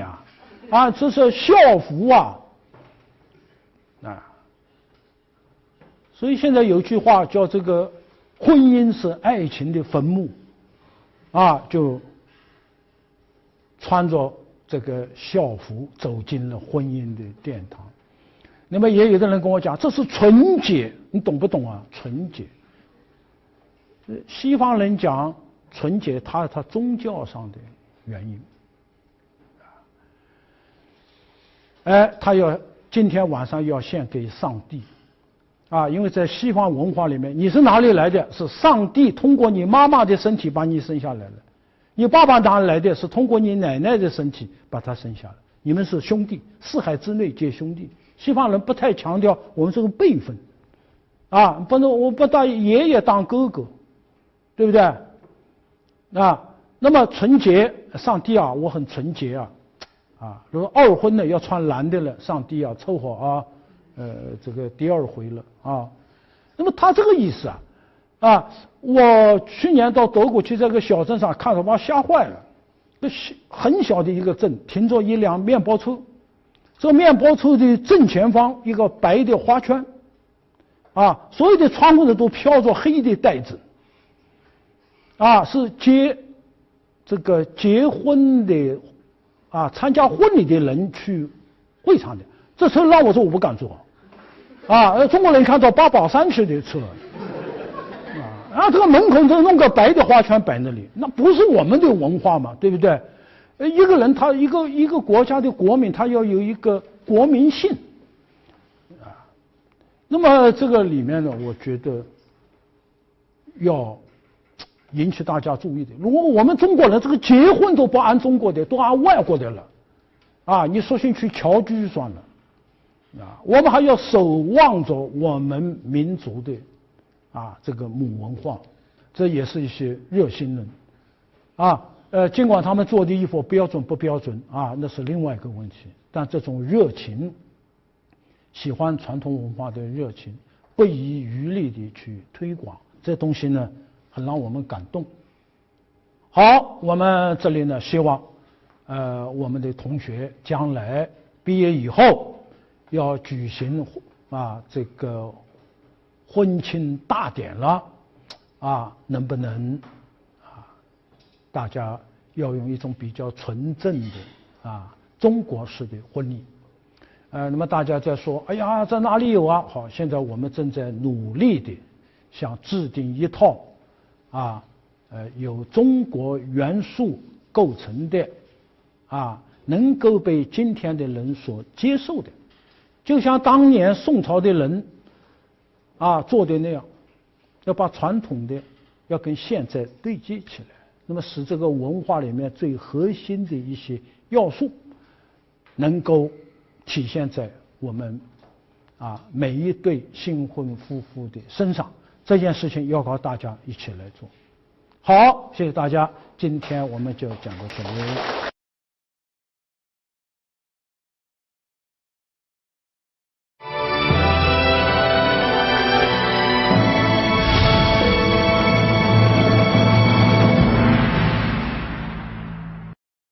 今天的中国古代礼仪文明，我们是讲这个式典礼。那么这个名称呢，我觉得很奇怪的在几年之前几乎我们很少有中国人能说得出式典礼是干什么的而我在10多年以前去韩国几乎尽人皆知那么实际上这个礼仪呢，就是祭孔的礼仪祭祀孔子的礼仪。那么今天呢，我们就来给大家介绍一下为什么要祭祀孔子。我们《左传》定公4年有一句话叫做“国之大事，在祀于戎”。就一个国家最大的事情有2件，一件是祭祀，另一件就是这个打仗当自己的家园受到威胁的时候那么通过战争来保卫自己。我们中国古代的祭祀这个对象实际上还是很多如果归类主要有3类。第一类就是天地日月山川等等这样一些自然神。大代礼记里面有一篇叫《礼三本》里面说到这个天地者，性之本也。这个心呢这个性这个字呢学者认为也应该呢理解成生天地是我们生命的本源所以大德礼记讲无天地焉生如果没有天地，这万物从哪里生出来呢？那么和天地相关的还有日月星辰山川所以大家看到我们北京呢有天坛地坛，这是祭天祭地的地方，有日坛月坛这是祭日月的地方。第二类祭祀呢是先祖，大德礼记说这个它是叫父祖父祖者，类之本也。这个呢，我们这个人分成可以归成很多类灶前生理、周武郑王都自成一系的那么我们这个姓氏的这个族类是由世世代代的祖先繁衍下来的那么如果没有他们，也就没有我们所以追本溯源我们呢也应该要祭祀这个祖先。那么第三类呢是这个对我们人类的文化文明有贡献的一些杰出的人物，比方说最早发明农业的，最早发明医药的，最早发明这个蚕桑的甚至最早发明用这个灶来做饭的，就是用火熟食的这样一些人。哎呀，我们这个中国人非常厚道总觉得不能忘了他们要通过各种方式来祭祀。祭祀实际上就是纪念嘛，对不对？现在我们在街上看到这个商店成立10周年了，他搞个活动，那么打出来的牌子叫某某这个书店10周年祭这个祭祀的祭，实际上它是一个通过一种方式来表达这个纪念。那么这个里面有些人我们甚至名字都说不出来，你说农业谁发明的我们就把这个人叫先农北京有一个先农坛，那么就是祭祀最早发明农业的人那么在我们古代宫殿里有一个太医署这个里面呢供奉着先医的牌位，就最早发明这个医药的那么还有呢就是说先禅这也是一个神这个古代这个后宫呢都祭祀这一类的神那么这个里面很重要的还有祭祀老师就我们这个知识一代一代往下传这个里面呢离不开老师的这一个职业所以我们要记这个先师。我刚才讲了，我们许许多多的这个发明者虽然受到祭祀，但我们说不出名字但这个里面只有一个人我们祭祀的时候很清楚这是谁，那就是孔子这孔子和我们绝大多数人非亲非故，没有血脉上的联系但是到现在2000多年一直受到我们中国人的祭祀那么这个里面呢有很深刻的原因。孔子这个名字我们中国人没有人没听说过的但是我们对他的了解不一定呢大家都很清楚。这孔子呢是我们中国文化史上的巨宝就大拇指那么这个西方人呢曾经提出一种理论叫做轴心时代就是在公元前800年到公元前200年这个600年当中在北纬30度的附近那么这是人类史文明史上的一个巅峰时期因为在这个时期在这一个地域里面无论东方和西方都出现了巨星级的人物啊，比方在印度出现了释迦牟尼，啊，在中国出现了孔子和老子。那么孔子生活的年代啊，和这个释迦牟尼大致上啊是相同的，他们是同时代的人啊。那么在希腊呢，就出现了苏格拉底、柏拉图啊。那么这个时期呢，应该说是我们人类文明史啊最灿烂辉煌的时期啊，我们至今不能超越他们。那么孔子呢，他的这个出身呢，实际上是比较贫寒的，甚至可以说，他的这个先祖啊，我们往上追啊，可以追到哪里呢？就是商代到后期的殷有三贤啊，三个最贤德的人，其中一个叫微子。那么武王克商以后呢，他非常仁厚啊，没有把这个商纣王的啊这亲属，他下面的人斩尽杀绝啊，而是呢都表现出了相当的这个宽容啊。那么当时季子就去了朝鲜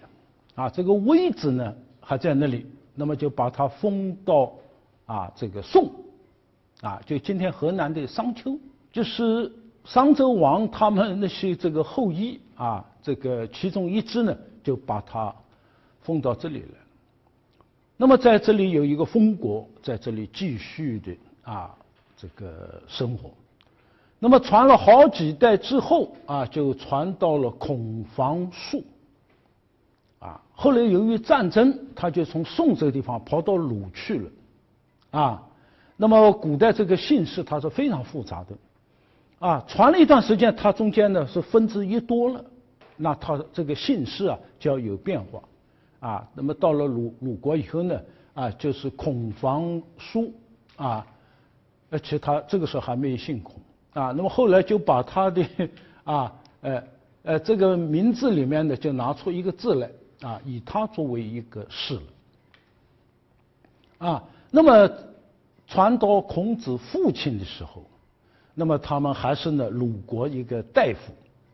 啊，还是属于贵族身份啊，叔梁纥啊，这个大家都很熟悉。但是非常不幸，孔子3岁的时候，他父亲就去世了啊。那么这个家道啊就很贫穷了啊，所以他属于一个没落贵族的家庭啊。那么想想一个家里面这孩子这么小的时候，这父亲没有了啊，这个家里之困难啊，那就可想而知。但是这个孔子在很小的时候就啊显现出了啊他的与众不同。虽然这个经济上很贫寒，但是呢，他跟小朋友在一起玩游戏的时候啊，就显示出他对这个文化情有独钟啊。那么他经常模仿大人设煮豆啊，这祭祀嘛啊，这个煮啊是放这个啊吃的东西啊，这豆啊也是一个器皿啊，这祭祀的这个礼器呢啊，一个最基本的一个是煮，一个是豆。他喜欢弄些东西在那里摆。那么设礼容，还知道这地方应该恭敬，这个地方应该悲伤啊，哪个地方应该怎么样？非常小的时候啊，对这些礼仪啊表现了极大的兴趣。那么后来年龄大了以后啊，他有一个生计的问题啊，但是做的官呢都非常小啊，为韦吏廖亮平啊，现在一般说法这个韦吏大概是一个管这个仓库的一个小官，吏大一点的我们叫官啊，小的叫吏啊。那么这个韦吏呢管一个仓库，结果他这个里面呢都井井有条啊，所有的东西呢这个账呢都没有问题啊，始终清清楚楚。后来做司之吏啊，也是一个小官。那么这个官呢是管这个牛羊这一类的东西啊。那么在他管理下，这个牛羊不仅啊这个不出什么问题，而且还繁殖得很快啊，这个都说明他非常称职啊。所以毛泽东在讲到孔夫子的时候，他也说他这个小的时候做过一些很低微的官管过仓库管过牛羊还提到这一段那么这一段呢，在这个《史记》里面有记载。所以孔子他并不回避他自己出身的这个贫寒所以他说吾少也贱，他这个年少的时候这个身份呢非常的低贱做些小官，恰恰是这样一种生活锻炼了他的能力所以他呢多能避世，他动手能力很强因为他在生活的最底层里面成长起来。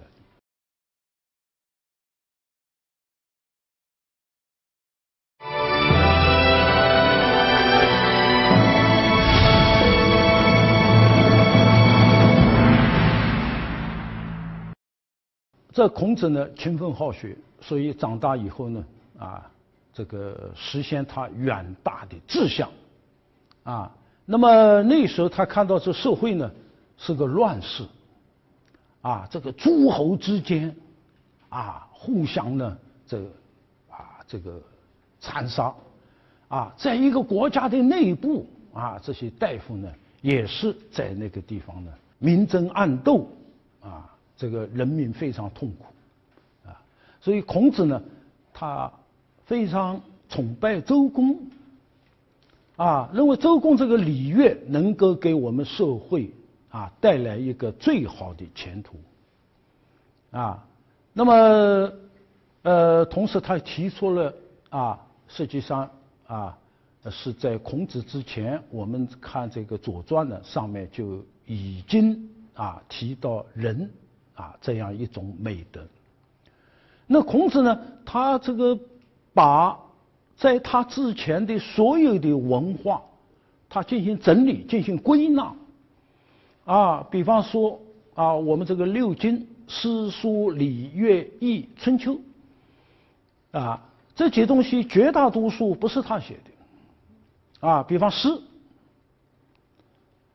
这个里面都是民间的或者是宫廷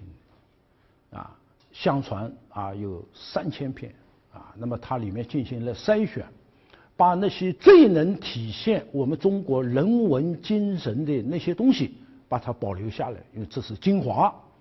要让它往下传这个书那么我们都知道是从尧舜禹汤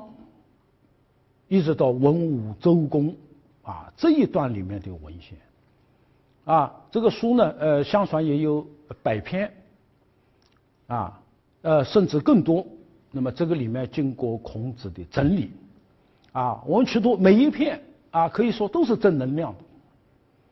的甚至里面有很多篇对于我们今天的治国都非常有这个启迪的价值那么一般来说，这《春秋》大概是孔子经过孔子编的这个里面呢也寄予了他的很多的这个理想那么孔子那个时候呢，一方面是积极的做这个工作同时呢他提出用仁仁者爱人，我们要让所有的人有爱心，这个天下就不会弟弟杀哥哥，儿子杀父亲，争权夺利那么他把他的主张呢到处去游说希望能有诸侯采纳他的方案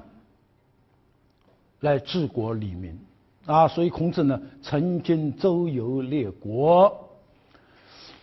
非常遗憾生不逢时。我们历史上许许多多的这个圣贤都是这样，怀才而不遇那么这个时候呢，他的处境非常的这个不幸可以赤乎其，卒乎宋魏，困乎陈蔡之间啊，甚至饿到就是说没有东西吃，那个人都没有力气了啊，带着一帮学生，所以他后来呢很失望，68岁的时候啊回到鲁国啊，那是决心呢啊就是要下来啊好好的带学生啊，就是我这一辈子我的理想实现不了啊，但是希望这些学生能传他的薪火。好，那么孔子除了周游列国啊这样一些活动之外，他还有哪些贡献啊？那么首先我们说到他是中国教育第一人啊。这些年我们大陆呢不断的有人提出来啊，要把孔子的这个生日啊作为呢我们的教师节啊。其实这个做法呢，在今天的台湾啊、香港啊，乃至现在美国的一些学校啊，都是实现了的啊。我们这个大陆地区呢，现在还是用了一个9月10号啊，这是一个莫名其妙的日子。为什么这一天啊说不出任何道理来啊？所以些有识之士呢就提出来啊，要以这一天作为教师节。那么孔子跟教师什么关系呢？太有关系。在孔子之前，有一句话叫“学在官府”，就是学校这教育是由官府垄断的。你不是贵族子弟，你没有资格进那些学校啊，你没有资格接受这教育啊。孔子了不起在于，他以个人之力，就是自己的力量，在民间创办私学啊。那么主张有教无类啊，什么人都可以的，没有什么高低贵贱啊，这贫富的这种要求啊。学费很简单啊，叫束修，大家知道，10条干肉啊。那个时候这个家里要宰过一头猪啊，那不知道能够割出多少条来。所以啊，门庭啊非常之兴盛啊。那么我们自古以来就说他有3000弟子，其中神通6艺的啊有72人啊。我们简单点说啊，叫贤人70啊。那么使得这个学术啊走向了民间。大家想想到后来为什么早不出现晚不出现，出现了百家争鸣的局面？前面它不可能出现，因为都是极少数的人在那里掌握着学术，绝大多数人没有文化，连字都不是啊。那么由于孔子的这样一个创办私学啊，使得学术走向民间啊。那么经过好多代的这个努力之后啊，我们到了战国的时候啊，这个学术界啊出现了第一次高峰啊，空前的繁荣啊，诸子百家。那么这孔子呢，他这个教育这个内容是继承了西周以来的啊这个教育内容。大家知道啊，他是文行忠信，有文有行啊，另外呢，这个人以忠信为本啊，这样一套内容。那么要求呢，道德文章啊，都要好。这个实际上呢，就是我们啊，这个西周以来啊，这个人本主义思想发展的啊一个归宿啊。那么以人为本，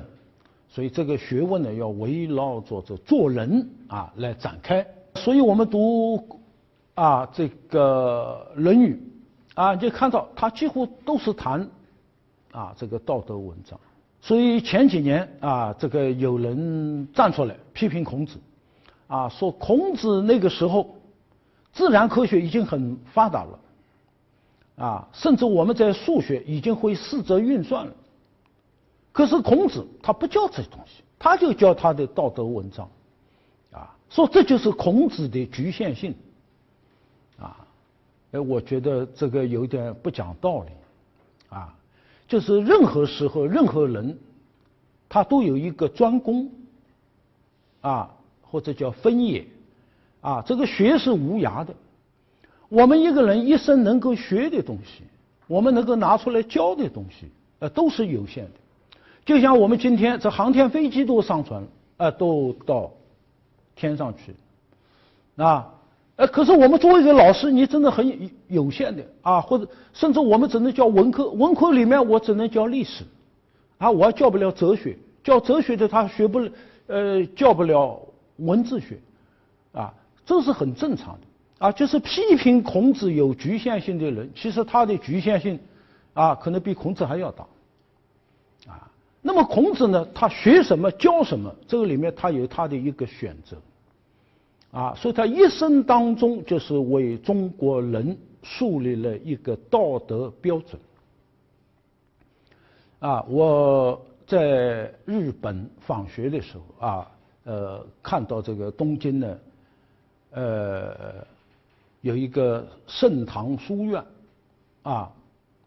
我就问日本朋友这你们为什么那么尊敬我们中国的孔子那么他们马上就说他是东方道德的创立者，因为人家西方人靠宗教再把人拢住，那么中国那时候已经不信这个东西了，不信这个东西，那要用一个什么东西把人心要管理好要把这社会管理好，那么他就提出了用道德今天我们听起来似乎很普通但这是一个非常不容易的一讲出来大家都懂都明白但是最早是由他提出来的。那么孔子教学生他是很有一套所以我们说他是教育家他不是教书匠那么《礼记》里面有一篇叫《学记》里面提到了呢很多这个教育理念实际上都是孔子提出来的因材施教，对吧？人的这个才智是不同的有的孩子适合去做体育，是吧？有的孩子适合去做那种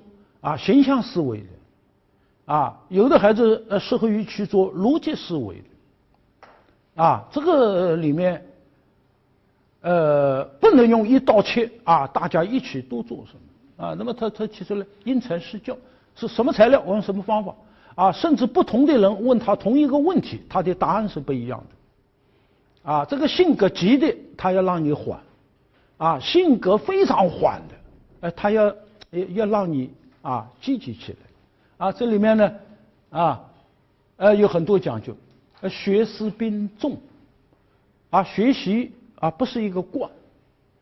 要思考，学而不思则罔，思而不学则殆，是吧？他讲了好多自己的体会启发式教育等等。那么孔子一生当中呢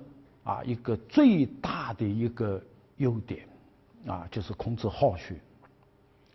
大家看《论语》20篇，第一篇就叫学而，第一个词里面出现的学而时习之就学习他从一个非常贫贱的人成长为一代宗师甚至万世宗师，完全是通过学习他不承认自己是天才，他是学而知之的，所以他这一生呢，他认为他没有什么别的，他这是学道，朝闻道，夕死可矣，这个人才活明白了你现在活80岁、90岁、100岁有什么用你实际上没有活明白一个人呢，不管怎么说，不管活多长他是有效的，他是明白的这才有价值。所以孔子学道，他不知疲倦，他诲人不厌，发愤忘食，乐以忘忧，不知老之将至。我毕业的时候，我老师给我写了2幅字一幅是这个清初傅山的一段话，还有就是这句话发愤忘食，乐以忘忧，不知老之将至。所以我每次读到这里的时候，都会想起我老师当年对我的教导就是我们只有以这样一个状态去生活我们才能有所作为。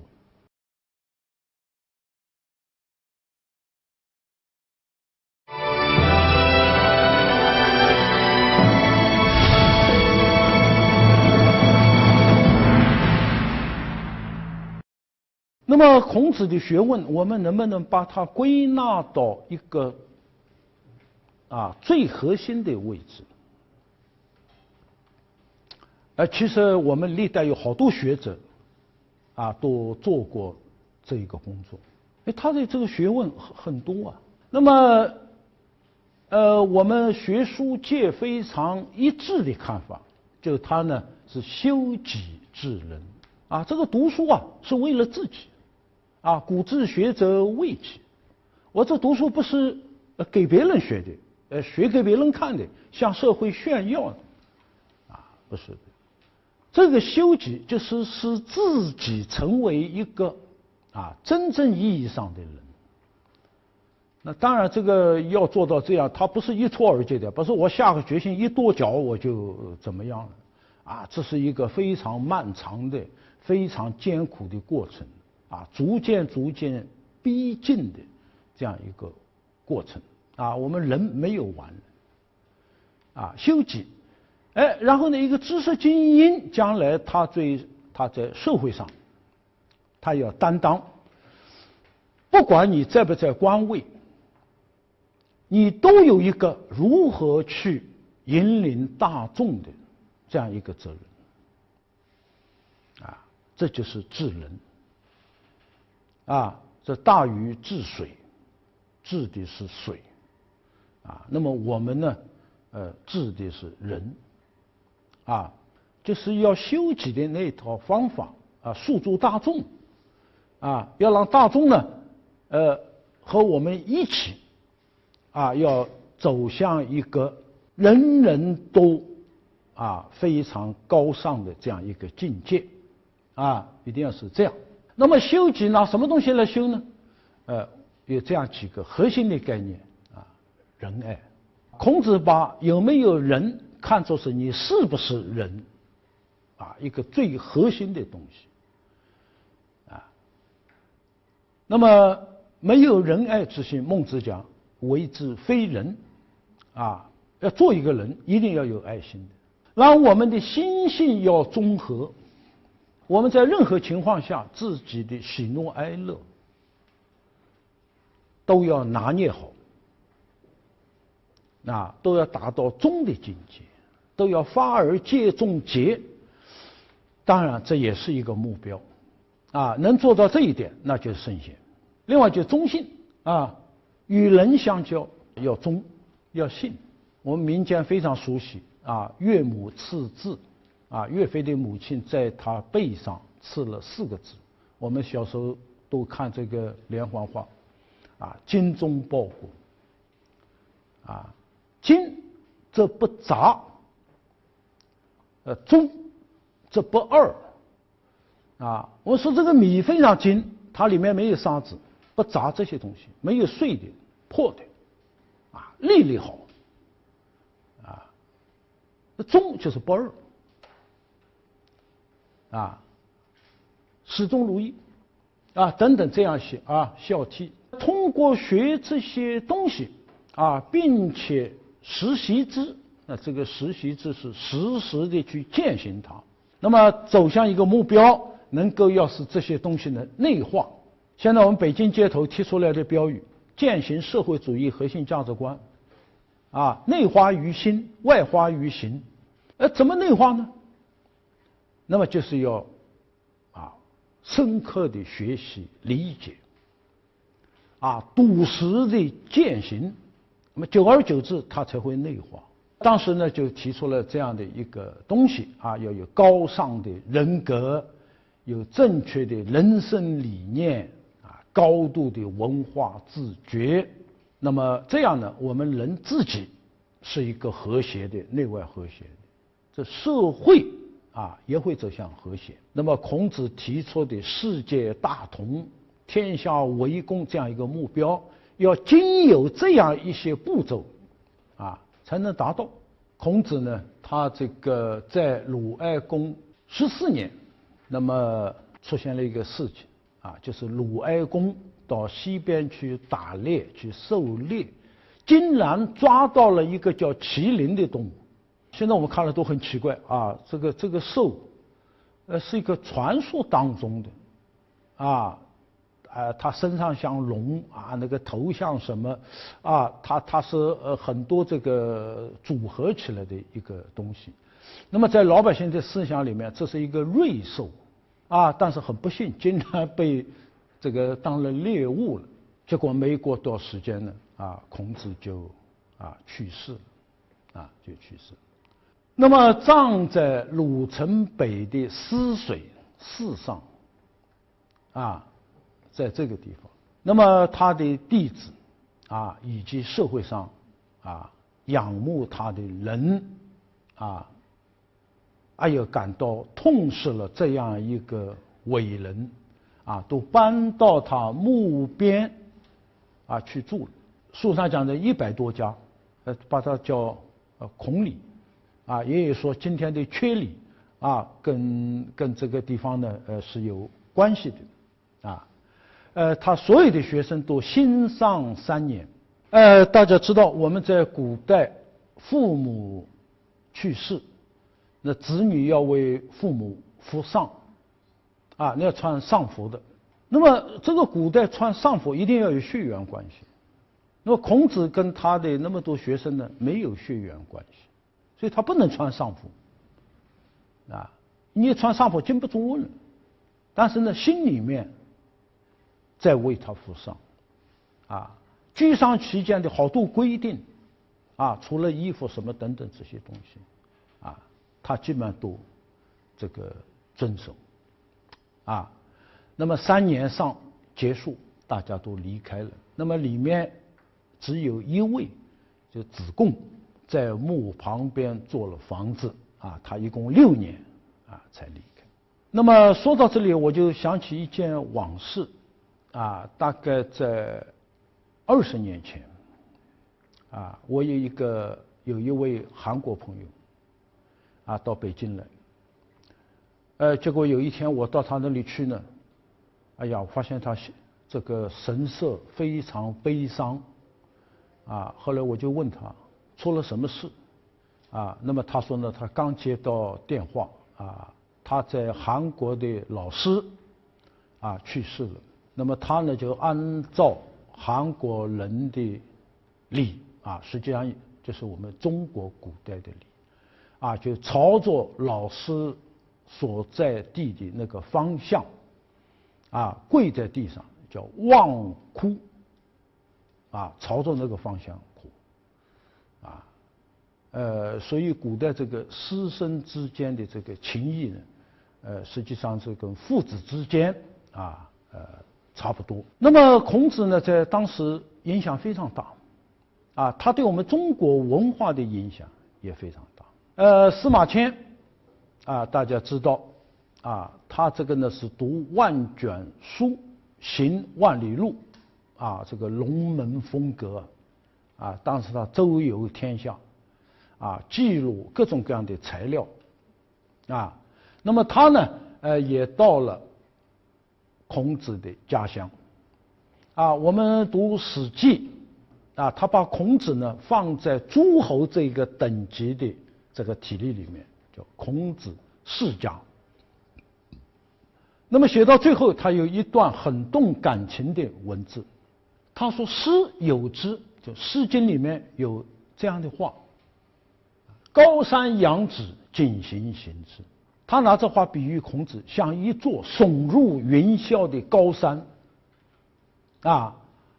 我们久久地仰望他，这目光不再游移，我们就佩服这个人我们沿着他指引的这道路我们不断地前进。虽然我们这一辈子不可能成为孔子，虽不能至，但是我们的心一直是向往这样一个伟大的人物。所以我们今天读孔子的书，大家也要像司马迁一样不能因为我们自己不可能成为跟他一样伟大的、一样高尚的人，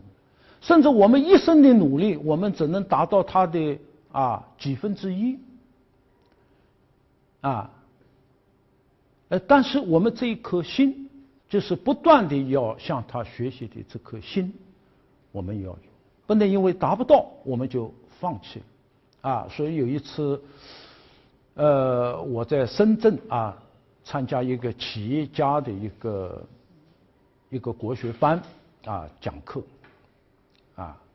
那么其中有一位企业家呢就站起来说：“彭老师，你讲的这些东西尽管很好，但是我们是做不到的，所以我们不必要去做。”啊，讲到这里时候，我印象太深了啊！有另外的这个一位企业家马上就反驳，啊，说虽不能治，而心向往之。你连这样的愿望都没有，啊，那你就太可悲了，啊，那个被批评的人马上不做声了，啊，其实我们每一个人，也是一样，是不是啊？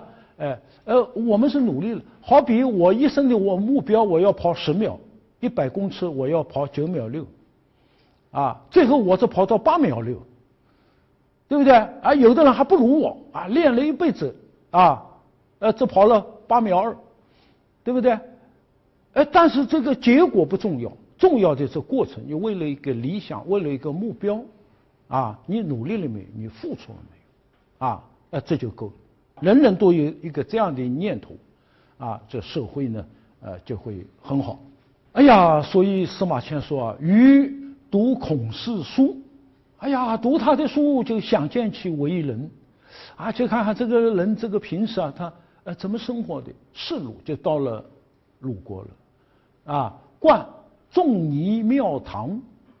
啊，他的当时那些建筑、车服礼器，他用过的那些遗物，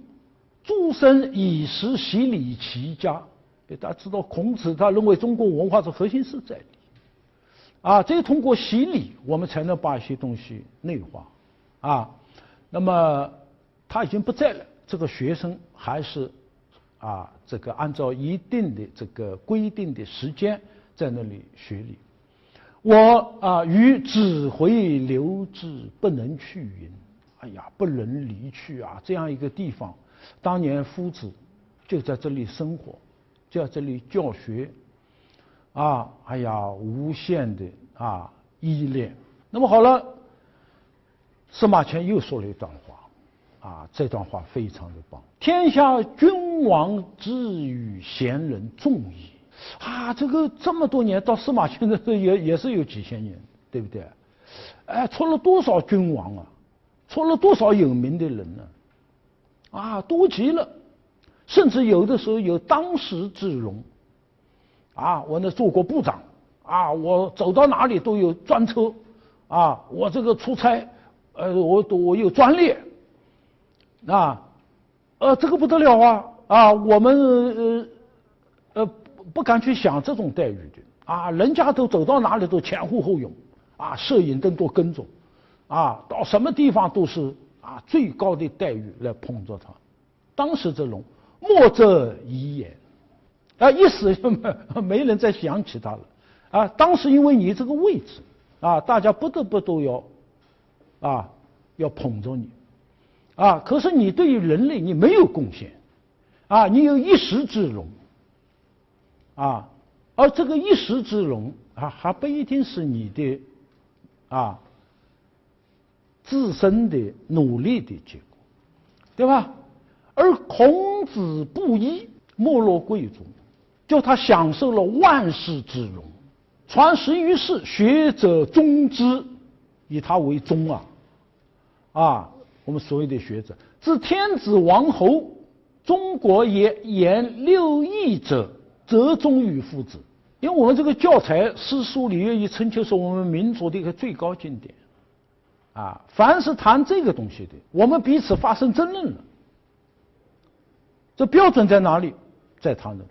啊，什么叫折中呢？就找到一个最合适的一个解释。啊，折，不是在这一头，啊，也不是在这一头，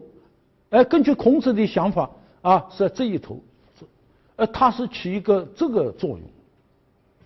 啊，可谓至圣矣。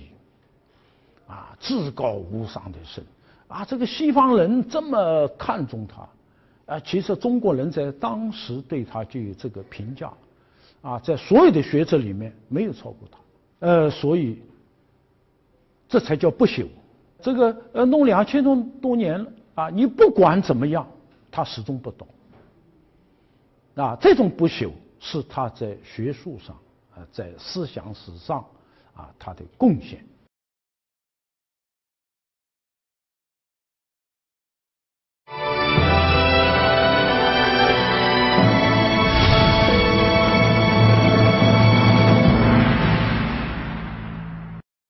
那么孔子对于我们这个民族的意义许多人没有很好的这个认识我们在读诸子语类的时候就看到这个朱熹跟弟子在谈话的过程当中那么引出2句话说这个有人在四川那边一个山里面这个路上一个亭子，这个亭子上写着一个对联，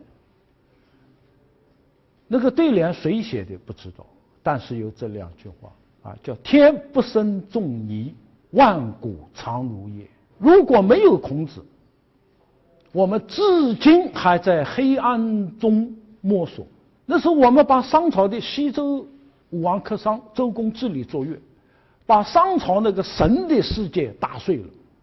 我们建立一个新世界。但是由于种种原因，天下大乱，那么这个中国向何处去？我们每一个人何以自处，何以相处？那么这条正确的道路是他给我们指出来。如果没有他，很可能我们后面的到写这一个东西的时候，唐宋的时候我们还是一片混乱每当混乱来临的时候，所有的人都茫然失措，不知道该怎么办那么他呢给我们树立了一个灯塔。刚才这话说到这里，我也想起大概30年前我在读研究生的时候，我到现在还记得有一次在辅仁大学就职后来那个时候是变成北师大化学系的所在地那么有一天在那个地方呢举行一个学术报告会我记得张岱年先生做一个讲话那么张岱年先生讲话的时候就提到这2句话那是当时我书读的时候我第一次听到这话他说天不生仲尼，万古如长也所以每当提到这2句话的时候我就情不自禁的要想起这个张岱老。下面我们看看这个祭孔仪式它怎么变化的。孔子去世以后的第2年这个鲁哀公呢就下了一个命令，把孔子居住过的那个3间房把它改造一下，作为一个祭祀的一个庙。古人祭祀一定要在庙里面的不是随便找个地方都可以的这个庙里面呢它有一定的这规制的里面有它的牌位要有专门的祭器这个去祭祀的人要穿祭服，这祭品都有规定。那么把这里呢变成寺庙。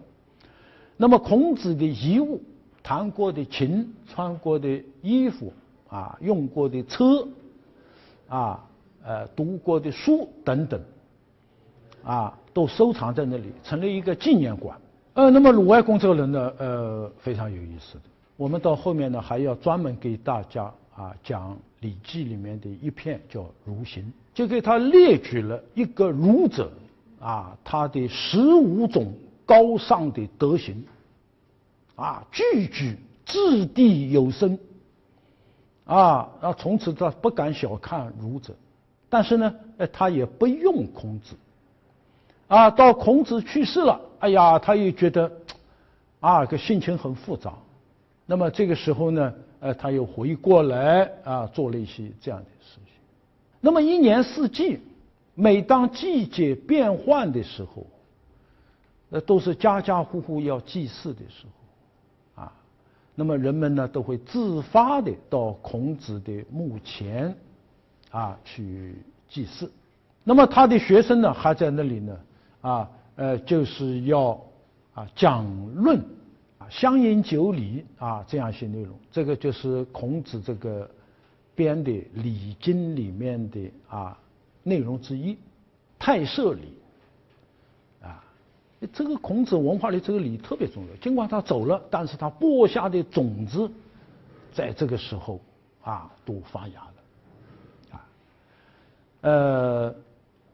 这是最早的一些比较简单的一些比较朴素的自发的一个行为它不是政府组织的。那么那都是自发的那么对孔子的祭祀呢，首先我们想到他的家属孔门的后裔要祭祀他的，按照那个规定叫四大丁祭那么这个祭祀我觉得可以申请世界文化遗产因为从那时候一直到今天没有断的。什么叫四大丁祭呢？所谓四就是春夏秋冬四季这个四季呢每个月30天，这30天呢就10个天干，甲乙丙丁戊己庚辛壬癸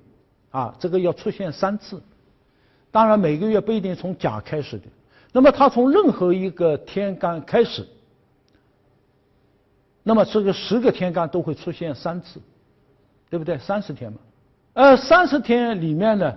它都有这个丁日，第一个出现丁日叫上丁日，第二个出现的丁日叫中丁日，第三个丁日叫下丁日。那么他们呢这个四季呢都是用这个中月就3个月，每个月都有上丁、中丁、下丁。那么用哪个月呢？用中间这一个月的第一个丁日，这个呢就是四大丁祭。这个孔府呢现在有非常完整的档案而且还在做，当然它不对外开放人家自己记的实际上现在山东曲阜的孔庙照道理来讲是人家家庙但现在政府呢把这地方弄过来变成一个公祭的地方那么现在每次要在政府祭完了那么人家家里呢才去到这个地方去祭祀。好了，到了汉代，这个汉高祖刘邦大家知道这个人出身也很低微的一个亭长这官非常小的但是呢这个时无英雄谁使庶子成名。那么这个人呢做了皇帝了他在继位12年的那一年那么从淮南淮河的南岸这地方，他回北京的路上经过了曲阜真没想到这样一个人他对孔子怀有很高的敬意那么他就停下来，这个他已经是天子了，他不是一个无赖了以前这个古人都嘲笑了他是一个无赖出身的家伙那么他在这里以太牢之礼，牛羊猪各1祭孔这规格很高这古代要太牢这个级别就是非常高，而且是一个皇帝亲自用这个礼节来祭祀。那么好了，他就开了一个头。那么一直到清朝结束一共有11位帝王，18次，有的去好几次到曲阜来祭孔。那么在我们文化史上这是唯一的一个人。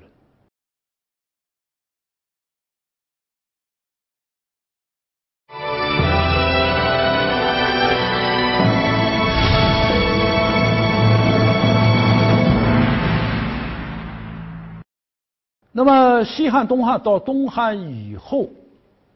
那么各个郡县都有学校的那个时候，大家一读书，一读这个六经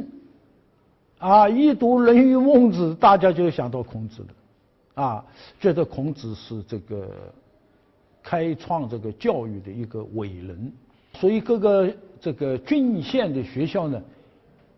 都祭孔啊，开学都祭孔。那么到后来呢，到汉明帝啊那个时候，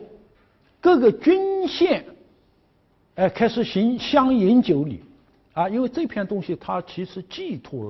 了当时这种尊老敬贤的这样一种理念。你这个不是大家在去喝酒啊，这喝酒这是一个形式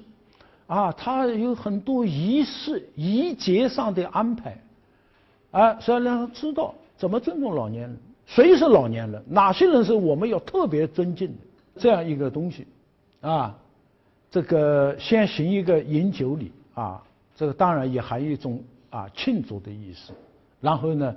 就是要祭，祭谁呢？这里面有一个东西，不知道大家了不了解？就是当时把周公、孔子一起祭的。那孔子最崇拜周公，啊，周公是我们2000多年最了不起的一个宰相。啊，抗战的时候，周恩来到重庆去，啊，重庆那个国民党统治区里面的那些文学界的这个最有名的人，啊，都很尊敬周恩来，那么都喊周恩来周公，啊，这个是一个很高的一个荣誉了。那么那个时候呢，是把先圣，周公是圣人呐，孔子是先师，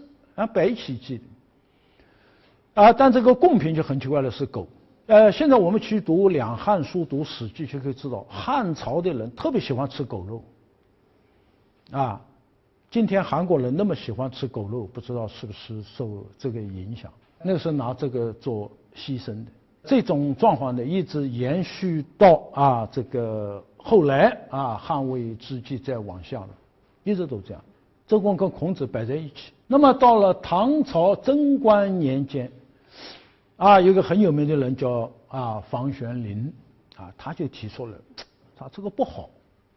周公孔子当然都是圣人，可这是学校，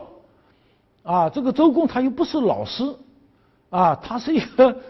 做这个相当于我们后来叫宰相的人，这个两个摆在一起记不伦不类，他就把它分开来。学校嘛就记孔子，这样这个主题突出，也很合理。唐太宗一听呢，不错，然后呢就记孔子了。那时候记事都要有一个人配享，大概前面两个人并记的时候，记周公，孔子是配享，那么到这时候把孔子扶正了，那么要找一个最合适的，最贴近于他。跟他最密切的一个人来做配享，那么就找了颜回。那么这里这个很多很琐碎的材料不给大家说了，就到后来有反复的，有人说这不对嘛，这个周公孔子就是应该摆一起的，又摆一块来了，是吧？那么到唐高宗的时候，那么有人就提出来了，这个周公怎么个摆法呢？祭祀他的地位在哪里呢？他应该配享成王，因为成王那个小的时候不会治国，那么周公呢摄政，给他把天下弄得好得不得了，然后再归政于成王，你出来做吧，我退居二线了。那么这个成王他离不开周公的，周公自己也说过这样的话，所以呢，然后就提出一个办法。就祭成王的时候，周公放在旁边配享。那么我们在学校举行这个诗典礼，还是要回来，就是弄孔子。从唐昭公唐高宗往后，这东西再也没变过了，就成定局了。学校不再记周公了，就是放在这里了。唐朝的时候非常尊孔的，唐太宗的这个人也非常尊孔。那个地方是各地州学县学，各个州各个县都有学校，因为我们中国教育是非常普及的。那么这个州学县学都要建孔庙所以一直到文革前呢，我们稍微像一点样的这个县都有孔庙的当时叫文庙，因为后来有关帝庙，那叫武庙。有的叫夫子庙。今天你到南京一个最有名的地方，一讲到夫子庙，那是非常繁华、非常热闹的一个地方啊。像苏州啊，我们江南地区最大的一个文庙啊，我也曾经去这个瞻仰过啊。很可惜，里面现在都空了啊，原来变成一个市场啊。后来李兰清这个在位的时候去视察啊，后来把里面全部搬走卖东西啊，要把它恢复起来。那么这个东西呢，这个格局是在唐朝的时候就有的，啊，凡有学校的地方一定有夫子庙，有孔庙，啊，今天我们到韩国去，因为所到之处基本上还是这样，啊，现在韩国有200-300个孔庙，啊，它没有被破坏，啊，庙跟学是一体的，啊，你这学校哪来的？那是孔子开创的教学，那孔子是我们的宗啊。对不对？哎，都要拜，都要祭孔的啊，都有这样一个规矩啊。其实我们现在国内呢，孔庙还是保留的，还是不少的，啊，还是不少的。那有一个庙嘛，你叫祭祀嘛。这个祭祀这个仪式是什么？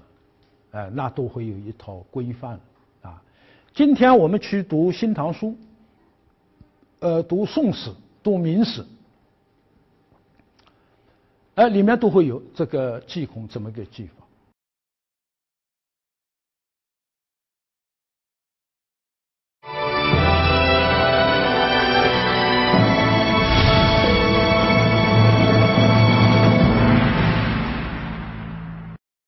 好，下面我们看看这个失殿啊，失殿。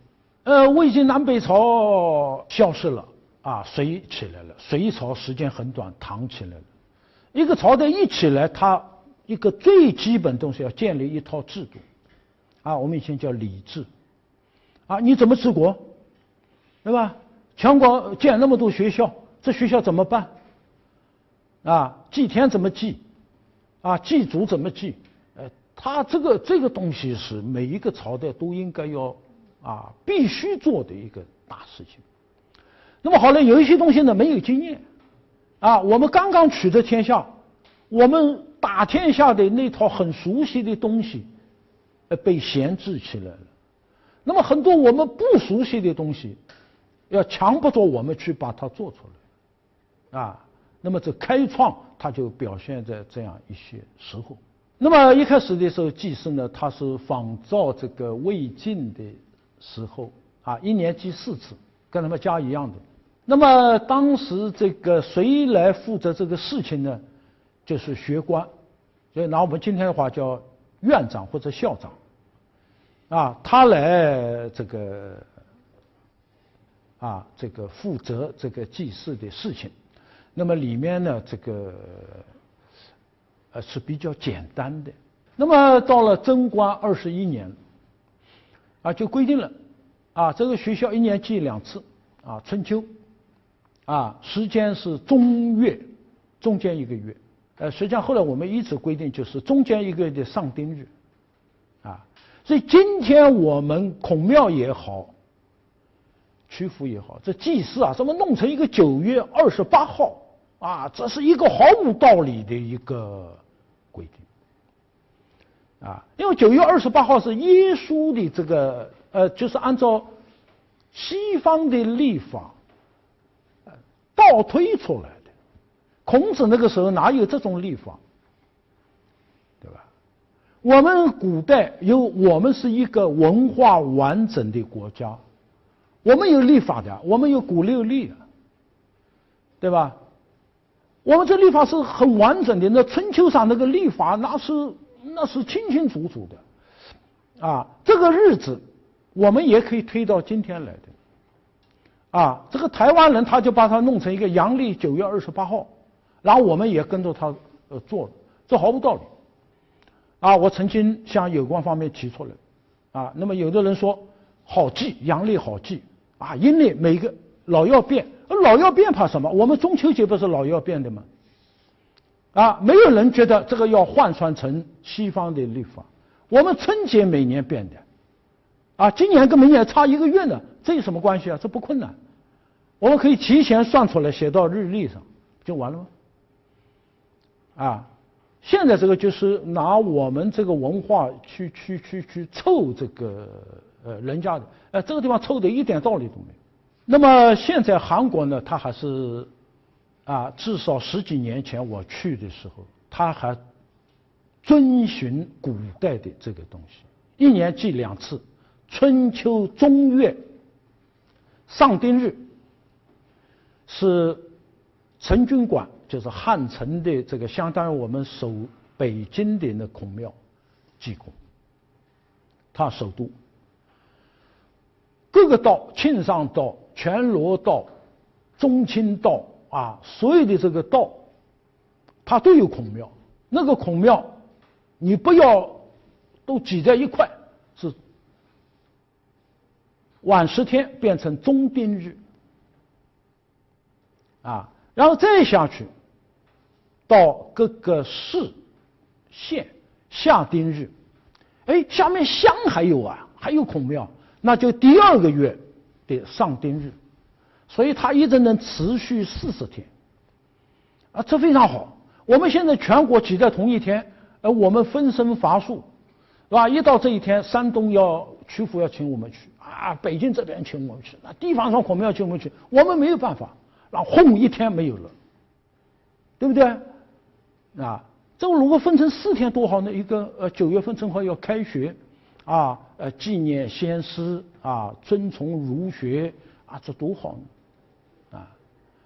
呢！伤感。好，那么这个祭祀呢，我们这个祭祀我在这里稍微说一下，大家别把它看得太神秘了一看眼花缭乱看不懂。实际上我们要简单的说说，它是步骤就那么一些。当然第一个是清场下面嘈杂得很要敲鼓鼓3通就是一开始咚咚咚，大家一听有鼓声了，哎呀，这个赶紧马上很快要开始了，是吧？该换衣服换衣服，该上厕所上厕所，哎呀，该要吃东西赶紧要准备了过了一下咚咚咚咚这个声音又不一样了，倒计时的时间快到，咚咚咚咚咚咚，好，不能再讲话，不能再走动了，然后第一个是迎神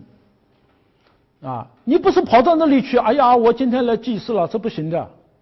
他那个神我们古人想象，孔子的这个神灵，这是在天上的他在外面转悠而我们要把他那个神引进来，里面一个牌位然后他的神到了这个牌位上了，我们才能给他行礼你否则怎么弄是不是现在我们家里面祭祖也是这样的不是说摆上吃吧，不是这样的这个家里面祭祖这个老的这个办法，都要把门打开，都要喊的哎呦回来吃年晚饭吧，好，他们一听到赶紧就下来了我们都想象的然后把门关上，他们吃了，对吧？所以一开始要迎神在曲阜还要拿一个一个伞盖去接他的，不说来吧他在哪里呢都要从这个里面出来跑到那个门那里要把神接走，好，然后再走这个中间那条道，那个门有3个，中间那个门是神道神走的，我们别去走我们还活着呢，对不对？我们走2边走来了可以从神道上这样走过去，好，他到了那么这个时候呢，要这个贡品，那个时候都是要活的牛羊猪都是活的事先要养在一个地方这个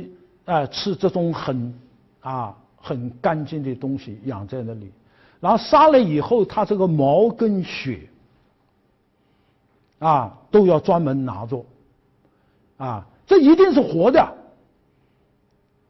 我们以前古代把这个叫血祭，我们家里面那个鱼都是活鱼那个鸡都是活的一定是血祭然后到那里把那个毛血要专门一个地方把它埋起来，现在孔庙的后面还有一个地方专门是埋这个东西，然后这东西这是贡品，是吧？现在不像话了，现在献花篮了，啊。后来念那个祭文啊，什么这个啊，天朗气清啊，国泰民安啊，念一通念到最后，上想，上想这两个字我们这里不好写啊。哎，最初的时候，像陕西祭皇帝什么，那祭文都是看以前的抄的，啊，稍微换两个字，上想这两个字他不懂什么意思。啊，上想的意思就是我把这贡品啊都摆着了，请你吃吧，请您享用吧。啊，这个祭祀跟我们家里面这个过年祭祖是一回事，过年了请他吃顿饭。啊，那东西也是这样，你摆个花篮，你让他怎么吃啊？啊，这是洋人的东西啊！现在我们一个弄了2000年的祭祖的仪式，现在弄的叫这个四不像，是吧？我曾经说的，你用花篮也可以。咱们不叫祭祀，咱们叫追思会，啊，坐在那里，啊，弄个桌子，一人弄杯茶坐那里，哎呀，这皇帝很了不起，啊，哎呦，几千年了，啊，你不要叫祭祀，啊，这祭祀没有系花圈的，啊，祭这个字就是一个手拿着一块肉，摆在他的牌位的前面，这是个会议子嘛，啊，这个东西都不懂，你拿个花篮摆那里，啊，上想啊，孔子啊，你吃花篮吧。啊，这不闹笑话，这笑话闹得太低级了，是吧？不知道说咱们你要就不弄，要弄就把它弄像了，啊！现在韩国他都不是这么弄的嘛，啊，都不是鲜花，还弄个武警，啊，哎呦，这个老夫子要九泉有知啊，不高兴的，啊，弄这套东西，啊，不伦不类。好，那个神灵来了，我们把那个东西拿上去了。啊，都摆好了啊！当然，除了牛羊猪，还有别的。那还有什么呢？三献。所谓三献呢，就是献3次酒，啊，我们请一个人吃饭，不是要敬酒要敬3次吗？哎，好，我们现在这个生活里经常有，哎呦，彭教授来了，哎呦，我敬你啊，哎，好，过了一会，哎呦，我再敬你第2杯啊，一般我们3杯嘛，没有敬4杯的，对不对？那么古代就叫三献，啊，这个去的人，啊，里面最重要的那个人是出县官，啊，叫县官，啊，照道理咱们的北京孔庙如果要祭祀，这出县官应该是北京市市长或者市委书记，啊，他们不去啊，而这个祭祀都是天不亮的时候起来的。啊，他们那时候还没有起来呢，啊，然后他们也不愿意去。台湾是马英九，啊，台北市市长穿着那个啊长衫马褂，啊，很传统的啊祭祀，这叫出县官，这个人的身份最高，啊，其实像陕西祭祀皇帝，我这里顺便说到，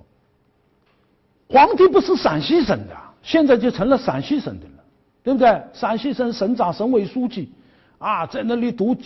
那个祭文，哎呦，以前这个祭祀读祭文的人身份很低的，他叫注，啊，诸史之士嘛，啊，现在我们是最高领导在那念，皇帝不是陕西的，皇帝是中华民族的，你陕西省省长，你有什么资格？以前是要皇帝去的，皇帝去不了要差遣。啊，所以如果叫陕西省省长啊，这个做出县官，那他一定要说奉当今皇上的差遣，我在这里充当出县官。啊，这个陕西我们拿传统的话叫一个地方诸侯嘛，一个地方诸侯祭不越望啊，你不能祭天的，那关你什么事啊？对不对？你没这个资格的。啊，皇帝祭泰山，你配吗？啊，你只能祭你这个帝王里面的山，啊，这有规矩的啊。现在我们在这些大经大法上，已经是现在举措适当，啊，没有名堂了，啊，吾不欲冠矣，啊，我不想再看了。那么好了，当时国学师殿这次我们等一下解释，在首都这个国学祭祀的时候。国之祭酒，祭酒是个官名，啊，以前荀子就做过这个官，他是出县官，朱慈琛皇帝仅遣，他没这资格，啊，他是以皇上的命令啊，受皇上的差遣、指明、指定来的，对吧？那么里面国子司业是另外一个官，做亚县，国子博士是众县，三县里面这个众县身份是最低的。州学各个州啊，我们当时天下有很多的州啊，州学呢刺史地方官啊，一个很高的领导啊，另一个是做亚县，博士是中县，县里面县令做出县，县丞他的副手是亚县，那么再低一些的官是中县。那么历史上皇帝出来祭孔的。不是每年都有他的啊，他政务繁忙，有的时候皇太子来，那么皇太子去，他就是出县官。这国之祭酒，这校长做亚县，这中间是三县，献3次酒，啊，都要洗干净手啊，摆在那里啊，要给他行礼啊，然后退下去啊，亚县上来这摆上去啊，众县下来。那么这个中间呢，要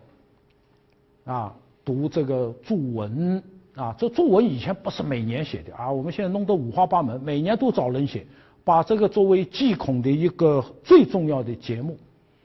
啊。第一次写让范增写了一个赋，哎呀，这个也是不伦不类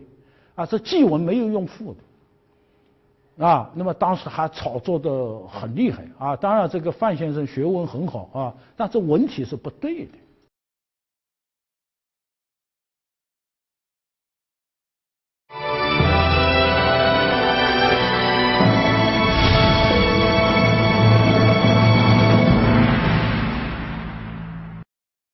那什么叫十殿呢？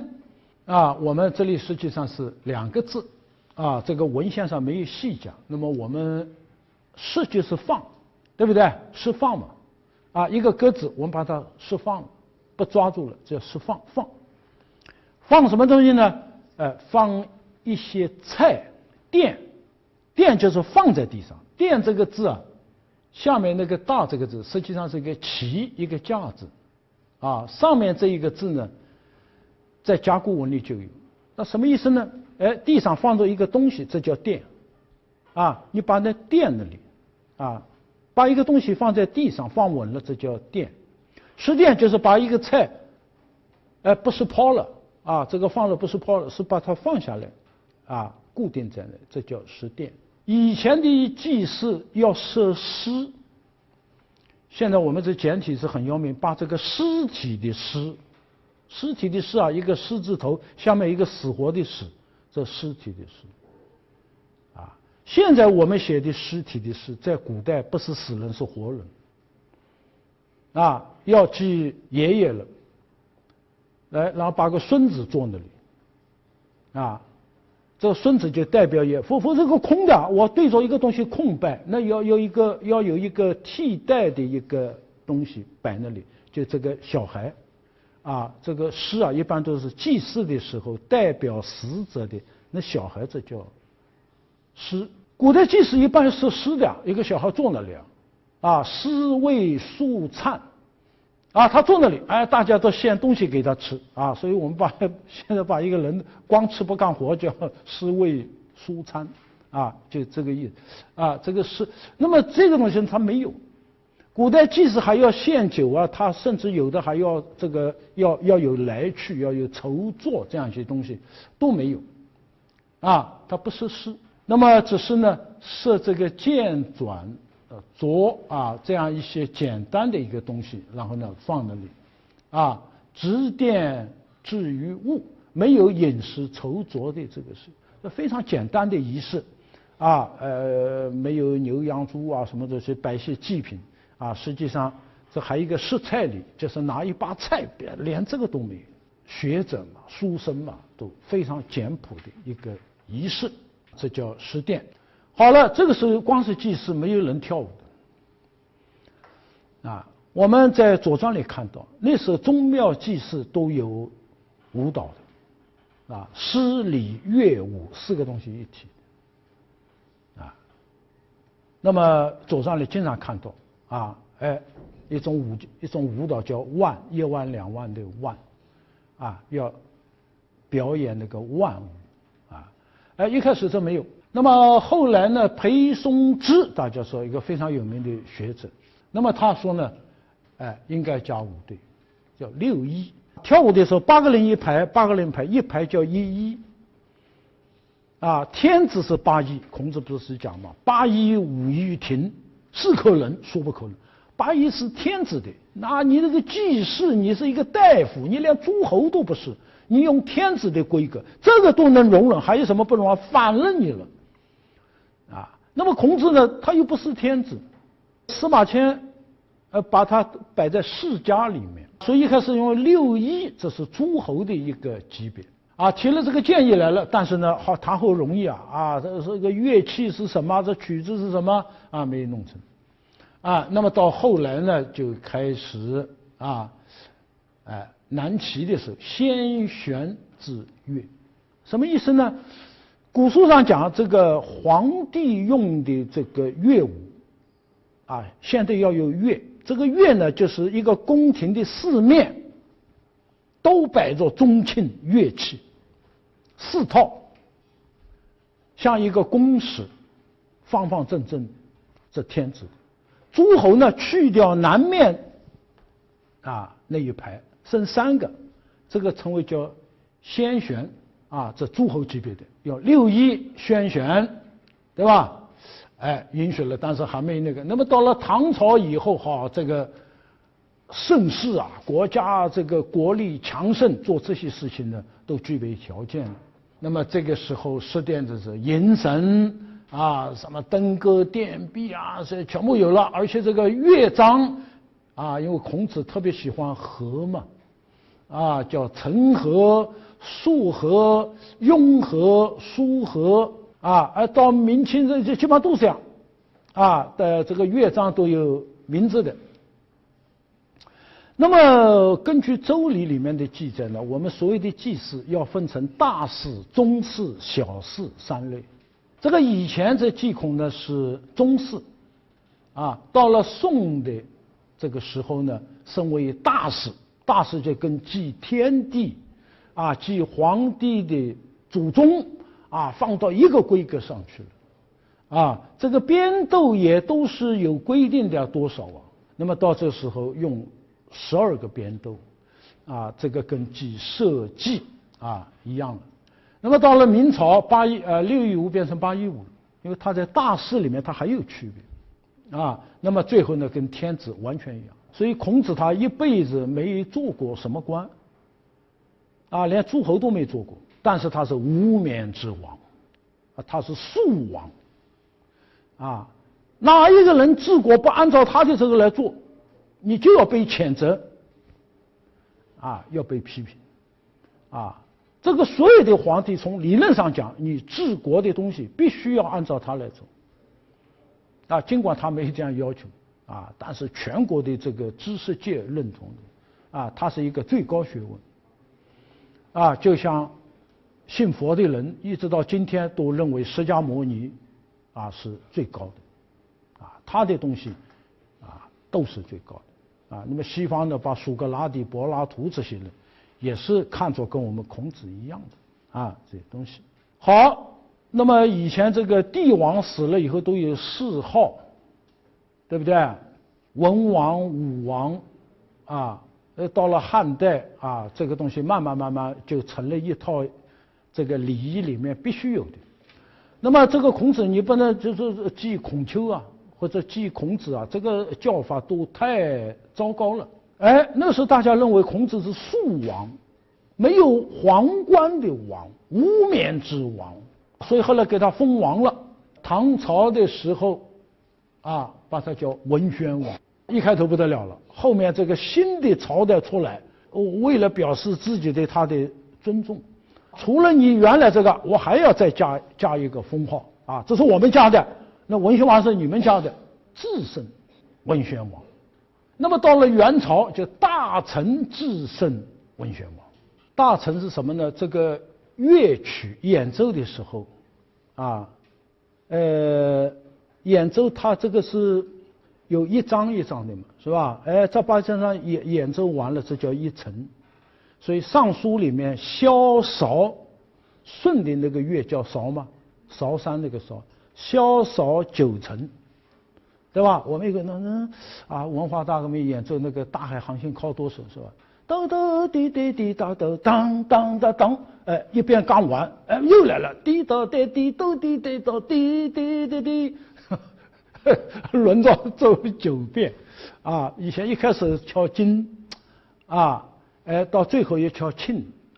这个金声玉振，这叫一程。集大成呢，就是把许许多多最美好的乐章都集中在他那里了。人类最灿烂的文明都在他那里。大成至圣文宣王，再到后来至圣先师孔子。所以我们写文章的时候这些东西呢，就要弄得很明白。那孔子有了好配享的那些人，每人也都有封号。这里我们就不讲了。如果我们到北京的孔庙，到曲阜孔庙，你看他每个人的牌位面前，也都封的，封王的。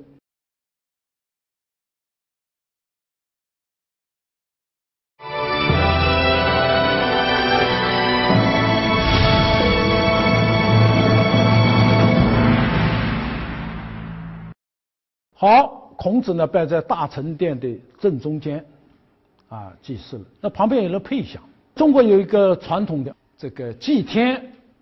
夏后氏就夏朝是拿皇帝配享，到了商朝呢是拿他们的先祖帝喾配享，周人以他们的先祖后稷来配享。那么其他的祭祀也是一样他不会一个人祭的。那么一开始呢，就是拿孔门4个弟子，颜、曾、子、孟4孟，这叫4配，4个人配享。现在我们到地方上一些规模大一些，这孔庙也还有这个，有的是摆在两边的，一边2个。这颜回大家是知道，这是孔子最喜欢的一个学生，家里非常贫穷。他父子2个都跟着孔子去读书的。我们在《论语》里面看到孔子称赞他一箪食一瓢饮在陋巷，人不堪其忧那是住在今天我们到曲阜还有一条巷叫陋巷他们说就是当年颜回住的今天已经不陋了可能在以前是一条可能像平民街那样的住在里面吃的简单的不得了。哎呀，你都那个样子了，你还什么心思读书回也不改其乐。所以以后我们做个作文颜回所乐何乐他快乐的是什么？为什么那么困难他还是快乐？孔子评价孔门那个学生4科德行、言语、政事、文学，颜回是第1个德行里面他最高那么他鲁哀公，你这个学生里面哪个最好学孔子说颜回。颜回死了以后，我还不知道哪个是最好学的。这个人一生不做官，那么他跟孔子的关系这个亲如父子。这个曾子也是父子2个都是孔子的学生。那么这个人最大的特点是孝曾子大孝。那么我们《论语》里面有一直到今天我们中国人耳熟能详的很多名言都是他说的。视死如归，可以脱6尺之孤，可以击百里之民临大节而不可夺也。这种话都鼓舞了成千上万的志士仁人。那么这个《大学》呢，也就是他这个写的。当然里面好多东西都是孔子的思想。这本书呢被认为是儒学的纲领，就一个网上面好多好多格子，这纲是上面最粗的绳子那个纲一张所有的墨都举开纲一收都提起来了。那么就好比一个衣服的领子是吧？我们拿衣服要抓领子嘛啊，这个领一提，这衣服都整齐了，啊，它是纲领。入德之门，那么它也是配享。那孟子啊，我们说是亚圣啊，他一直有真人啊，在这个之前呢，曾经是他所谓诸子里面的一子啊，那么后来到宋朝的时候啊，宋人特别喜欢他，所以我们到宋朝的时候，最后一部经书是孟子，后来没有再增加了，就变成13经了。这个孟子呢，性善论啊，君勋名贵啊，这些都很了不起。只是孔子的孙子，孔子一个儿子叫孔离啊，死得很早啊，所以有关孔离的东西我们说不上几句。所以这个孙子呢，孔吉，他从小就跟孔子在一起的，曾经做过鲁穆公的老师。国典楚简里面就有一篇鲁穆公问子思啊，以前大家不相信，现在出土文献里有这么一篇东西。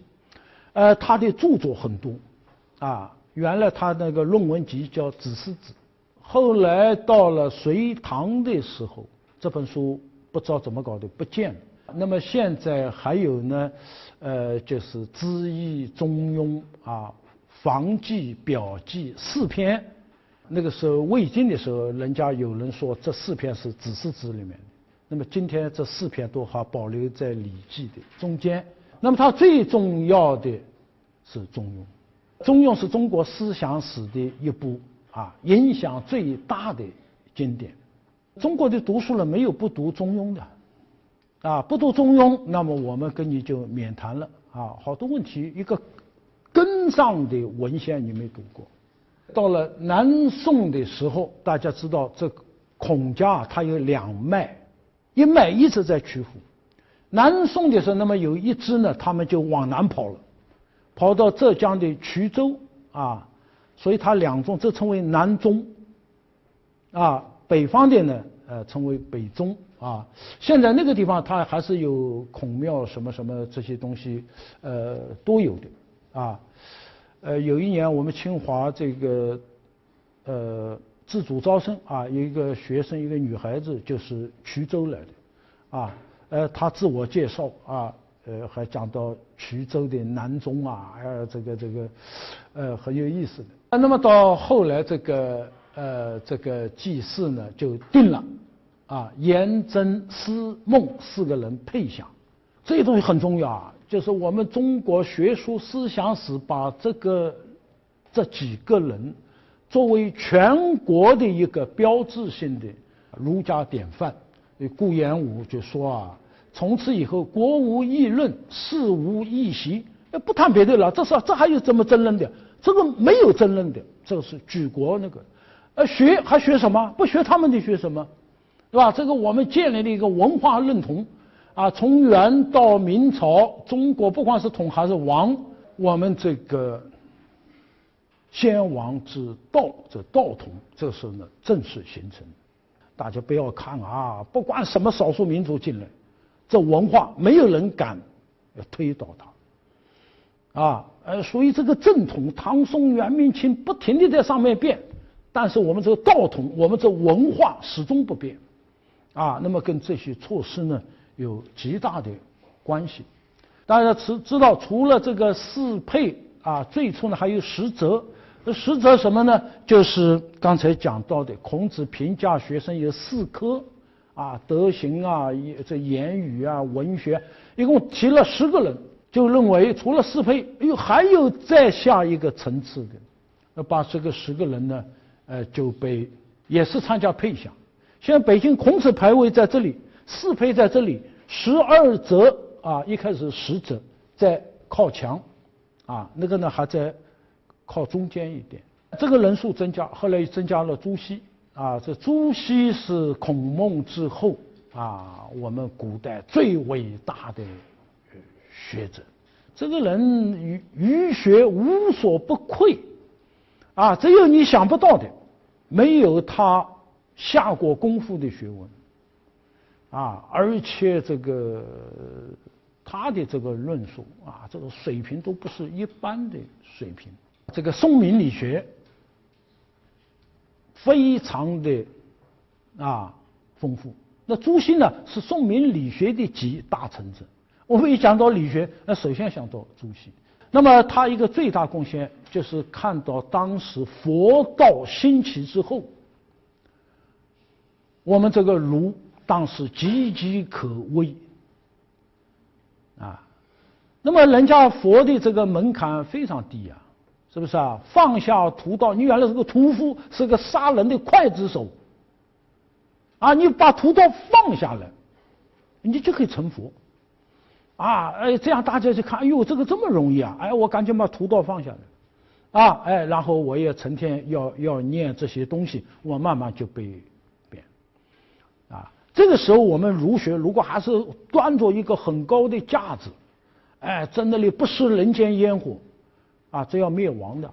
所以朱熹了不起呢，就是把《大学》《中庸》从《礼记》49篇里面提出来，《论语》《孟子》加在一起四书。这个四书拿先秦的语汇写的，人家看起来有点费劲，朱熹给他做注。他那个注是翻来覆去改，翻来覆去改，改到最后他说我这个注解好像在称上称过了的，多一个字少一个字也不行，拿捏的最到位的那么宋代的人一般看不起汉儒，朱熹他对汉儒很慎重，所以他把汉宋两派的这个解经的一些最好的地方全部集中起来，叫四书集注。那么这个书呢，元明清三代，我们今天叫高考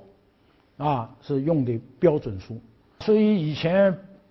这个文革批判的时候，有人说这个朱熹为封建统治阶级服务所以呢拿他这个书来做标准的。你要写的不好，人家不跟你走的说句老实话，到今天这四书的注，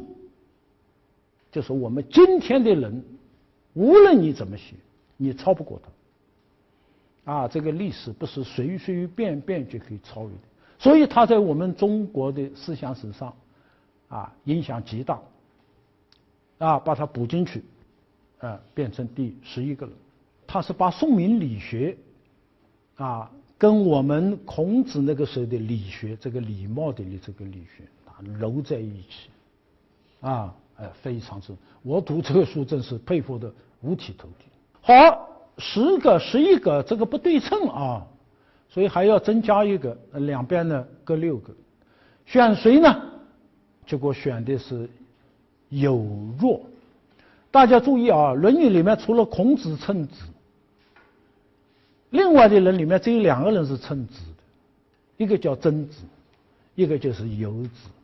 尽管那个里面《论语》里面提到他不多，但是这个东西都是很让我们吃惊的。孔子死了以后，鲁哀公写乃文表示哀悼。他死的时候，鲁悼公朱亲自去吊唁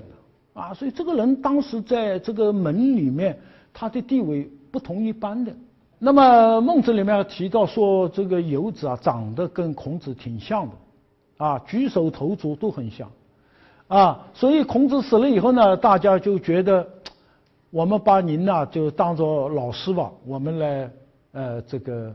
用老师之礼来对待你。你想想看，这个人他有很特殊的地方。那么后来到了清朝的时候呢中间经过一些曲折，把它补成了第12则。下次大家到孔庙的时候要一个一个看看不要走一圈这配享的这还有一半留心处处皆学问。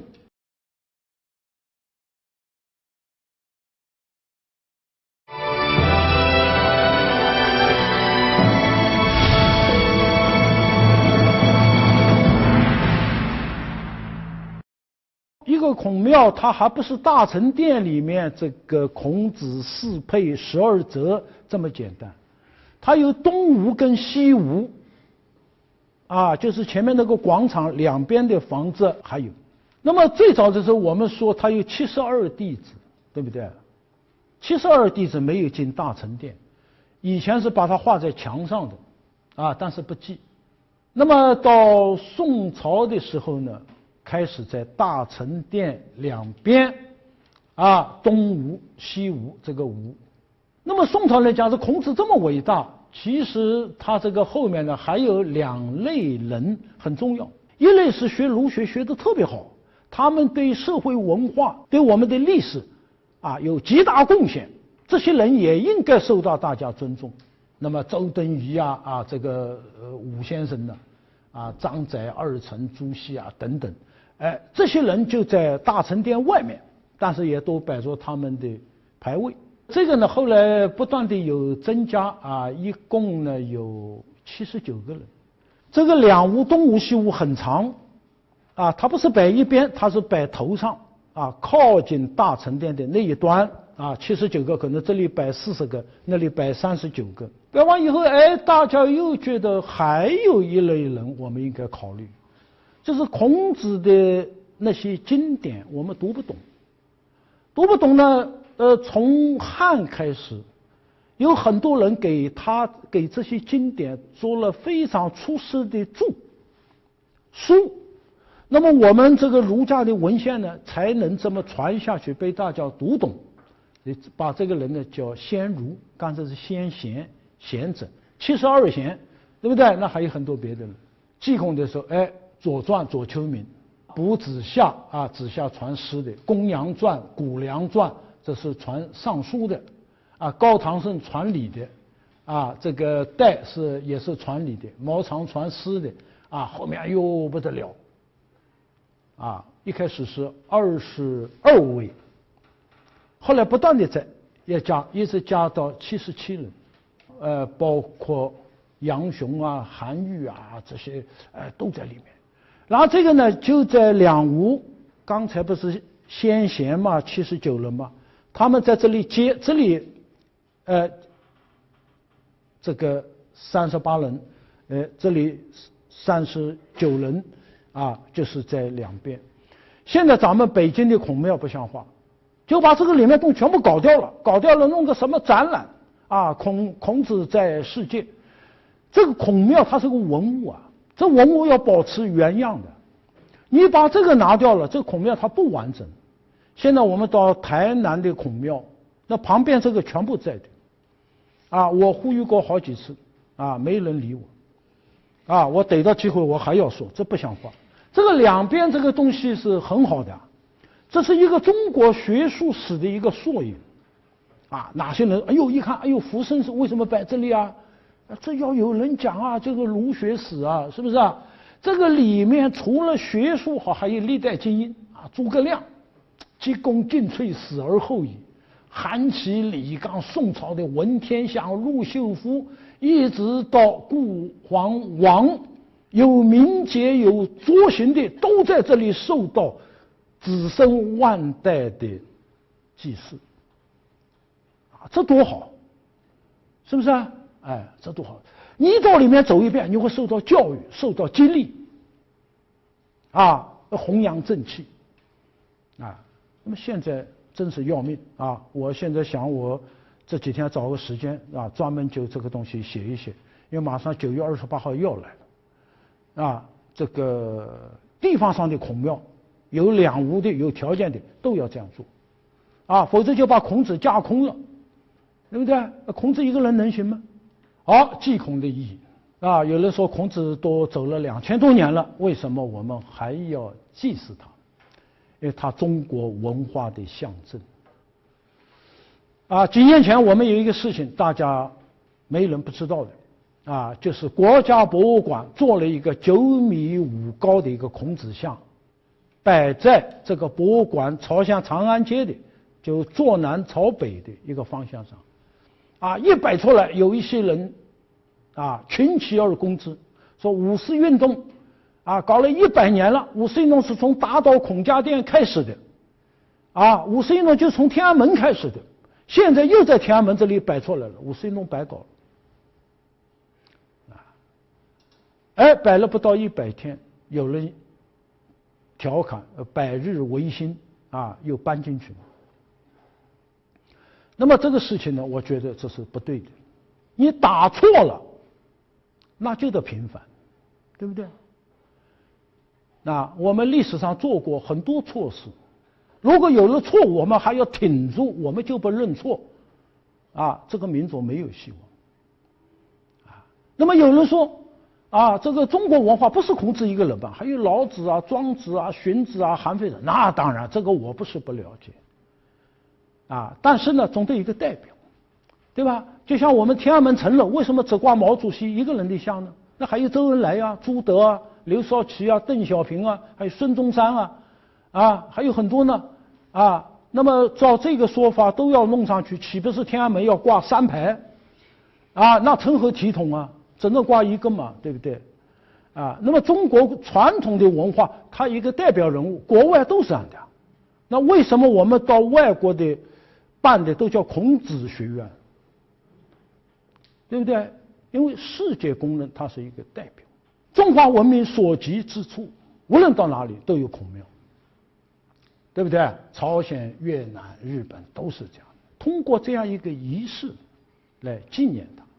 不忘它对我们历史的贡献。啊，这个是文化传承，啊，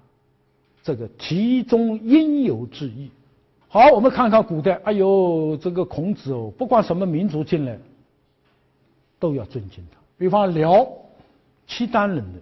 建立的朝代，啊，辽太祖问旁边的人：“作为受命之君，我应当侍天敬神。”啊，我想呢，这个祭祀呢，一定是有大功德的人才配祭祀。那么我首先要祭谁？那下面人说应该祭佛菩萨。啊，结果辽太祖说，佛教不是中国之教，从印度传过来，不是本位文化。那么这个太子就说，孔子是大圣，万世所尊，应该首先祭孔子。辽太祖一听，龙颜大悦，啊，建孔子庙，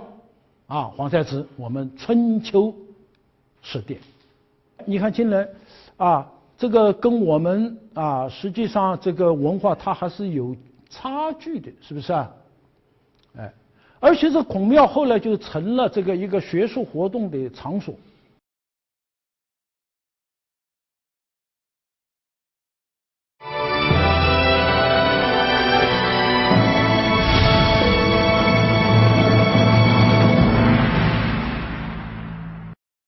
以前这个皇帝、皇太子一定要读书的，你不读这些书，你怎么治国？啊，天下的人都读这个书，这是我们价值观体系的载体。啊，不读这个书，全国文化认同不起来的。啊，而他这个东西呢，这个思想它是非常正的。哎呦，他们到这里通一经，哎，啊，都是跑到这里了，都要举行诗典礼。哎呦，读《论语》了。读尚书了，读礼记了，啊，哎呦，马上要诗典，感谢孔子啊，给我们整理了这么好的经典，对不对？这个《孝经》呢，诗啊、礼记啊，还有这个《论语》是尤其重要，半部《论语》就可以治天下的。实际上，我们后世的所有的东西都是从这个经典里面发源出来的。那梁启超先生讲，《论语》是中国人2000年思想的总源泉，啊，所以这个书历代都非常非常重视，啊，都是跑到这个里面来，啊，那么在这地方还有讲经的，我们就看到这帝王要给天下人做榜样，他自己要学了以后他还要讲，对吧？到这个地方讲完以后都要举行诗典礼。今天我们到北京的这孔庙旁边有国子监，以前的国学，你看看中间的地方就是皇帝讲学的地方。这个金朝宋辽金元这个金啊也是的，哎呦，他这个黄统元年啊上台不久，他都要再拜之礼向孔子。拜完以后，他还谈了自己的一番感想。他幼年呐贪玩，不知治学。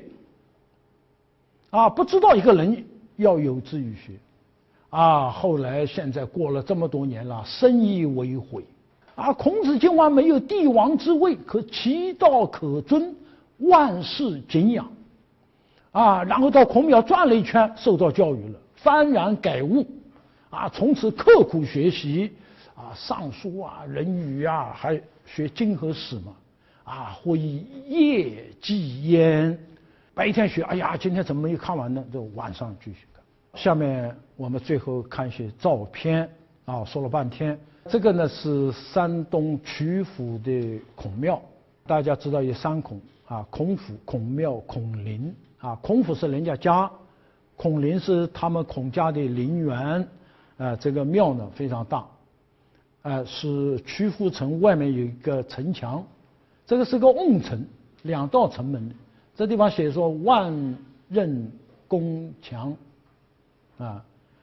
这是一个国保单位，啊，第一批的国保单位，瓮城，2道城墙，啊，中间有一块空的，临心门走进去，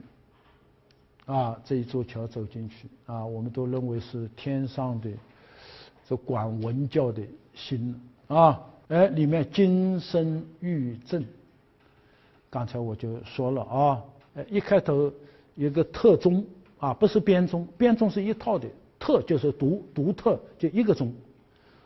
当好乐章就开始了啊，最后一个特磬，不是编磬，一个磬啊，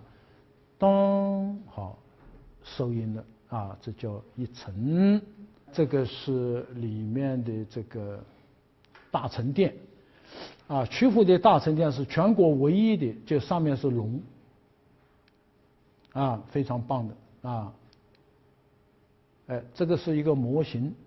啊，在这个露台上跳八佾舞啊。文革以后有争论的啊，孔子应该是6佾还是8佾啊？大家说他是宋王，应该是8佾。说孔子可反对那个季申是8佾舞于庭，你让他要弄这个，他不会生气吗？啊，有的人主张是6佾啊，但是实际上我们历史上还是给他弄的是8佾啊。万世师表，这个跳的是文舞，手上拿着羽，另外还有一根像这个吹的像笛子一样的啊。古代舞蹈有文舞跟武舞，文舞一手拿盾，一手拿斧子，啊，